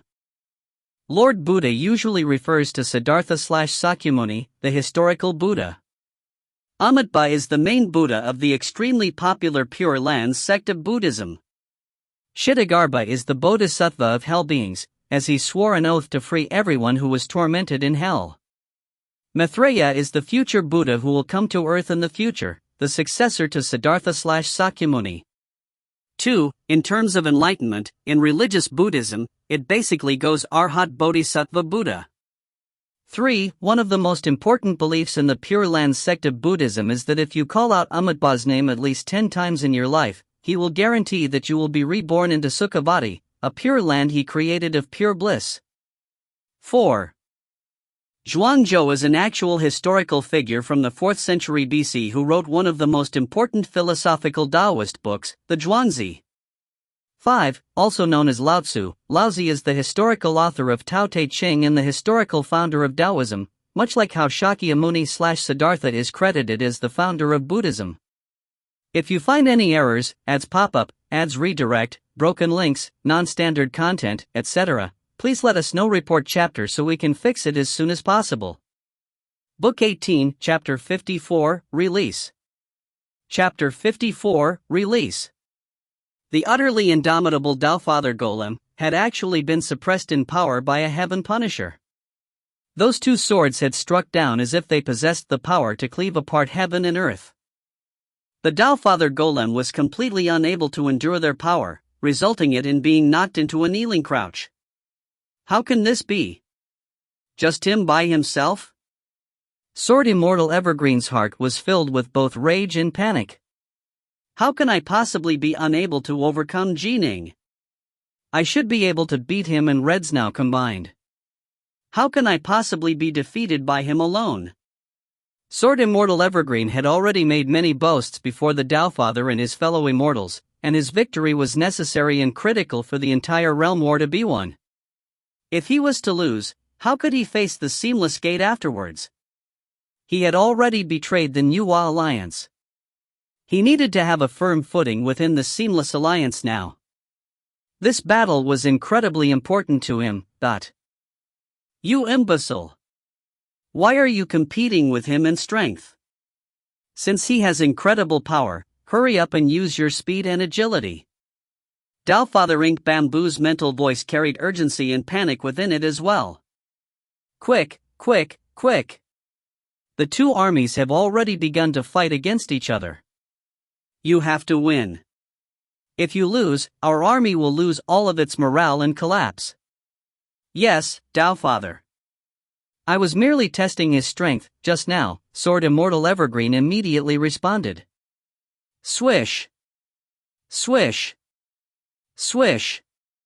The Taofather Spider Golem's thin legs began to move quickly, tearing apart the ground as it scuttled backwards like a streak of twisted light, retreating into the distance. Boom! Boom! Boom! The armies of the Crimson Bright Realm and the Seamless Gate were quite fast as well. They had already begun to battle against each other.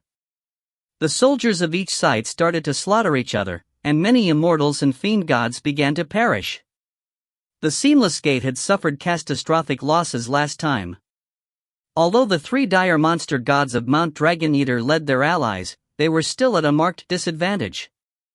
The skies themselves seemed to turn dark as chaotic whirlpools of natural energy could be seen everywhere. Ning's towering Heaven Punisher wielded two enormous Anunda World Swords as he bound forward on bare feet, chasing after the Taofather Golem.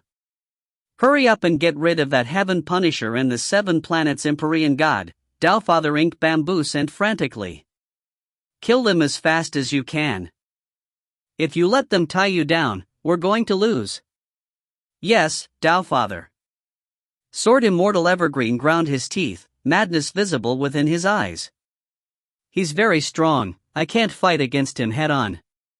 But my Taofather Golem is incredible fast and agile, I refuse to believe you can overcome me. The Taofather Spider Golem's enormous body was actually so nimble that it left behind a series of twisted streaks of light in the skies as it charged towards Ning. Clearly, Sword Immortal Evergreen wasn't willing to lose by Ning's hands. Die! 4 of the slender, knife-like spider legs of the Taofather Golem pierced straight towards Ning's Heaven Punisher. F***ck off. Ning's Heaven Punisher lashed out with its right hand, and the Anunda World Sword within its right hand left behind a wave of light in the skies. It was like a waterfall of sword light, and with a thundering collision, the 4 attacking spider legs of the Taofather Golem were completely blocked by this single sword stroke. Entangle. Ning's other sword lashed out as well, transforming into a stream of swordlight of incredible speed and density. It struck down, pierced forward, slashed sideways, swordlight flowed past in so many different ways that it was as though a flood of swordlight was entangling the Taofather Golem. Whoosh! At this moment, snowflakes began to drift in from far away. The spear-wielding 7 planets Empyrean God had arrived as well, and as soon as it came, its long spear struck out like a swimming dragon against the Doubtfather Golem. Boom! Bang! Crash! Consecutive assaults from Ning's Heaven Punisher and Red Snow's 7 planets Empyrean God landed upon the body of the Doubtfather Golem. The Doubtfather Golem was completely undamaged, but due to the repeated assaults from the two of them, it had been temporarily tied down. Damn! Damn! How is this happening?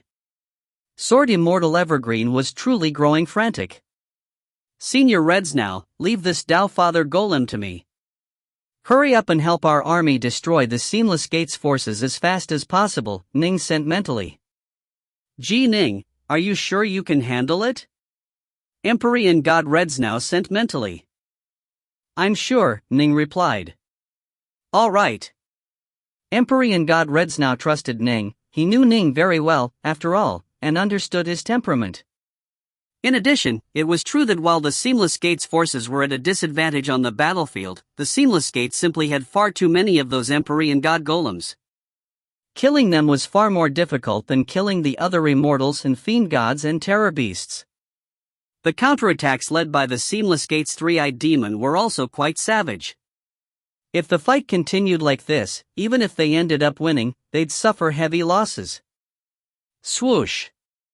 The snow continued to fall as spacetime began to twist and distort. The 7 planets Empyrean God, long spear in hand, moved at an absolutely incredible speed as he charged straight towards the army of the Seamless Gate. What?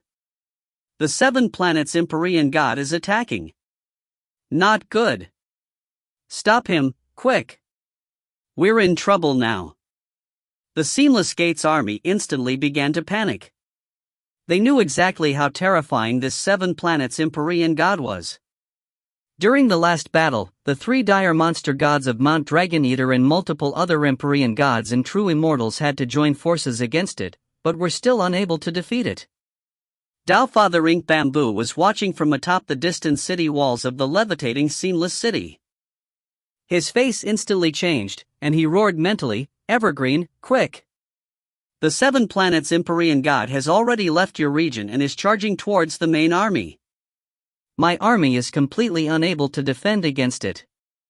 The more time passes, the more of them will be slaughtered. The only person you are faced with is Ning. Hurry up and get rid of him, then go support the army. He's by himself. I have to be able to kill him." Sword Immortal Evergreen had gone completely berserk, but in truth, in his heart, he didn't feel any confidence. This was because the power which Ning had revealed was far greater than what he had expected. However, he also knew that for the sake of this entire battle, he had to kill Ning no matter what, and quickly. The more this dragged on, the greater a massacre the 7 planets Empyrean God would wreak upon the Seamless Gates army. Per the original estimations of Sword Immortal Evergreen, Doubtfather Ink Bamboo, the God King, and the other major powers of the Seamless Gate, Ning's Heaven Punisher and Red Snow's 7 planets Empyrean God would perhaps be able to just barely hold their own against the Doubtfather Golem.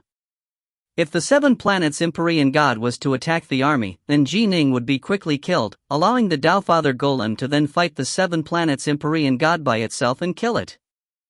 Thus, per their original expectations, for the 7 planets Empyrean God to abandon Ning and instead attack the main army would be absolutely wonderful. But though man proposes, heaven disposes. Yes, on the field of battle, the 7 planets Empyrean God had chosen to attack the great army, and Ning's Heaven Punisher truly was facing the Doubtfather Golem by itself. But, could the Doubtfather Golem kill it? Die, die, die. The titanic Doubtfather Spider Golem had transformed into a series of twisted light streaks, assaulting Ning's Heaven Punisher time and time again. Boom! Boom, dot. Brandishing the 2 enormous Anunda World swords in his hands, Ning's aura seemed equivalent to Xingtian's own aura. Evergreen's Doubtfather Golem was at a marked disadvantage, and Ning's sword arts were extremely well suited for defense. No matter how the Doubtfather Golem assaulted Ning, it wasn't able to wound Ning in the slightest. Excellent! Doubtfather Crimson Bright, watching from the walls of the 8 Dragons Cloud City, was instantly delighted. On the walls of the seamless city, however, Dowfather Ink Bamboo's face was ashen. They had lost. Once he saw the Dowfather Golem go all out but still be unable to kill Ning, he knew that they had lost.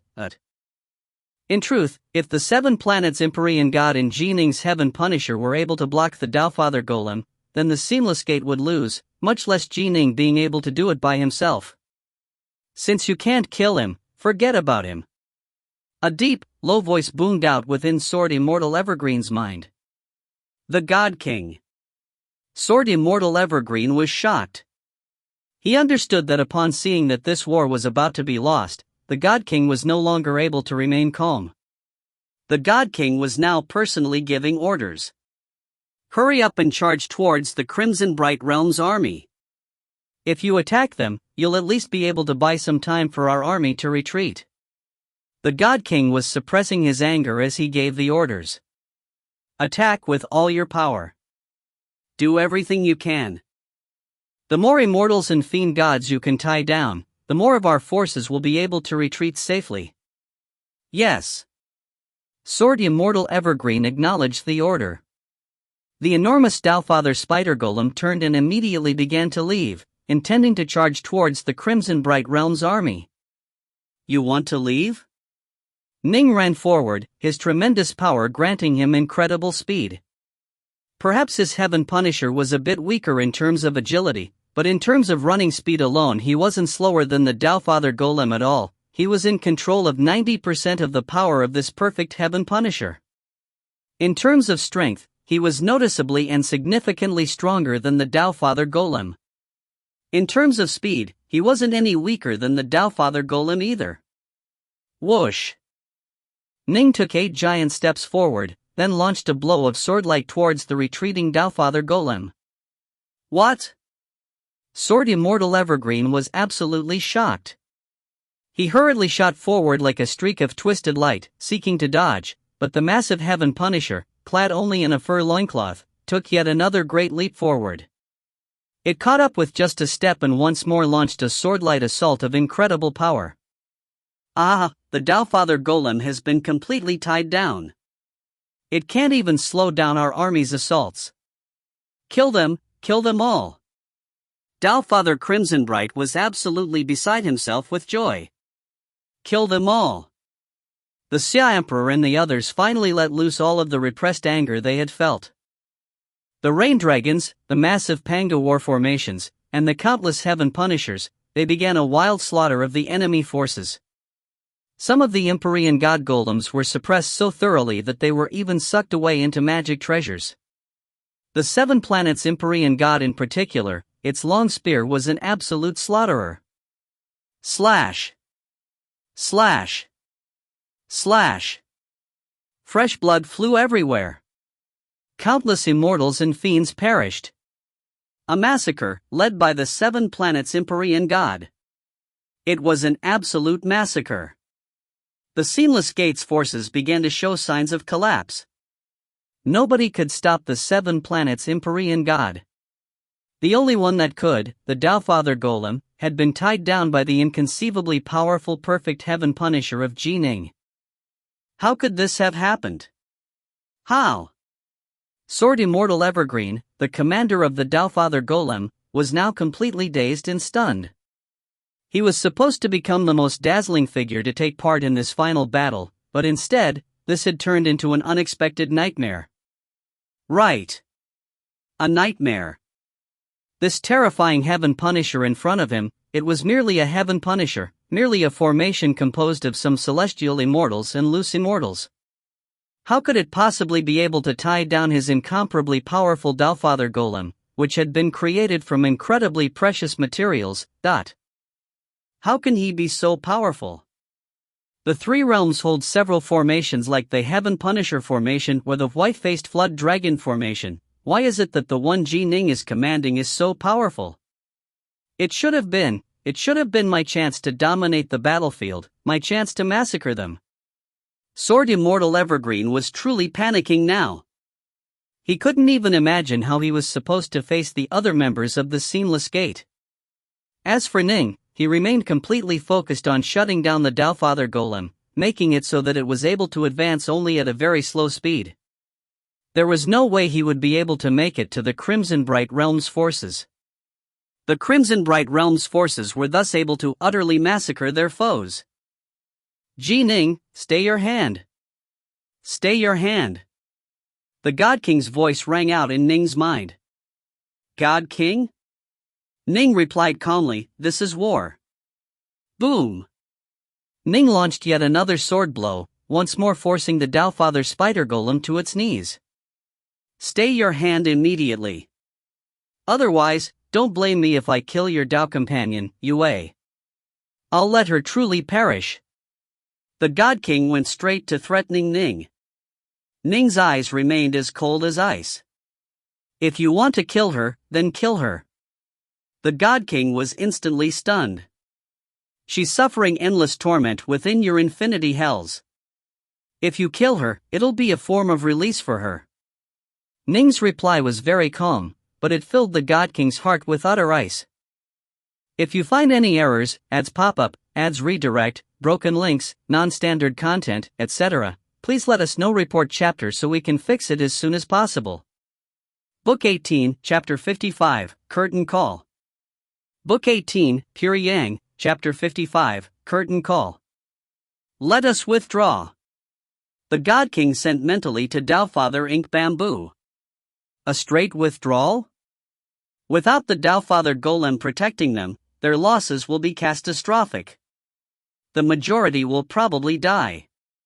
Weren't you going to use Yue to threaten Ning? Was it useless? If he just stays his hand slightly, the Dowfather Golem will be able to escape and help guard our retreat, Dowfather Ink Bamboo sent back. If they were to begin a haphazard, unguarded retreat, there would be no one to protect them from the pursuing forces of the Seamless Gate. It would be an absolute massacre. And this time, it would be even worse than last time. Last time, both forces were roughly equal in power, but the Seamless Gate still had suffered heavy losses. This time, the difference in power was significant. There's nothing I can do, the God King sent mentally. Withdraw. The sooner we withdraw, the more of our forces will survive. Fine. Dowfather Ink Bamboo had an ugly look on his face. Withdraw. Dowfather Ink Bamboos instantly rang out in the minds of every single commander of the Seamless Gate. Withdraw. Withdraw right away. This had already been an unbearably miserable battle for them. In fact, parts of the Seamless Gate's army were already showing signs of collapse prior to this. Now, like floodwaters bursting through a dam, they began to collapse and flee. It's finished. The three dire monster gods of Mount Dragon Eater transformed into streaks of light, moving lightning fast as they fled. For the three of them at least, fleeing and staying alive was effortless. The Dowfather Golem isn't even guarding our retreat. The three of them were the fastest, and so they soon arrived within the Seamless City. They then turned to stare and sigh at the massacre occurring behind them. What a slaughter! I wonder how many will survive. The three dire monster gods could only stand there and watch from the walls of the Seamless City. They didn't dare to re-enter the fray again at all. They were able to escape due to how fast they were, but if they had been encircled and surrounded by layers of soldiers, they would end up dying as well. Ning's Heaven Punisher is a bit excessively powerful. The three stared towards the distance. Ning's Heaven Punisher wasn't weaker than Sword Immortal Evergreen's Dowfather Golem at all. It was able to completely tie the golem down. With Ning tying down the Dowfather Golem, the Seven Planets Empyrean God is now invincible on the battlefield. A massacre. A simple massacre. The three of them shook their heads. Even figures as hard-hearted as them felt an ache in their hearts as they watched. It was a miserable scene. No. Save me. Rescue me. The terrified army of the Seamless Gate fled frantically, but how many would actually escape? Some were killed as soon as they turned to flee. Some were surrounded and slaughtered shortly after running. As for the Empyrean god golems, given how terrible the Seamless Gate's position was, some powerful figures joined forces to completely suppress them and seal them away into treasures. Flee, flee, flee. The Seamless Gate's forces were completely focused on fleeing. They kept on telling us how powerful the Tao Father Golem was, but a single Heaven Punisher was able to suppress it. They'd doomed us all. That sword Immortal Evergreen is a useless piece of garbage. Evergreen doomed us all.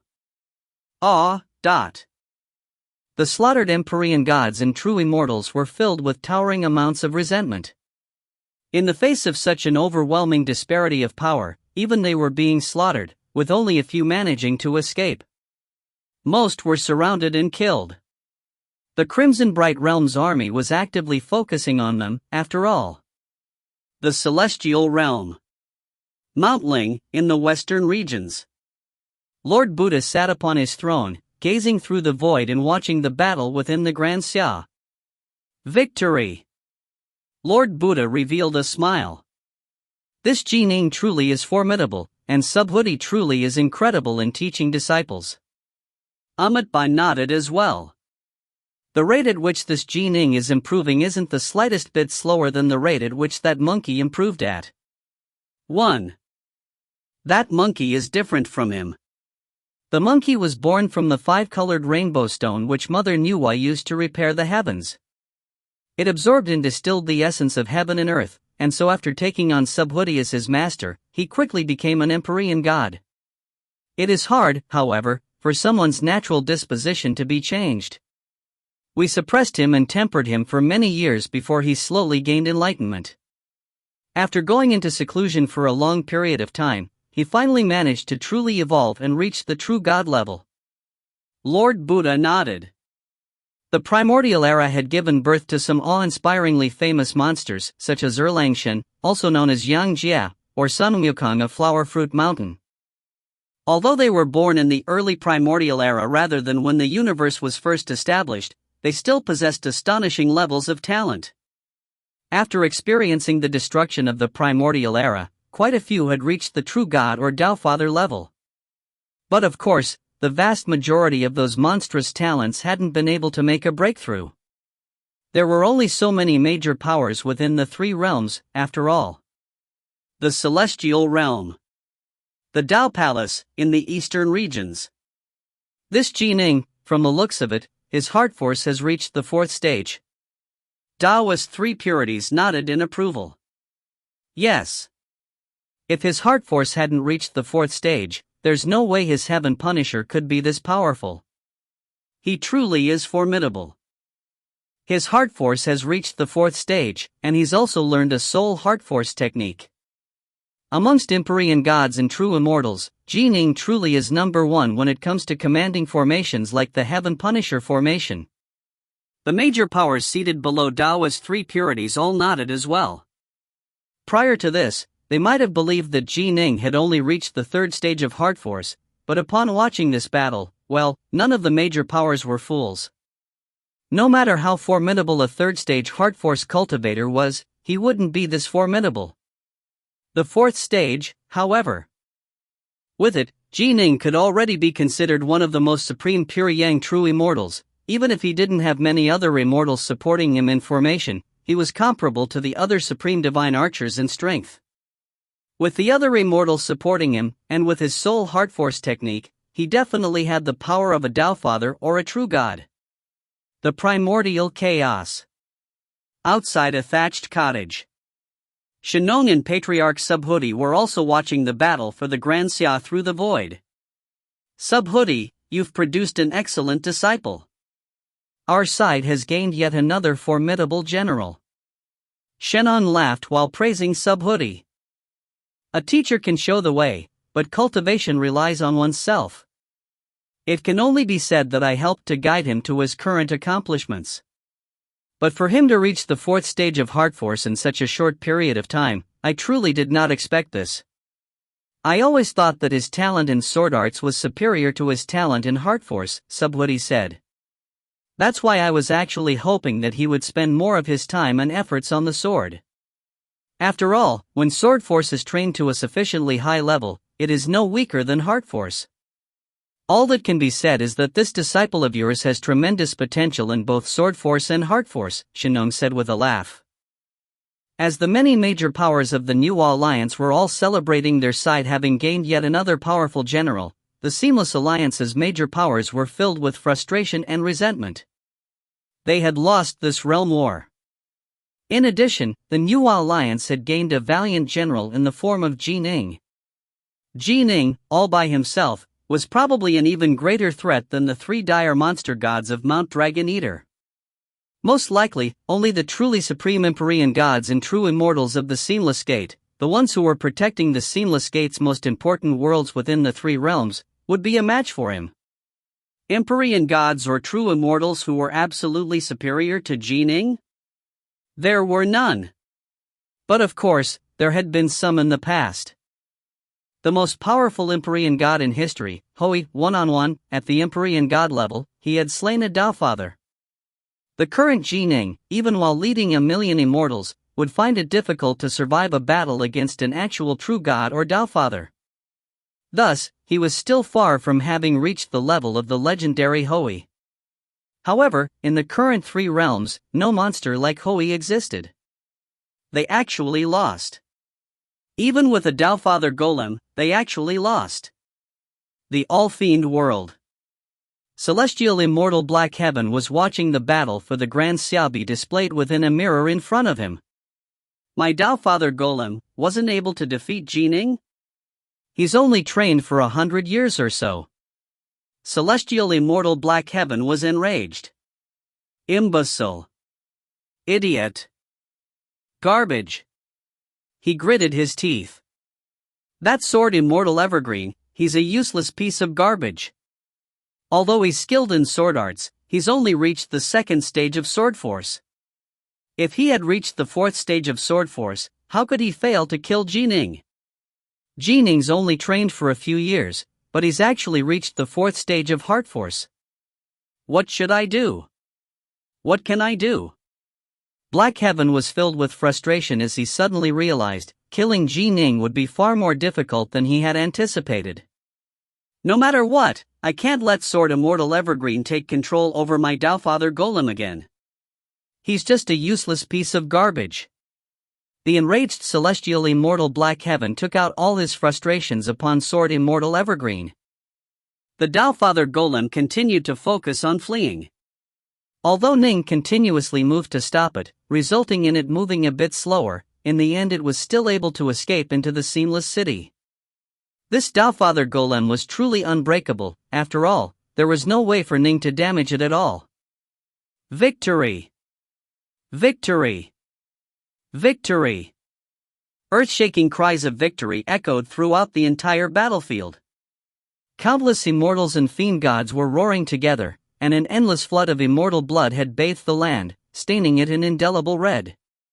The towering figures of the Ning's Heaven Punisher stood alongside the seven planets' Empyrean god. Together, they stared towards the distant, dark Seamless City. It's over, the seven planets' Empyrean god sent mentally. The Seamless Gate's losses were catastrophic, less than 20% managed to escape. This realm war has truly ended. Yes. Ning's Heaven Punisher nodded. Ning, given your current breakthrough in power, you should be able to attempt the Empyrean Tribulation, I imagine? The seven planets Empyrean god sent towards Ning. 1. This monkey is clearly Sun Wukong.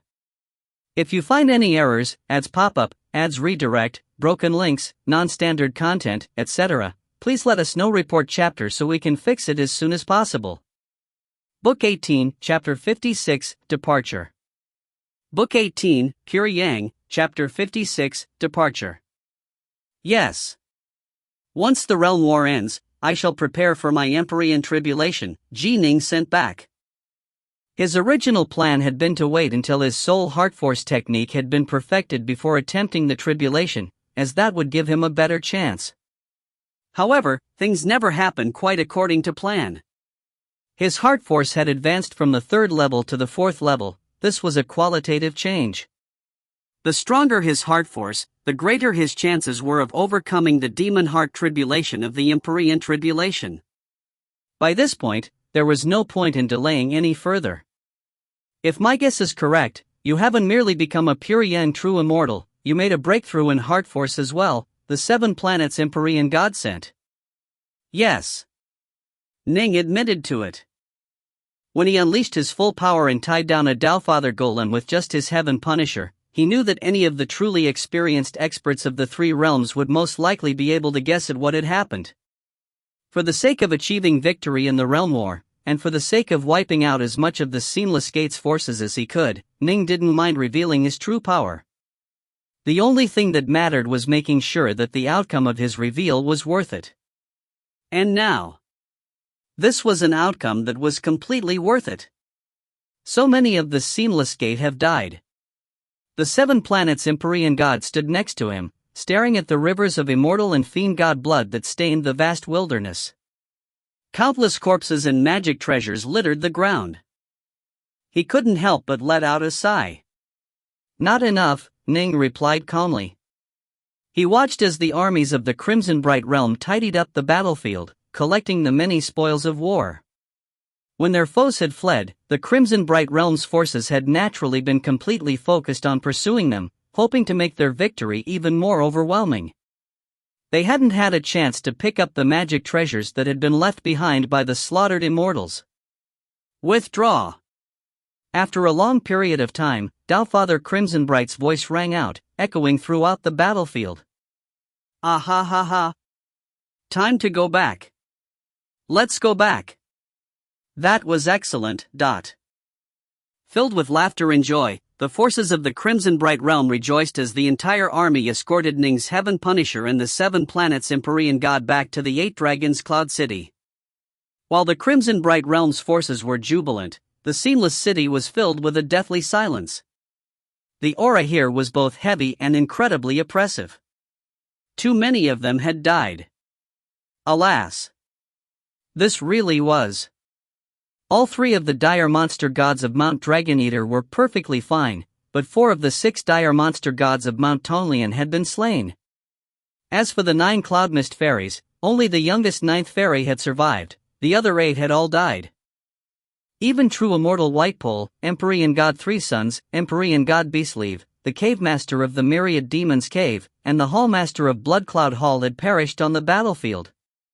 Only Gate Master Azure Fox, who was skilled in escape techniques, had been lucky enough to survive.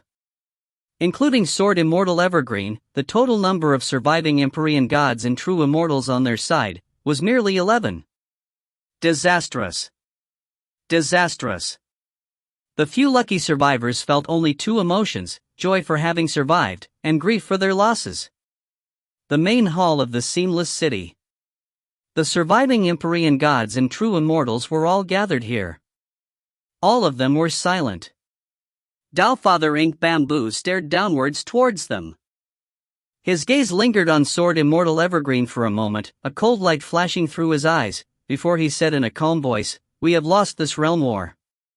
The mood of the room became even heavier than before. However, there are always victories and defeats in war. There have been multiple previous realm wars. We've won some of them, and we've also completely shattered their forces and massacred them.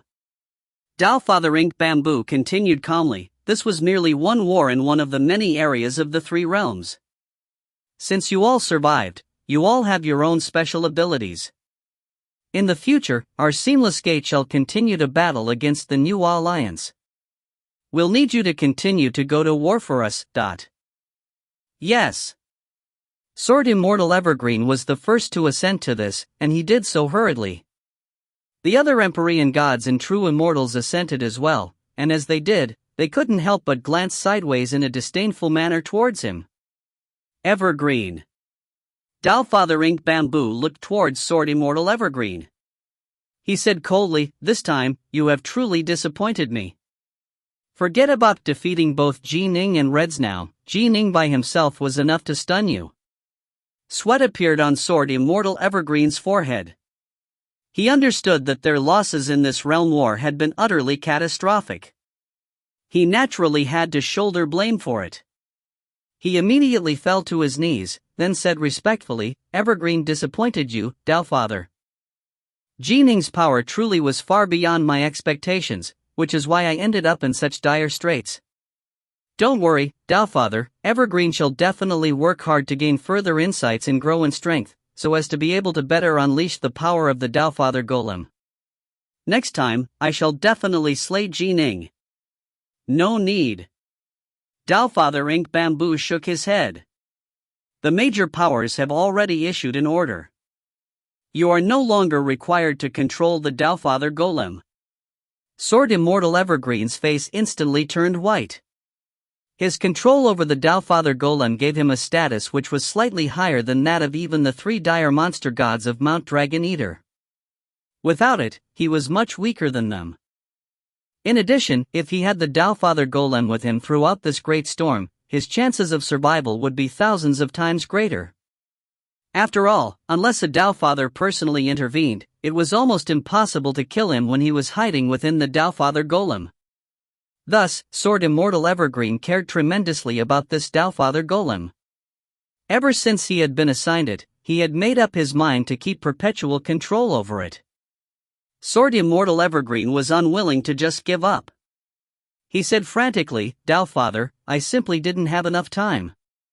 If you give me some more time, I'll definitely be able to unleash more power from the dash." "Enough!" Doubtfather Ink Bamboo snapped. Sword Immortal Evergreen shut his eyes. He respectfully kowtowed, pressing his forehead down to the ground and saying nothing else. "Quietly focus on your training and your meditations. The God King and I both view you with great favor. If you can become a Doubtfather, you shall command far more power than you would with the Doubtfather Golem," Doubtfather Ink Bamboo said. "Understood," Sword Immortal Evergreen said respectfully. Doubtfather Ink Bamboo nodded, then turned to look towards the 3 dire monster gods of Mount Dragon Eater. In a noticeably more pleasant manner, he said, "Sky Swallower, the 3 of you should make the arrangements for this seamless city to leave the Grand Xia and return to the 5th world." "Understood," the 3 dire monster gods said respectfully. Sword Immortal Evergreen, seeing this, couldn't help but secretly feel regret and hatred. In the midst of a great tribulation like this, the more powerful one was, the higher one's status would be. Even the Doubtfathers were not immune to this. It's all due to that damnable Ning. If it hadn't been for him, I would have slaughtered that 7 planets Empyrean god, then led the army of the Seamless Gate in eradicating the army of the Crimson Bright Realm. Sword Immortal Evergreen's heart was filled with endless hatred. Just wait. I, Evergreen, will definitely train to become even more powerful, until the day comes when I kill you. And you 3 of Mount Dragon Eater, I'll make you all kneel down to lick at my feet." Doubtfather Ink Bamboo? You are nothing more than an extremely ordinary Doubtfather. Once I become a Doubtfather, even you shall have to bow your head before me. Evergreen had extremely great ambitions. He was completely different from Yue. Yue and many others had become loyal followers of the God King long ago, then had been seated across the various major worlds of the 3 realms in an unorganized manner. They were allowed to develop without interference, and so the Nuwa Alliance had naturally found it very hard to identify them. Evergreen, however, had long ago become the disciple of Doubtfather Crimsonbright. He truly did belong to the Nuwa Alliance. However, despite his painstaking efforts at training, he found it difficult to advance any further. Doubtfather Crimsonbright's abilities as a teacher were comparatively limited, but Evergreen truly desired to grow more powerful, and this desire caused him to become seduced by the Seamless Gate. The God King was the sole disciple of the most powerful member of the Seamless Gate, their king. The king, even after having become merged into the heavenly Daos, had continued to teach the God King. Naturally, his tutelage was extraordinary. The God King had used the exact same method to teach his own disciples as well, and so he was quite formidable in this regard. Evergreen had been seduced by him. The God King had transmitted some formidable techniques to him in the dream world, and had even personally expounded on the Tao to him. But of course, Evergreen had to pay a price as well.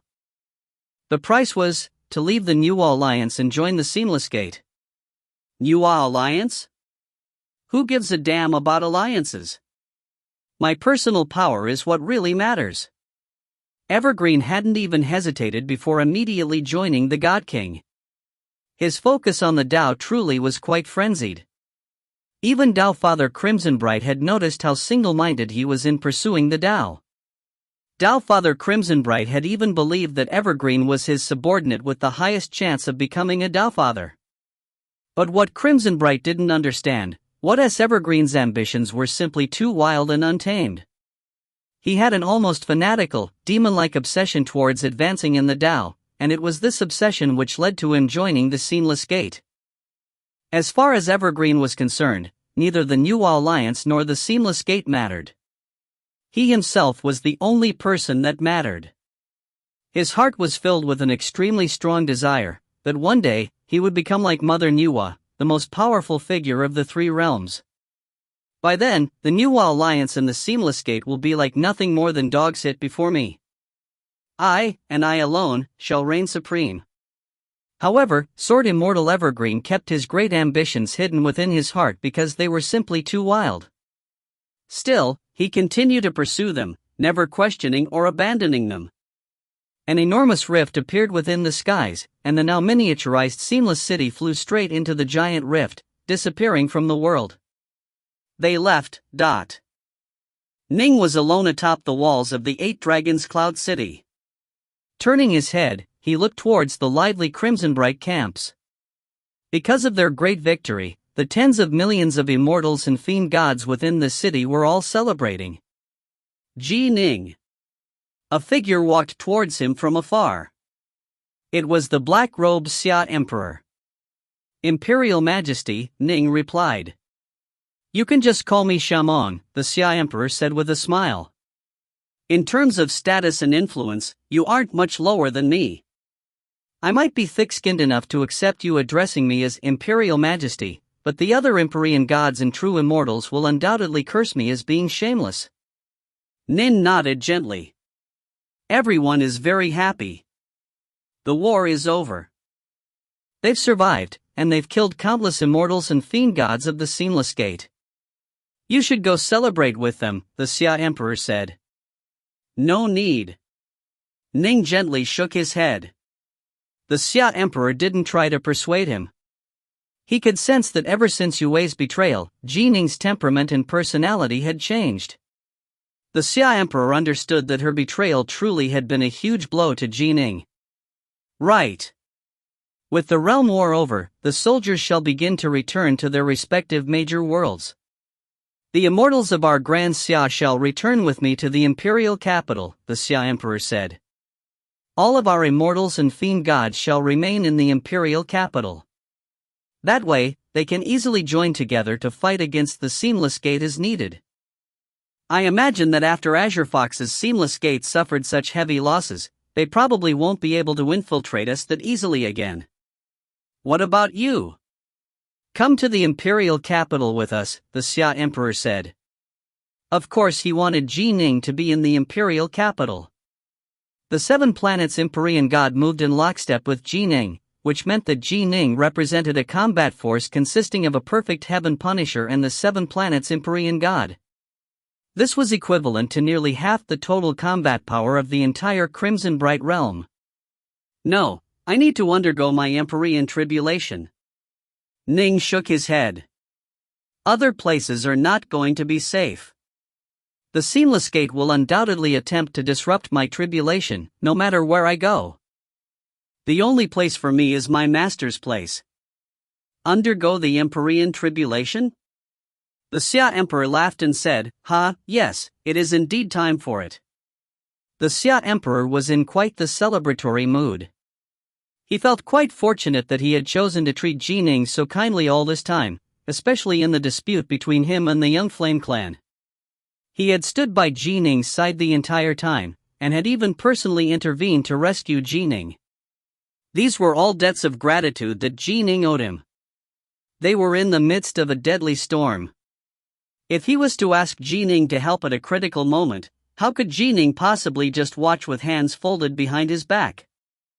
Ning, in this war, you, Reds now, and the rest of the 7 have rendered tremendous military merits, and we killed countless members of the Seamless Gate at the end when they fled. Tao Father Crimsonbright was giving a personal audience to Ning, Reds now, and the rest of the 7 Empyrean gods. He urged them, we've acquired so many treasures, and you deserve them. Why don't you want them? Ning shook his head. I don't need them. He truly didn't need them. He had already acquired enough from this war, and after he became the true master of the star-seizing manner, he really wouldn't care about such a petty amount of treasures. Ha, I know that you are going to undergo your Empyrean tribulation soon. Tao Father Crimsonbright said with a laugh, after you become an Empyrean god, you'll be able to train the 8-9 arcane art to the 9th cycle. I imagine you'll need quite a few Deofather level immortal pills. Forget about the treasures, then. I guarantee that I'll cover all of the pills you'll need to train to the 9th cycle of the 8-9 arcane art. However, I'll need a bit of time to prepare it all. After you complete your Empyrean tribulation, I'll send them over. But, Ning was stunned. This was a tremendous gift.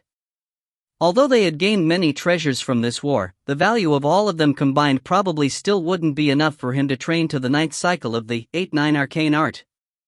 Just accept it, disciple. You've helped out Crimsonbright quite a bit this time. You can accept it with a calm mind. An old man with a white beard suddenly appeared out of nowhere. Master. Upon seeing him, Ning immediately called out to him respectfully. Even your master agrees. Just accept this small gift of mine. Tao Father Crimsonbright did indeed feel grateful towards Ning. He had also learned from Subhoodie that Ning was the successor to Taoist 3-Live's legacy, and that the 7 Empyrean gods would follow Ning. If it hadn't been for Ning and the 7 of them, he would have lost this war long ago. If he lost the war, his losses would be catastrophic and agonizing. Compared to that?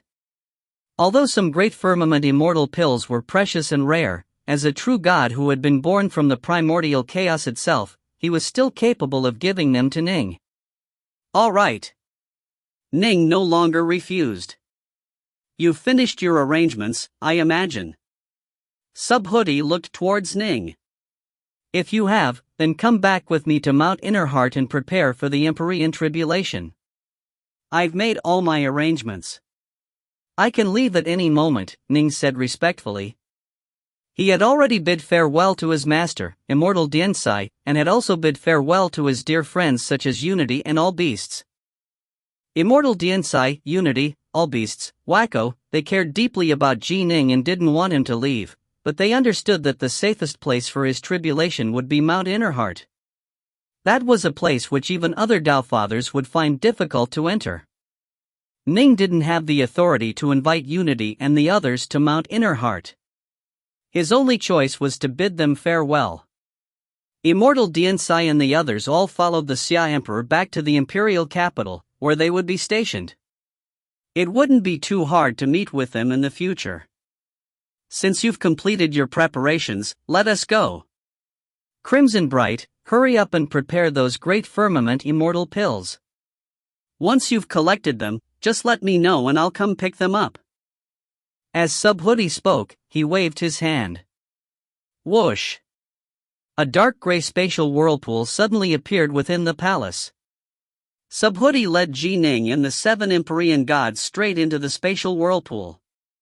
It seems he is about to undergo the Empyrean tribulation right away. I need to start gathering the pills right away as well. Tao Father Crimsonbright hurriedly began to stroke his beard as he pondered this issue. Since he'd already boasted that he would cover all the pills, he had to be able to back it up. I need to pay a visit to Taoist 3 Purities. He has the most immortal pills. I'll go trade some treasures for them. Tao Father Crimsonbright continued to stroke his beard. He was in an utterly delightful mood. This realm war, he had won it. If you find any errors, ads pop up, ads redirect, broken links, non-standard content, etc., please let us know. Report chapter so we can fix it as soon as possible. Book 19, Chapter 1, The Secret History of the Three Realms, 1. Chapter 1, The Secret History of the Three Realms, 1. The spatial whirlpool led directly to the air above Mount Innerheart. Ning, Reds now, come with me, Subhuti instructed in midair. Yes. Ning and Empyrean God Reds now both obediently followed behind him. As for Snow Scorpion, Prime Light, and the other Empyrean gods, the 6 of them temporarily entered the underwater estate for now. Within that Taoist monastery inside Mount Innerheart, Subhuti gracefully landed on the ground, then sat down in the lotus position. Ning and Reds now both stood obediently by his side. Reds now. Subhuti looked towards Reds now. Smiling, he said, last time, when I saw you fight in the Nihilim zone, it didn't seem as though you had yet touched upon the essence of spacetime. It was due to that battle, especially when I saw you attack, Patriarch, that I gained some insights. I was able to join the power of time and the power of space together, and thus able to seek out the gateway that leads to spacetime, Reds now said reverently. Subhuti now understood. When he had struck, his attack had naturally contained the countless mysteries of spacetime within it. Reds now had been training for countless eras, he had been just a single step away from entering the realm of spacetime. After that life and death battle, and after seeing Subhuti attack, it wasn't strange for him to have been inspired by it. Do you know which person in the three realms has the highest level of insight into spacetime? Subhuti beamed merrily as he looked at Reds now. I once heard my Manor Lord say, Reds now said respectfully, that you, Patriarch, have the greatest command over spacetime in the entire three realms. This is the reason why you can move about without a trace, and why you were able to establish your crescent world on a completely different dimensional level. Subhuti let out a sigh. Three Lives did indeed value you highly. He was willing to tell you anything. Yes, my crescent world is on a completely different dimensional level than the rest of the three realms, which is why those other Tao Fathers are unable to find it. Master, what do you mean, different dimensional level? Ning asked. Both Subhuti and Reds now were cultivators in spacetime. As for Ning, he hadn't even gained insights into the Grand Tao of space or the Grand Tao of time, to say nothing of spacetime. Have you ever seen a layer cake? Subhuti smiled as he looked at Ning. Yes. Ning nodded. The other worlds of the three realms all exist on the uppermost layer of a layer cake, Subhuti said with a laugh. My crescent world, however, is in one of the other layers. Ordinary movement techniques and greater teleportation techniques only allow you to move across the uppermost surface of the layer cake, thus, no matter what you do, you are unable to enter my crescent world. Ning was speechless. So space can actually be divided into a series of layers. Heaven and earth are naturally filled with endless mysteries and marvels. Subhuti nodded. If that's the case, doesn't that mean the crescent world is the safest place of all? Aside from you, Master, no other Tao Fathers can enter here. Doesn't this mean that you can completely avoid this great storm? Ning hurriedly asked. No, Subhuti shook his head. I cannot avoid it. I suppose I can temporarily avoid it for now, but later on, I won't be able to. Why is that? They clearly have no way of entering this place. Why can't you avoid it? Ning asked. Subhuti pondered for a moment, then shook his head and said, I can't answer your question for now. There are many things which even I do not understand. However, I can subconsciously sense fate working behind the scenes to guarantee that no living creature within the three realms will be able to avoid this tribulation. Ning, since you have already become a pure young true immortal, I will naturally tell you many of the secrets of the three realms. But those that even I don't know, I naturally cannot tell you. Remember this vast universe is far too mysterious. Even Mother Nuwa eventually made the decision to enter the infinite primordial chaos in search of answers. Ning nodded. Reds now. Subhuti looked towards Reds now. All of my other supreme techniques have successors, but I have yet to find any suitable successors to my most valuable skills, my supreme spacetime arts. Are you willing to accept me as your master? Reds now was shocked, then overjoyed. He hurriedly fell to his knees. Your disciple greets you, master. Ah, Subhoodie laughed as well. You may rise. Your junior apprentice brother greets you, senior apprentice brother. After rising, Reds now immediately bowed towards Ning. Ning was instantly rendered speechless. Reds now had been born during the earliest days of the universe, and so Ning had always respectfully addressed him as senior. For you to address me as senior apprentice brother, sounds really awkward, Ning said. The two of you can address each other as you please. Subhoodie smiled as he looked at his two disciples. He was in an excellent mood today. Ning's rate of advancement was absolutely astounding, and Reds now was going to be the heir to Subhoodie's most powerful arts. Subhoodie laughed. Ning has been my disciple for quite a few years now, but I imagine that he doesn't even know how powerful his other fellow disciples are. I truly do not know, Ning admitted respectfully. He knew that his master had a total of 19 disciples. If Reds now was included, then the total was 20. Ning knew of the names of every single fellow disciple, starting from their eldest apprentice brother, but he didn't know exactly how strong each of them were. Ning, you have grown in power. As for Reds now, he's just a step away from becoming a Taofather. I continue to feel as though this great storm is hiding many mysteries within it. You fellow disciples will need to help each other and support each other, Subhoodie said. Of my many disciples, a total of 4 have reached the true God or Taofather level. 4? Ning and Reds now were both shocked. The first is my eldest disciple, Subhoodie said, which is to say, the wood-chopping woodcutter who lives in the mountains out back. If you ever have any questions regarding cultivation, you can go ask him about them. Without any question, he is the most powerful figure amongst my disciples. The second is my second disciple, the guardian of the Three Realms Palace, the one who is always napping, Crazy G. Subhoodie continued, Crazy G can be considered the disciple who has truly inherited my many techniques and is most like myself. Buddhist techniques, Taoist techniques, he's learned them all. If you have any questions, you can also ask him about them.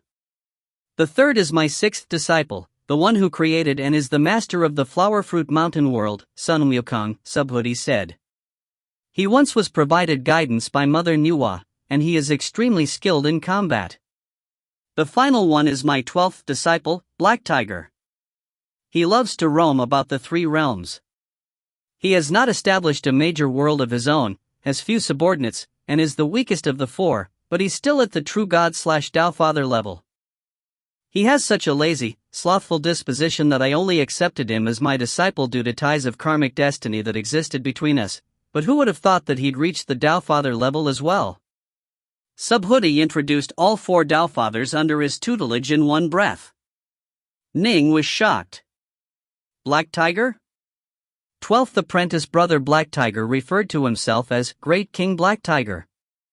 When Ning had been studying and training at Mount Innerheart, Black Tiger had actually come to visit him and had even sparred with him.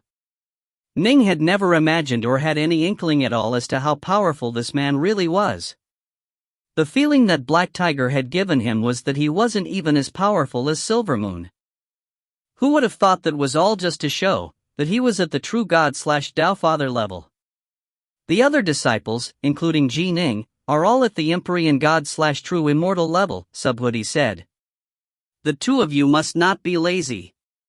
The great storm has descended upon us. If you can train to the true God/Taofather level, you'll have a greater chance of surviving it. Your disciple understands, Ning and Reds now said respectfully. Good. Subhoodie nodded, then smiled. You now know how powerful your fellow disciples are. As for some of the secrets of the 3 realms, Reds now may know a few, but because Ning was previously weak, I hadn't spoken to him about them. Let me narrate some of them in detail. I will tell you what happened during the destruction of the primordial era. I trust that after you listen to me, you'll fully understand what the Seamless Gate truly is. Ning and Redsnow both listened attentively. Not even Redsnow knew much about the war which destroyed the primordial era. If you find any errors, ads pop up, ads redirect, broken links, non-standard content, etc., please let us know. Report chapter so we can fix it as soon as possible. Book 19, Chapter 2, The Secret History of the Three Realms, 2. Chapter 2, The Secret History of the Three Realms, 2.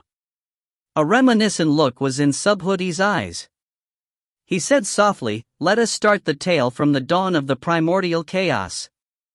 Long ago, before the primordial era began, our three realms was located in a region of complete primordial chaos. The primordial chaos, in and of itself, is an incomparably marvelous thing. It began to give birth to elder gods, true gods, and empyrean gods. Due to them having been birthed within the primordial chaos, they styled themselves the same way, calling themselves the elder gods of primordial chaos and so on." Elder gods? Ning was instantly stunned by his master's words. The Das contained within this region consisted of 10 heavenly Das, 81 grand Das, and 108,000 lesser Das. Subhoodie continued, "The 10 great elder gods were born with control over a heavenly Tao. Pangu, born with control over the heavenly Tao of primordial chaos. Nuwa, born with control over the heavenly Tao of life. Fushi, born with control over the heavenly Tao of destruction, but the Phoenix, born with control over the heavenly Tao of Yin. 1. The ancestor dragon, born with control over the heavenly Tao of Yang. As for the heavenly Taos of the 5 elements, they were controlled by fire god Zhurong, water god Gongdong, metal god Rushu, wood god Jumong, and earth god Hutu. These 10 were all born with innate control over the heavenly Taos. Pangu was the greatest of them." 2. Subhoodie looked towards Ning. "Disciple, you seem to have many questions for me." "Yes. Elder gods, your disciples has never heard of such a thing." Ning was stunned. "Your disciple always believed that the true god level represented a limit. Very few in the three realms know of them, and I'll explain the reason for that later. Pangu, Nuwa, and the others are not like us. They were born with control over the heavenly Das, and they are innately more powerful than us," Subhoodie said. "In addition to them, the primordial chaos also gave birth to powerful true gods who were born with control over a grand Tao. I was one of them, as were 3 lives, Crimson Bright, Taoist 3 purities, Lord Tathagata the Buddha, and the Welcomer Buddha. All of them are true gods. On a still lower level were the 108,000 empyrean gods who were born with control over an ordinary Tao." Subhoodie continued, "These are the elder gods, true gods, and empyrean gods who were born from the primordial chaos. The most exalted and most powerful of the gods was Pangu, born with control over the heavenly Tao of primordial chaos. Although Pangu was extremely powerful, the invisible hands and machinations of fate worked through him." Subhoodie let out a sigh. "He was born with the destiny of establishing our world. He was the last to be born, and when he emerged from the primordial chaos, he came out with his great Pangu axe in hand. He cleaved apart the primordial chaos itself, separating heaven from earth, burning up his very life force and dying in the process. As a result, the utterly enormous primordial Pangu's world was created. After being established, the primordial Pangu's world began to give birth to many different lifeforms, all of whom were born from heaven and earth. The strongest were born at the empyrean god level, while the weakest were at least at the Xian level." Ning listened carefully. "Heaven and earth gave birth to so many incomparably exquisite things. Those of us who emerged from the primordial chaos were filled with curiosity towards this new world." Subhoodie sighed. "Some of us took over territories for our own use, while others went into seclusion. As Pangu's world gave birth to more and more living creatures, the world itself became an increasingly exciting place to be in. People like 3 Lives began to create their own kingdoms, as did several of the elder gods, and thus war began to erupt, with many being slain." Ning nodded. It was very common for wars to erupt due to conflicting ambitions. The various major powers even created key refining techniques for the countless living creatures of Panga's world, Subhuti said. In fact, Tathagata even created a completely separate system called Buddhism, which in reality can be considered a variation on the key refining system. The various true gods such as myself and Tathagata then were able to train to become Tao Fathers, using the key refining techniques we developed. Mother Nuwa was the first to break through, Subhuti said. Mother Nuwa possessed tremendous willpower and wisdom. After gaining insights into the heavenly Taos of Yin and Yang, her power instantly increased explosively, and she then created the human race.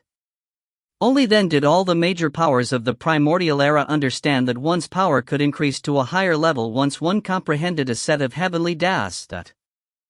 And so, the major powers of Panga's world all began to focus on training, but they then discovered that once you mastered a particular heavenly Tao, mastering the opposite heavenly Tao would be incredibly difficult. For example, if someone who had already mastered the heavenly Tao of life wished to then meditate on its opposite, the heavenly Tao of destruction, the heavenly Tao of life itself would forcefully disturb him. There was simply no way to gain insights at all. For a very long period of time, no one aside from Mother Nuwa was capable of gaining insights into a matching set of heavenly Taos. But then, Taoist three purities appeared. Taoist three purities was born a true god of primordial chaos. His original name was Yuanshi. He was extremely talented, managing to first master the heavenly Tao of Yang, then the heavenly Tao of destruction. However, he was never able to succeed in mastering the heavenly Tao of Yin or the heavenly Tao of life, the complementary Taos to what he already had. And so, he steeled his mind and made a major decision. He killed himself. Killed himself? Ning was stunned. The nearby Redsnow, however, simply smiled.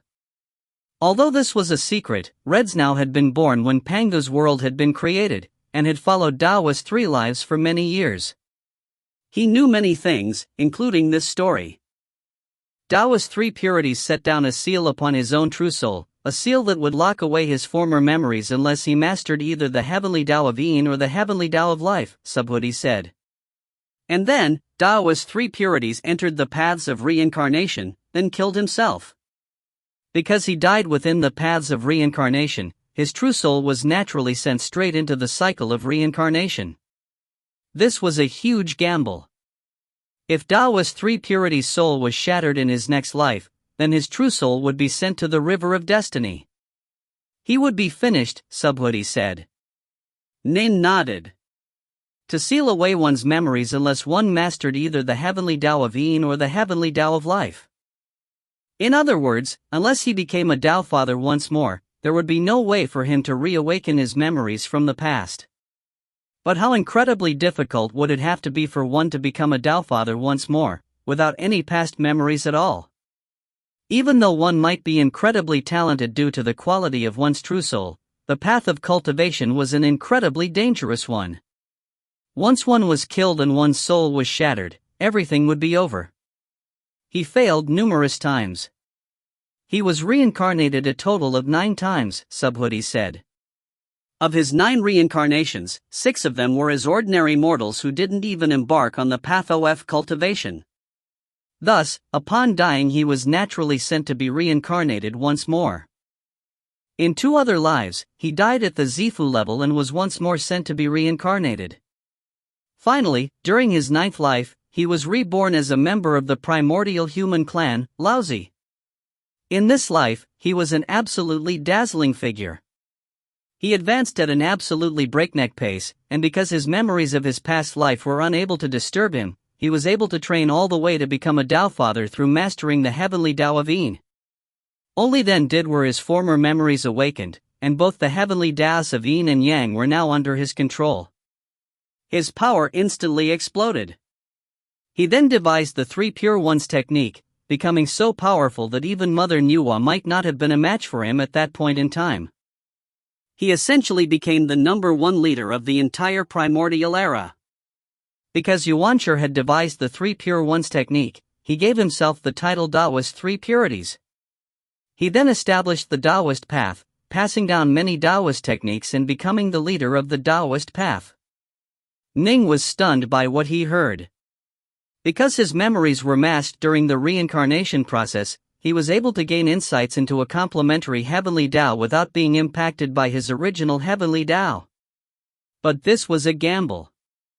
If his soul was shattered, he would have truly perished. Subhuti sighed. Because of Taoist three purities, there were a total of 6 Tao Fathers who also committed suicide after setting down seals upon their true souls. But there has never been any word of them since.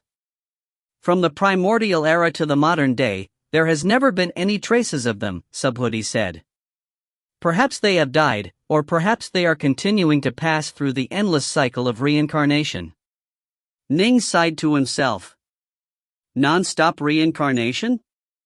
Those Tao Fathers who committed suicide all had extraordinary true souls. Their talent had to be extraordinary as well. As long as they had a chance to embark on the immortal path, they undoubtedly would, but the immortal path was an extremely deadly one. One might be slain by an enemy, resulting in one's soul being shattered and dispersed. An extremely long period of time had passed since the primordial era. Those 6 Tao Fathers were most likely long deceased, their souls having entered the endless river of destiny. After the 6 of them disappeared, a very long period of time passed with no other major powers deciding to reincarnate themselves. However, all the major powers had hearts that were focused on the Tao, and all of them wished to grow more powerful. Subhuti sighed. And so, Buddha Tathagata, then an ordinary figure amongst major powers, sent himself into the paths of reincarnation, killing himself and being reincarnated anew. Back then, Tathagata had already mastered 4 of the heavenly Taos of the 5 elements. All he needed to do was master the heavenly Tao of earth, but he could not. Whenever he tried, the other 4 heavenly Taos would disturb him. A crazy man can get crazy results. Subhuti shook his head and sighed. On Tathagata's 3rd reincarnation, he became the prince of a small human kingdom. His name was Sakyamuni.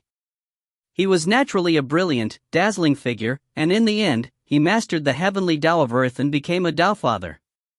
His former memories were awakened, and the Buddhists, previously just one of many organizations within Pangu's world, instantly skyrocketed in power. Tathagata thus became the leader of the Buddhist Sangha. You have now heard the tales of how the leaders of the Taoist path and the Buddhist Sangha rose to power. What do you think? Subhuti looked towards Ning. Incredible determination. Incredible willpower. Ning sighed in amazement. Those 2 had already been Tao Fathers to begin with. They could live eternal, careless lives of freedom, but both of them had hearts that were extremely focused upon the Tao. For the sake of gaining a higher level of enlightenment, they were willing to wager their eternal lives. They had won their bets, but many other Tao Fathers had lost. To train in the Tao to a higher level, it was far, far too difficult. Back then, the primordial era was an era of non-stop war, Subhuti said. The most powerful actors were the kingdoms that were controlled by a few of the elder gods. Once, a war erupted between the kingdoms led by the elder god of water, Gangan, and the elder god of fire, Zhurong. These 2 elder gods began to battle with reckless abandon atop Pangu's world. Gangan, seeing that his forces were about to be defeated, went completely berserk. The crazed Gangan, in his madness and fury, actually rammed against and shattered Mount Buzhou, which Pangu had used as a pillar to hold up the heavens. As a result, the heavens themselves were shattered. The very foundation of Pangu's world was in danger. Heaven and earth began to tremble, as though the end times had come. Both Gangan and Zhurong panicked. All the major powers of the primordial era gathered together, wanting to stop the destruction of the world, but none of them had any solutions. In the end, it was Mother Nuwa who saved us. At such a critical moment, she actually made yet another a breakthrough, resulting in her gaining complete mastery over the heavenly Taos of the 5 elements. She gathered together the essence of the 5 elements from heaven and earth, then created a divine 5-colored stone which she used to repair the hole in the skies. Only after she did so did heaven and earth slowly return to normal. Since she was now a master of yin, yang, and the 5 elements, she became the indisputably most powerful figure of the primordial era. Because Nuwa healed the heavens and saved the world, everyone in the primordial era would respectfully refer to her as Mother. Mother Nuwa was extremely close to elder god Fuxi, who was like a brother to her. He disliked battle, but he saw Mother Nuwa making constant breakthroughs while his own power barely budged. As a result, he committed suicide and threw himself into the cycle of reincarnation. He sealed away his memories, which would only be awakened once he mastered the heavenly Tao of life. Subhuti shook his head. He was reborn as a human, and he became one of the 3 emperors of mankind of the primordial era, Fuxi. But to this very day, he has yet to awaken his former memories. 1. Readers may be surprised that the phoenix has control over Yin, when it is normally considered a creature of fire. The answer is that in traditional Chinese culture, the phoenix is the ultimate symbol of femininity, with the dragon being the ultimate symbol of masculinity. 2. Every single one of the deities listed here come from actual Chinese myths and legends. If you find any errors, ads pop up, ads redirect, broken links, non-standard content, etc., please let us know. Report chapter so we can fix it as soon as possible. Book 19, Chapter 3, The Secret History of the 3 Realms, 3. Chapter 3, The Secret History of the 3 Realms, 3. After Fuxi was reincarnated as a human, he ended up mastering the heavenly Taoists of Yin and Yang, gaining inconceivable amounts of insight into the art of formations. To this very day, he remains the most skilled formations expert of the entire 3 realms, Subhuti said. However, although his power has reached an incomparably frightening level, he's never been able to regain his memories, because he still has yet to comprehend the heavenly Tao of life. Ning let out a sigh. The man had already mastered 2 heavenly Taoists, but he still wasn't able to awaken his memories? The will of heaven truly did toy with men and immortals alike. In truth, since he was once an elder god with an incomparably powerful body, his current level of power is most likely roughly on par with his former level of power as an elder god. Subhuti said. This reincarnation, I don't know if it was a good thing for Fuxi or not. In any event, the primordial era persisted for a very long period of time. Some focused on the Tao, while others focused on warfare and killing. The human race rose to sudden prominence, then began to face one war after another. Many major powers died, and even more Empyrean gods died. Subhuti shook his head and sighed, a look of sadness and pity in his eyes. Because of ambition, multiple elder gods died as well. Even the most powerful force of the primordial era, the dragon race, fell into darkness due to the death of the ancestor dragon.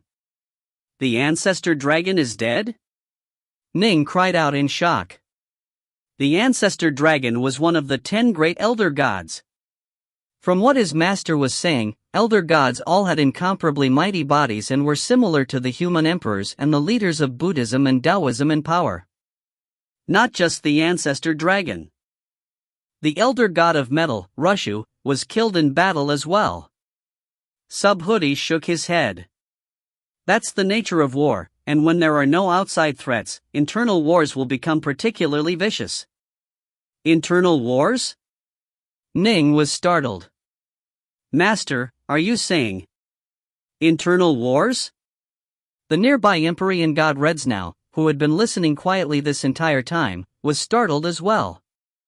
If the many battles that went on during this period of time were internal wars, then during the primordial era, when Shenong wandered the primordial chaos in search of precious materials, he ended up discovering an alien lifeform within it, Subhuti said solemnly. Alien lifeform? Ning and Redsnow were both shocked. The primordial chaos is vast and infinite. You must understand that all the elder gods themselves were born from it, which means that it naturally is capable of giving birth to other creatures as well. Subhuti let out a sigh. The alien accidentally discovered us, but fortunately, Shenong discovered it as well and ensured it wouldn't be able to infiltrate us. The alien was incomparably vicious and frenzied in its assaults. It immediately launched a war against our primordial world, Subhuti said. I imagine both of you have heard of this alien's name before. His name was Rahu. He was the first outsider who came to us from the primordial chaos. The first? Ning and Reds now instantly understood.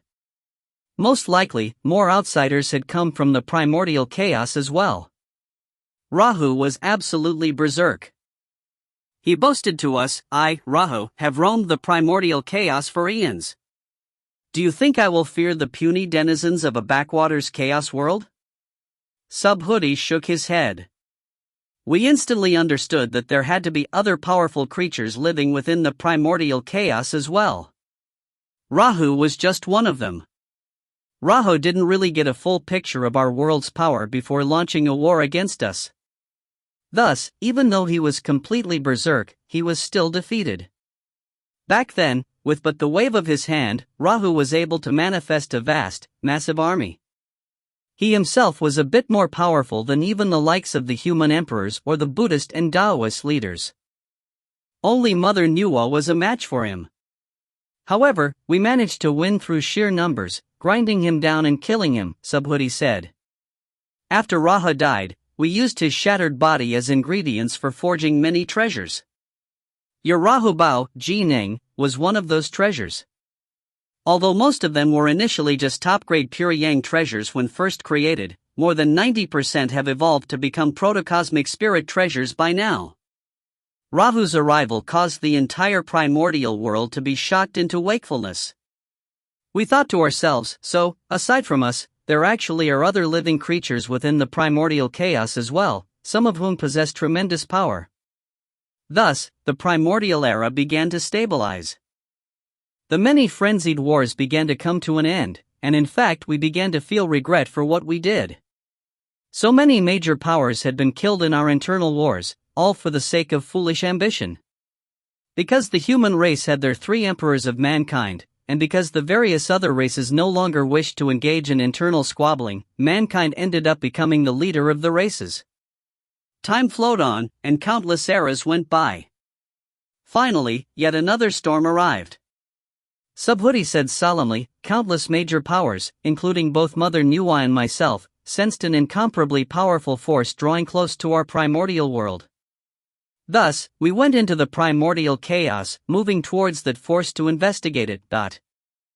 After traveling through the primordial chaos for more than half a month, we finally discovered what that force was.